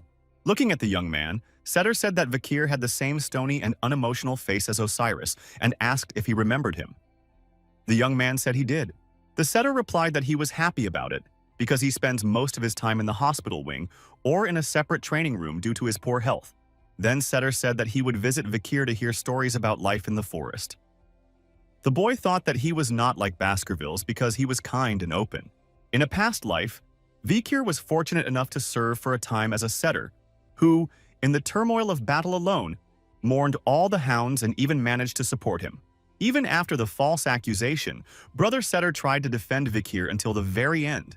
Looking at his brother, Vikir thought that he was the only one of all the Baskervilles he wanted to see in this life. But the young man was confused by one unpleasant factor, because from the very beginning of the banquet, he felt an unbearable odor spread throughout the hall. This smell was the same as the horrible stench that had permeated the entire fall of the world in his past life, and it was the smell of demons that simply could not be forgotten. Smelling the stench again, Vikir realized at once that there was a demon among those present. Glancing around at everyone present, Vikir tried to figure out who was the source of this ominous stench. And looking at his brother Setter, the young man had a suspicion that he might be a demon. As Vikir watched, he realized that his brother was trying to lighten the mood at the banquet with his talk. Setter even takes an interest in the affairs of the servants who come close to pouring wine into the glass. The guy was exactly as he had been in his memory, but now he reeked of demon stench. Setter then looked at Vikir and said that he had heard of his position as subconsul in the city of Underdog and that he was respected by the citizens. Guy told his younger brother that after his return, he hoped to cooperate with that, and Vikir accepted the offer. The brothers then raised their glasses to each other to seal their pact. Looking at his glass, Vikir saw something very strange that doubled his suspicions. Brother Setter was not reflected in the glass when Osiris was seen in what could mean that Setter was no longer there and his body was a shell for the demon. Realizing this bitter truth, Vikir thought about informing everyone present. However, the guy decided not to talk about it now because all will require evidence that he decided to collect in the near future. Then Setter, continuing his conversations, asked the young man which order he was going to join. Without hearing a reply, the boy said he used to think Dobermans were the most beautiful uniforms, but Osiris told him to stop talking to him because they hadn't finished eating yet. With a menacing glance at Setter, Brother Osiris ordered him to stop pestering Vikir with his idle talk and get on with the contents of his plate. Hugo then turned to Vikir and asked him if he liked the food. Hugo then turned to Vikir and asked him if he had enjoyed the food. The head was happy to hear this and asked his son to come to his office after dinner because he wanted to discuss something with him. Soon dinner was over and Vikir left the banquet hall, heading for Hugo's office. On the way, the young man reasoned that this 5-hour dinner had been quite tiring and that the enrollment papers for the academy should have arrived by now. Thinking that Hugo had called him into his office for that very reason, Vikir didn't notice the man with the gun standing behind him on the wall. Already in the next second, a powerful attack was directed towards the young man. Feeling it, the young man immediately realized that it was the 6th Baskerville technique and began to think about whether it was worth reflecting. Grabbing his sword, Vikir decided that he would not do it, as he had shown everyone that he was a mid-level graduate and would pretend that this attack was beyond him. Applying the 4th Baskerville technique, the young man tried to plausibly repel the enemy's attack so as not to give himself away. Vikir realized that those blows he could not handle would not be able to do damage, for they would be absorbed by the blessing of the river Styx and his aura. And when Vikir expected those blows to catch up with him now, he noticed how those stopped, and that attack was called back. Surprised at this turn of events, the young man froze in place and heard the laughter of the man who had attacked him. This man turned out to be a Boston Terrier who said that his nephew had grown so much because he was able to stand with his weaker technique against his attack. Going down to the young man, the man said that his instincts never failed him and asked him what he thought about joining his squad.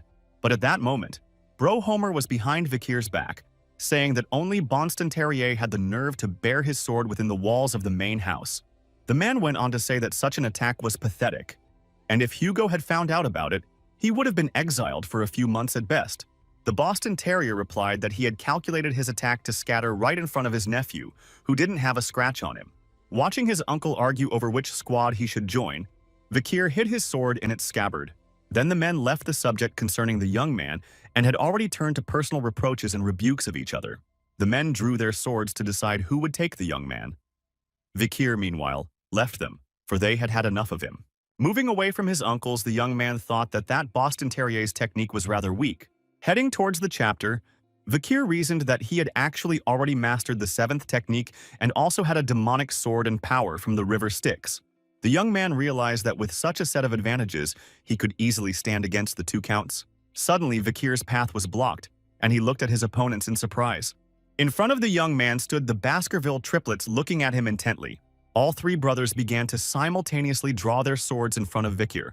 The young man was surprised by such an act, for he was sure that they were well aware of their overall difference in strength.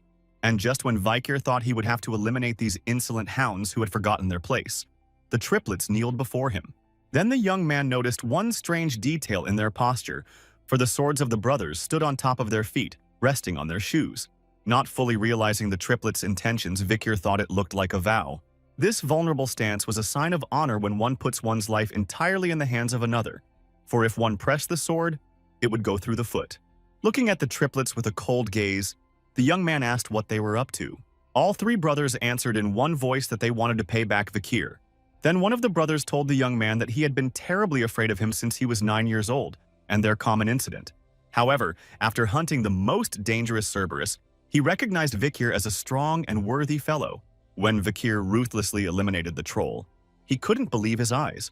Finally, when Vikir went up against the forest monster, fear and reverence for him came together. The brothers said that they survived that day because of the young man, and from now and forever they want to become the trident of Vikir van Baskerville. Looking at their brother, the triplets asked Vikir to become their master, whom they hound dogs would serve until their last breath. After their words, the young man remembered that in the past it was the brothers who had captured him when he escaped after false accusations, and then those were nicknamed Trident Hugo. Vikir realized that like all hounds they were simply following orders, but that would not change the feelings of the young man who walked past the brothers, swearing their loyalty. The brothers realized that Vikir did not recognize them and were upset because they were ready to serve him to the last. But not before leaving the triplets, the young man told them that he didn't need their oath, but they would talk next time because now he was busy. Rejoicing that Vikir had not rejected them, the brothers replied that they were glad to have even met him and that they would not make any plans from now on. The young man did not answer them, for his thoughts were occupied with more important matters at the moment. Vikir had a hard time accepting that Setter's body had been taken over by a demon and decided to have Sindavendi look into the matter today. The young man was serious because he was determined to eliminate this demon by all means. But before that, the young man had another serious conversation with his father, Hugo. This conversation turned out to be quite heated and horrified even Superintendent Barrymore, who was present. After the young man had asked a disconcerting question, Hugo thought he had overheard, and once again told the boy to repeat his words. Vikir mentioned the chapter's first wife Roxanne and her daughter Penelope and asked her father to tell about those. Angry at the young man's question, Hugo asked how the man knew about his wife and daughter. Vikir reacted calmly to his father's aggression, for he was ready for it, and had long wanted to begin the first act of his revenge. However, their conversation began with another topic, namely the letter from the academy, which Hugo gave to the young man. While Vikir was familiarizing himself with the contents of the documents, the head said that he had kept his promise as they had agreed, and that he had been accepted into the academy. Holding in his hands the papers with the notice of admission to the academy, the young man realized that he was right in his assumptions about the topic of their conversation. Colosseum Academy was the largest institution of the Great Rock Empire graduation, from which allows you to build a career in an elite environment. In the past, Vikir had only been at the academy as a servant of the triplets. Even then, his face was covered with scars and he had a limp, which made him despised by every noble scion. Looking at his son, Hugo asked him to take care of the triplets because the boy had insisted on enrolling them and asked if he needed anything else. The young man took the opportunity to ask about his reward for the Morg family, paying Hugo a large compensation for his disappearance. In response, the head of the Baskerville family asked what exactly Vikir wanted, and he asked to share the information as a reward. Hugo asked what exactly his son was interested in, and the young man replied that he viewed his father's question as an endorsement for later, uncomfortable questions. Looking at Hugo, Vikir asked him to tell him about Mistress Roxanne and Penelope. The head was roused by his son's question and asked again what the young man had just said. Vikir again asked Hugo to talk about first wife Roxanne and their daughter Penelope. Rather nervously, the head asked how the young man knew about his wife and daughter. But before he could get an answer, Hugo was angry and continued to pester his son with questions, for he did not understand why he was asking for this information. Calmly responding to his father's attacks, Vikir said that in order to explain the situation, he first needed to hear a response, because it was not just a matter of interest. The young man was sure that once he knew the truth about his wife and his daughter, who had been stolen by the barbarians, he would know if he should reveal the truth about Pomerian. Based on the information that Barrymore once told, one might think that it was all a fairy tale and then it was not worth introducing the chapter to the girl. After gathering his courage, Hugo began to tell that his dear wife Roxana was his only love and his daughter Penelope was his only treasure. Hearing the head speak affectionately to his departed wife Vikir, was surprised that such words could come out of his father's mouth. The man admitted that the marriage with Roxana was not by calculation, because she was an ordinary girl from the common people. Hugo still remembered the day they met, and that it had been love at first sight. This relationship was complicated. The girl tried to distance herself from her status, but Hugo dropped everything and followed her. For Roxane's sake, the man was ready to sacrifice anything, not only his soul but also his body. Not expecting to hear the full story of their life, Vikir thanked his father for his trust, but asked to move on to his transaction question. Hugo did not hear him, however, and went on to tell him that their feelings had been tested again, for after their escape, the Baskervilles had set the trackers upon them. No one accepted this alliance, and so Hugo had to fight hard to keep Roxane safe. But still, they were able to endure everything because they loved each other. Despite the protests of parents, the young people got engaged, and soon the long-awaited daughter Penelope was born. Hugo told Vikir that he tried his best to keep his happiness in the form of his beloved wife and daughter. However, after giving birth, Roxane began to slowly fade, and eventually heaven took the girl, and then the man was left with little Penelope in his arms. Fortunately, the daughter grew up a beautiful child who pleased all the Baskervilles and who got a strong character and a pure heart like her mother Roxane. Penelope's well-being alone was already a blessing for Hugo, but one incident changed everything. While walking through the forest, the girl was stolen by the Rococo tribe, who eliminated all the accompanying guards of that one. With anger and pain, Hugo said he still doesn't understand how these barbarians ended up in the Baskervilles' domain and were able to steal his daughter. Looking at Vikir, the head continued to tell that, citing an interest in expanding the empire's borders, he had taken up the search for his daughter while eliminating the barbarians. Since this proved to be a difficult task alone, man blinded by anger forcibly married others to increase his offspring. So decades later, Hugo managed to create a powerful family on the frontier that no one dared look down on. Using such low and dirty methods, the man started a distinguished family dubbed the Ironblood family. It turns out that behind the cold-bloodedness in the name of creating a powerful family and working for the good of the empire hides a heart wounded by the pain of loss, Hugo le Baskerville. Vikir is convinced that every villain has his own tragic backstory, but from this atrocities of those nowhere disappear, and the head is a terrible man treating his children as cattle for slaughter. But now the young man realized how dear his wife and daughter were to Hugo, who, after his story, immediately ordered him to explain the reason for the matter. The young man did not answer immediately, but went into his pocket to get something to show his father. Placing the gold pendant on the table, Vikir offered Hugo a look at the piece. This gold pendant was engraved with the Baskerville family crest. Taking the pendant in his hands, Hugo immediately recognized this jewelry because he made it for Roxane, and after that it was worn by Penelope. Upon opening the pendant, the man saw a picture of him with his wife and daughter.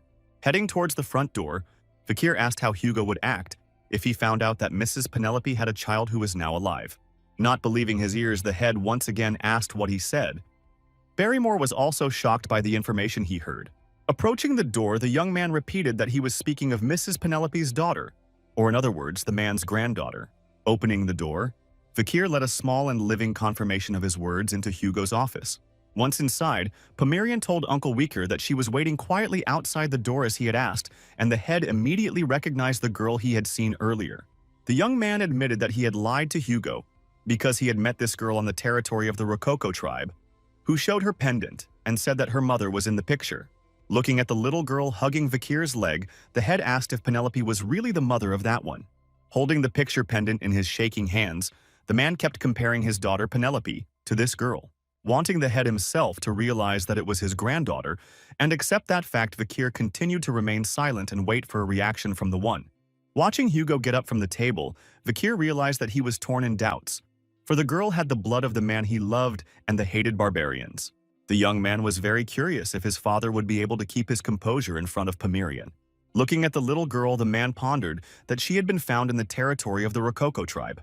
Then with an angry look, Hugo asked Vikir if there was a good chance that the girl was born from his daughter's union with Varvar. Wanting the head to burn with rage, the young man replied that he was thinking in the right direction. Hearing the answer to his question, Hugo's hand involuntarily reached for Pomerian. Watching this, Vikir was secretly glad that his revenge for Hugo was finally beginning. After this incident, a new day came, and Vikir, along with Osiris and Barrymore, stood in the garden watching the nice conversation between the head and Pomerian. Sitting in Hugo's arms, the girl playing with his beard called him grandfather. and the man couldn't believe his ears that Pomerian addressed him that way. Looking at this, Osiris said that although he hasn't been in this world that long, it's the first time he's been so surprised. Barrymore said that, although he's been in this world that long, he absolutely agrees with that. But Vikir, looking at Hugo's attitude toward the girl, still had no way of understanding what was going on here. Right before the young man's eyes, the image of the Hugo he had always known about cracked, and he turned into a different person. The heartless and cruel man was only glad that little Pomerian called him grandfather, not even imagining that he could ever be a grandfather to anyone. The man cried without any embarrassment. Confused and bewildered, Vikir continued to stare at his father, not understanding why he had changed so much in the blink of an eye. The young man's soul was racked with anger and resentment, for Hugo's face was adorned with joy, and his revenge with the Pomeranians was a losing proposition. He remembered the moment after his rebirth when he was 15 years old and stood in front of Hugo, wondering if he could eliminate him. The answer was unambiguous and obvious. At that point, there was no way the guy would have made it. Vikir would not be able to take his father by surprise, for he had reached the level of swordmaster and was also gifted with a heart as cold as ice. 2 years later, having already forgotten about the elimination of his father, the young man suddenly met Pomerian, who turned out to be the granddaughter of that. The girl turned out to be the only mention of his favorite daughter Penelope, and the appearance of her awakened the man's long-dormant feelings. At the same moment all this time, Vikir had been honing his combat skills and had gotten hold of the mistress poison with Beelzebub's help, greatly increasing his success rate in eliminating the head. And on today's day, the young man wanted to proceed with his revenge, but his plan went awry. For some reason unknown to Vikir, a happy smile never left Hugo's face that day. The boy was in despair, for he did not understand why his father was not torn by the inner turmoil of the fact that the blood of the Rococo barbarians flowed in the little girl. Remembering how the man brought his hand to Pomerian's, Vikir thought the man would not be able to hold back his anger, knowing what kind of background she came from.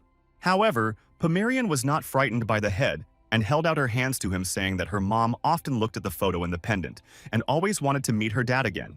Then the girl asked the man if he was her grandfather, which immediately melted his heart. Hugo's memories immediately brought up his favorite daughter Penelope, who was so similar to his granddaughter Pomerian. When he remembered his daughter, the man immediately became cowardly from the overwhelming feelings and grief because he could not find her. Bitter tears gushed from the man's eyes, releasing him from years of accumulated heartache. Falling to his knees, Hugo cried unceasingly at the explosion in front of the little copy of his daughter. At this point, Barrymore distracted Vikir from his musings and reminiscences by congratulating him on such a great success. The manager said that the young man had managed to make the head smile as wide as ever, and now the man was finally happy. And all of this was made possible and real through the efforts of young Mr. Wicker. At this moment, when Hugo was first exposed and so defenseless, the only thing the young man felt was his own powerlessness. Soon, the day came to an end, and the clear sky was enveloped by the dark shroud of night. Despite the eventful day, Vikir couldn't sleep and lay on his bed continuing to reflect on what had happened. Hugo from his previous life was a different person, because when Vikir asked him to listen to him, he did not make any concessions. When Vikir asked why all the sins were hung on him, the head replied that he did not want to listen to the words of a sinner. Looking at his son, Hugo despised him for collaborating with demons, and especially for selling children to them. But Vikir continued to deny his involvement. Unwilling to listen to the words of his despicable son, the head decided to do a terrible deed and drew his sword and slashed Vikir's face and mouth so that he would not speak again. Looking at the guy clutching his scarred face, Hugo told him not to dare open his rotten mouth in front of him. Vikir vividly remembered the moment when his father called him a rotten brat, looking at him with all the hatred one could look at a man with. Then Hugo Le Baskerville was the man who pinned the blame on Vikir and summarily executed him. Now lying on the bed, the young man continued to wonder why he was so opposed to revenge, but his musings were disturbed. Sindavendi said that he had called out to her but would not even sit down properly in front of her. Without getting out of bed, Vikir asked the girl why she had come. Sindavendi answered rudely that she had brought what the boy had asked for. Throwing a folder of papers right in front of the young man's face, the girl said it was the complete file on the Setter Le Baskerville case. Taking a seat next to Vikir, Sindavendi said that she had a lot to do and needed to get right to the point, and then inquired about the young man's mood. Hearing no answer, the girl said indignantly that she had been working for the last few days to find information about his brother Setter. Sindavendi said that Setter anonymously made donations and placed orphans in foster homes. However, no information about the families and the fate of the children has been found. So if Setter is really a demon, things are very bad. Nervously, the girl said that everyone knew perfectly well for what purpose the demons could steal children, because their goal was to devour the unfortunate ones. Studying the documents collected on his brother, Vikir realized that he may well have been involved in the disappearance of the children in Underdog. As he began to crumple the sheets of paper with anger, the young man realized that he had missed something very important. If the current setter is a demon, then he was also a demon shell in his past life. In a previous life, Setter was the one who told the young man that Hugo intended to slander him in order to eliminate him.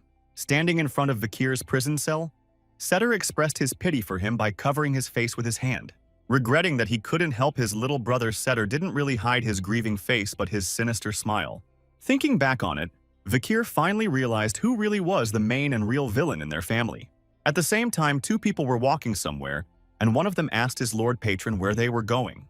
The person who inquired about the direction was a little boy who was told they were going to look at his future home. Wary of the sight around him, the boy replied that the director of the orphanage said he would be taken in by a good family. However, in front of the boy was an ordinary cave that clearly did not look like a new comfortable home for a child. Accompanying the boy was Setter Baskerville, who said there must have been some misunderstanding. The very next moment, the man told the boy that the cave was not quite home, and his face began to reveal something terrible beneath. Setter's face kept opening, and the demon lurking there said the boy would have to stay in that cave forever. Having completed its transformation, the child was faced with a creepy monster with many teeth and an eye in the center of its mouth, looking at its victim. Without a shred of sympathy, the demon began to devour the unfortunate boy without even giving him a chance to escape. Soon, Setter resumed his former appearance and said there was nothing tastier than these little people. Licking the remnants of blood from his face, the 10th Agil Andromalius of the demonic 10 devils said that he could not stop devouring children. The demon then entered his cave and sat on a stone throne, musing on his sinister plans. Holding a glass of wine in his hand, Andromalius said that he missed having so much of the children's blood. The 10th Agil seriously considered breeding people as they breed cattle for slaughter. Then the demon, in the guise of Setter, turned to the three-eyed raven and called him the 8th Agil and asked him what he thought about it. Raven replied that he was against it, for people might suspect something wrong, and reproached Andromalius for spoiling himself by eating children. Raven warned the demon to watch out for the scent, for the Baskerville hounds have a keen sense of smell. But Andromalius replied that he had prepared a trap that would make it impossible to get into the cave. Setter said that at this rate the gate would have to feed on human blood for another dozen years to open, to which the raven again ordered him to be careful among the humans. Then the demon in the form of a raven asked if there was any more news. Andromalius replied that things were going smoothly and asked how he was doing with the Morgs. Raven replied that with those everything goes according to plan, because not for nothing they are representatives of the demonic 10 of the devil, wishing to open the gate to begin the fall of the world. The raven then mouthed an oath for the fall of the world and praised the demonic 10 devil disappeared, leaving behind a black liquid slime. When he disappeared, Andromalius said that the decision not to talk about the old senile Hugo, who had gone mad after meeting his granddaughter, was the right one.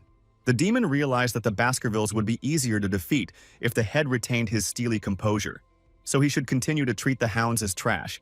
Andromalius was out of his mind as his original plan began to fall apart, and it was all because of the unfortunate scum of Vikir van Baskerville. The demon was angry that Vikir had come out alive as an infant from the fight with the snakes he had ordered to be thrown into his cradle.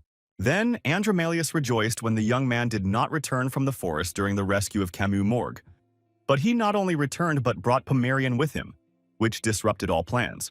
The demon in Setter's body realized that he was right when he said he had to get rid of all the parasites at once.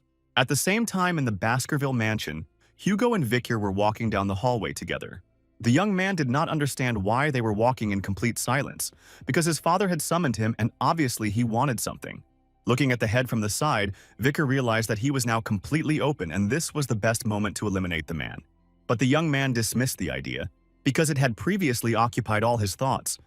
But now everything was completely different. Suddenly, Hugo stopped and turned to his son and said that he was aware that he hated him. Vikir didn't expect to hear that from the head. The man said he always realized how much his children despised him because he called his sons hounds and put them in constant danger. The head knew that he had been cruel to Vikir despite all his successes, and the reason for it all was the desire for revenge against the barbarians that had completely consumed him. The young man could not believe that his father would admit his own guilt and suggested that he might be testing him with his confession. However, Hugo was serious in his repentance and bowing his head before his son, he apologized and thanked him from the bottom of his heart. The head learned about his daughter's life from Pomerian, who said that she was happy to the last, and then he could finally breathe a sigh of relief. Only then did the man let go of the past and felt as if he had been rescued and freed from his shackles. Without raising his head, Hugo said it was all thanks to Vikir, for he had brought Pomerian to him, and now he could demand anything he wanted, for it was his thanks to his son. After the rebirth, Vikir was constantly haunted by a vague suspicion.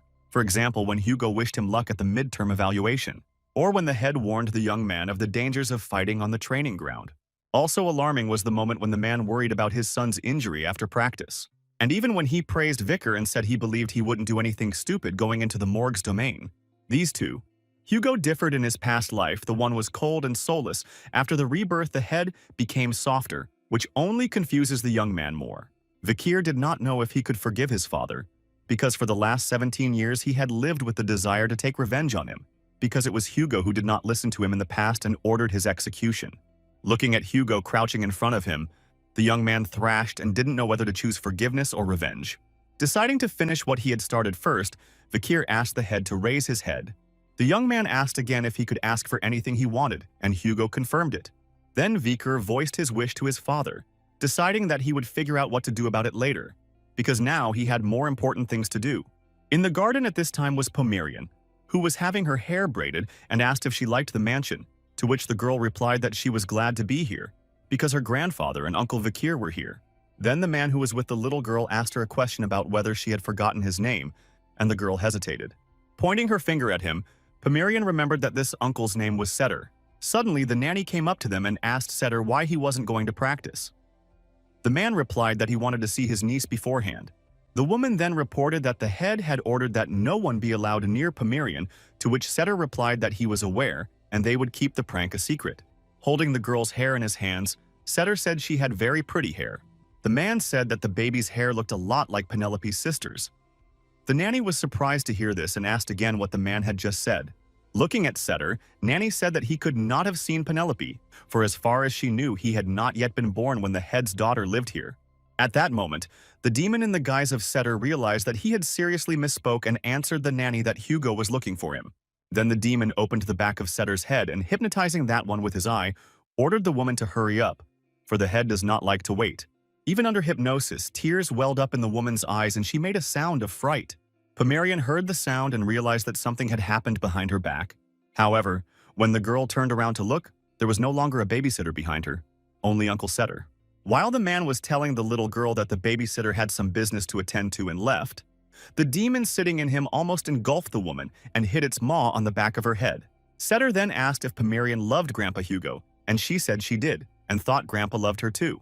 Looking at the little girl with an ominous gaze, the demon Andromalius thought that Pomerian looked a lot like Hugo's daughter and wife.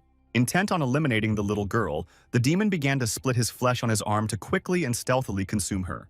Andromalius wondered how much the head of the Baskervilles would suffer if he got rid of his granddaughter right now.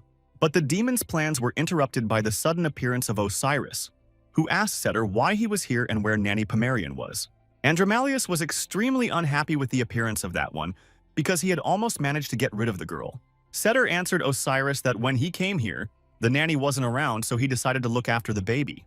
Saying that his father would be furious if he knew about it, Osiris suggested not to disturb him and keep it a secret. Setter supported this idea. Osiris then told his brother that he needed to go back to closed practices, to which Setter replied that he had put it off until next week. After his brother's words, Osiris was silent for a moment and looked intently at Setter.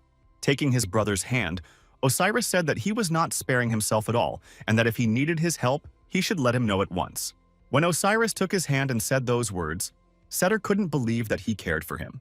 He thought that if it weren't for Osiris, his life would have been perfect, because his father was always comparing them and pressuring him.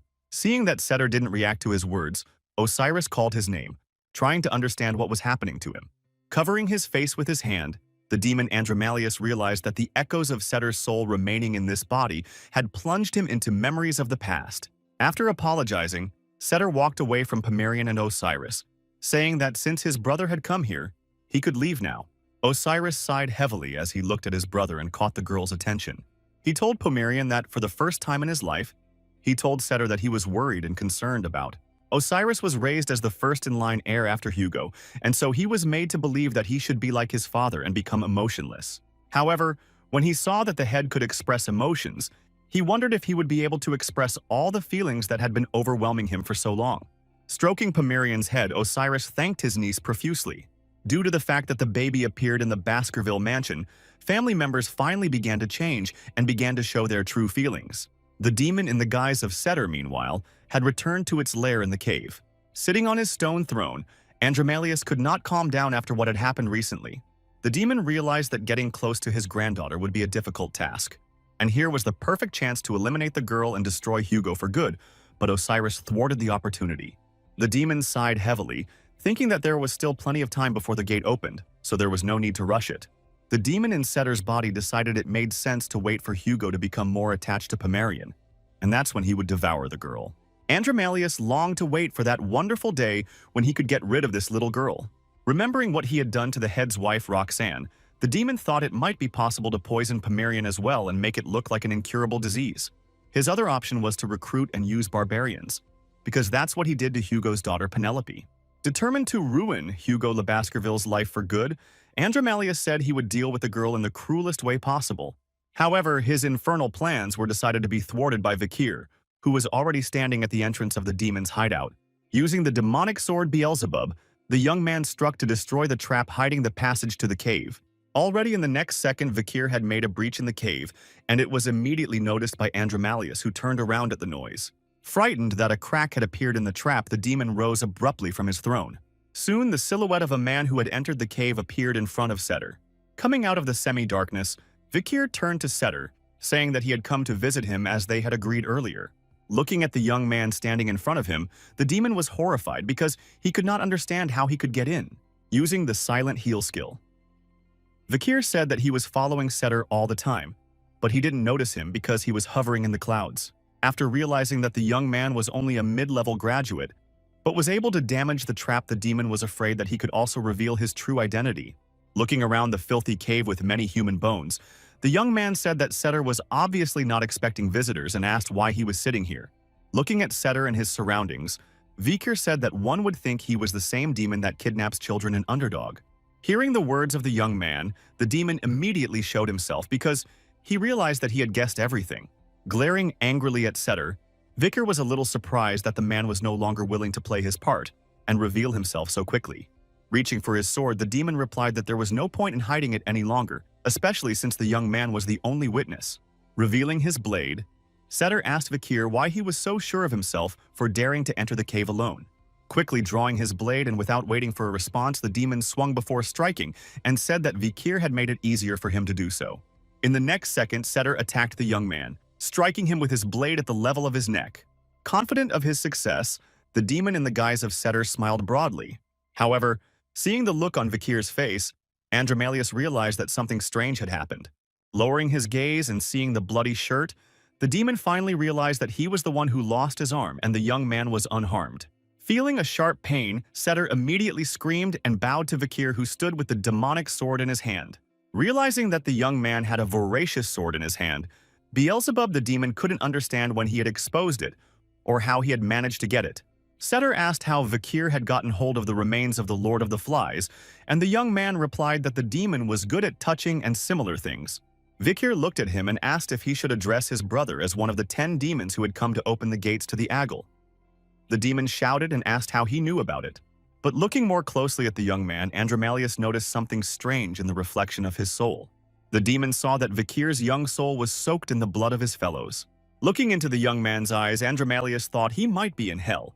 Vikir's anger grew as he realized that Setter was actually the one who had framed him in his past life while playing the savior. Nor did the dastardly demon miss the opportunity to torture Vikir before his last breath.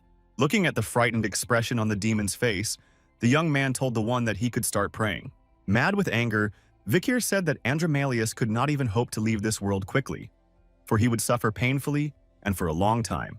Before the rebirth of Vikir, a terrible age of destruction had descended upon the world, taking all of humanity by surprise. The gate that is the passage between the kingdom of demons and the world of men tore the vault of heaven and began the invasion, which was then called the Fall. The celestial space was split by the hands of a horrible demon who looked at the pitiful humans with his mad eyes. The first to reach the ground were 10 high-ranking demons who were responsible for opening the gate, and they were called the demonic 10 devils. During a fierce battle, Vikir was confronted by one of the demons, and the consequences were irreparable. All who faced this merciless creature lost faith and hope for salvation and fell at the hands of it, giving their last breaths. Of the 671 people involved in this battle, 666 warriors were eliminated by the hands of demons. At the same time, 4 people lay unconscious on the battlefield, so that in fact, there was only one living member of the human race left. This man turned out to be Vikir, and he survived only because the demon wished to stop at a beautiful number, namely 666 people whom he eliminated. The power of this demonic creature was the true embodiment of destruction and disaster in this world. Now, looking at the demon occupying his brother Setter's body, Vikir realized that he had never expected to meet one of those representatives in this life. Looking at all the remains of human bones lying in the cave, the young man realized that this demon had long ago subdued Setter and was doing its dirty work. However, Vikir's musings were interrupted by Andromalius's loud laughter, which brought an obvious look of contempt to the young man's face. The demon mocked at the sad expression on Vikir's face when he noticed the large amount of children's bones piled up in this cave. Showing some parts of children's bodies in his hand, Andromalius said not to worry about it, because all are alive in his belly. Making pleas for help in the children's absorbed voices, the demon asked the young man if he wanted the children to return. Such a cruel prank was not to Vikir's liking, and he glared angrily at his opponent with hatred. The very next moment, in a fit of anger, the young man attacked and struck at Andromalius's other arm. The demon cried out in sharp pain, but the young man ordered him to stop his antics, because people who left this world do not come back to life. Ignoring Vikir's words, the demon began to moan and lament that the young man had robbed him of both his arms. But in a second, Andromalius regenerated and grew back his lost arms and smiled maliciously, mocking the boy. Rising from his knees and shaking the dirt off his pants, the demon said that apparently Vikir had as many secrets as he did. Andromalius said that Osiris was hailed as a genius for becoming a mid-level graduate at the age of 30. But Vikir achieved such success at the age of 17. The demon also mentioned that the young man had somehow managed to get his hands on Beelzebub, which would cause him a lot of problems in the future. Based on all these factors, Andromalius turned his hand into a sword and decided to finally eliminate Vikir here and now. Raising his sword Beelzebub and signaling his readiness for battle, the young man replied that in this cave, the one to be eliminated would be only a demon. Thus, the two strongest opponents were ready to clash in a fierce battle in this lair that held many children's souls and remains. Vikir rushed to attack Andromalius, striking him with his demonic sword with sharp, whip-like blows. But the demon was not inferior to the young man, and with a smile on his face deftly repelled the blows, being confident in his superiority, because he was a pureblood and the young man was a third-rate descendant. In the Baskerville family, there is a rule that sideline and illegitimate children can only master the first 4 techniques for battles. Using the 6th Baskerville technique and attacking the young man, the demon was sure that Vikir would not be defeated because he only had 4 techniques to master. But the lad was not caught unawares, and with a cold and cruel stare he stooped to fight back against his adversary.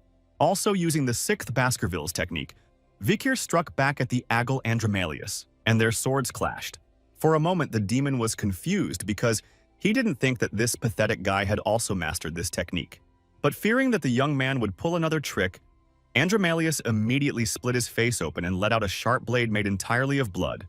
That bloody blade reached Vikir's face with lightning speed, and in the next second was ready to pierce that man's eye. But the young man was not afraid of the approaching danger, and having infused the demonic sword Beelzebub with his mana, he began to suppress the sword of his opponent. Using the 7th Baskerville technique, Vikir shattered Andromalius's sturdy sword, much to his surprise.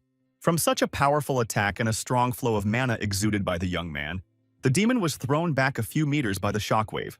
Not expecting Vikir to use the 7th Fang, Andromalius was seriously injured and began spitting up blood from internal injuries. Looking at the approaching young man, the demon could not understand how he was able to master the 7th technique if it is available only to the head of the Hugo family. But before he could come to any conclusion, Andromalius was struck again by the powerful and merciless attack of Vikir van Baskerville. Having pierced through the demon's body, the young man said that underground creatures always look down on people and think that the whole world revolves around them. Looking straight into the face of the wounded and ravaged Aggle of the Devil's 10, Vikir angrily said that putting those in their place was a lot of fun. Remembering the past, the young man realized that even the heroes who had closed the gate and stopped the fall had not been able to get even with all 10 demons. But keeping the demon on the hook, Vikir realized that now everything is different, because the fall has not yet begun, and the weakened 10 demons are forced to hide, which is a great chance. Approaching Setter's ear, the young man asked the demon inside if they were really going to open the gate between the human and demon worlds. Vikir warned Andromalius that he could disrupt all their plans and eliminate him and all his demon friends. Looking with hatred at his opponent, Guy was interested in one question. Can he feel relief in his soul when he destroys all 10 demons? Listening to the young man's words, Andromalius thought that he was only trying to intimidate him. Suddenly screaming at Vikir, the demon said he was only human and began to emit streams of blood and sinister energy from his body. By some miracle, the guy managed to bounce away from him, and the demon in a split second closed his body with a shell of blood resembling a mace with spikes. Such a torrent of sinister energy caused the young man to be thrown backwards, and he skidded across the ground with his hand. Before Vikir's eyes appeared the bloody thorns that covered the wounded and exhausted 10th Andromalius. However, the thorns soon dissipated, and demon hooves instead of human feet appeared where the demon lurking in the guise of Brother Setter had stood. Looking at Vikir, the demon said that he didn't think that he, the great Andromalius, would ever have to appear in his true form in front of some pathetic human. A chimerical and oddly demonic creature with human-like hooves and strange horns piercing its head stared back at the young man. Looking at the young man, Andromalius said he recognized that Vikir had surprised him with his strength and skills. But after releasing many dangerous snakes from his body, the demon said it was not enough to defeat him. The very next moment, Andromalius ordered the snakes to eliminate the guy and directed those to attack the one. But Vikir reacted lightning fast and mercilessly chopped apart all the snakes that were aimed in his direction. Once again sending a myriad of dangerous cold-blooded creatures towards the young man, the demon told him to try and fight off these as well. But Vikir did not give in to fear and despair for a moment, and continued to deftly and tirelessly dodge attacks and eliminate the creeping creatures. However, in the endless stream of incoming snakes, the young man did not notice how he missed one, and it came up from behind, about to sink its teeth into him. The snake sank its sharp teeth into Vikir's shoulder and bit what was to be expected, for he would not have had time to eliminate it. Realizing that he had made a mistake and allowed himself to be bitten, the young man immediately cut the snake apart with his demonic sword Beelzebub. Seeing what happened, Andromalius was not a bit upset and smiled broadly and sinisterly because he achieved the desired result. The demon said that it was enough to eliminate the young man, but Vikir replied that he did not understand the joy of that man because he could not be destroyed by such a wound. Showing the boy his hand on which appeared a mouth with teeth, Andromalius said that he possessed the technique of infinite blood absorption. The very next moment, 2 trickles of blood began to emerge from the bite site on Vikir's shoulder, leaving his body.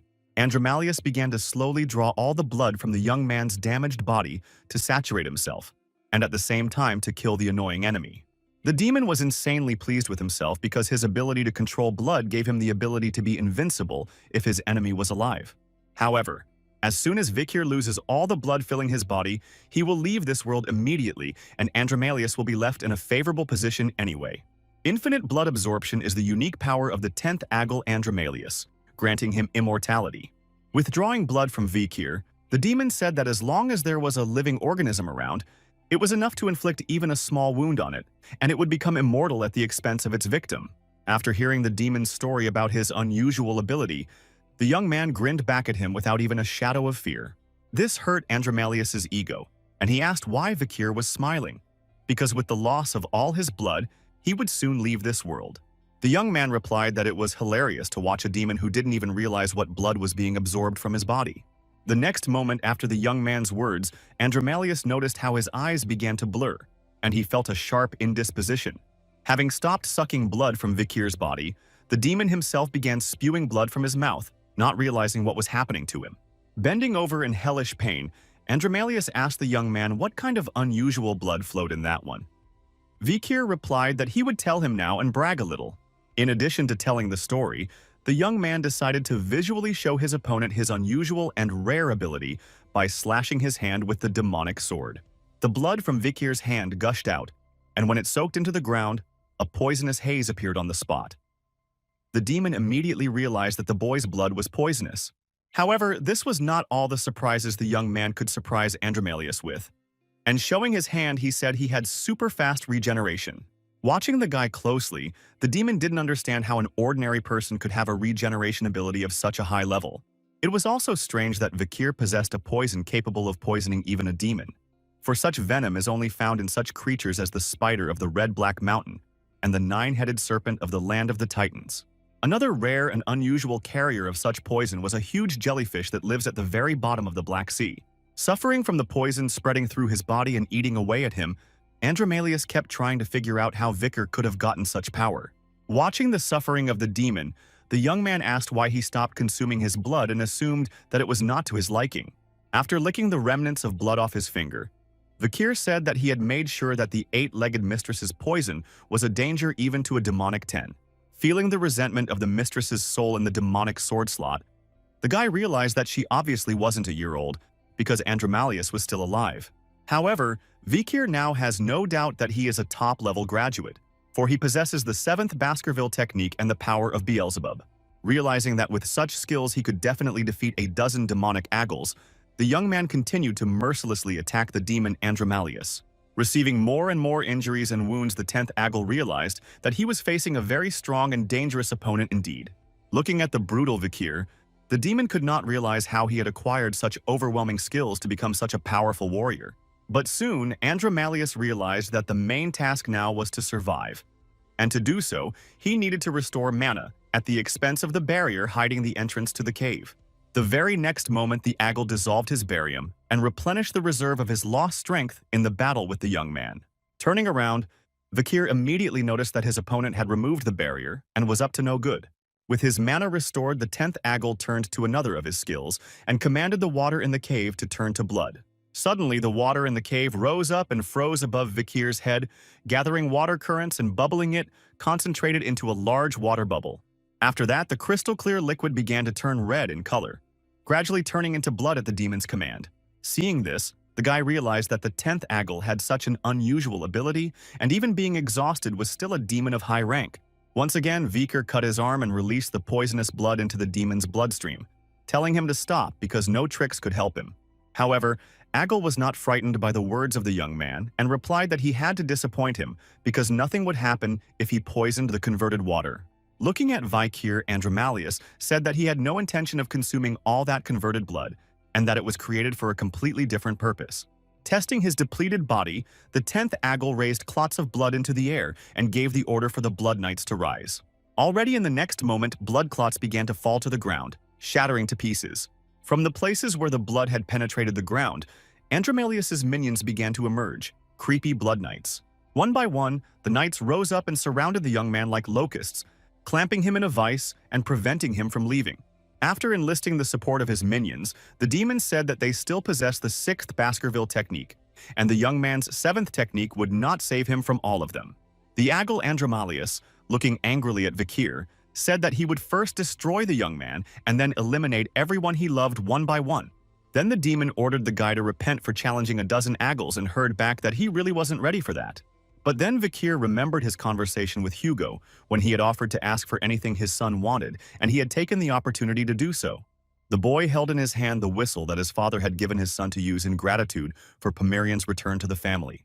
Looking at the demon's frightened face, Vikir said that he could obviously guess what the whistle was in his hand, since he had lived with the Baskervilles for many years. Andromalius's eyes filled with fear as he realized what whistle the young man had in his hand, for he had not expected him to possess such an important item. Sensing the 10th Aggle's fear, the guy smirked slyly and put the whistle to his lips to finally signal.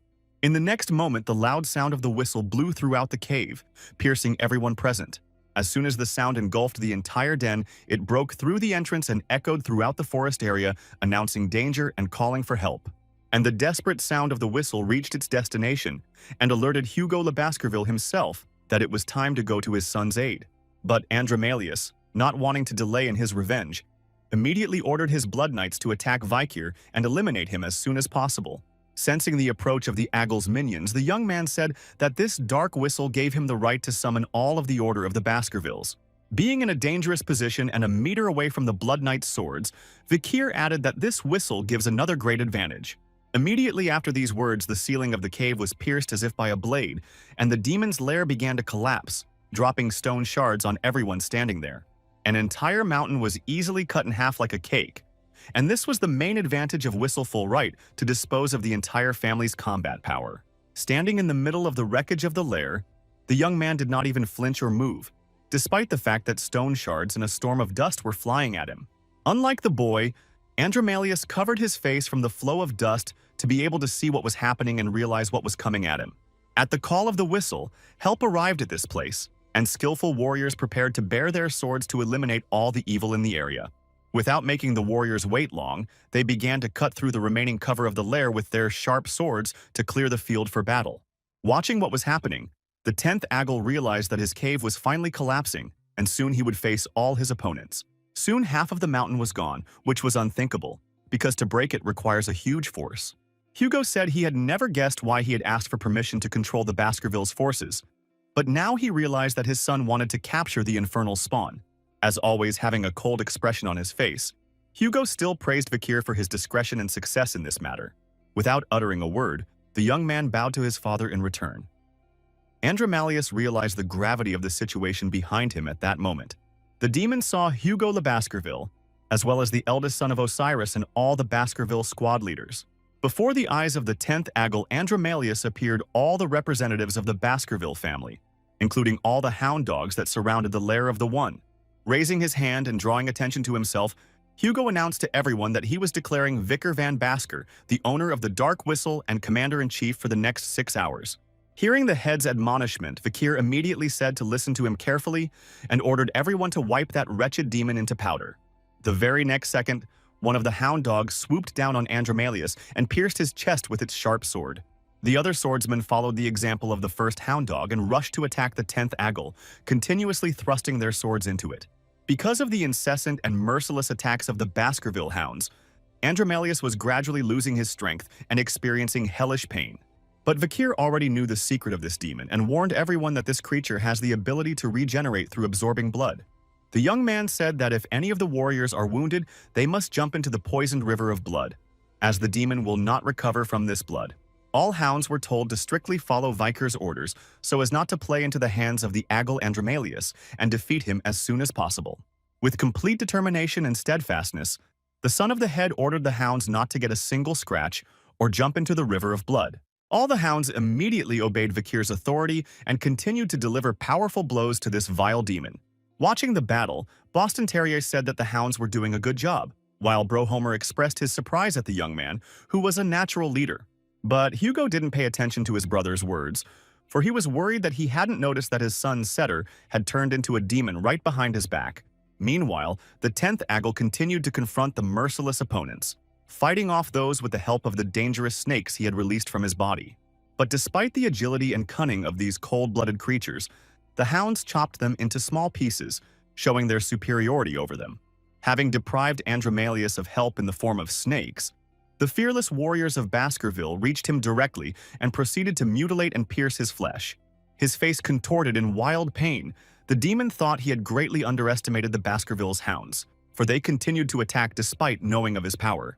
Based on the heated situation, Andromalius realized that now, regeneration would be a pointless action that would take a lot of energy, so he had to escape from here. And for his escape, the Aggle decided to play on pity and use the brother of Osiris who stood and watched this battle. Looking at Vikir and all the Baskervilles, the demon suddenly suggested a peaceful arrangement for everyone to benefit from. Being brought to his knees by the hands of the hound dogs, Andromalius said to let him go, and then he would leave Setter's body that very minute. In response to this suggestion, Vikir said with a crazed look that he was seriously mistaken if he thought Baskervilles would settle for such an arrangement. Hearing the young man's defiant words, the demon realized that he and the Baskervilles would not go into such negotiations, but his task was to convince the other man. With sharp swords, the 10th Aggle looked purposefully in the direction where the main Baskervilles stood and shouted to Osiris.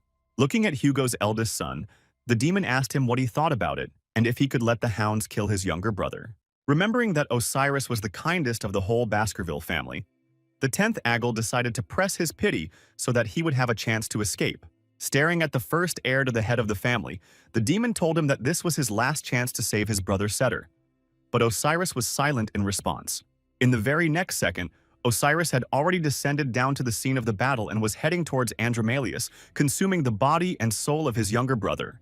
When he passed by Vikir, the young man told him not to pay attention to the demon's words because every word of that demon was 100% lie. Osiris said nothing to Vikir and silently walked over to Andromalius and looked at him carefully, wanting to see some echoes of his brother in him. Not seeing the demon's face as he leaned down, Osiris asked if he could help his brother if his soul still existed in this world. Hiding his evil smile behind his hair, Andromalius rejoiced, for he thought that the foolish Osiris would fall for this trick and contribute to his liberation. Wrapping his face in the form of setter, the demon decided to continue to press on the pity of that, and turning to Osiris, he said that he was still alive and trapped in the same body with the Aggle. Continuing to skillfully play the part on Setter's behalf, the demon let a tear fall and said he was very sorry for selling his soul to the demon, and apologized. The demon spoke purposely loudly so that Hugo could hear that he had always compared him to Osiris and despised him, which caused him to hate himself. Looking at Osiris, Andromalius continued to say that not a day went by that he didn't regret the deal with the undead, and everything that had happened was his fault. Shedding bitter but false tears and begging for mercy and atonement, the 10th Aggle had no time to react before Osiris, lightning quickly sheathed his sword before him. Being fed up with the false sayings of the demon who brazenly used his brother's appearance, Osiris immediately struck the decisive blow and separated the chatty head from the body. With eyes full of pain and frustration, Osiris spoke his younger brother's name one last time and said it was the only thing he could do to help him. Despite the fact that the Aggle Andromalius was defeated on Osirin's soul, still reigned unbreakable heaviness and longing for his lost brother. Not having time to change the appearance of his face on the true defeated demon in a moment, froze with undivided surprise on his face, because clearly did not expect such a final. When Osiris had finished, Vikir approached him and called him his older brother, telling him not to blame himself because the demon was pretending and Setter was long gone from this world. But Osiris disagreed with the young man's words, saying that it was because of him that Setter was tempted and made a deal with this evil. Remembering their childhood years, Osiris thought that if he had been more attentive to his younger brother, this probably wouldn't be happening now. As the conversation continued, Osiris said that it was too soon for him to bear the sin of removing a family member and the unjust destruction of all orphans by this demon. Vikir listened sadly to his brother's words that he, as the first in line for the post of head, did not notice what was going on under his feet, for which he could not forgive himself. Suddenly, their conversation was abruptly interrupted by one of the hound dogs, standing behind them shouting that the demon's head was still alive. After regaining consciousness and growing wings, the head of the Aggle Andromalius soared up into the sky and flew past the brothers trying to escape from them. When he was high enough above them all, the demon laughed loudly and mocked the foolish hounds of Baskerville, for he had been able to trick them. The 10th Aggle said that the opening of the gate is still delayed, but the wretched people will not escape their destiny, and his fellow demons will take care of it. Looking down at Vikir and Osiris, Andromalius threatened that as soon as he regained his strength, he would return and brutalize them. But at that moment, the demon was addressed by Hugo. Calling him son, he said he had taught him that a swordsman should never turn his back on his opponent. Hearing those words, Aggle felt the danger and anger in the air from Hugo, as if he could feel the fear as Setter had felt it before his father. At that moment, Hugo reached for his sword to draw it, and finally strike a final blow to his opponent, eliminating him completely. Looking into Hugo's hateful eyes, Aggle finally realized that this was the same primal fear one feels in front of someone who is superior to you in every way. Vikir and Osiris, watching their father, realized at once why he had drawn his sword and what a terrible fate would befall this wretched demon. Continuing to stand on the cliff of the mountain, the head of the Baskerville family silently waved his sword in the direction of the demon just once and froze in place. Hearing nothing but silence and seeing no dangerous signs of a nibbling attack, Hugo Andromalius was greatly surprised. Without noticing the immediate effect, the Aggle began to mock the head, saying that although he was a master of the sword, he couldn't reach the sky. But before the 10th Aggle could finish his dirty speeches, he saw Hugo's sharp waves cutting through the air and the space around him. The very next second, Andromalius could not recover from the fact that the rest of his preserved body was riddled with these waves and he began to bleed. Spreading ashes across the sky, the last thoughts of the 10th Aggle were thoughts that he was able to lose in battle to some pathetic human brat. The unrivaled 7th Fang of the Baskervilles proved to be Hugo's decisive attack during this relentless battle against the foul. Having finally seen his father's 7th technique live, Vikir realized just how powerful sword patron Hugo le Baskerville really was.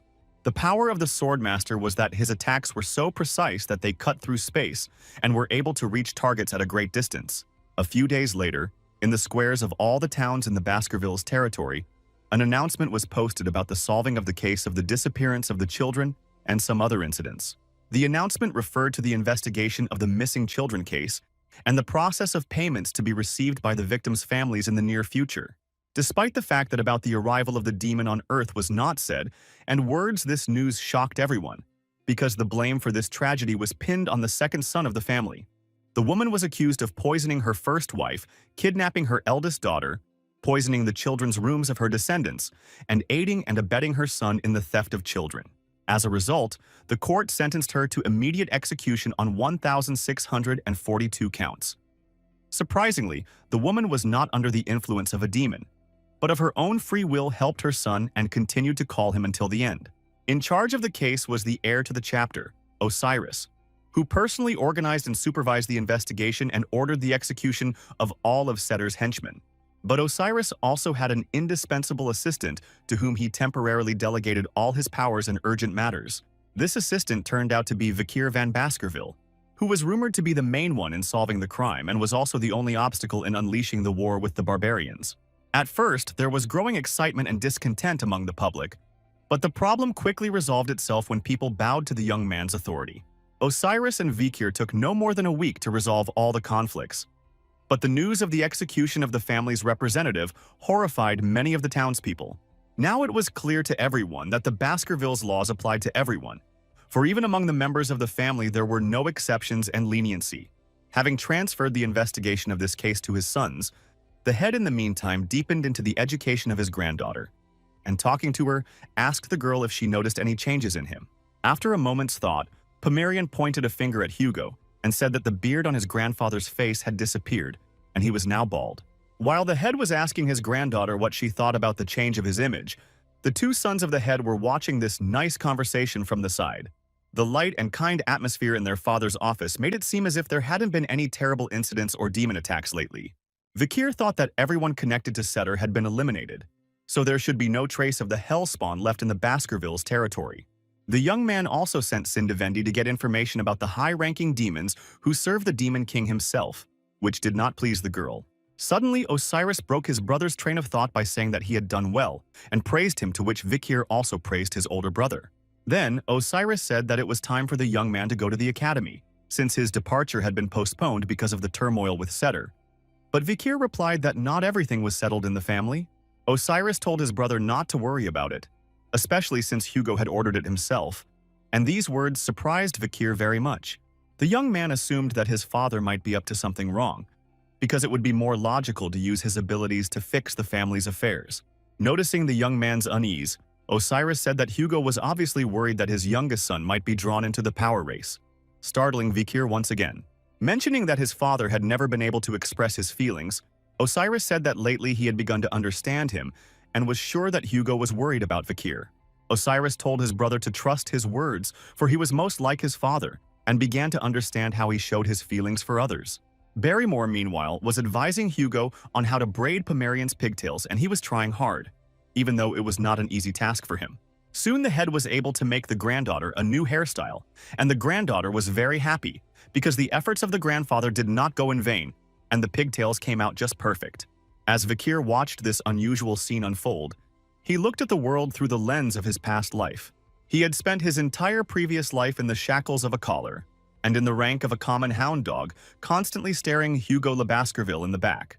Humbly following his master and living as if on a leash, Vikir failed to notice one important factor that was to blame.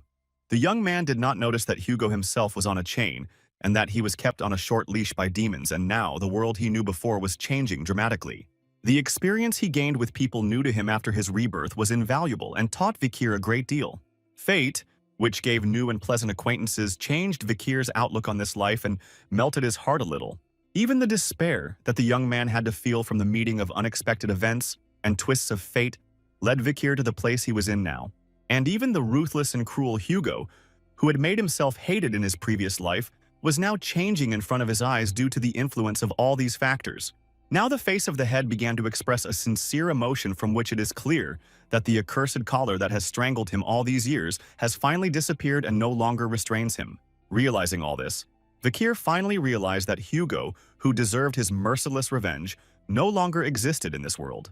Even the past Vicar van Baskerville, who was strangling the current young man with his thirst for revenge, had finally found peace and dissolved into space and time.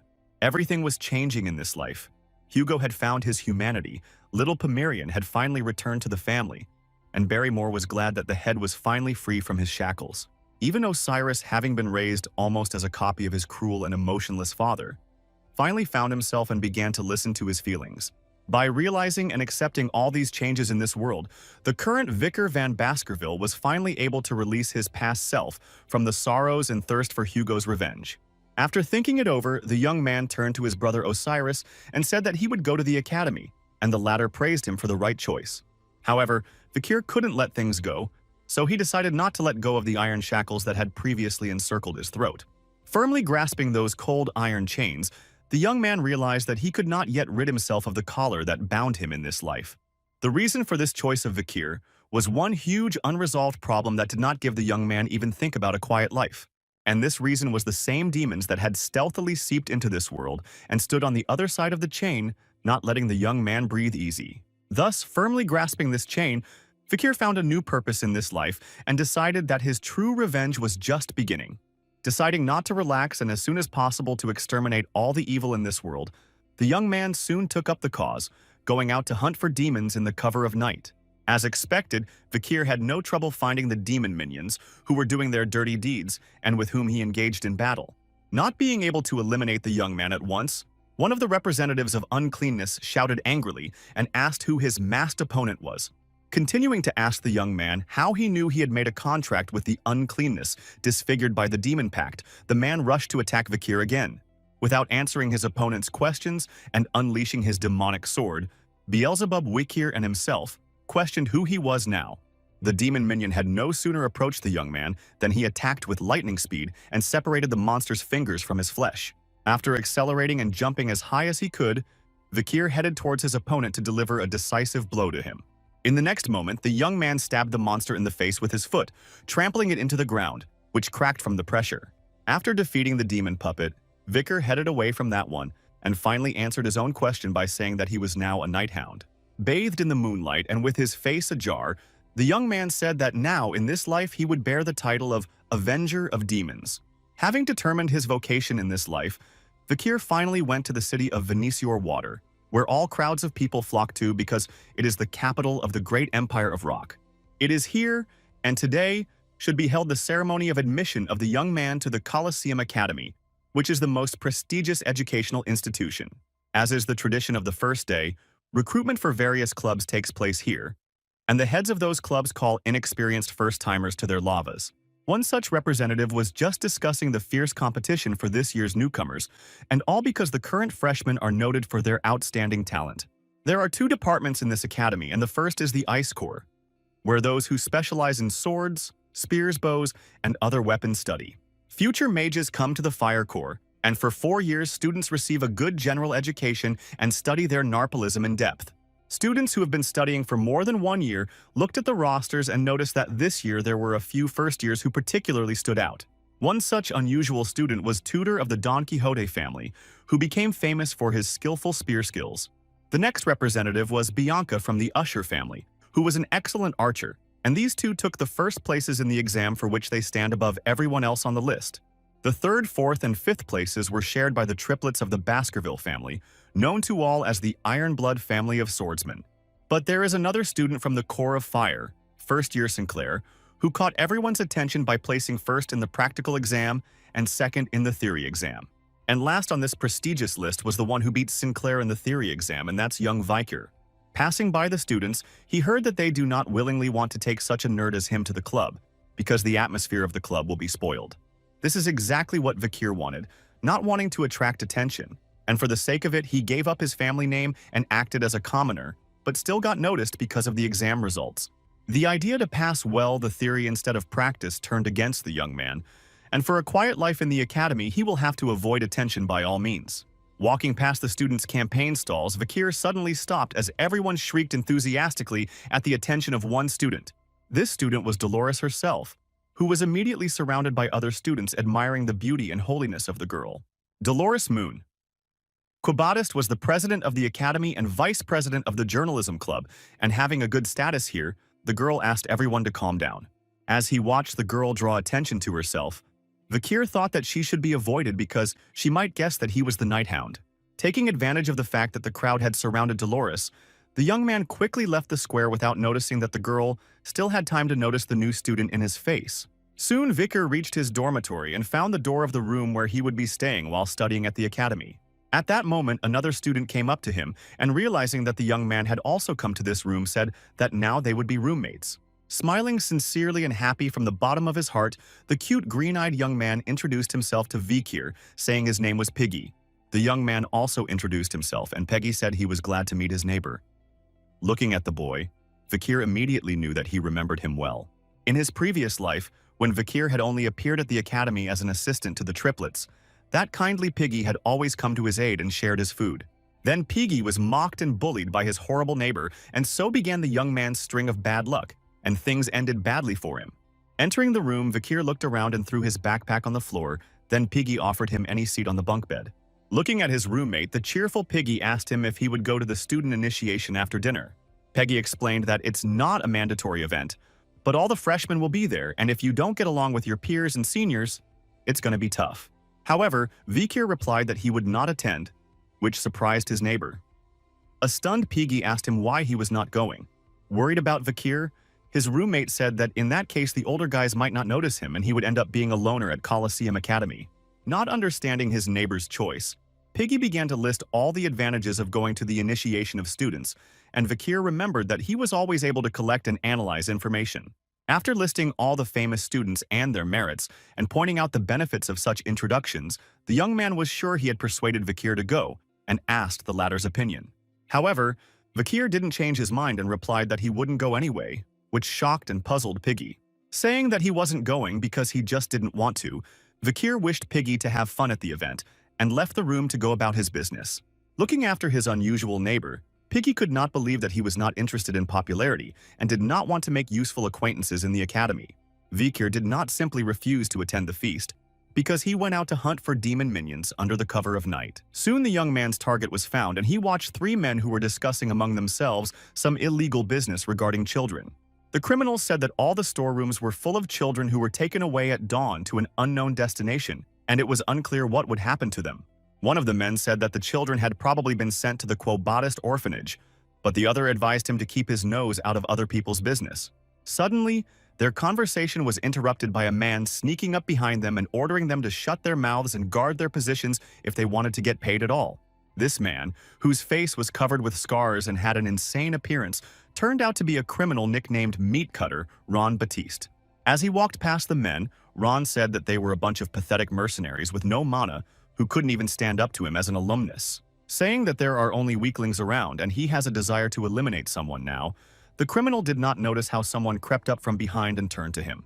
Thinking that one of the three mercenaries had called him, Ron called him a lowlife and grabbed his weapon, turning to destroy him. But the butcher Ron Batiste was wrong, for all three mercenaries were already unconscious on the ground, and the enemy who had called out to him was another man. Suddenly, the criminal heard that he was accused of eliminating a neighboring family for a sacrificial ritual to make a contract with a demon. Then a voice from the darkness said that Ron had then joined the Guild Association of the North, where he collected information and passed everything to the demon.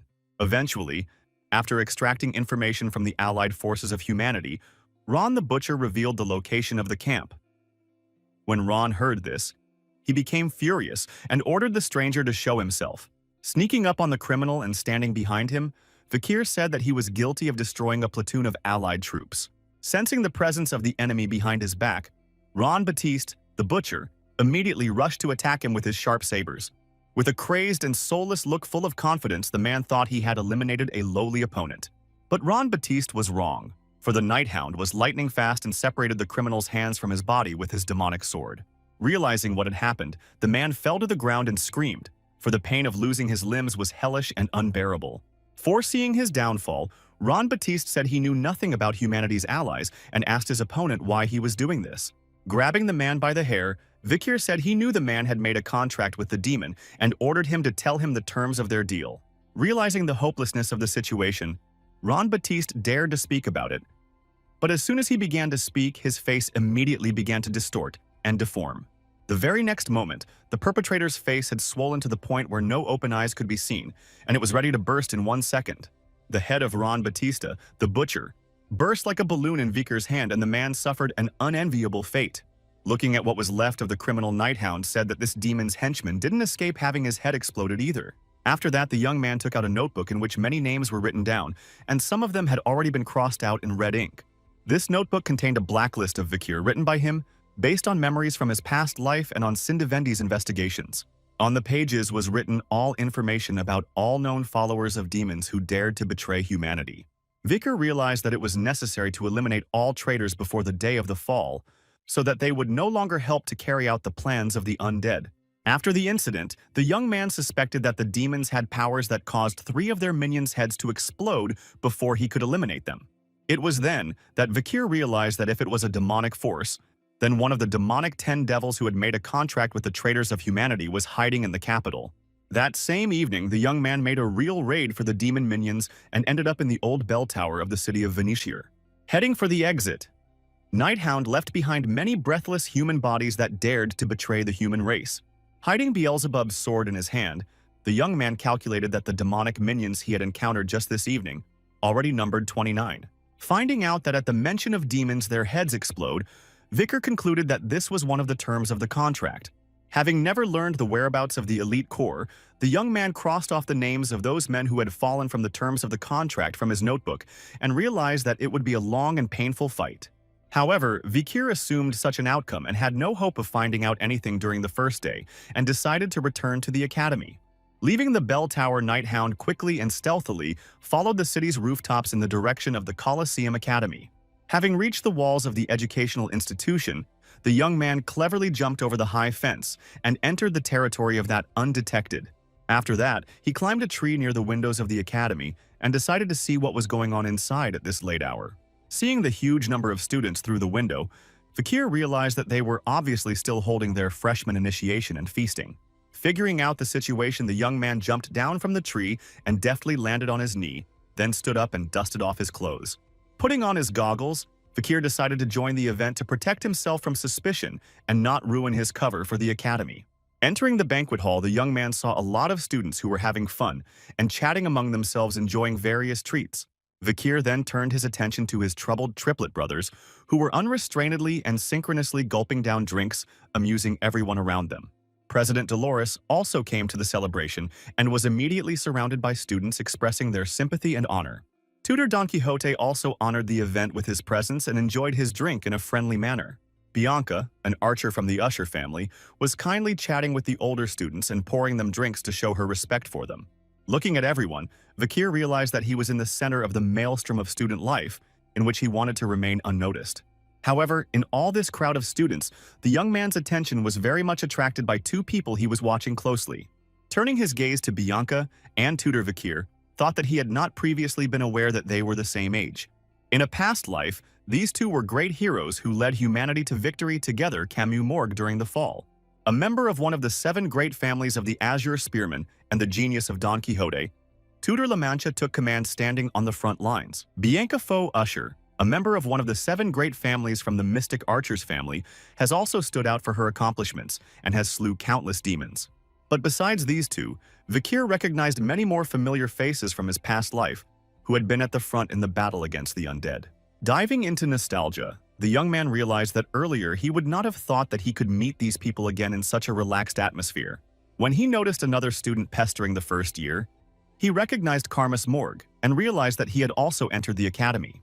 His girlfriend also announced that he would sing, wanting to make fun of him.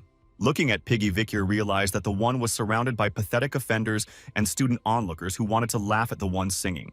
Realizing that Piggy doesn't want to sing, the student bully handed him a huge glass with an alcoholic drink, saying that if he drinks it in one gulp, he may not sing. But the young man replied that he simply could not physically drink such a quantity of alcohol, hinting at refusal. But these students were determined to get their way at any cost and continued to press Piggy, laughing and reproaching him for not wanting to listen to his elders. Frightened by such pressure and not wanting to become an outcast in the academy, the young man decided to fulfill it, and tipping a large glass began to drink the contents. As expected, this was not an easy test for the young man, but the older students did not care and continued to mock him. But Piggy's body couldn't take it, and in the next second he fell to the floor and threw up everything he drank, which made him laugh even more. Not daring to raise his head from such shame, the young man heard people mocking him and giving him all sorts of hurtful nicknames. However, his savior Vikir suddenly appeared in front of Piggy and covered the remains of the drink that was on the floor with his cloak. Having attracted the attention of his elders, the young man did not notice them asking who he was, and only looked anxiously in poor Piggy's direction. Looking at his roommate, Vikir remembered that he had dropped out of the academy in the past because of bullying and had become a low-ranking civil servant, leading a hard life taking care of his parents. Vikir then met Peggy on the front lines during the fall, where he saved many lives thanks to his strategic and analytical thinking. Vikir was one of those who found himself rescued by this good guy, who came to the front of his own accord. Considering Piggy a friend worth respecting, Vikir told him to go back to the dormitory and that he would take care of everything. Morg then approached the young man and asked him what he was doing and how dare he interfere in the conversations of the older students. Assuming that Vikir was also from the Ice Corps and was Piggy's classmate, Karmas punched him in the face and said that the young man was too cocky to intervene. Seeing Vikir hit, the Baskerville triplets were furious, not understanding how that student dared to touch their master and were ready for a fight. But Vikir immediately glared menacingly at his brothers, reminding them with a look that they should not show their special treatment of him. The triplets immediately remembered that Vikir had told them that he would go undercover as a regular student of the academy and that they would never reveal his identity. At that moment, an older female student who was also mocking Piggy joined the conflict and asked Karmas not to be rude to the freshmen and to be nicer to them. However, the girl did not say these words out of kindness, but only because she decided to mock Vikir as well. Handing the young man an equally huge glass of alcohol, the student said that if he drank the entire contents, they would immediately release both first years. At this point, Piggy tried to dissuade the young man by saying that he was fine, but it was obvious that he wouldn't listen to him. Grabbing a glass of alcohol, Vikir began to devour the contents of what amazed the older students around him. These bullies were sure that the young man would not drink this high-grade drink because they mixed many different kinds of alcohol in it. But to the misfortune of the older students, Vikir continued to ingest the drink without much trouble to his body.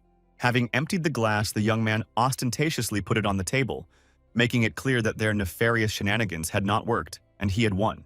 The very next moment, Vikir helped Piggy up, and supporting him said goodbye to everyone, and they headed for the exit of the banquet hall.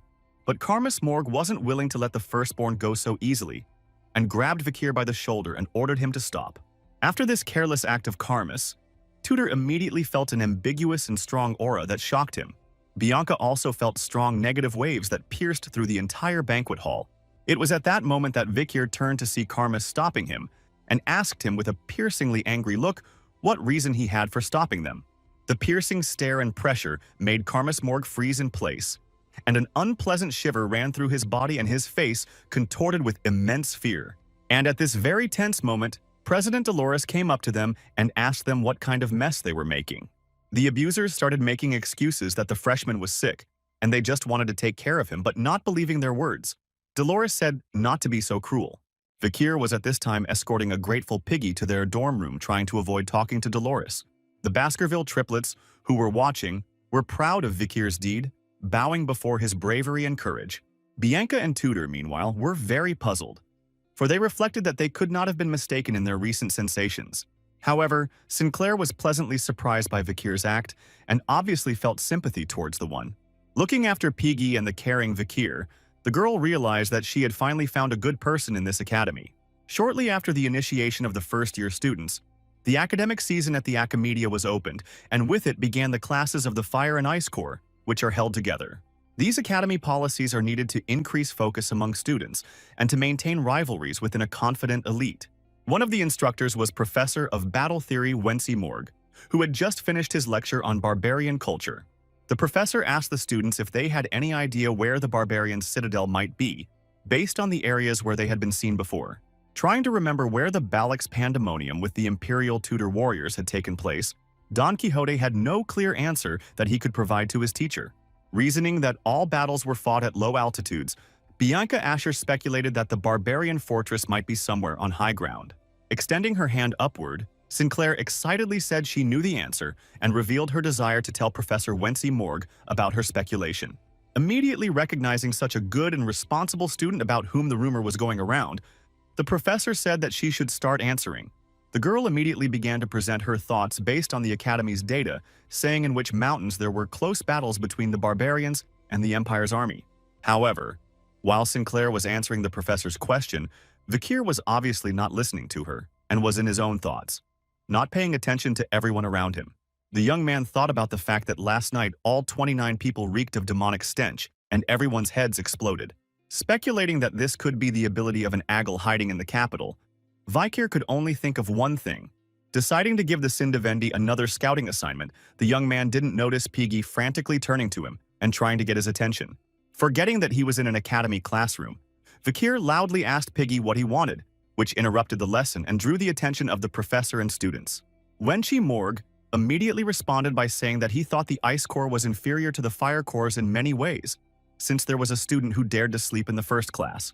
Fixing his glasses, Vikir shamelessly replied that he hadn't slept. Peggy was horrified at the stubbornness of the man, for not everyone could resist the professor. Angry, the professor asked the young man's name and said that everyone was a spectator to the fact that his eyes were closed and ordered him not to make excuses, not abandoning the idea of confronting the Wency Morg. Vikir repeated that he was not asleep but merely relaxed his eyelids for a moment. Losing his temper for a second from the audacity of the student, the professor thought that this academy has only lunatics, but calmed down and said that the young man's words could be true. The professor then said that because of Sinclair's answer, her corps gets 1 point. But if the young man can answer the question, both he and his corps will get points.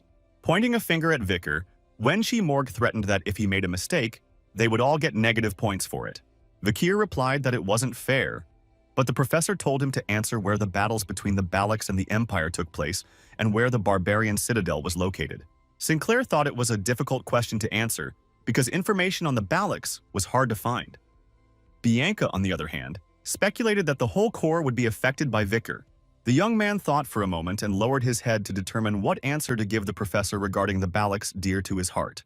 Remembering the wonderful time spent with those support and friendship that those gave him gratuitously from the bottom of his heart, the young man did not want to let them down.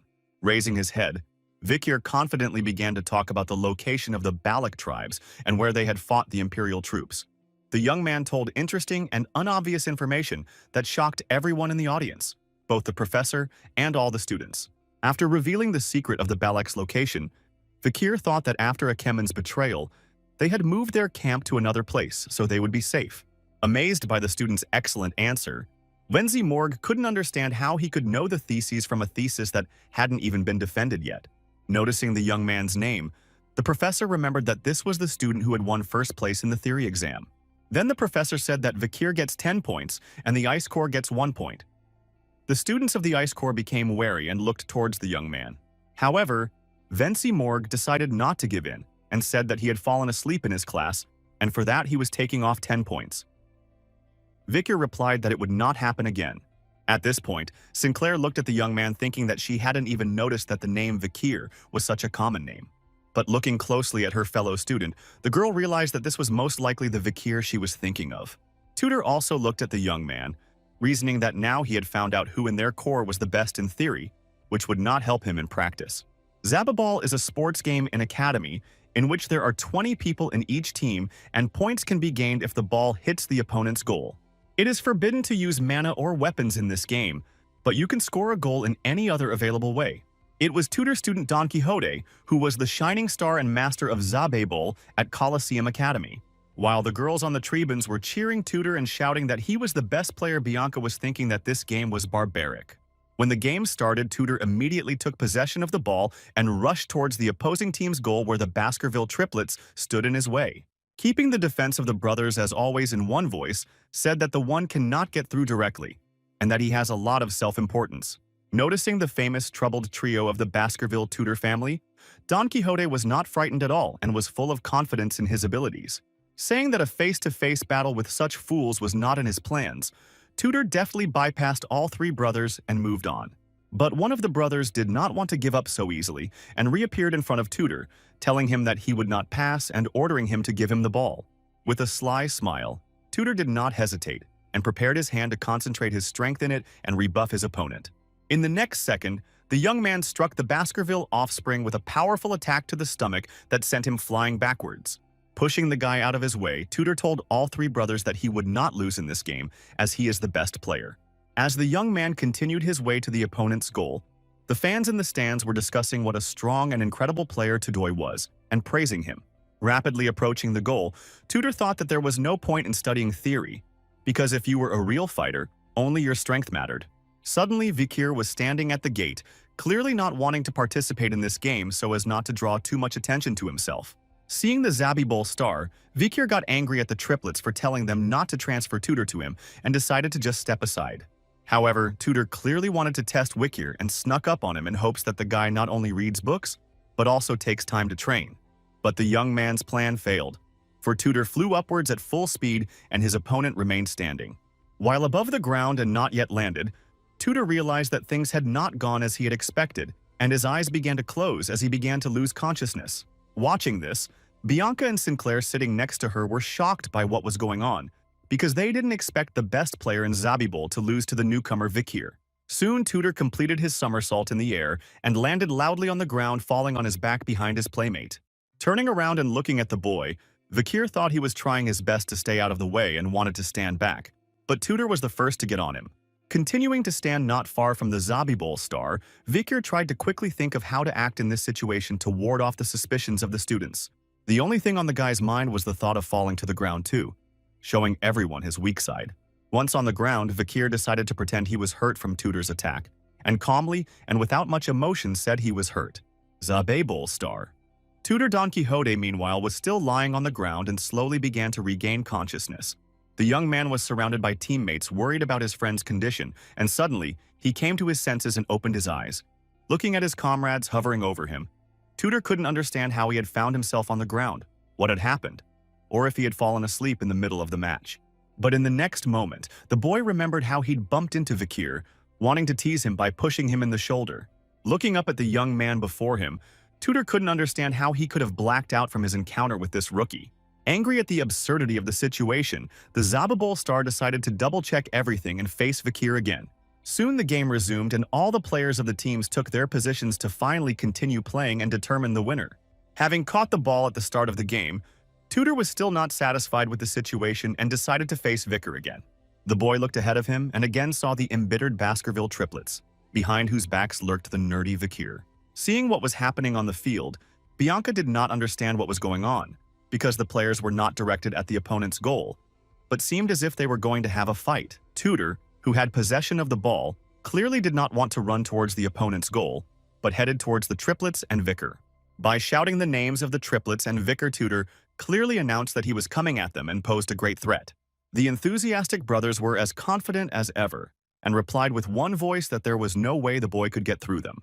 But as expected, Zabibol's best player deftly outmaneuvered all three guys without much effort. Tutor was clearly advancing on Vikir, who couldn't understand why he was running at him so hard and why the triplets had allowed someone to get to him again. Advancing on his opponent, Tutor thought that now he would be helped by a secret technique of the Azure Spear family called the Holy Spear Piercing. From the speed of the approaching Tutor, Vikir's hair began to develop a strong current of air, and it all promised to turn into a crash for either of them. The next thing Tutor saw after the darkness was the face of his friend looming over him and looking up at him, asking if he was going to get up. Again, being in the position of lying on the ground and looking at his friend, the guy again could not understand how this could happen to him. Tutor jumped up sharply and asked why he had blacked out again and what had happened.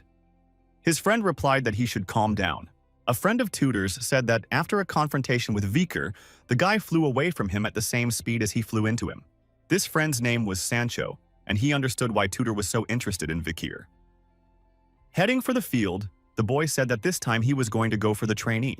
Sancho Barataria, an exchange student from the Northern Association of Mercenary Guilds, went to the field because his friend had been felled twice, something he could not forgive. Because of his imposing physique, Sancho is not allowed to compete in his age group, so he usually does not play Zabibol. Clutching the ball in his hands, Sancho said that in the icy lands of the north, infants and old men on the brink of life do not stop fighting desperately because they are all warriors. Angry at being outdone by Tutor, the Baskervilles looked angrily at Sancho and said that this time they wouldn't let anyone through.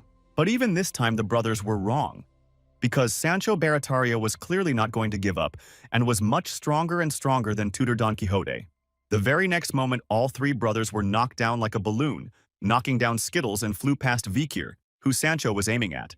With the triplets out of the way, the bulky and sturdy fellow came at Vikir, wanting to knock him down and avenge his friend Tutor. Sancho's facial expression showed concentration and anger that was ready to fall on his opponent. Vikir, as always, did not exude any emotion and was calm. Reaching the young man and swinging his huge arm, Sancho said that now they would see if he could withstand all his power. The very next moment, the guy struck with all his might at the body of Vikir, still standing calmly in his place. When Sancho Barataria touched the young man's body and put all his strength into this blow, he froze in place, because it seemed to him that he had struck a rock and not a man. When the guy's body shuddered from such a powerful recoil, he thought he had hit the mountain instead of Vikir's torso. Vikir, still standing calmly in place and still not showing any emotion, thought he should play along in this situation. Determined not to arouse everyone's suspicion in his direction, Vikir pushed himself hard off the ground and pretended to fly away from Sancho's blow. To convince everyone of the truth of the situation, the young man spectacularly and epically drove across the lawn of the field to look as believable as possible. When Vikir stopped the players from the opposing team, immediately rejoiced that Sancho had finally broken through the defense and now Group A would definitely win. However, Sancho was not so happy because his hand still continued to shake, and he couldn't understand what had happened, wondering who Vikir even was. At this point, while the guy was thinking about what had happened, he didn't notice one of the Baskerville triplets sneaking up on him. In an instant, the kid snatched the ball from Sancho and rushed to run away from getting the win in the match. A few seconds later, the referee blew his whistle, signaling that the game was over and there was a clear winner. Surprisingly, not the most dexterous and clever players of the game, Zababel triplets Baskervilles unexpectedly pulled out a victory for their team. After proclaiming the score and the winner as Team B, the brothers were tossed into the air, thanking them for the victory. Vikir, meanwhile, stood up and dusted off his clothes. But at that moment, someone suddenly approached the young man from behind and poured water from a bottle on his head. This man turned out to be Sancho, and also with him was Tutor, who said that Vikir is the secret trump card of Group B, so he should not stand by. After admitting that he wanted to teach Vikir a lesson in practical training, Tutor said he acknowledged his mistake and apologized to him. Then Sancho asked Vikir how he was doing because he had a good physique and he thought the young man was using mana. Vikir replied that he was a mere man and could not use mana. Tutor regretted this, for he could have been as good as he was. At this point, a female student fan approached the guy's turn to those and offered to accept towels to wipe off the sweat. The players accepted the towels and Tutor began flirting with the girls, thanking them and saying they were his best classmates. Tutor Don Quixote and Sancho Barataria, at this point, had no idea that one day during the fall, they would become heroes who would save humanity from demons. Taking off his glasses to wipe his face, Vikir smiled, for knowing the future of these guys, he had no idea they had such a past. At that moment, Sancho, Tutor, and his female worshippers standing next to Vikir froze in place at the sight they saw. Bianca and Sinclair, sitting in the stands, also turned their attention to the young man, and were very surprised at what they saw. In front of them appeared a young, handsome guy with an athletic build and a handsome face that he hid from everyone behind his big glasses. In fact, Vikir was a handsome man who could easily win many women's hearts without much effort. At this time, the young man had no idea what trouble the school days would get him into, and as night fell, he set out again on his night hunt. This time, another of the demon minions, Lloyd Doxeler, who was 52 years old, appeared before Vikir. Having stumped the man, the young man sentenced the head of the information center and the director of the orphanage on charges of collusion with the demon and selling children to him. Threatening Lloyd with his sword, the Night Hound asked him if he thought he would go unpunished for his evil deeds. Seeing the dense aura around his opponent's sword, the frightened director of the orphanage realized that the swordmaster was standing in front of him. Vikir pondered Lloyd's words, for his mana, though quite dense, was still close to liquid, or rather he had the highest level of graduate. Then the young man told the man to help him catch the demon and then he would pay for his services. Lloyd hesitated, but after thinking he began to answer the stranger. But just at that moment, a nearby bell tower collapsed and began to fall on the orphanage director and Night Hound, interrupting the conversation between the two. Within seconds, the structure fell, creating dust clouds of rumbling and a lot of destruction underneath. Thanks to his unrivaled reaction, Vikir managed to dodge this danger and bounced back without a scratch. When he looked up at the collapsed tower, he saw a man's silhouette with a hammer against the full moon illuminating the night city. Focusing on his new opponent, Vikir realized that he could feel the inhuman energy, even from so far away. Looking at this stranger, who had a hidden face and a huge hammer as if made of many human faces, the young man asked if he was an aggle. Without answering Vikir's question, the demon minion immediately rushed to attack him, swinging his huge hammer. In the next second, the stranger caught up to the young man and delivered a powerful blow, but Vikir managed to dodge the attack. Without giving the night hound a second's rest, the demon minion attacked again, bringing his hammer to the man's face, but Vikir managed to dodge it. Suddenly, his opponent froze in place without lowering his hammer, surprising Vikir. Taking advantage of this moment, the demon's henchman immediately attacked the young man, hitting him with his hammer with all his might. Somehow, Nighthound managed to stay on his feet, and he pulled himself away from his opponent a fair distance away. After feeling the strength of his opponent, Vikir realized that he had the level of a high-ranking graduate and was also using the Holy Quo Vadis technique. Looking at his dangerous opponent, the young man realized that he was definitely not one of the demonic 10 devils. Thinking over the situation, Vikir realized that demons could even get into the ranks of the faithful and that the opponent standing before him was their servant. Hiding the demonic sword in his hand, the young man decided to finally deal with this servant, and then the aggles themselves would come to him. When the henchman rushed to attack Nighthound again, the guy realized that he finally had a chance to stretch out well. The servant did not even realize that the young man would stop his attack with his foot. Resenting the Nighthound's action, the servant did not say human words but suddenly roared.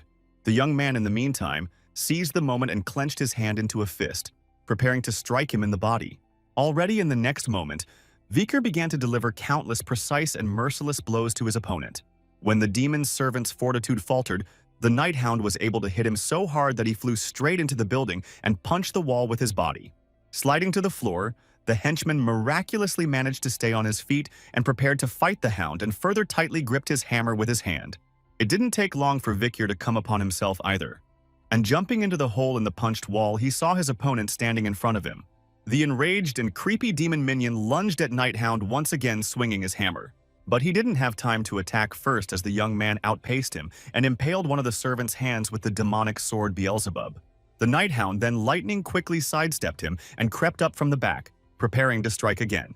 A second later, the young man attacked, and breaking the arm of the demon servant was able to knock the hammer out of his hand, disarming him.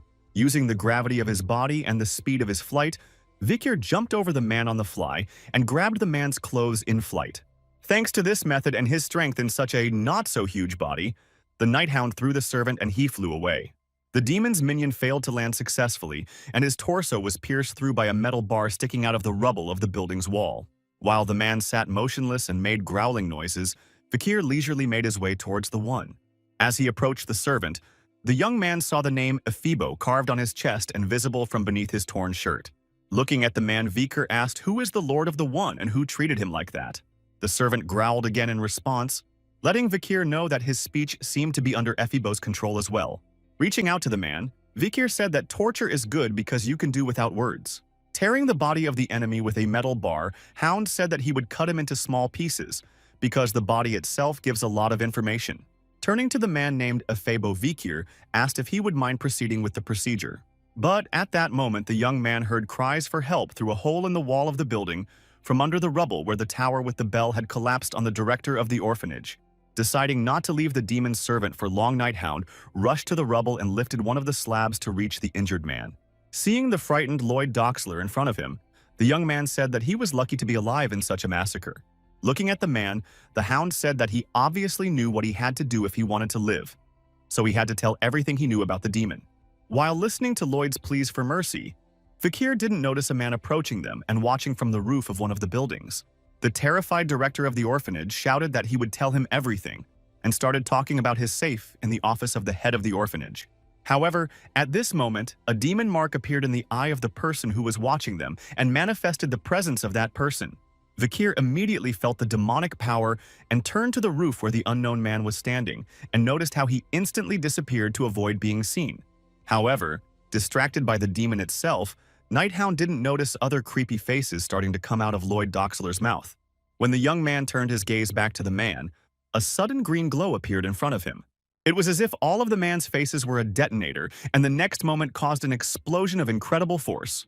This explosion shook the entire city of Venetior, and the loud sound of bells alerted all the inhabitants to the incident.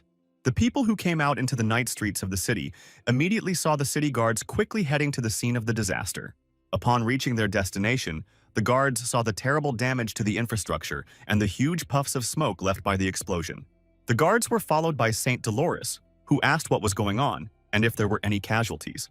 Watching the destruction, Dolores listened as the guards said that they were still checking the damaged area, but the damage was already extensive. Before the eyes of the girl appeared a terrible picture where, in the middle of the courtyard, was a huge and deep moat from the explosion, as well as the destroyed bell tower and other damage. Such an explosion could only be imagined in a nightmare, for the blast wave even hit the orphanage. Heading to the very epicenter of the horrible incident, Saint Dolores did not stop wondering what evil could rage here. As the girl approached the explosion crater, she saw something that instantly caught her attention and eyes and surprised her. Before Saint Dolores' feet lay the charred remains of the mask of the night hound, whom the girl had met before. Suddenly the girl sat down sharply, which surprised the guard, who asked if she was all right, and Dolores replied that she was just dizzy. Realizing who the mask belonged to, the girl was surprised and frightened. She crouched down to quickly hide it and heard the guards report that there were probably no casualties. Soon after this incident, everything returned to normal and student life at the academy continued in Professor Morg's class. Getting into another argument with Vikir, the professor said that he was interested in who the author of the report was, and now he saw that it was this young man again. Looking at Venopian lying on the table, Karma said he would test the young man's theory that they had second poisonous fangs, and if it turned out to be untrue, he would take 10 points off each of the ice core. Feeling the professor's piercing gaze on him, Vikir became nervous as he realized that this discovery had not yet been made in this life. Preparing a sharp scalpel, the professor said that he would now check if there was a second poisonous fang in the abdomen of this monster. The man then began dissecting Venopian's breathless body, piercing his flesh with the sharp blade of his scalpel. Suddenly, for Professor Morg, something came out of his abdomen at autopsy and flew right at him. All the students in the auditorium were also surprised by this unexpected occurrence and held their breath at what they saw. In front of Professor Morg's face was Venopian's poisonous fang, from which the venom dripped, and which almost reached the man's face. Startled, the professor fell to the floor, and Vikir, who had saved him, holding a notebook with a fang in it, asked if this evidence was convincing enough for the man.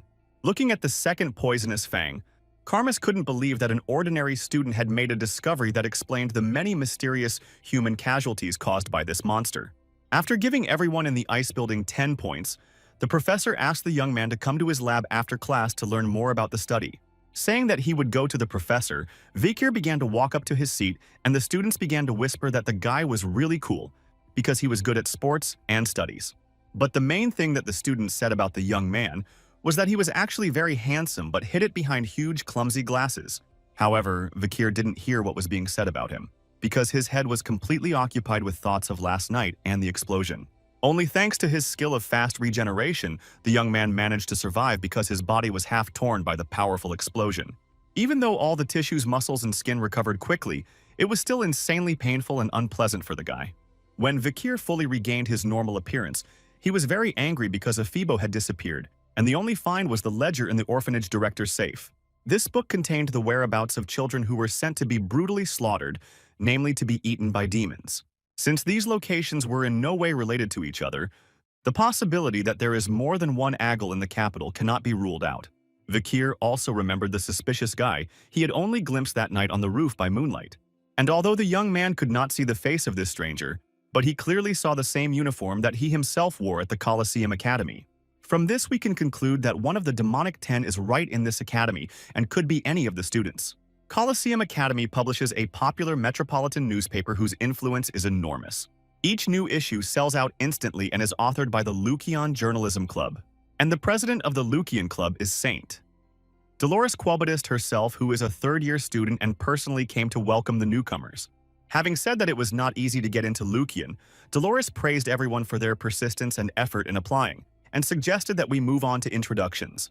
The first to introduce himself was first-year student tutor Don Quixote, who said he wanted to be the best not only in his group but also in this club. Then came Sancho Barataria, who said he was tired of hearing everyone think he was a pumped-up fool. So he joined the club to become a real intellectual. The third speaker was first-year student Sinclair, who said she joined the club because she believes that information is an important key in management. First-year student Bianca Asher said she chose the most promising club for herself and will give it her best effort. An excited Piggy shouted that he really likes to gather and analyze information, so he decided that journalism club would be the best fit for him. The last person to introduce himself was Vikir, who said that the academy rules required him to join a club, and he came to Lucian because Peggy was here. In fact, the young man joined here because it is the most famous journalism club of all, and it is the most convenient place to gather information. Hearing Vikir's indifferent introduction, St. Dolores said that the Lucian reporter can't be so negligent and initiativeless towards the club. But the girl was interrupted by her friend, who showed the young man the paper and said that she didn't recognize him at once, but she was glad that such a famous student had joined their club. In the newspaper, there was a picture of Vikir from a training session where he took off his glasses and appeared in all his glory. Tudor laughed when he saw it and said that the young man was now a celebrity. Dolores asked club vice president Anna about who put it in the issue. Anna said she did it herself as soon as she got the information about the handsome freshman. While Dolores was recovering from the news, Anna announced to the students that everyone was now looking for news, so it was time for them all to get on board. Members soon got to work and familiarized themselves with newspaper reports of the recent orphanage incident and explosion. Peggy asked Dolores if this news was from last night, and the girl confirmed that it was, saying that she received the news on the day of the incident. Anna said that they have speculation that the bombing and the recent killings are the work of one man. Peggy was surprised that they were able to identify all the victims. Peggy then turned to Vikir asking what he thought about it. But the young man said nothing but thought he knew that demons were involved in the missing children. Vice President Anne then asked if anyone in attendance had any suggestions for headlines for this article. After several suggested options, Bianca said none were suitable, and Tudor suggested that the villain should be given a name to make the title more effective. The boy was immediately praised for his ingenuity, and proud of himself, he suggested that the villain be called Shadow Lord of the Scythe. However, when they heard the name, everyone immediately rejected it because it was childish and silly, which upset Tudor and shattered his self-confidence. Then followed other delusional names from other students such as Demon Blaster, Bringing Misfortune, or Mr. Terroristo, and others.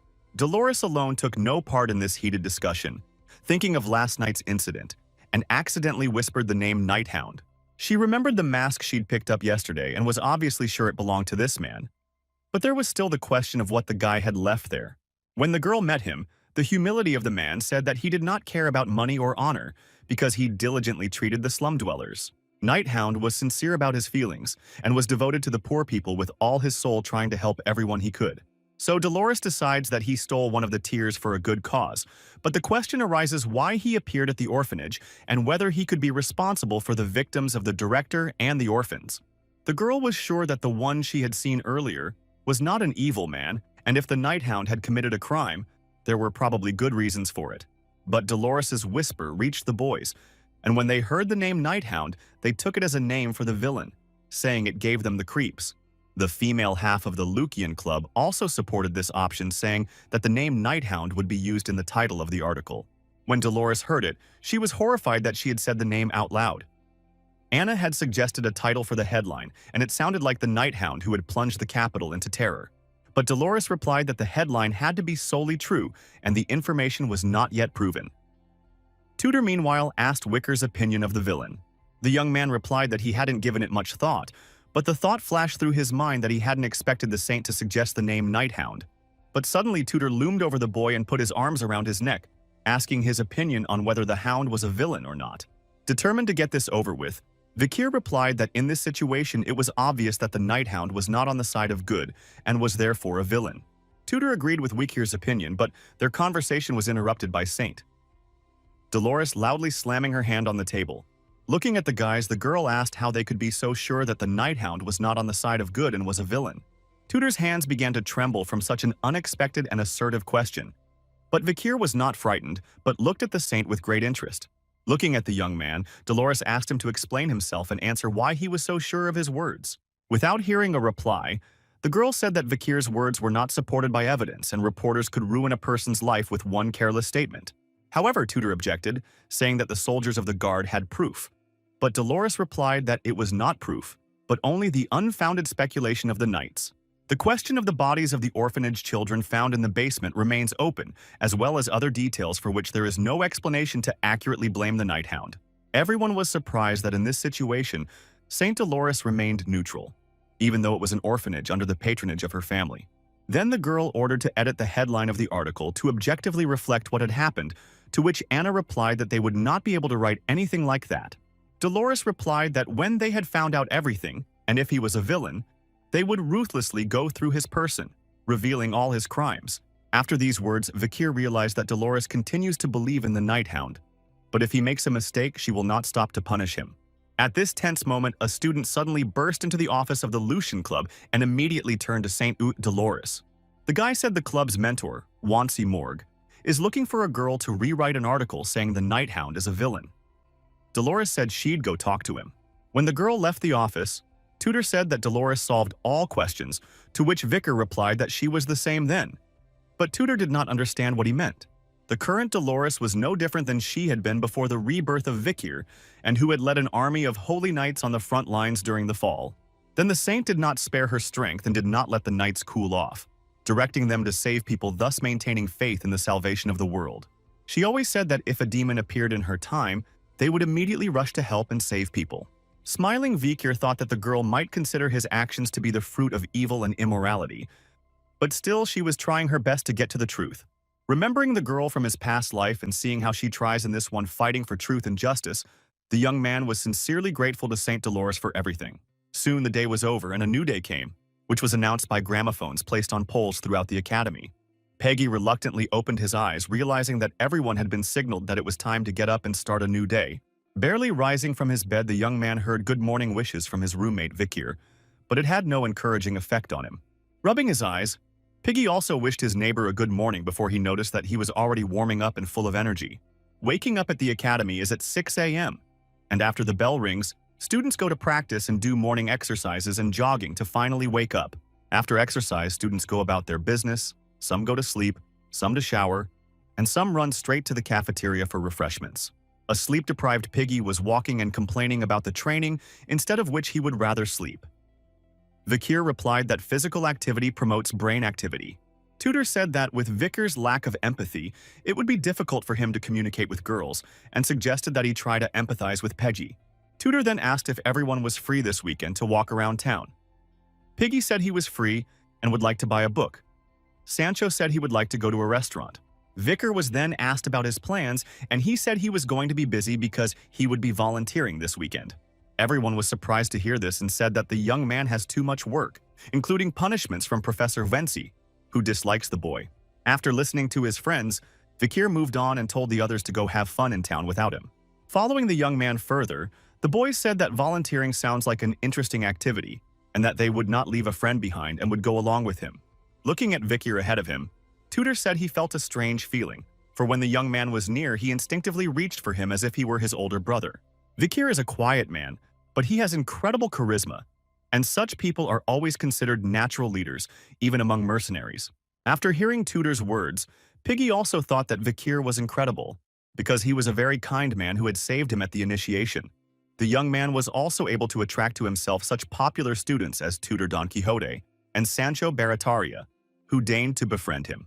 Peggy reflected on the fact that his roommate manages to be perfect in everything from training to studying, which is indeed an astounding fact. Looking at Vikir with delight, Piggy realized that being near him, he felt great and was able to overcome any obstacle. However, suddenly Vikir turned back around and his gaze was brimming with hatred, and he exuded a sinister aura. Seeing such an unusual expression on the face of his neighbor and feeling the energy of that Piggy was not on a joke, frightened and froze in place. But Vikir looked that way not because he was angry at his friend, but because he smelled the demonic stench coming from the students who had just passed them. Looking at the guy with the girls, the young man realized that it was the one exuding that awful smell, and confirmed his suspicions that the Aggle was among them at the academy. Saying that Piggy knew all the students, Vikir asked him what he could say about the guy who had passed by them. Peggy was surprised at the question. Then the young man replied that he knew this sophomore student, because he was considered the most handsome student of the academy, and his name was Bane Kudzak. Looking at the Agella, Vikir thought that the demonic 10 appeared to have a very active social life. As Bane moved further away, he realized that he was losing sight of him, but he couldn't attack now because there would be too many casualties. Realizing that he could not endanger the future heroes of mankind, Vikir said that he did not feel well enough to leave those and follow the Aggle. After activating Musahushi's silent heal skill, The guy purposefully followed Bane, wanting to find out as much information about him as possible. As he followed the student, Vikir stopped noticing all the people around him and didn't notice Dolores coming down the stairs. The young man had already come to his senses at the moment of collision with the girl who had also failed to notice Vikir in front of her beforehand. President Dolores collided with the young man and fell to the floor, bruising herself, while Vikir remained standing there as if nothing had happened. Tutor Sancho and Piggy immediately went to the girl's aid, asking if she was all right. Walking up to Vikir, Tutor told him to quickly apologize to Saint, and he apologized to the girl. Thinking that the young man had very strong muscles for such a body, Dolores accepted the apology and said that she herself had been inattentive in this situation. Looking at the young man, the girl realized that she did not feel the presence of him at all, and wondered who he could be with such unusual abilities. Vikir, meanwhile, was again in his thoughts, thinking that there were too many people here now, so he would have to postpone the surveillance for a while. Looking at the stairs that Bane Kudzak had descended, he was convinced that he was a member of the Demonic 10, and was doing his nefarious deeds here. Meanwhile, the girls who had accompanied Bane became alarmed and asked him where he had led them, for it was dark there, to which he replied that he had sad news for them. The guy said that recently found a stranger who interferes with his quiet life, to which one of the girls replied that he will not be well, because she will stand up for him. Bane said he only wanted to find out who he was, but forgot to take off his uniform and let him know he was a student at the academy, and the other girls supported him. Thanking the girls for their support, Bane Kudzak said that their hearts were as beautiful as their faces and promised them to always be with them. Then the guy suddenly put his hands on the faces of both girls and said that from now on, those would be with him. Remembering Nighthound's appearance, the guy said that he was clearly a high-level graduate, so he had survived the explosion anyway, distorting the faces of the girls who did not realize what was happening to them. Agel said that judging by the attacks of the stranger, he knows where he feeds and senses the presence of demons. Continuing to hold their poor victims by their faces, the demon in human form continued to devour the faces of those, dooming the girls to horrible torture. Reflecting on what had happened, the 9th Agel of the Demonic 10, Dantalion, came to the conclusion that it was the Nighthound who had been involved in Andromalius's elimination. Soon there was another meeting of the Lucian Club, where new incidents were discussed which all did not end. Anna and Dolores summarized the incidents that had occurred within the academy, and realized that there were not enough students to process the information, so they decided to bring in freshmen. The club alternate told all members to gather information, write articles, and bring them in for approval right away. Piggy was worried that this would be his first article after joining the club. Bianca said that something terrible was going on in the capital because there were so many incidents. The news reports only wrote about terrorist threats, about a missing star of the local theater, about the mysterious elimination of the head of one of the families. There has also been a spike in the number of disappearance and missing person incidents where suspicion has fallen on the Nighthound because there are no other suspects. There was also information about 3 missing students from the academy who were seen by witnesses together, and everyone thought they had run away from a love affair. Holding this sheet about the missing students, Vikir was angry because he realized whose handiwork it was and who was the culprit. One of the escaped disciples turned out to be Bane Kudzak, whom the young man had seen a little earlier and who was one of the Agels of the Demonic 10 Devils. Soon the day came to an end and the shroud of night closed the sky, plunging the capital into a deep sleep. In one of the houses in town, under the glow of the full moon, a married couple slept soundly in their warm bed. Suddenly the man opened his eyes and rose abruptly but quietly, trying not to wake his wife with his movements. Leaving the bedroom, he went to the other room and sat down in a comfortable chair by the window where the moonlight fell on him. At that moment, 4 demon servants appeared before the man, and he asked them if they had been able to find out about the man in the plague mask who was interfering with their plans. A subordinate of Dantalion's 9th Agel, who appeared to be a man sitting in Ephibo's chair, said something in his own language. The next servant of the 9th demon, who had long red hair, Geronto, stood silently without uttering a word. Another of Dantalion's subordinates turned out to be Hev, who held a huge, sharp pair of scissors behind his back and said only a few words. And the last subordinate of the 9th Agel was Fido, who similarly was not eloquent without bringing any information to his master. After hearing all the information, Dantalion said that since that day they have not seen the masked man again, which means that he is extremely careful. Transforming his hand and releasing the stolen faces of the people from it, Agel said that there was no other choice, so he would have to expand the scope of work. The man then shot the faces from his hand at the acolytes, and those very faces clung to the heads of those acolytes. Sharing the faces of his subordinates, the man watched as those sprawled over their heads and took on a normal human appearance. When the transformation was complete, and the servants had taken on human form, Dantalion ordered them to go to the lighted areas and find the masked man. Suddenly, the door to the room opened and the awakened wife of the man in whose body the ninth Aggle was hiding entered. When she saw her husband sitting in a chair with 4 strangers, the woman asked warily what he was doing here at such an early hour and who all these people were. The ninth Aggle looked intently at his wife and said that he would like to admire her beautiful face in person. But there was nothing he could do about it now. In a second, Dantalion gave orders to Fido's servant to eliminate the woman, but to do it carefully so that her face remained unharmed. The last thing the unfortunate woman heard were words that first the opening of the gate had been delayed because of the loss of Andromalius, and now because of the man in the plague mask. Deciding to transform his appearance and modifying his face, the ninth Aggle said he was tired of all these contingencies. After changing his face, Dantalion called a Phoebo to him and said that he would go with him because they had someone to meet. Having assumed the guise of one of the most influential people in the capital, the man thought that perhaps it was time for him to release the accumulated stress and have a little fun. As the new day dawned, the ninth Aggle, in the guise of one of the ministers of the church, smilingly appeared before the man he was so eager to meet. Looking at the man, he was asked why he was smiling like that, and he replied that he wanted to smile on such a beautiful day. Then the man said he was glad to see the beautiful saint in front of him, to which the girl reacted not very kindly. Dolores replied that she had not come here for the man's flattery and advised Quilty's father not to waste her valuable time. The man agreed, but said he was concerned about the girl's rare visits, to which the saint replied that she was busy because recently there had been many crimes. Suggesting that the club is having a hard time with this flood of information, Father Quilty said the world is becoming a very violent place. Looking at the incomprehensible expression on his face, with a strained smile, Dolores felt not an ounce of sympathy or sorrow in the man's soul. Quilty Moon. Indulgence was the head of a family from a side branch of the Quabadist family.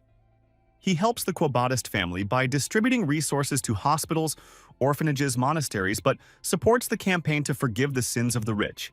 Looking into the face of this duplicitous man who was definitely hiding something, Dolores heard a question from the one for whom she had come to meet him. The girl replied that she had come to demand the abolition of the liberation campaign, insisting that one should not forgive a person's sins just because he was rich and paid off. Father Quilty responded that the church has long supported this practice, especially since donating huge sums of money is already a just punishment. But the saint objected, saying that one should expose one's sins before God and receive forgiveness only after a suitable punishment. Putting her hand on her heart, Dolores emphatically said that people affected by the liberation campaign could not be saved. Turning his back to the girl, the man replied that he was only following the teachings of the church and advised the girl to discuss the claim with her father, the cardinal. Saying that the students of the academy were to come today to do volunteer work, Father Quilty asked the girl to leave so as not to make the students watch the Quabadist family quarrel. Turning toward the exit, St. Dolores replied that she would return later, and then they would continue their conversation. As the girl headed for the exit, she didn't notice how the ninth Dantalion Aggle revealed his true form and grinned maliciously. Biting his tongue to the blood to restrain himself, the demon said he almost gave in to the impulse to steal St. Dolores's face. The ninth Aggle realized that the girl was the best creation of this world, so he wanted to get her face frozen in despair after the chaos descended on this land.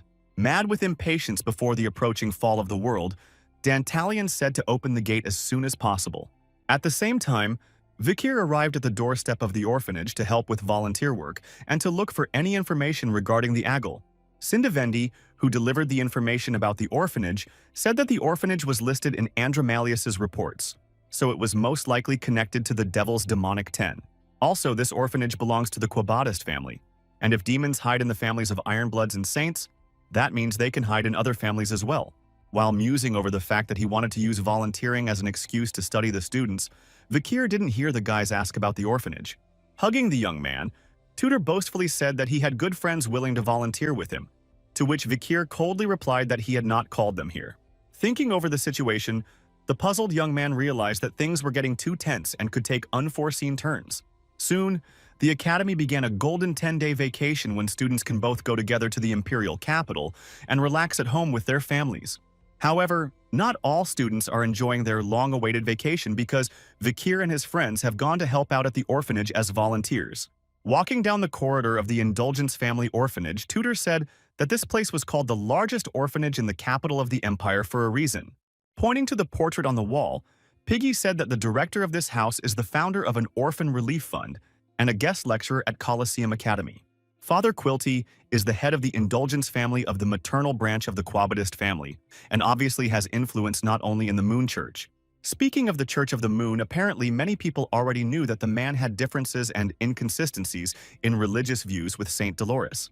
Hearing Piggy's words, Vikir thought and was wary that Quilty's father was too famous and had so much influence. Looking at the portrait of this smiling man, the young man decided that he would find out who he was when he met him. Soon, there was an introduction to the orphanage staff, where the nun suggested that the volunteers try their hand at teaching the children for the next 10 days. Looking at the students, the woman said that if they look after the children well, they will never forget their kindness. The nun asked that the orphans be treated as they would treat their brothers, sisters, and future children. At this point, Tudor became interested in something. Looking at Bianca and Sinclair standing next to each other, the guy asked why the girls were here, and Bianca immediately glared angrily at Tudor. The girl replied that they had come to help and asked why Tudor was here. He said that the hero didn't need an excuse to do good, to which Bianca said that he thought too highly of himself. At that moment, Sinclair interrupted the conversation of those and, looking at Vikir, said that this chance meeting must be fateful. Looking at the young man, the girl could not be happy about this event and shone with happiness because she was obviously very interested in him. Holding out her hand to Vikir, Sinclair said that she regretted not being able to talk to him earlier and hoped to be friends with him in the next 10 days. The young man went towards the girl and shook her hand, saying that he would also be glad to meet and communicate with her. Then, the happy Sinclair strode away, and Piggy immediately told Vikir that he had some information for the Peggy told how he saw that the girl had inquired from the person in charge of volunteering about Vikir's assignment and asked to enroll her in the same orphanage. After listening to his friend, Vikir realized that the girl had intentionally played a coincidence out of the meeting and decided to stay away from the girl without understanding her intentions. Then he looked at the orphanage staff and did not find Father Quilty among them, realizing that he was obviously not going to grace them with his presence. Soon the orphans were brought in and told to choose a suitable teacher among the student volunteers. Tudor was immediately surrounded by two little ones who gave him a warm and friendly hug, and he smiled in return and snuggled up to the little fidgeters. Two boys also saddled Sancho like a horse and began to ride the giant. One boy also came to Bianca and stroked him affectionately on the head. Sinclair was not without company either, and gaining the attention of the two kids began reading an interesting book of fantasy adventures to the two. However, Vikir, as always, did not shine with his sociability and empathy, menacingly and coldly looking at and greeting the children of the orphanage. Looking at the three children frozen in place from fear and despair, the young man asked what their names were. Unable to withstand such a cold and unfriendly attitude, the children were frightened and ran up to Piggy, who immediately advised his neighbor to at least smile. Remembering the little Pomerian who had gotten along well with him, Vikir realized that his expectations of simple and easy communication with the children here had not been successful. Suddenly, the young man's attention was attracted by a blonde girl who rushed past him with a bullet and lowered her gaze to the floor. In a second, the little girl was at the front doors, which she quickly opened and swiftly went through them into the yard of the shelter. Leaving the orphanage building, the girl ran away from the volunteers and stopped in the corridor, leaning against a huge column.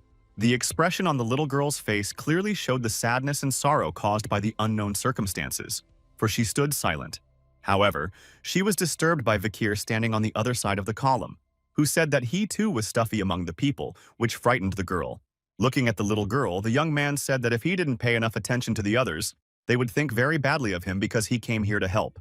Frightened and stunned at the guy's insistent attention, the girl heard him ask her why she had left everyone.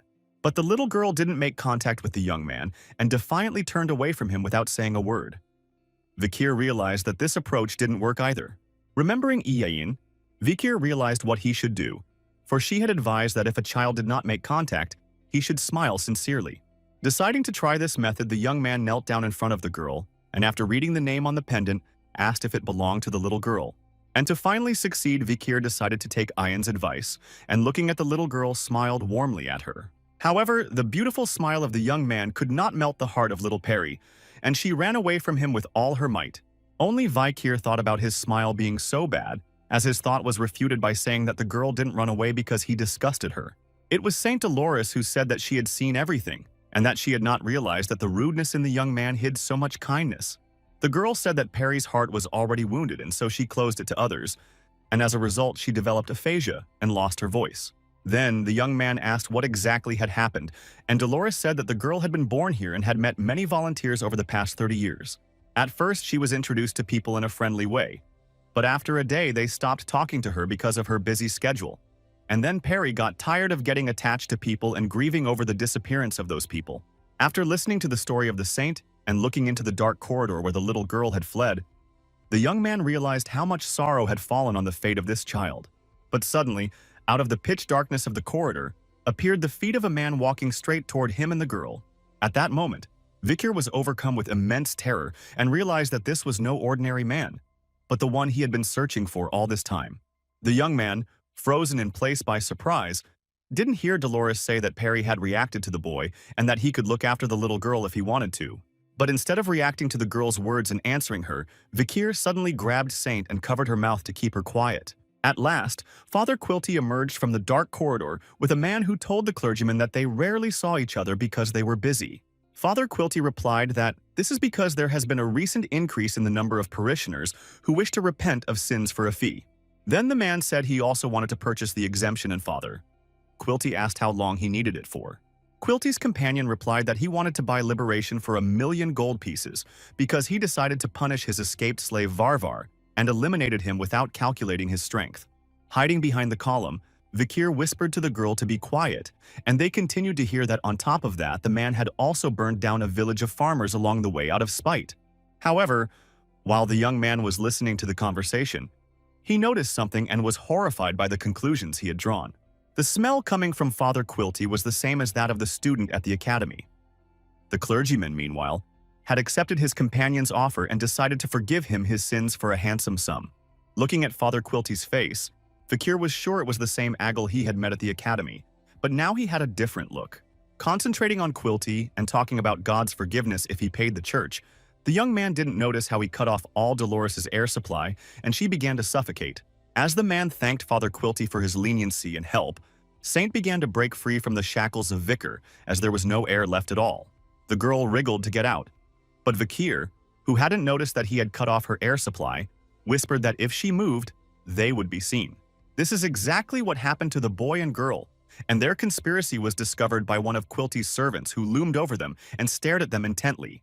When Vikir and Dolores noticed the man, they were horrified to realize that they had been discovered, and the young man finally let go of the girl and let her get some air in her lungs. Looking at Father Quilty's servant, he realized that he already knew the smell that came from him. At that moment, Quilty turned his attention to the students standing behind the column and said that he hadn't even realized that Saint could eavesdrop on other people's conversations. The man suggested that the girl was probably enjoying a secret tryst with her boyfriend, much to the exasperation of the latter. Looking at Quilty, Saint realized that they now knew that she and Vikir had been eavesdropping, and the situation was getting bad. But Father Quilty suddenly approached the young man and leaned over to say that judging by his uniform, the lad was a student volunteer from their orphanage. With a sly grin, the man said that at first he did not see the young man because of his glasses. But when he took a closer look, he realized that he had a very handsome face. Looking at the young handsome guy, Aggle thought that he should get the face of the young man, because it will take a worthy place in his collection of faces. But their conversation was interrupted by a man who was conversing with Father Quilty, and the clergyman apologized for keeping his companion waiting. Addressing Street Dolores, Father Quilty said that he had to leave the girl because he had a lot to do and went away with his companions. Vikir looked at Father Quilty and his acolyte and realized that they were not who they claimed to be and were doing their nefarious deeds under the church's nose. Dolores was angry and bowed her head after they left, for she had seen them openly selling liberation and insulting God, but she did nothing. Pushing those thoughts away, the girl turned sharply to Vikir and asked him what had happened and why the young man had done that. The boy immediately apologized to the saint for his unexpected act and said he would be more careful from now on. After telling Dolores that he had to go because he had already been away for a long time, he left and went to do his volunteer work. Looking at the young man, Saint was a little surprised at what was happening because she did not expect such an act, and after sincere apologies. But beyond all that, the girl was struck by the fact that Vikir was obviously angry, and she couldn't understand what exactly caused it. The young man was able to find out that Quilty's father spends 2 hours a day at the orphanage and often sells liberations to nobles and merchants, and sometimes sends accounting statements of these payoffs to the Quo Vadis family. After sending these reports, the man still sends a letter that goes to the head of the family, Cardinal Humbert Moon Quo Vadis. Also, during roadshows, Quilty is always surrounded by bodyguards, and this squad consists of 3 men and 1 woman who take turns. One of the bodyguards who had caught them snooping smelled just like the masked big guy from the night of the orphanage explosion, who had the name Ephibo carved into his chest. Assuming that the other servants were also high-ranking graduates, the young man realized that it was too dangerous to go alone against an Aggle and 4 bodyguards. Thinking about the situation and coming to the conclusion that in order to deal with Quilty, it would be better to take care of his security first, Vikir didn't notice his friends approaching him. Looking at their friend with surprise, the guys asked if he had overdone his duties because he had washed a mountain of laundry by hand alone.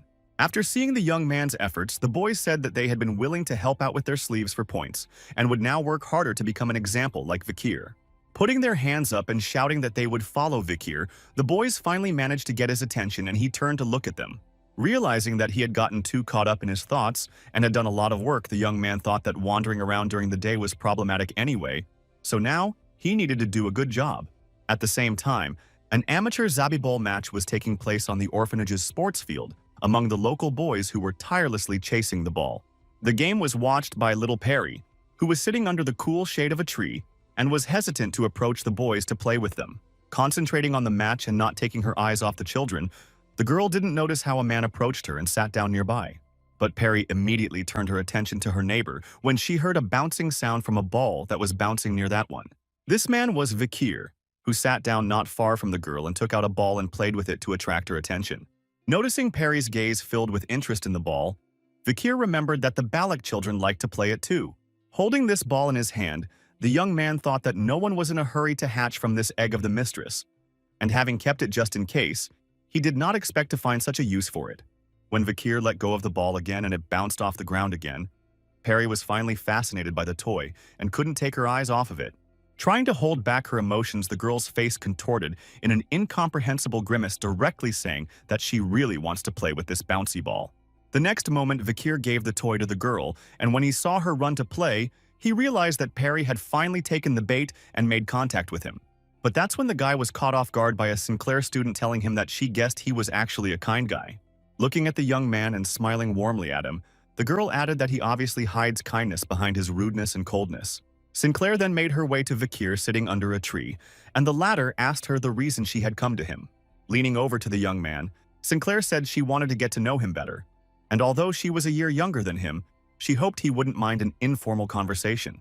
Looking at the girl with his side vision, Vikir said carefully that he didn't mind it, because he still didn't understand the girl's motives. While Sinclair was saying that she would call the boy brother Vikir, and the young man was saying that he didn't like it, they didn't notice how Perry was playing and ran to the fence. Being very passionate about this game, the little girl tried so hard that she put too much pressure on the ball and it went out of her control. The next moment, the ball bounced off Perry and raced in the opposite direction from the girl, and she was not able to keep up with it. Having reached the fence, the ball, as if by magic, fell into the hole in the fence and fell into the water outside the fence. When Vikir and Sinclair saw this, they stopped their conversation because they realized that the girl had lost her toy and was about to get upset. Approaching Perry, the students tried to see exactly where the ball fell, but realizing they couldn't reach it through the fence, Sinclair said they couldn't get it. Hearing the girl's words, Perry was nervous because she had lost someone else's thing. But Vikir hurriedly calmed her down, saying that everything was fine and she shouldn't worry about the ball. However, the words of the young man could not calm the girl, and there were bitter tears in her eyes because she regretted the loss of such an interesting toy. Seeing the little girl's distress, Vikir said he had no choice but to get the ball, and started unbuttoning his jacket to avoid getting it wet in the water. At the same time, Saint Dolores was walking down the outer corridor of the orphanage and sighing heavily, all unable to stop her worries. The girl kept thinking about Vikir and his prejudiced accusations against the night hound, which gave her a bad first impression of him. Remembering the situation with the young man, the girl thought that in addition to the fact that the guy also has terrible behavior, that he went into a minus in points and had to volunteer. However, Dolores's opinion began to change when she asked Tutor about Vikir, and he said that he had gone to help in the kitchen because it was short-staffed. When she got to the kitchen, she saw Sancho, who said that the young man had first distributed food and then went to fix the pipes because the hot water had gone out and didn't even have time to eat. Visiting the boiler room, Saint met Piggy, who said that after fixing the pipes, they were able to boil the laundry, and Vikir went to do the laundry. Then Dolores met Bianca, who told her that the young man helped to hang the laundry and then went to prepare the playground, because the children called him to play. It turns out that everyone thinks Vikir is a good man, and Saint was not only wrong about him but also made him a victim of her own prejudices. Heading to the playground, Dolores thought that many people already knew about her affair with Quilty's father, and Vikir had obviously taken care to hide her in the hallway. Seeing the young man, Sinclair and Perry in front of her, Saint decided to approach Vikir and apologize to him because all this time she was wrong about him. However, the girl obviously did not expect to see such an ambiguous sight that happened the next second right before her eyes. Sinclair, who was standing next to the boy, was also surprised by this turn of events and covered her eyes in embarrassment, even though she was still peeking at him. At that moment, Vikir took off his jacket and shirt and carefully folded everything and prepared to get the ball for Perry. After a second, the young man scattered and jumped high, leaving the otherwise impregnable fence behind him and prepared to plunge into the mouth of the river. By jumping into the water, Vikir clearly shocked Saint, Dolores, Sinclair, and Perry with his unpredictable act, whose eyes opened wide in surprise. Having found the toy so dear to Perry, the young man took it out of the water and informed the crying girl about it. Not realizing how attractive he now looked in the eyes of the female students, Vikir told Perry not to worry anymore because he was able to get the ball. Sinclair, who was staring at the boy and noticing his beauty, which he always hides, covered her face because Vikir embarrassed her with his appearance. Saint Dolores was also struck by the boy's beauty and was convinced that he had a good heart and helped everyone in need. Little Perry, who saw the desperate step Vikir had taken for her, realized that he could be trusted, and her heart thawed in an instant. The work days of the student volunteers were just as peaceful at this orphanage, and Sancho Tudor and Piggy were running around the field playing soccer with the kids. After finishing the game, the guys decided to take a break and said that today was their last day at the orphanage, so they should play with the kids until they lose their strength to please them a little more. Vikir was sitting next to little Perry and quietly watching the boys play as they raced wildly around the field. Holding something in her hands, the girl carefully turned to Vikir and looked at him, blushing with embarrassment. The next second, Perry stood up abruptly and put a beautiful flower wreath on the young man's head, which she had specially made with her own hands for him. When Vikir touched the wreath with his hands, he immediately realized that it was a wreath, because he didn't see what the girl had put on his head, and Perry was waving her hands nervously. Suddenly, the little girl took the young man's palm with her small hands, which surprised him very much. Since Perry could not speak, she decided to write on Vikir's hand the words she wanted to convey to him, and told him that she was giving him a wreath to thank him for his time in the ball. After answering the girl that it was also a pleasure for him, the young man noticed how the girl's little finger froze in place. But still, she asked another question. The only thing that bothered Perry so much was the question of whether she and Vikir could meet again, and she looked at him carefully, waiting for an answer. The young man immediately remembered Saint, Dolores' story of the girl's difficult and sad life and how she suffered when the volunteers turned their backs on her. Looking at the saddened Perry, Vikir thought that while he was hunting demons and could disappear from this world at any moment, he could not make such promises. But still, the young man himself really wanted to see the little girl again, because he was attached to her, and so he said they could meet again. Looking at little Perry, Vikir promised to come here if he was all right and tomorrow could come for him. Hearing the words of the young man, the girl was genuinely happy and smiled broadly, lighting up the soul of the man with her smile, because thanks to him she wanted to trust people again. Then Perry said that she would be waiting for her brother Vikir, and he warmly accepted her words but asked to be called Uncle because he was used to that nickname from the Pomeranians. Soon, the closing ceremony of the volunteer work took place, and student workers and children gathered in the main hall of the Indulgence Orphanage. Listening to the speech about how the children during their time with the volunteers were able to experience what it is like to have a family and filled the void in their hearts made the students cry. Father Quilty said he was happy that they were able to earn the love of the children in only 10 days, and if the children grow up to be great people, it will be a credit to the volunteers. Then a huge donation chest for the children was brought into the hall, and pointing to it, the man asked everyone to contribute to this noble cause. Without paying much attention to Piggy's bitter tears, Vikir said he was surprised that Father Quilty had decided to come today. Looking at the man, only the young man knew that he spoke of kindness with his demon mouth and skillfully pressed the sense of duty to force people to donate. Seeing the four-man personal guard behind the vile Aggle's back, Vikir realized that ambushing him now was a bad option. However, the young man could no longer allow the demon to do its evil deeds and beyond, so he finalized all his preparations before today. Looking at Quilty's father, Vikir decided that he would deal with the Aggle and wipe the foul fiend off the face of the earth today, as he had planned. After the Quilty Moon indulgent speech was over, the volunteers opened their pockets, and from there gold coins sprinkled directly into the donation chest. When the students got in line, Vikir and Sinclair were standing at the side, and the girl asked him if he was going to donate, to which he replied that he didn't have any money. Hearing that the girl addressed him as a brother, the young man asked why she called him that, and Sinclair replied that she had promised to think of a way to address him earlier. Then the girl said that since they were the offspring of rich people, it was heartless not to help the orphans. The young man replied that there was no special need for parents. Standing next to Sinclair, Vikir said that parents may have been helpful in childhood, but how one settles in the world depends only on one's own strength. Hearing the young man's words, the girl sharply grabbed his hands and said that obviously the guy was having a hard time since he speaks so coldly about family ties. Looking Vikir straight in the eye, Sinclair invited him to her house, offering to have dinner with her family during the next vacation or holidays. After that, the girl ran away from the young man, saying that she would go to see her children and asking him to think about her proposal once again. Looking at his hand that the girl had grabbed earlier, Vikir thought that she was really weird and her identity in the academy was definitely a cover-up. Remembering his past life, the young man thought that Sinclair was the most outstanding student in the Ice Corps, but after graduation she disappeared and was never seen again. At this point, Father Quilty again addressed the students, saying that they would now give the children an opportunity to thank their guardians for the past 10 days. When Tutor was approached by his ward, the boy cried and said he vowed to visit the boy every week until he became a hero and would continue to come afterward. Kneeling down, Sancho stroked his boy's head and told him that in the north, children are the most valuable, for in them lies the future, and told him to be diligent. Piggy, as always, could not hold back his tears and told his little friends that he would definitely come back and bring them lots of different goodies. Bianca also became very attached to her ward and, stroking her head, said that the happy and long 10 days had gone by so quickly for them.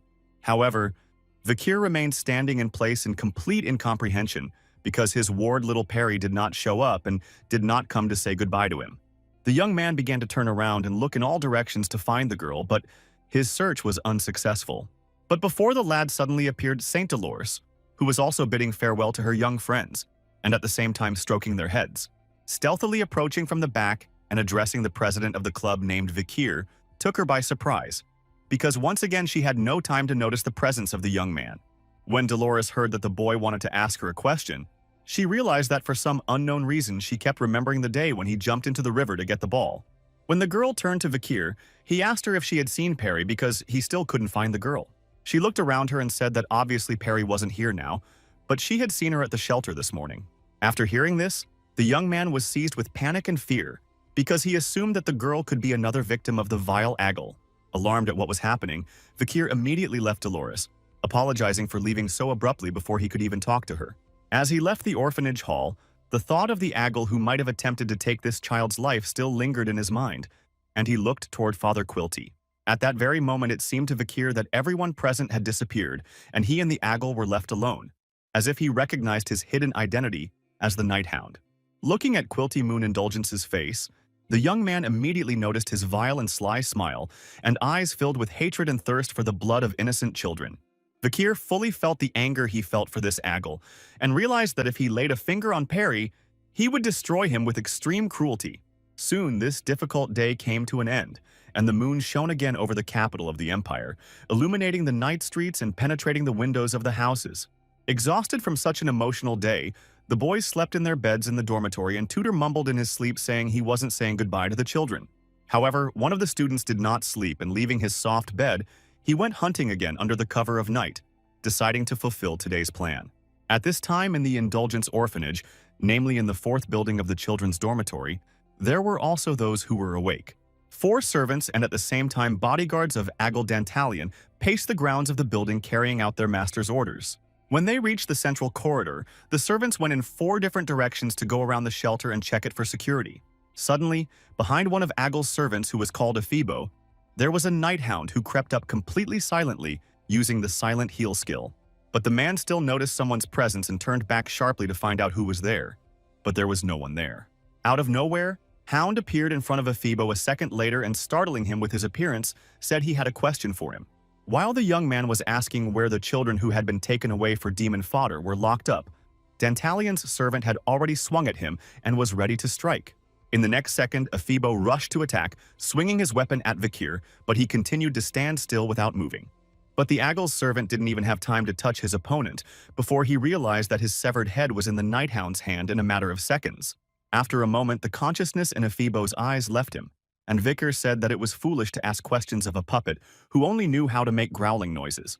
Looking at the demonic sword Beelzebub sticking out of his hand, the young man said that he would no longer waste precious time on games and meaningless questions.